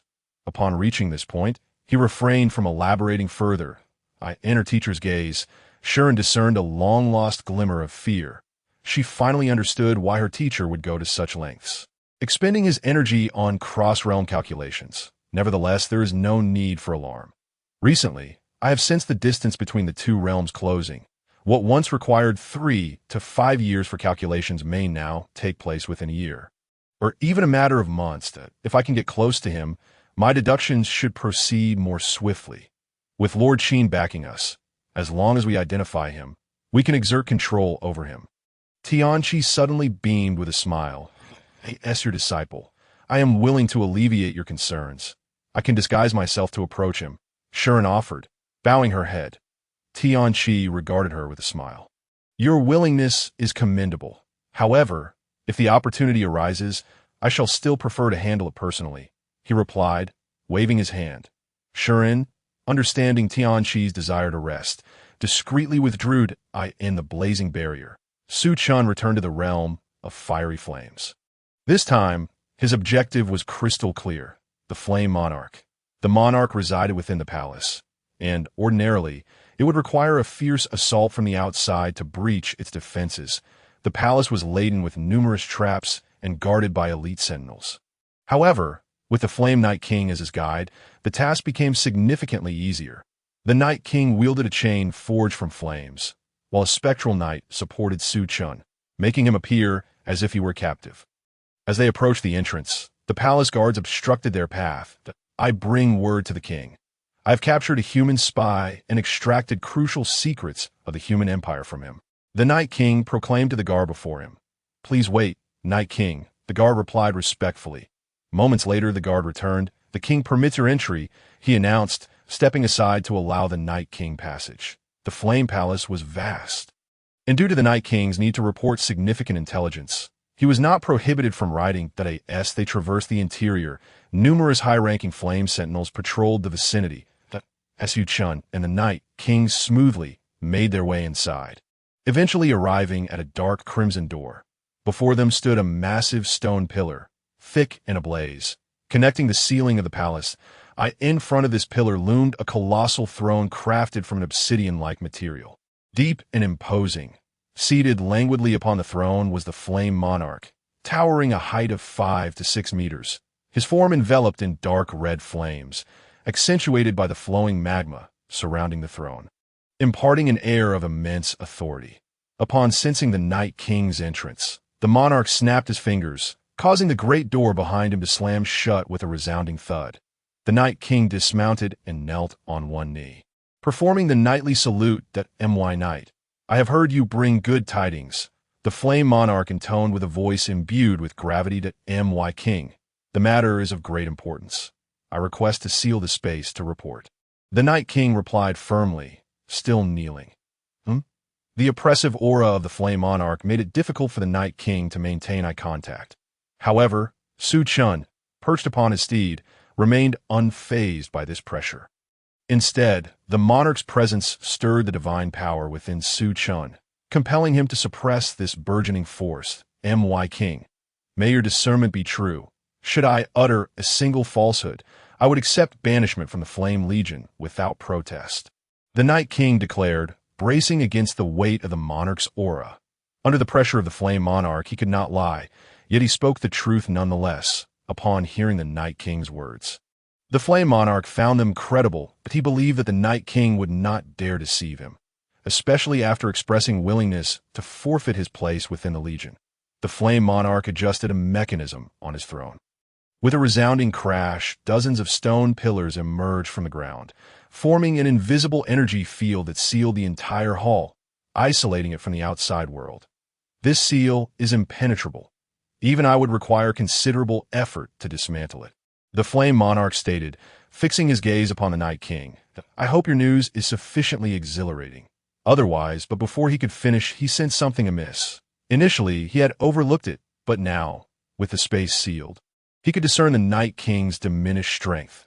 "Why has your power waned so significantly?" The Flame Monarch inquired, unable to contain his curiosity. Yet, the Night King paid him no heed. Once the seal was enacted, he stood upright, turning his back to the monarch, and moving beside Su Chen, he half-knelt, unfastening Su Chen's chains as Su Chen then dismounted, a smile gracing his face as he regarded the Flame Monarch. "What is the meaning of this?" The monarch's voice brimmed with barely contained fury. It was not the Night King who responded. Having risen, he stood a half-step behind Su Chen. "It means nothing much. Your subordinates are simply too numerous, and I wish to challenge you directly," Su Chen declared, fixing a playful gaze upon the Flame Monarch. "You dare betray me?" The Flame Monarch's eyes blazed with fury, literally igniting with flames that extended a meter long. "Oh, not speak so harshly. I merely sought a worthy adversary," Su Chen retorted, snapping his fingers. At that moment, a lizardman Archmage appeared beside him. "You are a member of the volcanic lizard clan." "But wait, you are not. Such a potent aura of the undead. Who exactly are you?" "The flame barrier harbors no undead forces," the Flame Monarch exclaimed, rising from his throne, clearly perceptive, upon realizing his identity had been unveiled. Su Chen ceased his charade and snapped his fingers again. Instantly, the space was filled with skeletal soldiers. Unfortunately, the confines were too limited to accommodate more than 200,000 skeletons. Su Chen shook his head. The sight of such a multitude of skeletal soldiers startled the Flame Monarch, but as he gauged their strength, his composure returned. While their numbers were impressive, they were merely fodder, with a disdainful snort. The Flame Monarch leaped forward. Name: Monarch of the Flame Legion type. Demon level, 100 rank. Epic boss skills. Unknown that a level 100 epic boss was precisely the target Su Chen had chosen. Should Chicken Brother manage to consume this being, it would be nearly impossible not to ascend to the epic tier. Once Chicken Brother reached epic status, he would be able to utilize the true essence of unity. However, the immediate priority remained securing the Flame Monarch first. As the Flame Monarch descended, he conjured a swirling storm of flames around him, instantly obliterating the skeletal soldiers in his vicinity. Yet, the skeletal soldiers showed no fear. As the front line fell, another wave surged forth. Damage numbers erupted. -3, -5, -3. Su Chen initially believed that his level 60 elite skeletal soldiers would only inflict minimal damage against a level 100 epic boss. Yet their defense proved surprisingly robust. "Ants," the Flame Monarch scoffed, dismissing the minor damage and launching a widespread assault. Each strike unleashed a fiery explosion, decimating swathes of skeletal soldiers. At that moment, the Lizardman Archmage found a vantage point to unleash his attack. A level 75 Dark Old boss could still inflict some damage upon a level 100 epic boss. Perceiving the threat posed by the Lizardman Archmage, the Flame Monarch leaped, intent on eliminating that loathsome lizard. Another 300,000. Just as the Flame Monarch soared through the air, Su Chen summoned an additional 300,000 skeletal soldiers in his path. The suddenly materializing skeletons swarmed the Flame Monarch, causing him to plummet from the sky. The combined weight of 300,000 skeletal soldiers rendered the Flame Monarch momentarily immobilized. Unable to rise, "Let us go all in. 1 million, with a swift wave of his hand. Su Chen summoned a staggering 1.5 million skeleton soldiers right in the spot. The area was soon overwhelmed by a deluge of 2 million skeletons. Initially, the Flame's Sovereign possessed a plethora of offensive capabilities. But once immobilized, It devolved into a war of attrition. The Flame Sovereign, a formidable entity wielding both magic and martial prowess, brandished his colossal sword, relentlessly cleaving through the skeletons that besieged him. Yet he resembled a frenzied ant. No matter how fiercely he struck, new skeletons would immediately swarm over him. This battleground, though not wide enough to accommodate more than 200,000 skeletons, transformed in nature after the Flame Sovereign fell to the ground. While the width of the area was limited, its height was considerable. Stacked like a tower, it managed to house 2 million skeletons. The skeletons were rapidly depleting, yet the Flame Sovereign's vitality was plummeting just as swiftly. The end appeared imminent. After a brief moment, Chen assessed the situation of the battle and deemed it time to unleash a surge of power. Activating the Legion's skill, Fire Enchantment, he imbued the skeleton's weapons with a layer of flame. Although the Flame Sovereign possessed damage reduction against fire attributes, it nonetheless contributed to an increase in damage dealt. The Flame Sovereign was already on the brink of collapse, and this served merely to hasten its demise. Ultimately, the sheer size of the Flame Sovereign worked against it. The larger the adversary, the more advantageous it became for the skeletons, a case of many ants overwhelming an elephant, regardless of its strength. The skeletons showed no fear. Among the summoned contract spirits, only the Night King and the Grand Sorcerer emerged. The others were deemed unnecessary. The Night King primarily focused on safeguarding Chen, while the Grand Sorcerer aimed to divert the Flame Sovereign's attention. Without this distraction, Chen would have had no opportunity to strike the Flame Sovereign directly from the air. Under the relentless assault of the Flame Sword, the Flame Sovereign finally succumbed. Despicable undead. It bellowed in a fit of rage before falling silent. IT could not even unleash its ultimate ability, as the incessant swarm of skeletons prevented it from uttering a single incantation. However, the losses among the skeletons were considerable. 1.3 million skeletons were obliterated in the siege against the Flame Sovereign, leaving Chen with merely 700,000 remaining. Upon inspection, the Flame Sovereign dropped a cloak of Furious Flame, Dark Gold, type, cloak level requirement, 100 fire resistance, 200 effect, 10 immunity to fire attribute damage. Not too shabby, Chen remarked with a slight smirk, finding it a rather mediocre cloak for fire resistance, that he donned it without hesitation. Unlike with weapons, there were no notifications of failure. Dark energy re-emerged, erasing the residual power from the cloak. Chen was accustomed to this by now. His primary objective was not the equipment, but rather the Flame Sovereign itself. With a thought, he summoned his companion. Chicken Brother. Little Chick, go and devour, he commanded. With Chen's permission, Chicken Brother hopped eagerly onto the fallen Flame Sovereign. Simultaneously, Chen summoned all other contract spirits. Why, you ask? To witness the spectacle. Those who follow me shall enjoy the spoils. It was essential to prevent a situation where, upon the next blossoming of the Flower of Pact, none of the contract spirits would be willing to form a bond with him, thus wasting a precious flower. At that moment, a radiant blue light emanated from Chicken Brother. After signing the contract, Chicken Brother automatically gained the ability to evolve through devouring, absorbing the immense power of the Flame Sovereign. A crowing sound erupted from Chicken Brother. And enveloped in blue light, it completed its evolution. As the light dissipated, Chicken Brother strutted forward with newfound vigor. Previously, Chicken Brother had appeared neither weak nor strong, but post-evolution, it was muscular and imposing. Chen took a moment to inspect Chicken Brother's new stats. Name, Swift Chicken King Species, Semi-Avian Level, 60, Upgradable. Rank, Epic Boss, Evolvable Skills, Gale Sword, Back Jump Slash, Phantom Sword Chi, Wind Sword, Sword Return, Return 1,000 Swords, Unparalleled Sword. Chicken IT had truly achieved the rank of Epic. Chen raised an eyebrow, realizing that this level 100 Epic Boss was quite formidable. While Chicken Brother's minor skills remained unchanged, what caught Chen's attention was the transformation of its ultimate move. The simplified version of Return of 1,000 Swords had been replaced with the authentic version. Additionally, a new skill emerged, Unparalleled Sword. Chicken, which was on par with the ultimate skill of Return of 1,000 Swords. At that moment, the stone pillars dropped by the Flame Sovereign still stood, and to exit, they needed to be destroyed. Su Chen commanded the 700,000 skeletons to attack the other pillars while he reserved one for personal testing.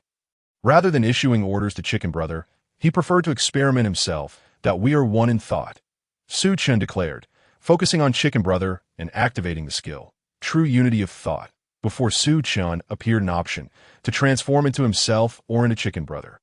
Theoretically, either choice was viable, but driven by curiosity, Su Chen opted to become Chicken Brother. In an instant, both he and Chicken Brother vanished from sight. When he opened his eyes again, Su Chen found himself wielding a sword, transformed into a muscular chick. Return of 1,000 swords. Without hesitation, Su Chen unleashed the ultimate move. Countless sword shadows erupted from his back, all under his control. With a mere thought, a barrage of sword shadows bombarded the stone pillar. This scene mirrored the earlier battle between Chicken Brother and the Great Hammer, nearly obliterating the latter. The stone pillar was utterly decimated. How unsatisfying, Su Chen mused, observing how easily the pillar had been destroyed. After demolishing over a dozen pillars, he promptly ordered the skeleton army to spare one for him. Unparalleled sword chicken. Upon utilizing this skill, Su Chen felt a transformation within himself. His short legs elongated into long ones. His claws morphed into arms, and he took on a humanoid form. Were it not for the chicken wings still protruding from his back, he might have believed he had fully transformed into a human. As for his face, he could not see it. This was astonishingly a metamorphic ultimate move. Su Chen was taken aback. His agility, strength, and explosiveness had all significantly increased. Gale Sword, Back Jump Slash, Phantom Sword Chi, Wind Sword, Sword Return. All these skills had mutated into enhanced versions. Their power greatly amplified. During the duration of his transformation, he effortlessly demolished another stone pillar. Was this the power of the epic tier? Su Chen was astounded. At T level 60, he had obliterated a stone pillar formation that could withstand even the Flame Sovereign for a time. Although he had only destroyed 2 pillars and utilized 2 ultimate moves, achieving such a feat at this level was truly remarkable. Release, Su Chen commanded, reverting from the unity of thought state. Chicken Brother reappeared before him. Though its unparalleled sword chicken state had already dissipated, leaving Su Chen still unaware of what Chicken Brother looked like in that form. However, the surrounding contract spirits were left agape in astonishment. Chicken Brother, being the oldest among the contract spirits, was the first to bond with Su Chen. The other spirits had fought alongside it for a considerable time and were well aware of its capabilities.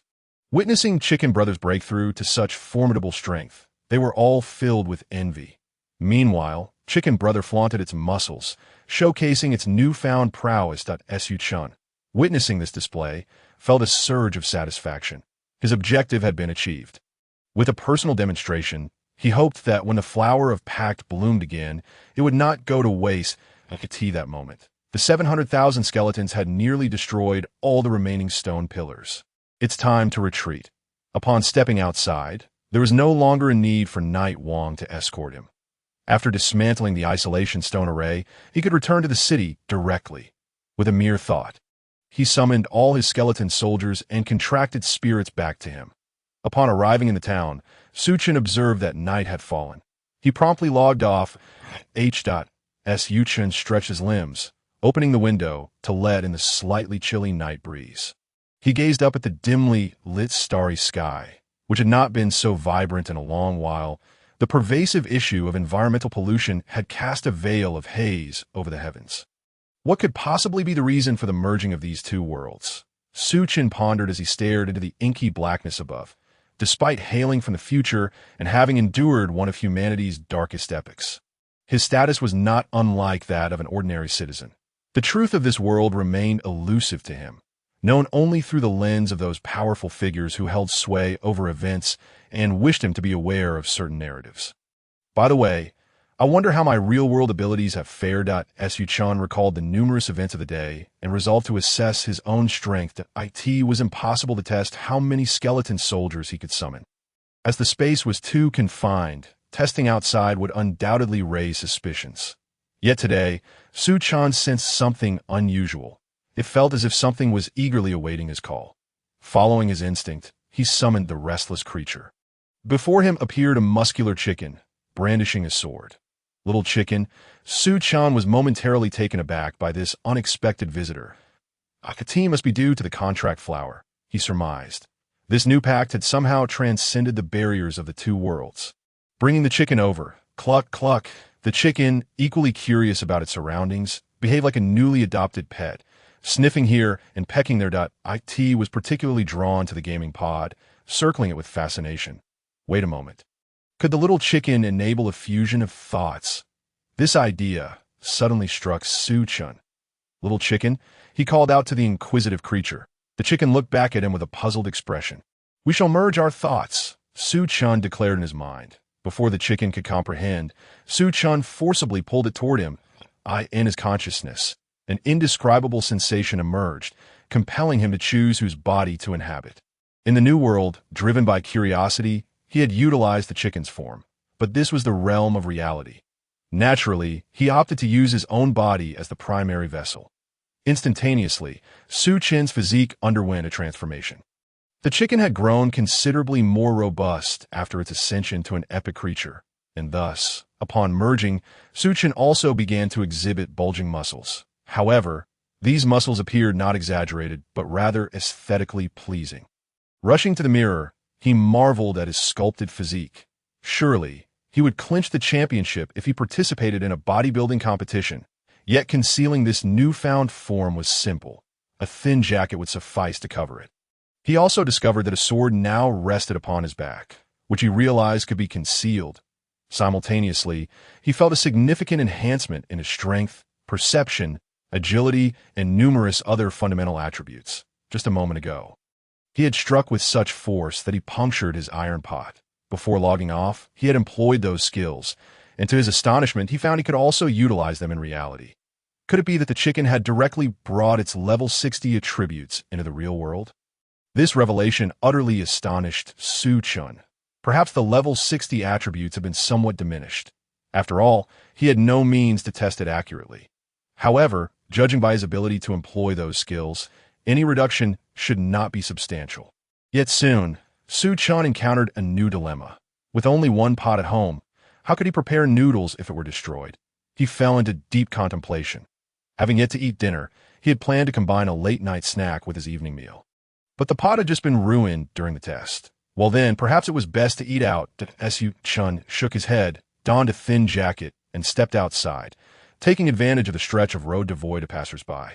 Su-chan attempted to channel the energy within him and sprinted. His speed was astonishing, almost blurring into invisibility. After running for a while, he realized that, although it was late, he was still in the city. He hesitated to continue testing, retracting his energy and reverting to a pace akin to that of an ordinary person. However, while this speed might exhaust an average person, to him, it felt no different from a leisurely stroll. In a secluded alley, 3 figures emerged, 2 men and 1 woman. I must say, our inspector is quite meticulous. Even such minor matters require our intervention. Merely a rogue from the witch's sect, one burly man with a shaved head remarked boisterously. Yet the white-haired young man beside him shot him a warning glare. Be cautious with your words in public. The imposing bald man, towering yet cowed by the white-haired youth's piercing gaze, immediately lowered his head in submission. I apologize, team leader. I merely wish to hasten our return to the dungeon. The white-haired young man sighed, exasperated by the need to oversee everything but if their abilities were to be revealed to ordinary individuals. Erasing the memories of a few would suffice, but in a crowded area, things became complicated. Nevertheless, the white-haired youth found the concept of the game itself fascinating. Practicing within the game world had evidently enhanced their real-world skills, a notion that seemed almost unbelievable. Let us return to the dungeon. It's time for us to grind, he said with a smile, eager to resume their gaming adventure. Like a tea that moment, a young woman clad in blue suddenly produced a device. What is it? The white-haired youth frowned at her action. Team leader, a massive energy signature just flickered by. It appears to be a person, the blue-clad woman replied, scrutinizing her instrument. What level of power? The white-haired youth inquired urgently. The emergence of another of their kind in the city demanded his attention, especially since this area was under their jurisdiction. They needed to remain vigilant in the face of an unfamiliar powerhouse. The blue-clad woman shared her findings, Noting that the entity's strength was at least a century's worth of cultivation, a preliminary assessment based on the brief flash before it vanished, initially intending to take action. The white-haired youth promptly reconsidered upon hearing the assessment of a century's prowess. Ahem, perhaps the individual was merely passing through. They have not committed any offenses, so let us return to our dungeon. He softly suggested. Yes, indeed. We should hurry back to the dungeon. The robust bald man readily concurred. The blue-clad woman regarded the two men, rendered speechless. Just moments ago, they had exuded righteousness, only to be cowed by the mention of a century's worth of power. Upon returning home, Chen had already indulged in a satisfying meal. In his hands, he carried a takeout feast from a bustling food stall, alongside some ready-to-eat convenience foods purchased from an all-night store. It was too late to find pots for sale, as they were only available during the day. During daylight hours, he was preoccupied with dungeon grinding, thus opting to stock up on convenient foods. With a thought, he dismissed the fusion state at IT that moment. The chicken also emerged at IT was the second time the chicken had experienced this state, and it had grown accustomed to it. Little chicken, time to eat. Chen said, taking a large plate and pouring the takeout meal onto it. This particular food stall was one Chen held in high regard for its delectable offerings. Although inexpensive, the flavors surpassed those of some grand hotels. Indeed, the chicken brother was immediately captivated. Holding his plate, he quickly pecked away at the food with astonishing speed. The sight of a chicken dining in such a manner was rather comical, as it deftly maneuvered its plate and fed itself with pecks. Yet, given that chicken brother could wield a sword, handling a mere plate was a trivial matter. After finishing his meal, he displayed a look of sheer satisfaction. Clearly, his decision to sign the contract was wise. All right, you may return now. With a thought, Chen summoned Chicken Brother back. He had completed his tests, including the military skill of fire enchantment, which proved ineffective on the chick but beneficial for the summoned skeleton warriors. After a hearty meal, they slept soundly, and the following day dawned. The puppet tower. Chen arrived early. Teleporting to this location, he currently possessed 700,000 skeleton warriors and needed to expend them swiftly to level up.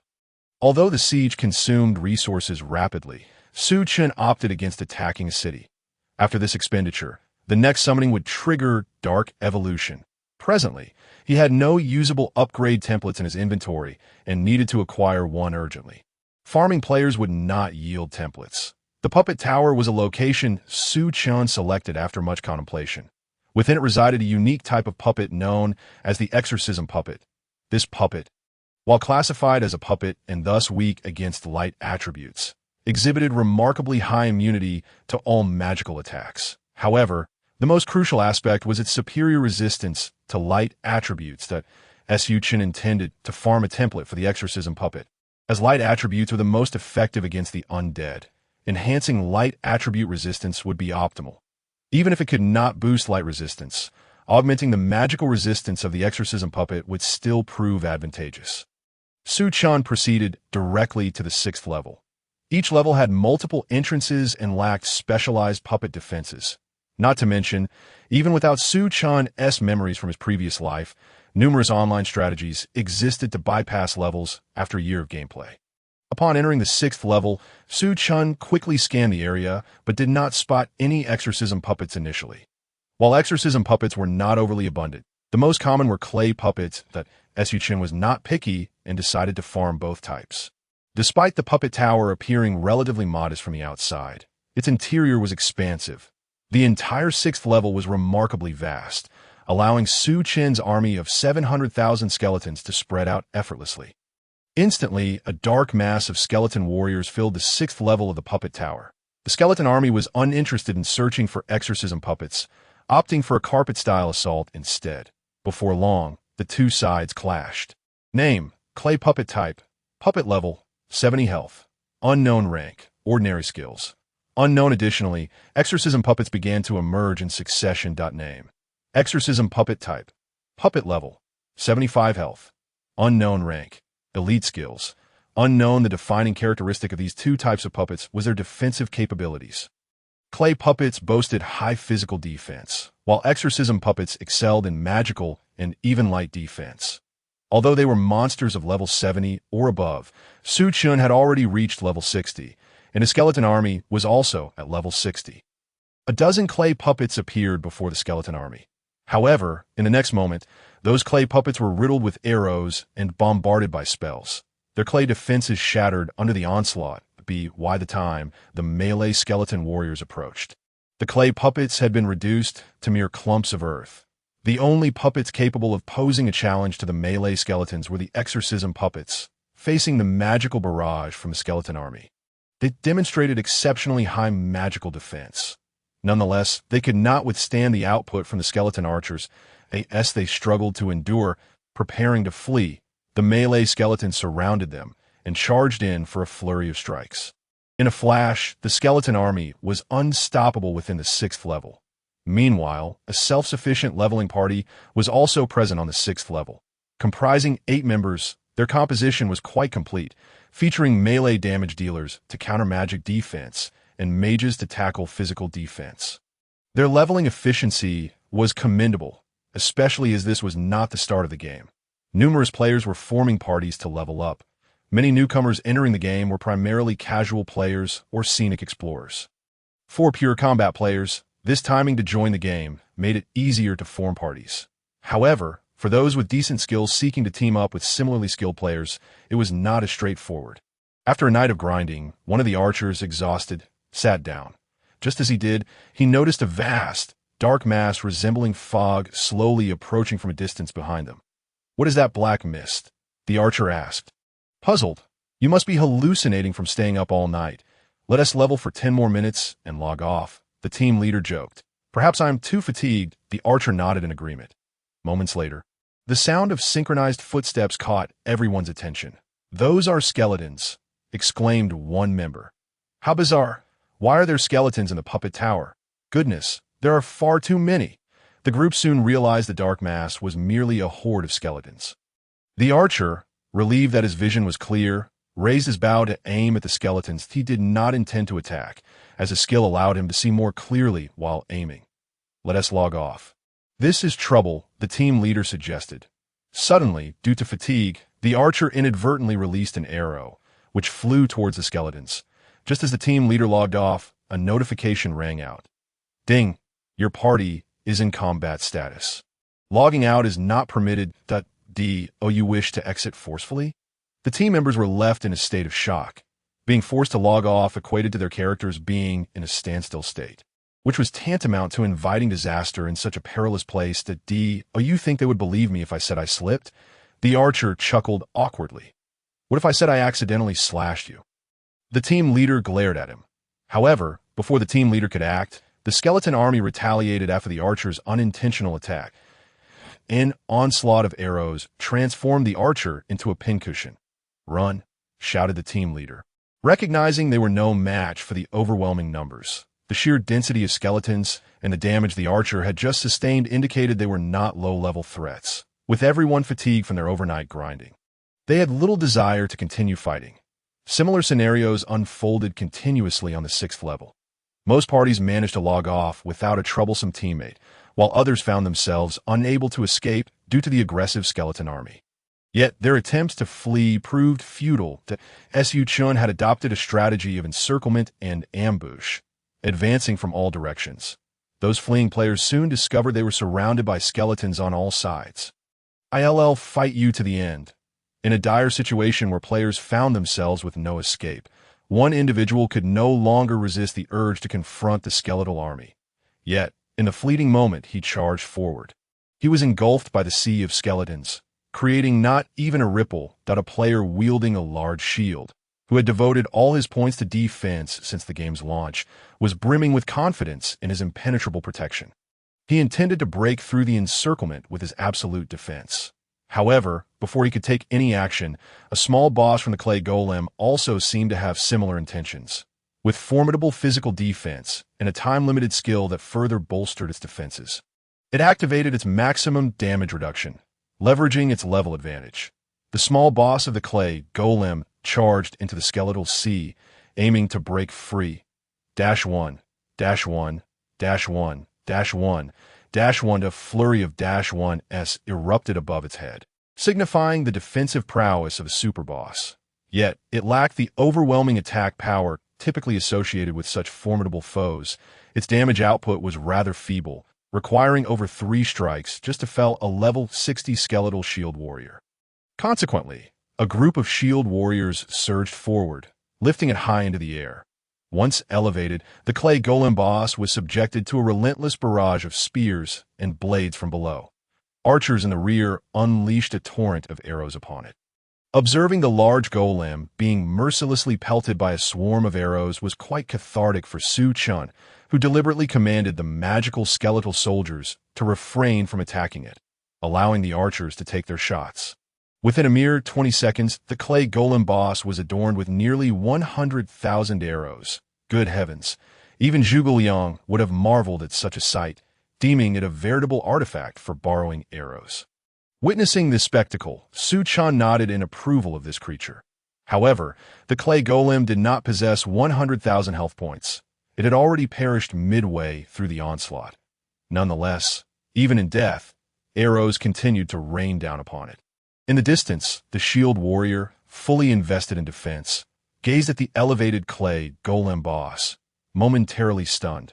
The thought of having charged in earlier, only to be hoisted aloft and used as a target by a swarm of skeletal soldiers, was utterly tormenting. Although the new world had significantly dulled sensations of pain, there remained a faint awareness of discomfort.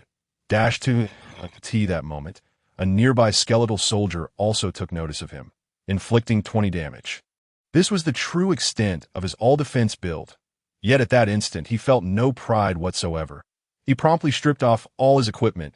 He even activated a warrior's blood rage, sacrificing some of his defense.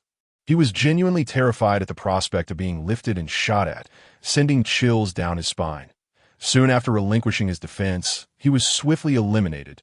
Players generally inflicted minimal damage upon the skeletal soldiers, and many realized that defeating them was an impossibility, leading them to abandon all hope. The only entities capable of harming the skeletal soldiers were the original golems, with the sound of an alarm ringing out. The golems began to converge. Naturally, it was the Lord of the 6th level that summoned these golems, as Chen witnessed a colossal iron-armored golem descending from the heavens. Name: King of Iron-Armored Golems type. Golem level: 85 rank. Dark Gold boss skills: unknown. Upon the emergence of this boss, Chen assessed it and deemed it satisfactory. Moreover, he had yet to utilize the soul bestowal for the day. However, he was not entirely certain, as Chicken Brother could evolve now, presenting an additional option. Before this, Chen was reluctant to allow anyone to record his dealings with the boss. It was time to eliminate those players first. Chen instantly divided his forces of 300,000 to encircle and exterminate the players. Initially, upon witnessing the emergence of the Level Lord boss, some players felt a glimmer of hope for escape. There were even those who contemplated reaping the benefits while the skeletal soldiers and the Lord boss clashed, hoping to pilfer the spoils. Yet, just as these thoughts began to form, they realized that a multitude of skeletal soldiers had now set their sights upon them. The reason they had been able to escape thus far was that the skeletal soldiers were preoccupied with eliminating the golems, inadvertently sparing them. Now, with the skeletal soldiers targeting them directly, their escape routes vanished. The 6th level was relatively confined, and despite their speed, there was nowhere to flee. Soon, the area was cleared. Once it was confirmed that no players remained on the 6th level, Chen focused entirely on confronting the King of Iron-Armored Golems. Although this boss boasted a level of 85, its high defense was offset by a lackluster attack power. The Night King and the Grand Magus, both summoned, were of the same dark gold rank at level 75, thus not overly hindered by the level disparity. With an army of 700,000 skeletal soldiers at their disposal, their safety was assured. Feeling a surge of excitement, Chen called forth Chicken Brother. Truly, the fusion of thoughts and reality allowed Chen to adopt his humanoid form, serving as a means to accumulate combat experience. The first wave of assault was initiated by the skeletal army. The Night King harried from the flanks while the Grand Magus provided support from the rear, rather than confronting the boss immediately. Chen drew his sword to practice against the ordinary golems: Galeblade, Backstep Slash, Phantom Sword Chi. Chen employed the silky, smooth combos that Chicken Brother had frequently utilized before.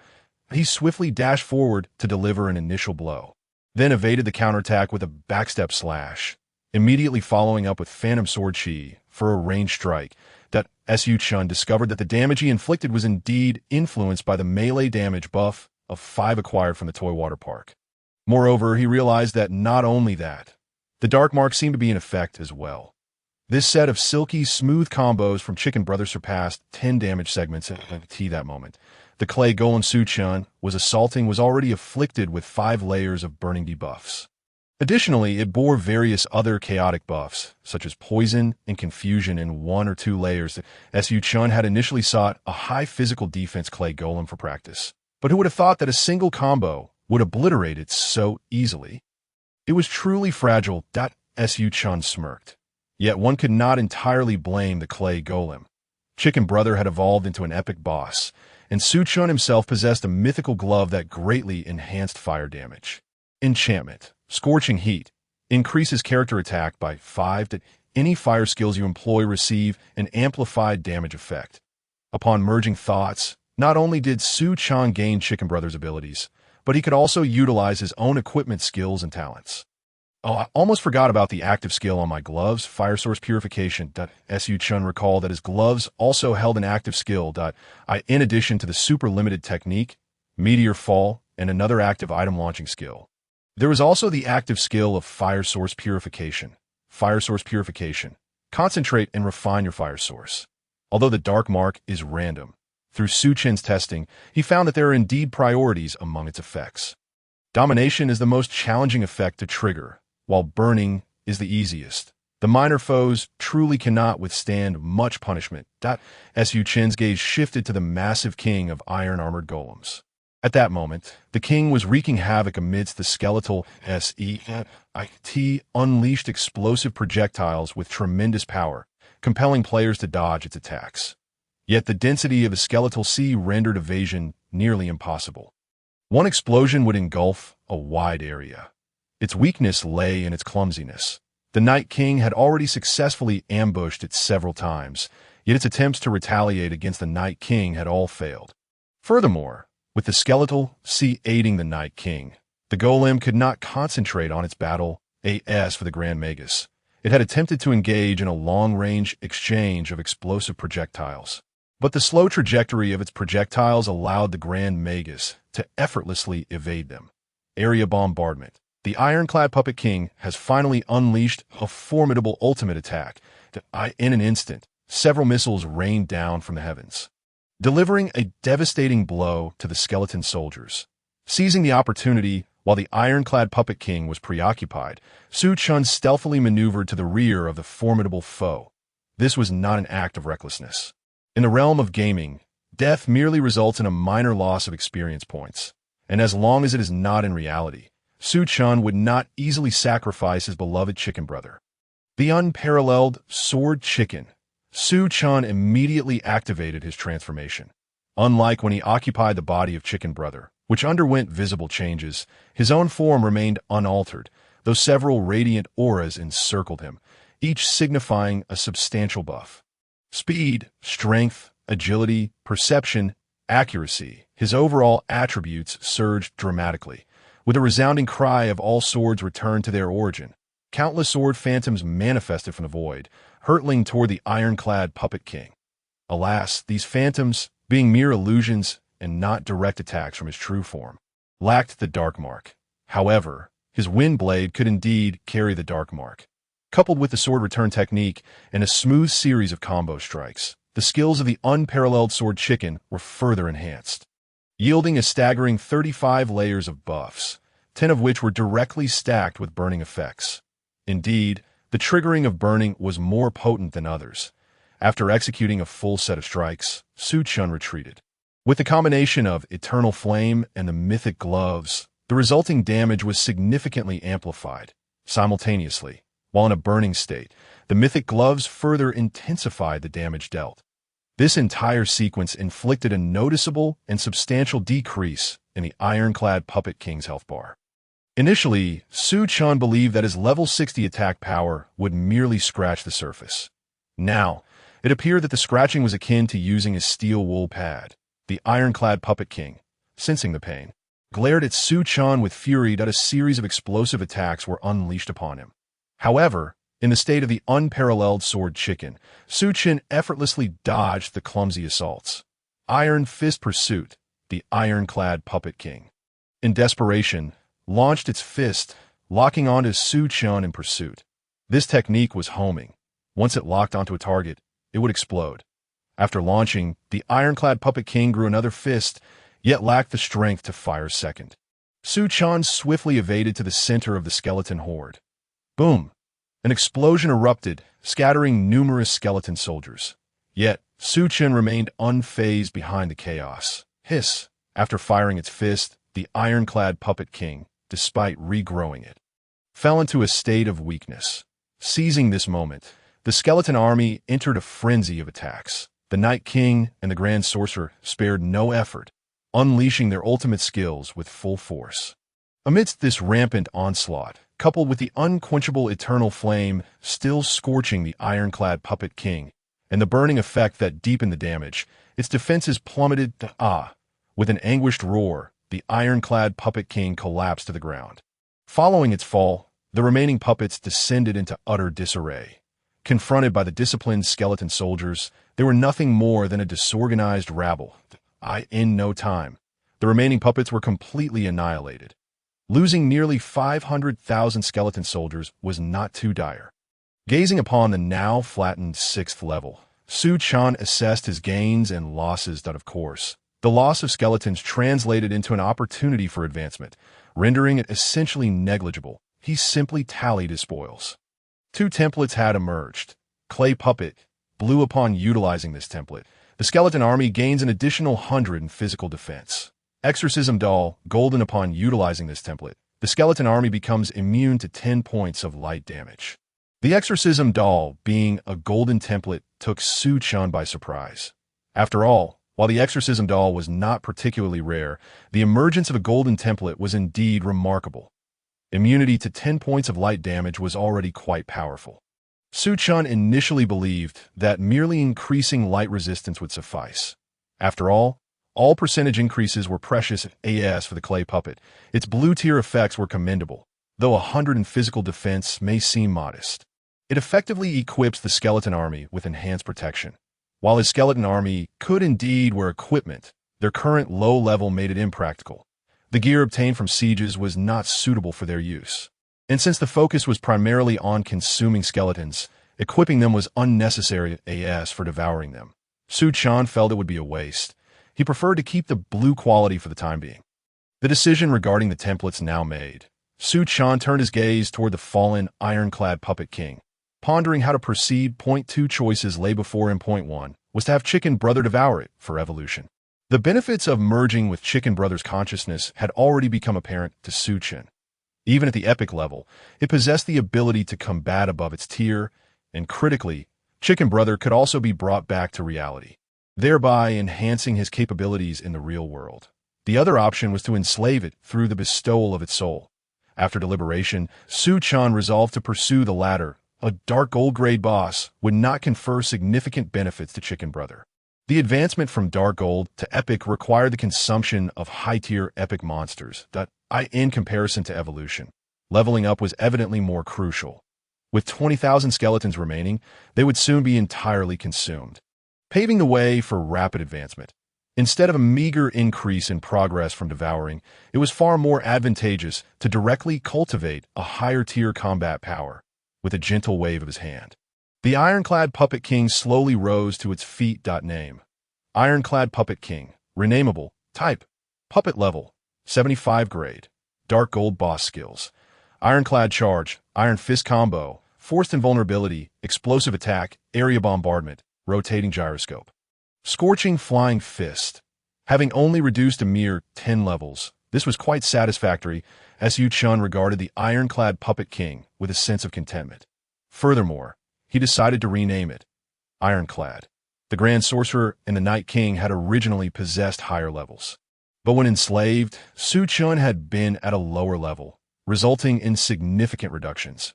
Now that Su Chen had leveled up, enslaving an 85-level boss resulted in it attaining the same level of 75 as the others. The reason for choosing to enslave the ironclad was due to its slow, yet powerful projectile attacks, which aligned perfectly with his efficiency in leveling up through combat. Hence, rather than allowing Chicken Brother to devour it, he would enslave it instead. With 20,000 skeleton soldiers remaining, the Cold Cave was ready to be farmed. Su Chen was indeed a proponent of resource optimization.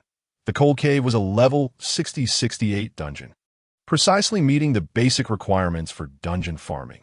With a mere thought, all the skeleton army and summoned spirits, including Chicken Brother, were recalled.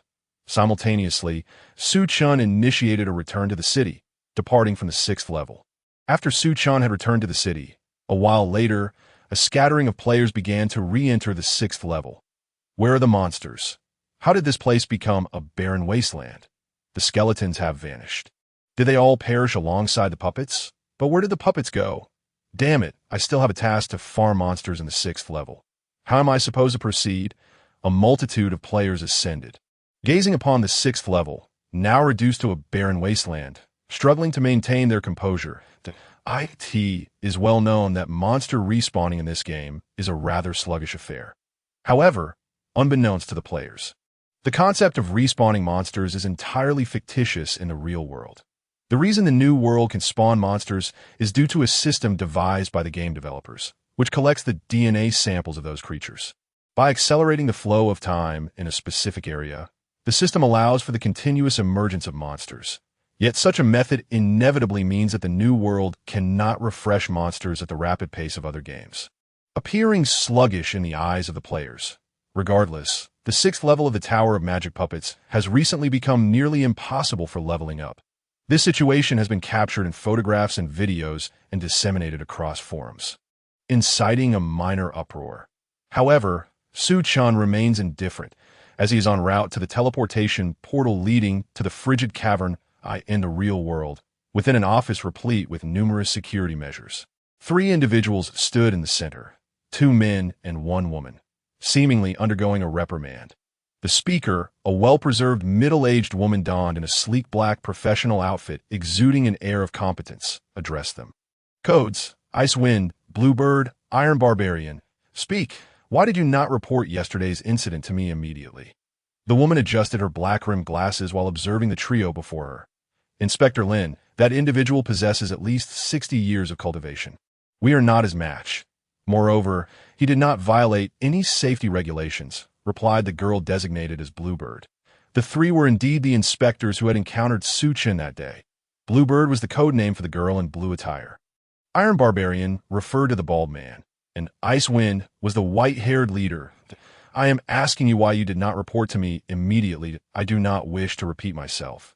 Lin stated, her gaze fixed on the 3 as her imposing aura intensified, instilling a palpable sense of pressure. Inspector Lin, this area has always been under my jurisdiction, that I possess a certain degree of discretion. And not every matter requires reporting, Ice Wind retorted, bracing against the oppressive atmosphere. That's so. Lin scoffed coldly, countering, your judgment is that a person with over 60 years of prowess can roam freely in this area without any information? That is your assessment? Cold Wind added, the 3 of us combined cannot contend with that individual. He has committed no offense, so why should we put ourselves at risk? At this moment, Lin remained silent. Rising from her chair, all of you leave, she commanded with a wave of her hand, directing her gaze towards Cold Wind. You stay. The security personnel accompanying Lin all exited the office. Iron Barbarian and Blue Bird exchanged glances before gradually retreating as well. Once the door closed behind them, Cold Wind suddenly sensed an ominous aura. A surge of purple lightning surged towards him. Lin had made her move. The force of this attack far surpassed the power of 60 years of cultivation. Even stronger than the formidable opponent encountered that night. In a critical moment, he narrowed his pupils and summoned the chilling energy in his hands. With a resounding clash, Cold Wind remarkably managed to freeze the bolt of lightning with his icy power. Cold Wind, male, age 23, returned from a special battlefield, his background shrouded in mystery. Possessing a cultivation level exceeding 60 years, adept in ice-based abilities. Following her attack, Lin did not proceed with further actions, but recited. With each word I utter, your expression grows increasingly grim. Enough. No need to continue. State your intentions. Cold Wind interrupted Lin Lin. I have made it clear that I will not allow an enigmatic expert of unknown origin to operate within my jurisdiction. Understood? As for your reasons for hiding here, I have no interest in investigating. You need only maintain a proper superior-subordinate relationship with me. Lin Lin resumed her position in the swivel chair, a hint of a smile gracing her lips as she regarded Cold Wind with an air of assurance. Indeed, Lin Lin was quite assured of her position, as Cold Wind was there for certain special reasons. 5 minutes later, Cold Wind exited the office. Bluebird and Iron Barbarian had been waiting anxiously. Leader, how did it go? Iron Barbarian queried first. For now, set aside other tasks and focus entirely on investigating that mysterious expert from that night, Cold Wind replied after a brief pause. What? Isn't that tantamount to courting disaster? Bluebird pouted. When have I ever instructed you to put yourselves in danger? Cold Wind stated flatly before leading the way out. The two exchanged glances, ultimately deciding to follow him. They were uncertain of Cold Wind's true power. Yet he had repeatedly saved them from perilous situations. Since their leader had spoken, their apprehensions were somewhat alleviated. Moreover, this was merely an investigative mission, not in order to confront that mysterious individual directly. As Cold Wind walked ahead, he retrieved a small button. This was a tracking alert provided by Lin Lin. Should he detect the individual's whereabouts, pressing it would summon immediate assistance from Lin Lin. Given his true strength, he was confident he could not only withstand the opponent, but also protect the two until reinforcements arrived. This was also why Cold Wind had agreed to the assignment. He hoped that the woman was indeed as she claimed. Otherwise, a glint of coldness flickered in Cold Wind's eyes, quickly concealed as he stowed the button away and headed towards the garage. At the entrance to the dungeon, Chen had already teleported to avoid exposure. He had donned a disguise, which was not of inferior quality. In a game where peculiar attire was commonplace, it was not unusual to encounter players clad in bizarre costumes.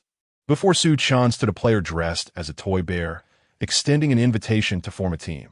Your outfit may be slightly inferior to mine, but I can reluctantly acknowledge it. Would you like to join me in the dungeon?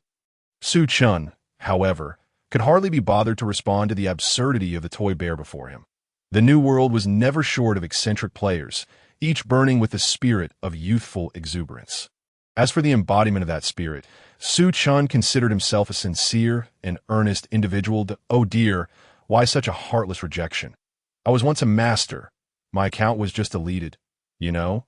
Chen remained unmoved. Wah wah wah, please team up with me. They all looked down on me and refused to team with me. The toy bear clung to Chen's leg. Finally, unable to endure any longer, Chen delivered a swift kick to the toy bear, sending it sprawling. I find you equally distasteful. Do you think I am as juvenile as you? You, a creature of such immature nature, deserve to sit in a corner.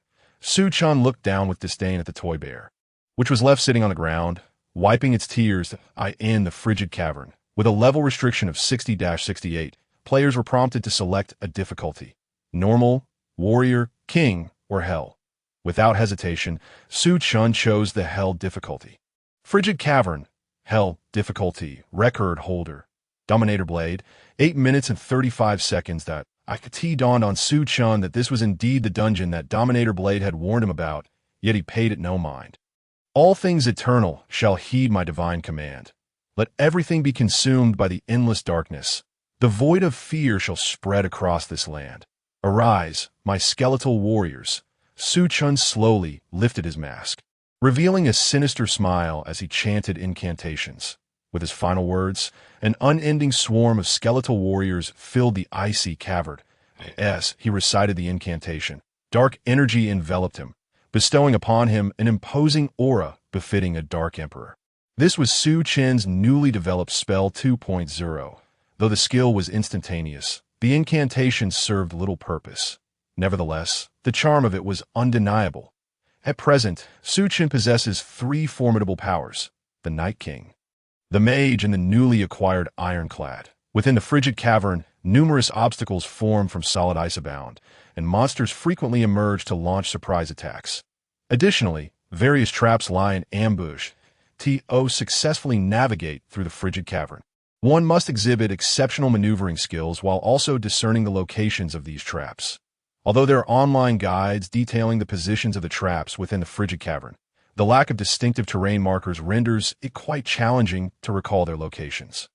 However, Chen experiences no such worries. The solid ice can be obliterated by his 200,000 skeleton soldiers, which proves far swifter than taking a detour to evade them as for the traps and the monster guardians.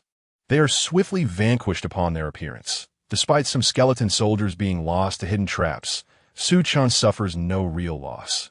In fact, he eagerly anticipates the depletion of his skeleton soldiers, for without these experience-sharing beings, his leveling up would accelerate. Originally, the battle with the boss was set to take place in a glacial gorge. Upon reaching that location, the boss would automatically emerge to confront the challenger.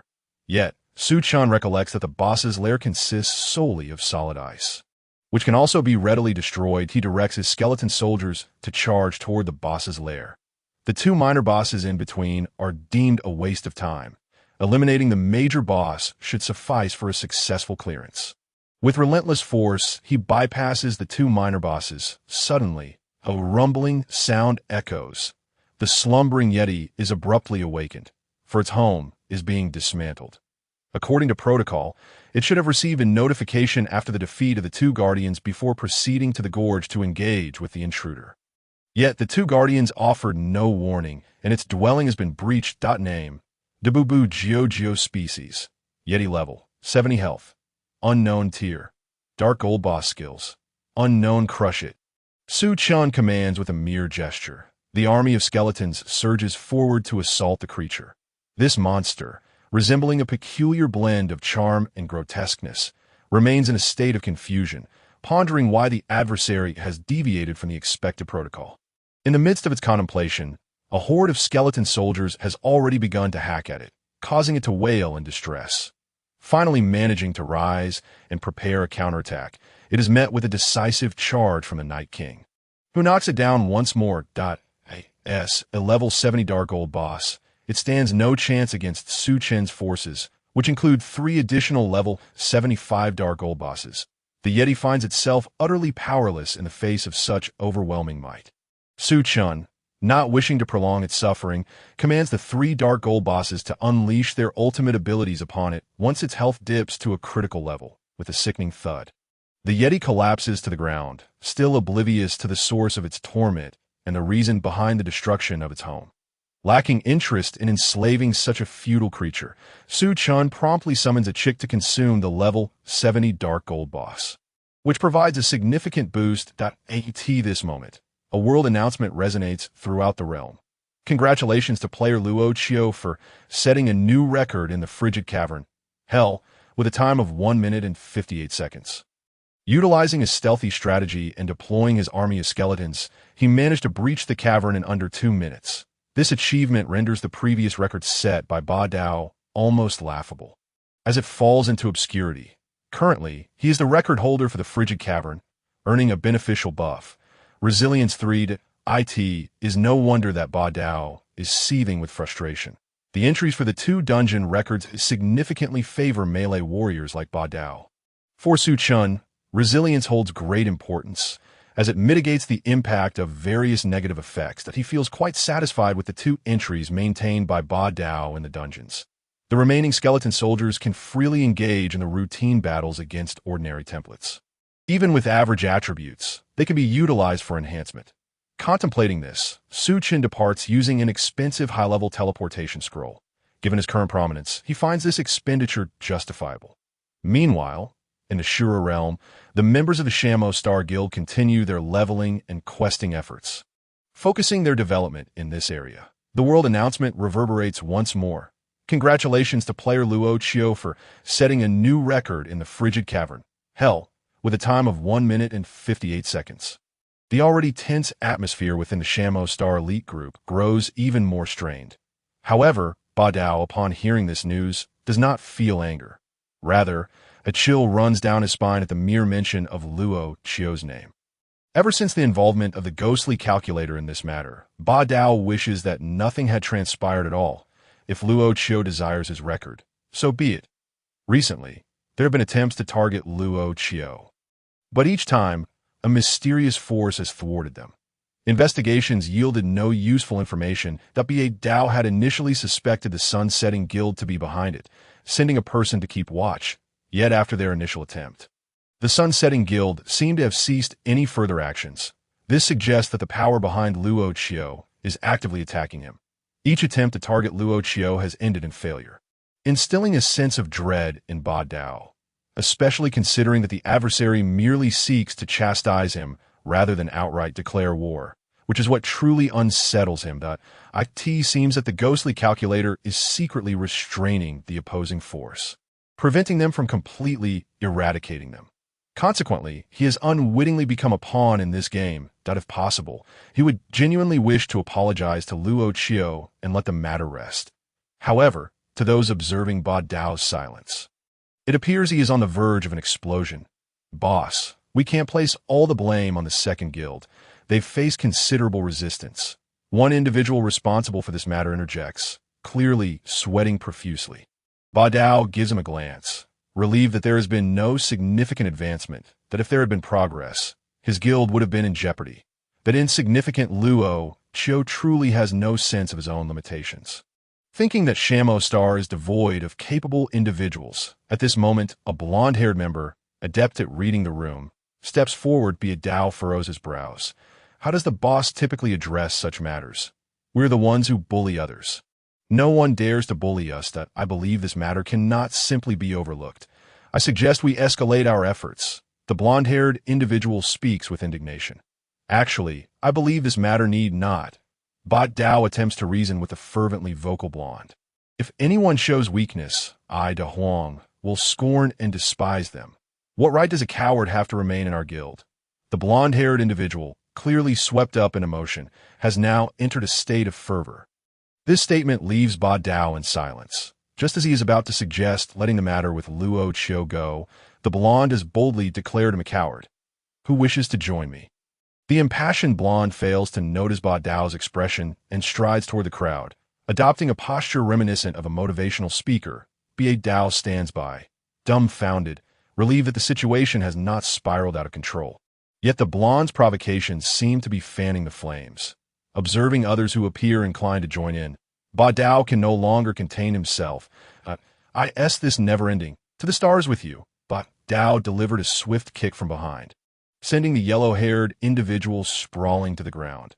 Observing the fallen figure, Ba Dao felt a lingering sense of dissatisfaction. Keep hitting him, just enough to hurt, but no lasting damage. Give it to him hard for 10 minutes. He commanded, addressing the others. Upon hearing their leader's instruction, though puzzled by the rationale, some complied without hesitation. This yellow-haired fellow had long been a sycophant, yet ironically, he could not even flatter Ba Dao effectively.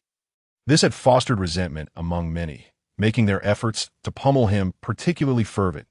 Ba Dao watched the yellow-haired man flailing amidst the blows. He finally felt a measure of relief. The yellow-haired one was subjected to an array of punches and kicks. The pain was one thing. The real issue was his frustration that wasn't this the very nature of Ba Dao. Typically, he would echo Ba Dao's sentiments, and given Ba Dao's temperament, he should be incensed at Luo Qiu. Why was he now speaking out? According to past experiences, such audacity would usually earn him Ba Dao's favor. But why was this the case? Oh dear, where did I go wrong, boss? The yellow-haired man lamented amidst the thrashing. Because you did nothing wrong, you have indeed erred. Reflect on that yourself, Ba Dao retorted dismissively before departing. If everything were laid bare, growth would be stifled. Besides, could this situation truly be clarified? He couldn't very well admit it was due to his own cowardice. However, the notion that doing nothing wrong equates to doing something wrong was undeniably perplexing. The yellow-haired man pondered this while enduring the blows. His frustration only deepened. Dao stood resolute, listening to the cacophony of cries behind him. In this world, weakness is the original sin. That he glanced back at the yellow-haired man, then at the knife in his hand. This statement applied not only to the yellow-haired individual, but also to himself. In his frailty, he was merely a pawn to be manipulated by the unseen forces. Yet, even with this awareness, he felt powerless. Meanwhile, at the Sunset Guild, they had indeed broken another record. Lung Se Tiao sighed. He had come to respect Luo Qiu, despite not knowing how he achieved these feats. The results spoke for themselves. He was a person of integrity, and to falter against a superior was nothing to be ashamed of.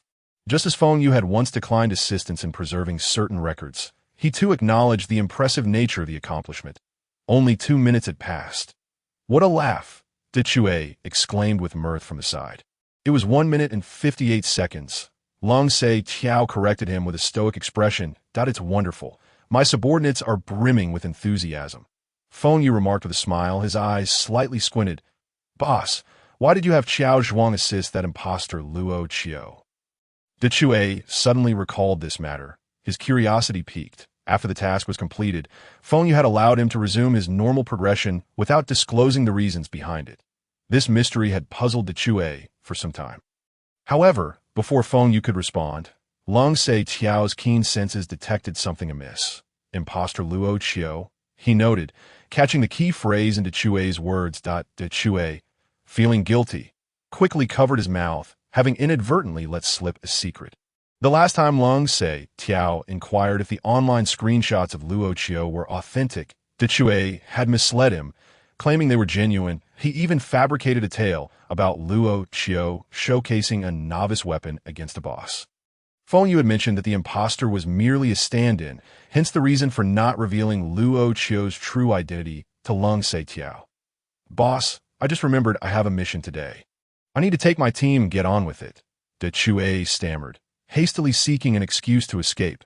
Yet, just as he attempted to slip away, a hand seized the collar of his shirt from behind. Don't go just yet. Explain to me what this imposter Luo Qiu situation is all about. Long Sei Tiao glared at De Che, his eyes glinting with intensity. Since discovering that Luo Qiu had shattered his records using a novice weapon, he had been despondent, spending his days in the training facility. Only recently had he begun to emerge from that shadow. One can only imagine how formidable these past weeks had been for the ambitious Long Sei Tiao. Calm down, old Lung. Let me explain everything to you. De Chue turned, forcing a nervous smile, while gesturing toward Long Sei Tiao's grip, hinting for him to release him so he could elaborate. Long Sei Tiao maintained a stern expression as he regarded De Chue, but eventually let him go. Preparing to listen to in truth, De Chue was contemplating dragging Feng Yu into this mess. However, he soon realized that Feng Yu was observing him with narrowed eyes, his smile remaining disarmingly pleasant. Yet that seemingly benign grin was all the more unsettling. Seizing the moment when Long Sei Tiao was distracted, De Chue activated a speed enhancement skill and made his escape. You won't get away, Long Sei Tiao called out, activating his own speed skill to pursue De Chue. What a fine day. My subordinates are full of vigor. Feng Yu watched the chase unfold with a smile. Once the two had vanished from sight, he wiped the smile from his face. The force opposing the second conference of Sha and Mo Xing was shrouded in mystery, to the extent that even his brother had failed to uncover any insights. Reflecting on Wu Jian's words, Feng Yu's expression grew grave. That it seemed this was the enigmatic power behind Luo Qiu. Fortunately, he had previously extended ample goodwill. Given Luo Qiu's background, he was certain they would discover he had been covertly aiding him. Feng Yu nodded in satisfaction. Regardless of the circumstances, the stronger the opposing force, the more advantageous it became for him, given the rapport he had established. Such relationships must be nurtured while the iron was hot. With this in mind, Feng Yu concentrated, shattering a teleportation scrolled the Sunset Guild. 3rd Division. In recent times, Zhou Jing had made remarkable progress. Under Feng Yu's guidance, everyone in the 3rd Division treated him favorably. Zhou Jing absorbed a wealth of knowledge, not just in skills, but also in awareness. Often receiving direct mentorship from the division's leading expert, Minonged that moment, the 3rd Division was engaged in their routine training and leveling up. Feng Yu's appearance disrupted the usual tranquility. President, hello, President, what brings you here today? Many members greeted Feng Yu with enthusiasm. He, in turn, exhibited no airs, responding with warmth to each individual. Before long, Feng Yu located the player brought by Su Chen, Ergo. The president's visit was aimed solely at a private discussion with Ergo. Zhou Jing remained in the dark about Ergo's significance, but found him quite amiable and easy to interact with. Observing Feng Yu taking Ergo aside for a conversation, The onlookers felt a pang of envy. Although the president appeared approachable and kind to everyone, those who genuinely captured his attention were few. "President, is there something you need from me?" Zhou Jing inquired, scratching his head, puzzled by Feng Yu's interest. At that moment, Feng Yu produced a pair of gauntlets. Though merely of dark gold quality, their effects were unique and should prove beneficial to you. Without further ado, Feng Yu presented Zhou Jing with an item of somewhat special attributes. Zhou Jing responded with a look of amusement. While he was somewhat bold, it did not imply he was naive. "Present Feng, if you have something to say, please do so directly. I have received considerable assistance in your esteemed guild." Zhou Jing declined to take the gauntlets, opting instead to voice his sentiments. This reaction caught Feng Yu off guard. "I haven't seen Luo Qiu in quite some time and have no idea whether he is busy. As you are aware, our guild has made little progress in the abyss of the abandoned gods lately," Feng Yu stated with a smile. "Understood, President Feng," Zhou Jing replied, comprehending the underlying message, though Feng Yu did not articulate it directly. Zhou Jing had already comprehended everything, but he was well aware that his entry into the Sunset Guild was facilitated by Su Chen, who had sold the strategy to the guild. Feng Yu felt too embarrassed to state it outright, but thought it necessary to inquire about the strategy for the Abyss of the Forsaken. However, he was uncertain about this matter and would need to consider Su Chen's opinion. Thus, he decided to trouble Ergo to make the inquiry. Upon concluding his thoughts, Feng Yu pushed the gauntlet into Zhou Jing's hands. Nevertheless, Zhou Jing refrained from accepting it. This matter was inherently a collaborative issue. One should not accept rewards without merit, and besides, he feared there might be misunderstandings. Zhou Jing shook his head firmly, exhibiting a resolute attitude. Feng Yu did not insist further, merely nodding in agreement. After departing, Feng Yu's eyes narrowed with a smile. He began to understand why Luo Qiu had placed Ergo in his guild. A mysterious expression crossed Feng Yu's face. The days swiftly passed. The remaining 200,000 skeletons had been completely depleted by Su Chen, yielding a commendable harvest. Su Chen assessed the value generated by the remaining 200,000 skeletons. Spotted wild boar.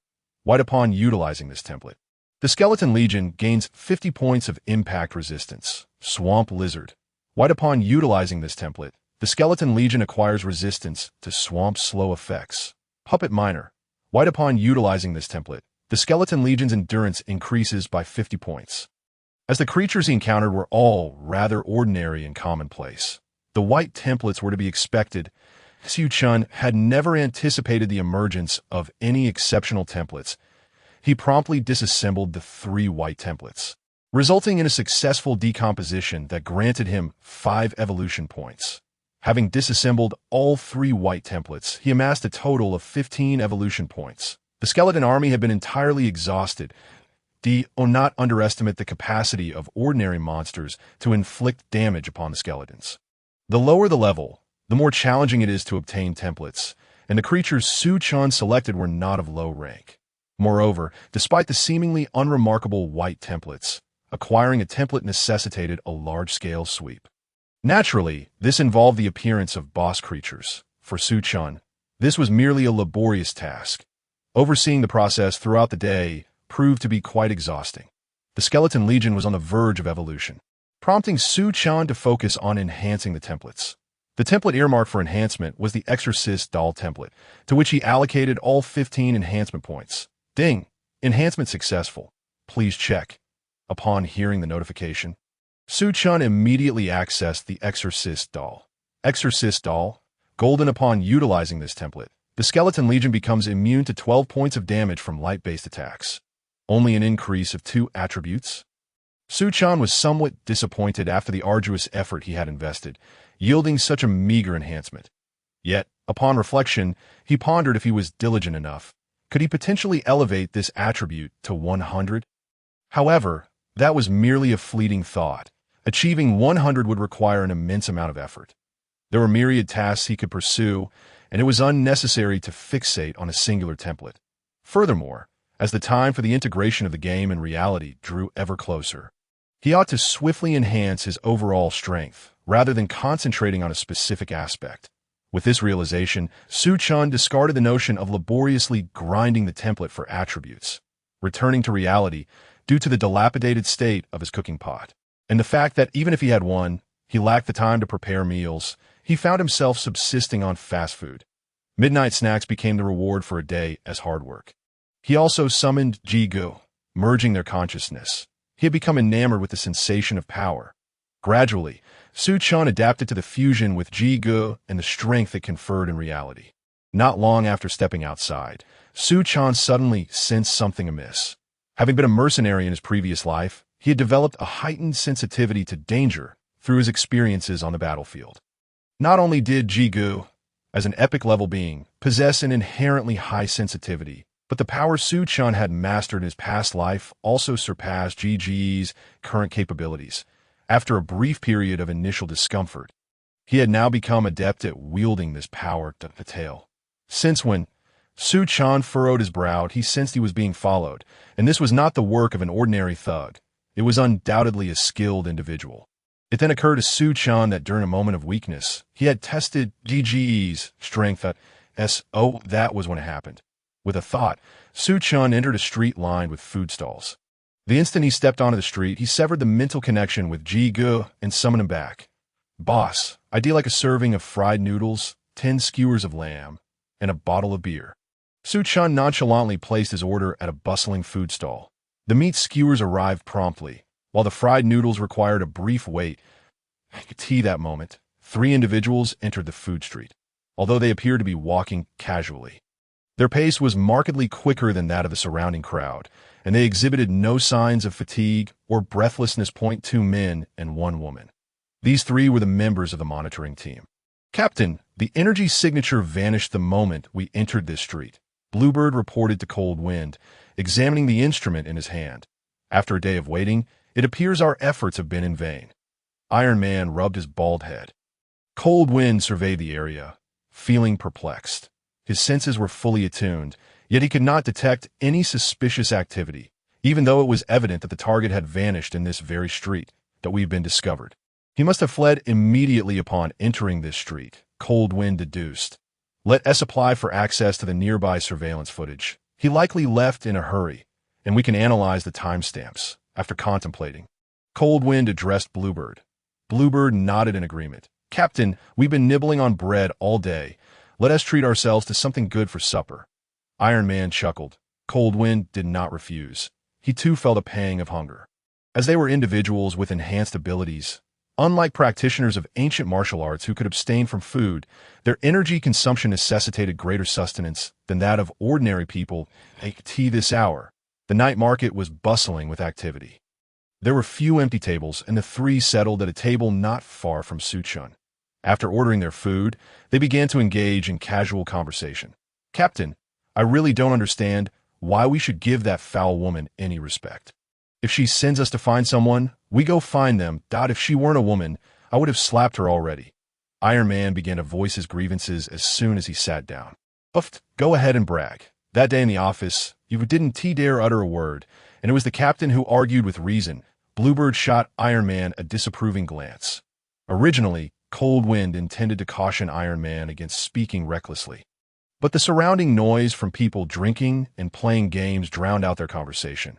The sounds enveloped their words, making them nearly inaudible. Additionally, since Cold Wind himself harbored some dissatisfaction towards Inspector Lin, he refrained from admonishing Iron Man. What do you know? I was just trying to spare the captain from embarrassment, Iron Man retorted defiantly. Bluebird chose not to engage further with Iron Man Captain, since that person has already discovered us. Is it still necessary to continue the search?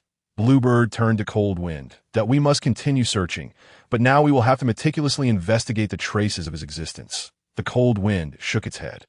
If this matter were to remain unresolved, it was likely that Inspector Lin would not find it easy to conclude, and he would have to endure some hardship. The 3 of them engaged in a casual conversation, oblivious to the fact that Su Chen, not far away, was silently listening while eating fried noodles. Keywords such as surveillance, authority, team leader, and inspection were meticulously noted down by Su Chen as he deliberately ate slowly, ensuring he heard every word clearly. The trio, believing the bustling atmosphere of the food stall would mask their conversation, chatted freely without restraint. Unbeknownst to them, Su Chen had simply chosen a spot for convenient observation. And coincidentally, they had seated themselves nearby. It was not merely a coincidence, as Su Chen had selected a prime vantage point for his observations. Their seats had been chosen by the team leader, who evidently suspected he had not strayed far and also sought a good view. However, the cold wind could never have anticipated that the other party was not only present, but was secretly observing them from behind. Although the three ordered a considerable amount of food, they consumed it swiftly. Clearly still within working hours, they refrained from drinking, engaging in light banter instead. Yet, even amidst their casual chatter, they did not let it impede their dining pace. Finishing their meal faster than Su Chen. This included the time taken for the food stall to prepare the dishes, undoubtedly aided by the stall's vigorous cooking and pre-prepared ingredients. Once the trio departed, Su Chen ordered an additional serving of fried noodles to take away. The rumors turned out to be true. Prior to the game's arrival, a hidden world of martial prowess existed unbeknownst to many. Su Chen felt a jolt of astonishment at this revelation, that he had contemplated the existence of other players who, for various reasons, had brought their gaming prowess into the real world ahead of time. However, he had not anticipated that, even without this game world, there were still extraordinary individuals concealed within the bustling city. It seemed that the truth of this world had always been a narrow glimpse, and he found it laughable that he had taken pride in his own rebirth insights. A weight settled in Su Chen's heart. He did not linger, opting to take a taxi home. Upon arriving, he initially considered ordering a serving of fried noodles for Brother G, but decided against casually sharing it. Thus, he placed the fried noodles in the refrigerator for breakfast the following day, as Su Chen also reflected on the conversation he had just overheard. It appeared that an organization existed to monitor those with extraordinary abilities, and the three individuals who had accompanied him were members of this organization. Beyond them, there were likely others higher up, indicating it was a significant entity, and no wonder no one had ever been aware of their existence. It turned out there was oversight. Su Chen understood now why he had never heard of such individuals before. Yet, in this world, there are always supernatural events that defy scientific explanation. Rumors regarding these phenomena only began to surface after the game's arrival, but they were seldom detailed. The city was rife with troubles, and it seemed prudent to vacate the urban setting and secure that resource-laden area in advance. Simultaneously, he contemplated whether there were any methods to conceal his presence from the game, perhaps through formation techniques, which could be brought into the real world. Yu Chen's plans underwent a recalibration. Initially, his focus was entirely on the game. Now, it appeared that preparations in the real world were equally essential. After the game's arrival, adversaries would not solely consist of monsters from another realm. Conversely, during the initial phase of the game's onset, the threats primarily came from relatively low-level creatures. What was truly more perilous than these low-tier monsters was human nature. Thus, it was imperative to generate income. The following day, Su Chen consumed the fried noodles he had brought home, adhering to the principle of not wasting food, especially since provisions had become a precious resource after the game's arrival. After breakfast, he logged into the game directly. Shortly thereafter, a video call came in. It was Zhou Jing. Old Luo. Feng Yu wants to inquire if you have any strategies regarding the abyss of the Forsaken Sea. Zhou Jing relayed Feng Yu's message to Su Chen verbatim. That gauntlet's special attributes are quite impressive. Why not accept it? Su Chen couldn't help but chuckle at this. I have a feeling this isn't quite right. Zhou Jing frowned, but what's wrong with it? After all, if there's wool to be sheared from Feng Yu, why not take it? No need to be polite. Su Chen candidly shared his views. Zhou Jing is one of my own. While Feng Yu is an outsider, one shouldn't take what is freely offered from an outsider. Very well. Then next time I won't hesitate to take the wool. Zhou Jing nodded in agreement upon hearing Su Chen's stance. He had merely been concerned about Su Chen's thoughts. All right, you carry on. I've noted this, and I will reach out to him later. Su Chen smiled, and the two ended the call. To be honest, Su Chen had no intention of making a habit of selling strategies. After all, the profits from personal endeavors would undoubtedly surpass those from selling strategies. However, the minimum level requirement for those dungeons was over 100, and he was still far from that mark. The drop rates for high-tier dungeons were rather mediocre. The peak phase was during the initial clears and a brief period thereafter, after which the drop rates would plummet significantly. These dungeons were not intrinsic to the real world, but were instead automatically generated by the game system, akin to secret realms. Dungeons, much like secret realms, had finite treasures, and being early mint acquiring more. After that, the quality dwindled to mere trash. Thus, selling strategies might be worth considering again, given that he could not currently tackle these dungeons. It was likely that the good items would be claimed by other guilds who achieved the first clears. Moreover, he was no longer inclined to remain in the city. His activities had drawn the attention of the local overseers, making the transition from urban to rural a prudent choice. The mountain, he recalled, would require a substantial sum to secure entirely. Thus, he resolved to sell for money. Having made his decision, he dialed phone US number. It connected swiftly. "Brother Luo Chio, long time no see. The last time we met was at the last event." Phone Yu greeted him with a smile, his tone somewhat eager. "President Feng is quite humorous." Su Chen noted, recognizing that Phone Yu was not merely engaging in idle chatter, but was indeed joking. It seems that Brother Luo Chio has genuine information about the abyss of the Forsaken Sea today. Phone Yu squinted at Su Chen. Initially, he held little hope for Luo Chio. Having a strategy for the previous dungeon did not guarantee one for this new one. Not information, but a strategy. Su Chen corrected Phone Yu directly. Upon hearing this, Phone Yu fell silent. He had initially thought that even a bit of information would be a bonus. Currently, everyone was still in the exploratory phase for this dungeon. After a moment, Phone Yu said, "Brother Luo Chio, state your terms. I'm ready to accept your lion's demand. However, you must agree to one condition. You must wait at least 2 weeks before selling a second copy of this strategy, and I will share it with another guild, as my own guild may not afford the price for the first clear." Phone Yu revealed his bottom line after a moment of contemplation. He understood well that this was not a negotiation. Having established a foundation from the previous dungeon, Luo Chio could easily invite other guilds to bid in competition. 2 weeks. It seems Phone Yu is quite astute. That time frame is ample to instigate many changes. 2 weeks later, other top-tier guilds would likely be able to conquer it as well. By then, the value of Su Chen's strategy would undoubtedly diminish significantly. This also indicated that Phone Yu had relinquished the initiative in negotiations, allowing Su Chen to set a higher price. President Feng truly was a perceptive individual. Upon witnessing Feng Yu's remarkable awareness, Su Chen felt a deep sense of satisfaction. Indeed, this time Su Chen had no intention of engaging in negotiations. Following the previous incident concerning the widespread sale of strategies, certain high-ranking guild members had become aware that a player named Luo Chio was involved in selling such strategies. The last encounter had made it difficult for others to trust him. This time, however, was entirely different. Nevertheless, for Su Chen, securing an exclusive deal with Feng Yu was not without its merits, as the financial implications would not differ significantly. One approach favored small profits with high sales volume, while the other promised substantial returns over an extended period. Acquiring the rights for Feng Yu could also alleviate some of his concerns. "Shall I propose a price?" Su Chen inquired, seeking confirmation from Feng Yu. Despite being mentally prepared, Feng Yu took a deep breath before nodding and signaling for Su Chen to continue. "There is no need for tension, President Feng. I require just one particular item, the Dream of the Night Goddess ring. If you are unable to procure this ring within 2 weeks, I will accept 3 pieces of mythic equipment as a substitute." Su Chen articulated his request. This ring, while classified as mythic equipment, possessed a true value equivalent to that of 3 such items, which was not an exaggeration.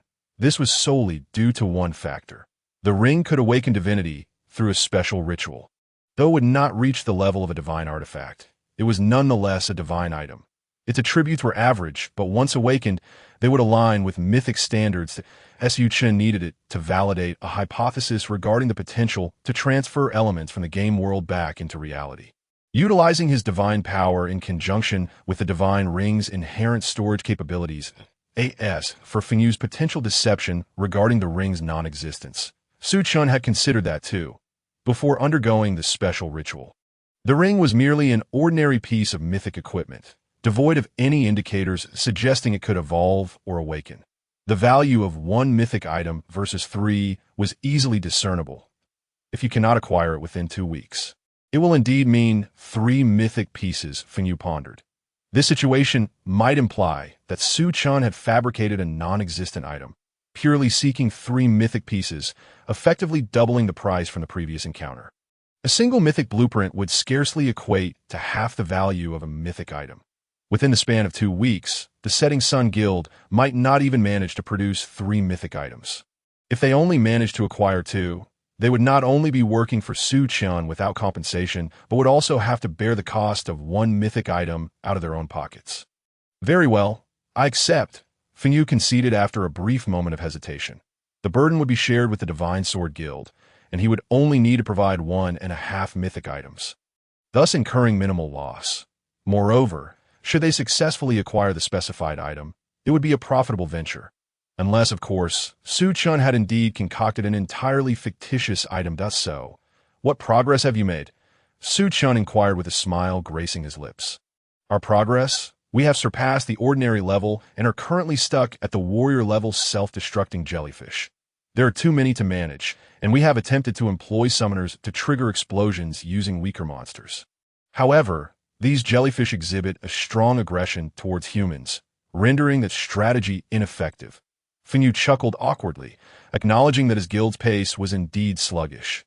Yet, after sharing this, Feng gazed curiously at Chen, eager to discover how he proposed to resolve these challenges. The minor creatures in the abyssal realm were exceedingly difficult to handle, perhaps even more so than the bosses, compounded by the complex terrain. My suggestion is simple. Do not engage, Chen stated matter-of-factly. Feng, who had been attentively listening, found himself momentarily at a loss for words. Was this a jest? Gradually recovering from his embarrassment, Feng responded, No, I genuinely advise against combat. These minor creatures and the preceding mechanisms are far too intricate for me to devise a solution. Chen maintained his matter-of-fact tone. Stay calm, stay calm. Feng mentally reassured himself, striving to maintain his composure. After all, they had spent considerable time negotiating, only to discover that Chen's advice was to bypass the minor creatures and confront the boss directly. There was one detail he had not misled Feng about. He genuinely lacked knowledge concerning the minor creatures in the abyssal realm. By the time he played, it had been a year since the initial posts had become obsolete due to the emergence of new strategies, either deleted or rendered ineffective. When he played, entering this dungeon meant facing the boss directly. In the fog of war that envelopes the lost seas, there exists an island of eternity, which also serves as the entrance to the abyssal realm dungeon. Entering through that portal leads you straight to the boss encounter. Chen elucidated this revelation. Feng finally grasped that Chen had been earnest all along, not jesting. Is it truly that extraordinary? Yet soon, Feng realized another critical aspect. The Lost Sea was an unknown territory, fraught with peril. How could they possibly possess the capability to search for this so-called Island of Eternity? Feng sighed in resignation. The Island of Eternity is not far from the safe zone. I can chart a secure nautical route for you, Chen replied, a glint of cunning flashing in his eyes. However, acquiring this nautical route was no simple task. And should you desire it, there will be a fee. Chen had deliberately refrained from mentioning a price at the outset, waiting for this moment. If he had broached the subject of money, he would not have been able to demand 3 mythic items. This, Feng suddenly comprehended that Chen had evidently intended to sell this route from the very beginning. The Island of Eternity was abundant with eternal sand, which could be fashioned into heart protection talismans, mitigating the boss's most formidable mental attack. Noticing Feng hesitation, Chen continued to entice him. All right, I will purchase it. How much? Feng sighed. Originally, it would have been 5 million gold coins. But considering that you represent 2 guilds, I will charge you 10 million gold coins. Chen had long since prepared for this negotiation. Of course, a mere nautical route could not warrant such a hefty price. Even in the treacherous unknown seas, it was hardly worth much. Yet Chen understood that asking for too little would diminish his perceived value. After all, he had cultivated a mysterious persona in his dealings with Feng to instill a sense of awe. A mere 1 or 2 million gold coins would seem trivial. Thus, demanding 10 million was a more fitting sum. That is acceptable. Indeed, Feng did not dwell excessively on the 10 million gold coin price. Unlike the prolonged deliberation over the 3 mythic items, although it was merely a nautical route, 10 million felt akin to extortion, yet it aligned perfectly with the persona of Luo Qiu. Had Luo Qiu requested only a few 100,000 gold coins, Feng Yu would have genuinely questioned the authenticity of the power behind him. A T 10 million gold coins. There was no room for doubt. 10 million coins were not excessive, but game currency differed from real-world money. Suddenly demanding a large sum would still require considerable effort. Major guilds typically maintained a reserve of gold coins, and it was plausible that the faction behind Luo Qiu could easily amass a reserve of 10 million coins. Once the terms were settled, Su Chen shared further details with Feng Yu. In truth, having bypassed the most cumbersome processes, the difficulty of the boss itself was not insurmountable, especially with the heart protection talismans to mitigate the boss's most devastating attacks. The challenge posed by this boss was relatively manageable, and with a bit of effort, they could likely overcome it.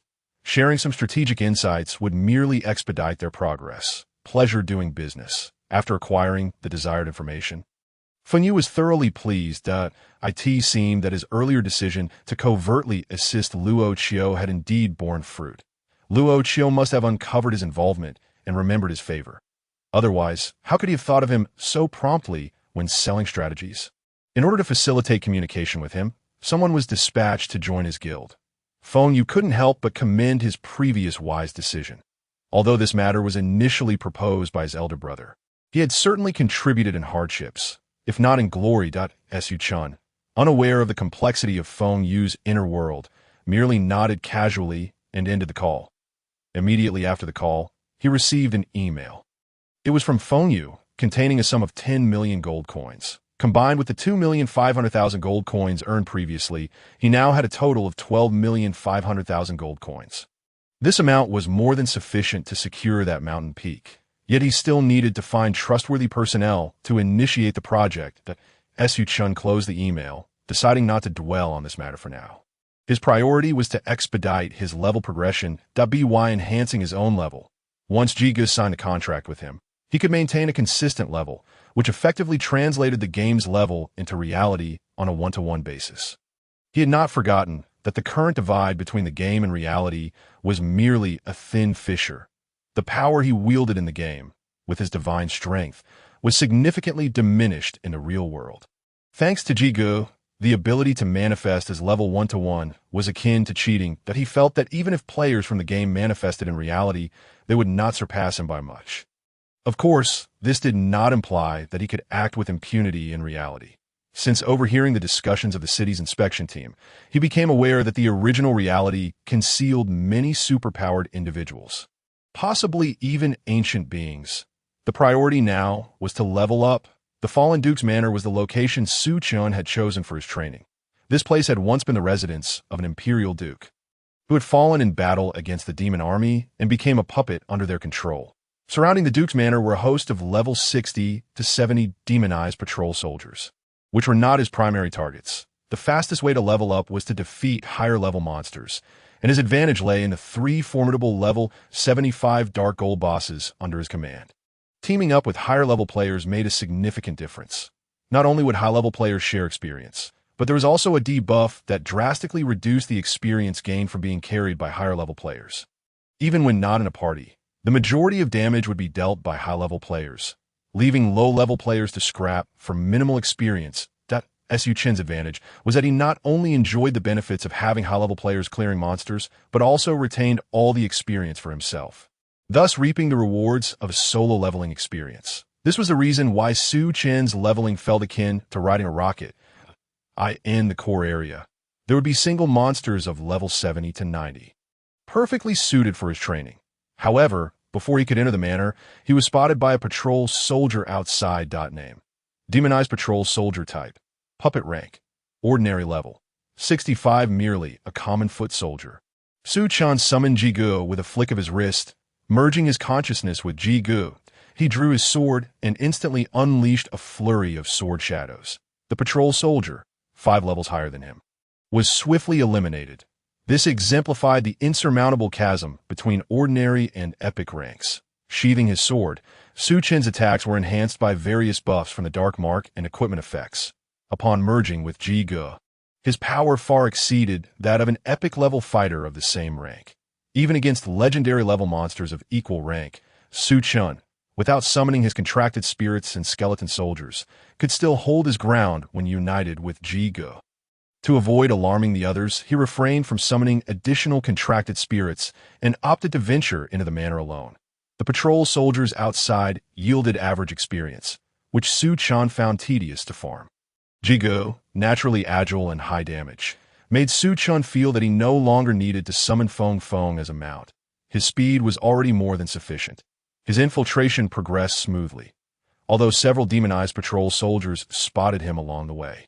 As long as he dispatched them quietly, it was tantamount to a flawless infiltration. He soon located a mechanism that opened a secret passage. The monsters within the passage were precisely what Su Chen aimed to encounter. However, before entering, he decided to release his 5 or 6 level 50 golden bosses, Double Guns, Rock, and Little Shield.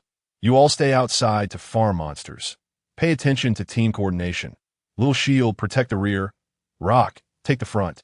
Retreat to heal when your health is low, and let Little Shield take over, Su Chen instructed. The monsters outside were generally level 60 to 70, and his contracted spirits would have limited effectiveness against higher-level foes in the passage. It was better for them to form a team outside to farm experience. While they might not have a level advantage, they were at least golden bosses. They could easily handle ordinary and elite monsters of comparable or slightly higher levels. After issuing the orders, Su Chen descended into the secret passage himself. Inside, the monsters were considerably high level, and it wasn't long before Su Chen encountered his first target. Name: Demon Fighter type, Demon rank, Bronze boss level, 80 now. This was a true experience package. With a wave of his hand, Su Chen summoned his 3 top-tier combatants, Flame Knight King, Lizard Grand Sorcerer, and Ironclad Magical Puppet King. The 80-level monster, strictly in terms of level, was indeed the highest. However, in actual combat, it was the weakest on the battlefield. Even when merged with Jigo, Su Chen could effortlessly dominate it. Upon spotting Su Chen and his contracted spirits, the demon fighter charged at him. However, as it approached, the Night King deftly swung his polearm, impaling the creature. The Night King then moved slightly, igniting flames from the polearm, roasting the demon fighter. You handle the monster here, Su Chen commanded the Night King. Then proceeded with the others. With the strength of a level 75 Dark Gold boss, there was no need to worry about it, and the Night King was not one to be easily restrained if it chose to flee. After a while, Su Chen also stationed the Ironclad in a location, opting to farm monsters himself. With its tough exterior, there was no need for concern. Thus, with a team of lower-level golden bosses farming outside, Su Chen's efficiency in leveling soared. If only the skeleton soldiers did not share experience, he mused, he could saturate the continent with skeleton soldiers for experience farming. This grand plan for automatic leveling would have to wait until the Heart of War was completed. Simultaneously, Su Chen formed a team with the Grand Sorcerer to continue farming. The Grand Sorcerer was relatively fragile, so Su Chen directed it to provide support, usually leveling up through idleness left him bored throughout the day. Now he intended to showcase his prowess. Before long, a full day had passed. The entire underground tunnel was nearly cleared by Su Chen. Meanwhile, the ordinary monsters on the surface had been eradicated by the Golden Boss's team. Just as Su Chen felt fatigued from the farming and prepared to log off, a small grenade rolled to a stop not far from him. Little Shield, Su Chen shouted immediately. Loyal Guardian! Boom! With a sudden explosion. Thanks to Little Shield's Loyal Guardian, it managed to teleport and shield him in time that Su Chen sustained minimal health loss in the state of merging with Jigo, despite significant enhancements to speed and agility. His defense and health had not seen a considerable increase. Damn it, it managed to block. From the shadows, a voice emerged. Name: Demolition Expert Ja. Species: Demon. Level: 85 at health. Unknown. Rank: Dark Gold OSS. Skills: Unknown. A diminutive figure, equipped with a round magnifying glass and a rocket backpack resembling a school bag, appeared from the darkness. He looked akin to a mischievous elementary school student. Observing this peculiar individual, Su Chen felt a twinge of annoyance. What was wrong with simply wanting to level up?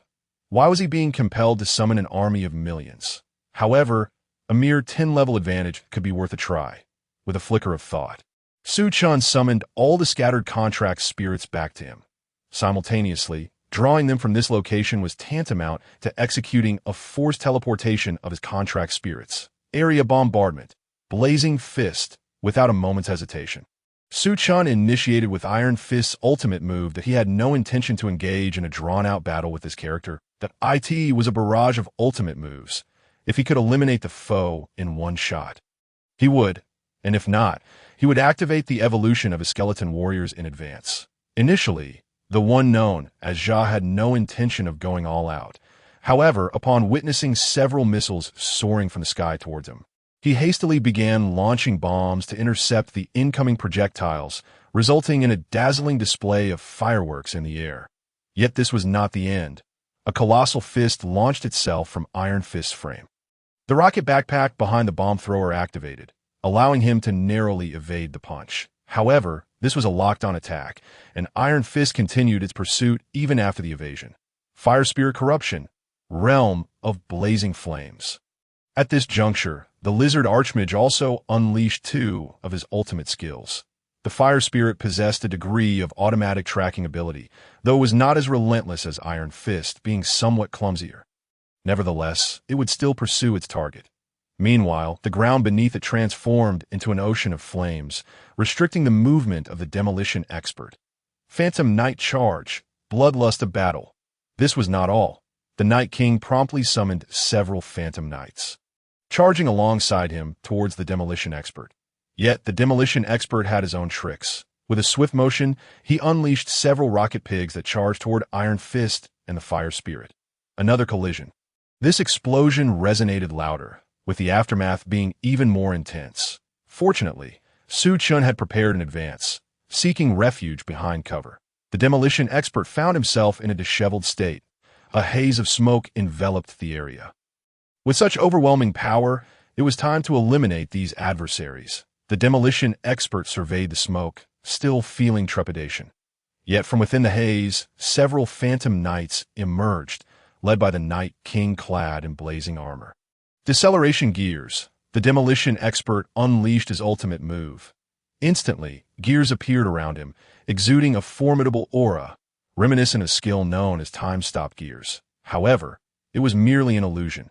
If it truly possessed such power, it would not be a dark gold level boss. The purpose of these gears was solely to slow the Night King's speed. Once the Knight was decelerated, the gears became ineffective. The demolition expert hastily set up several mines around him for protection. At the same time, he hurled a massive bomb barrel toward the direction of Su Chen and the Archmage.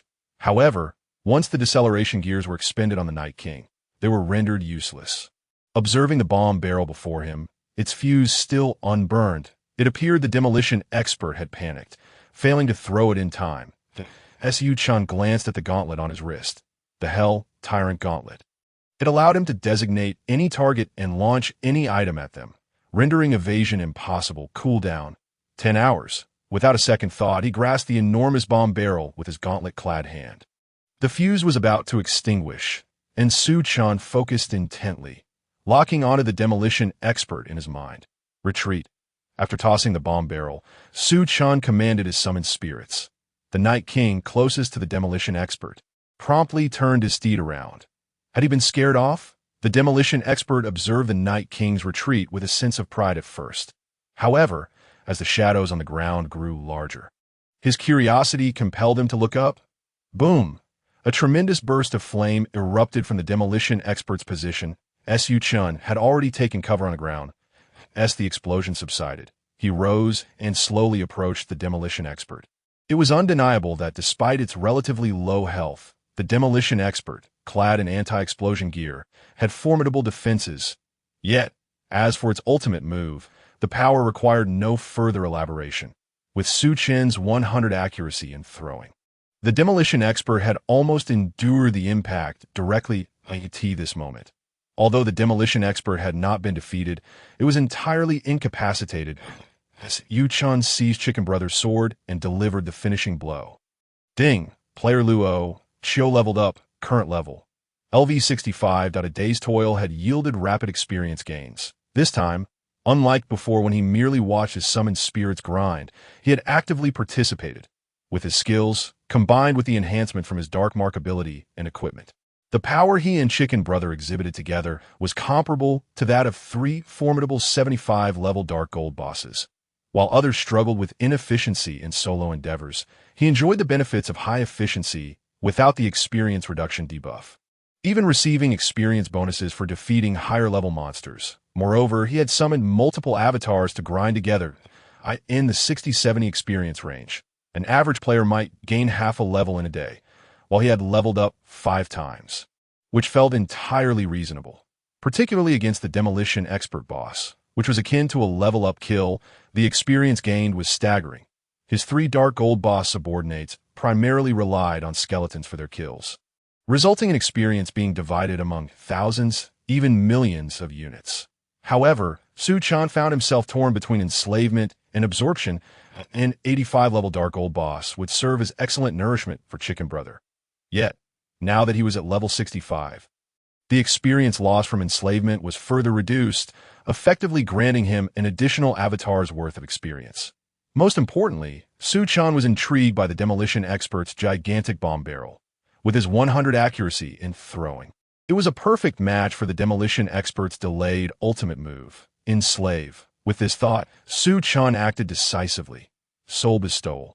The Demolition Expert, previously finished off, now stood upright, devoid of its former arrogance, facing Chen with only submission and respect.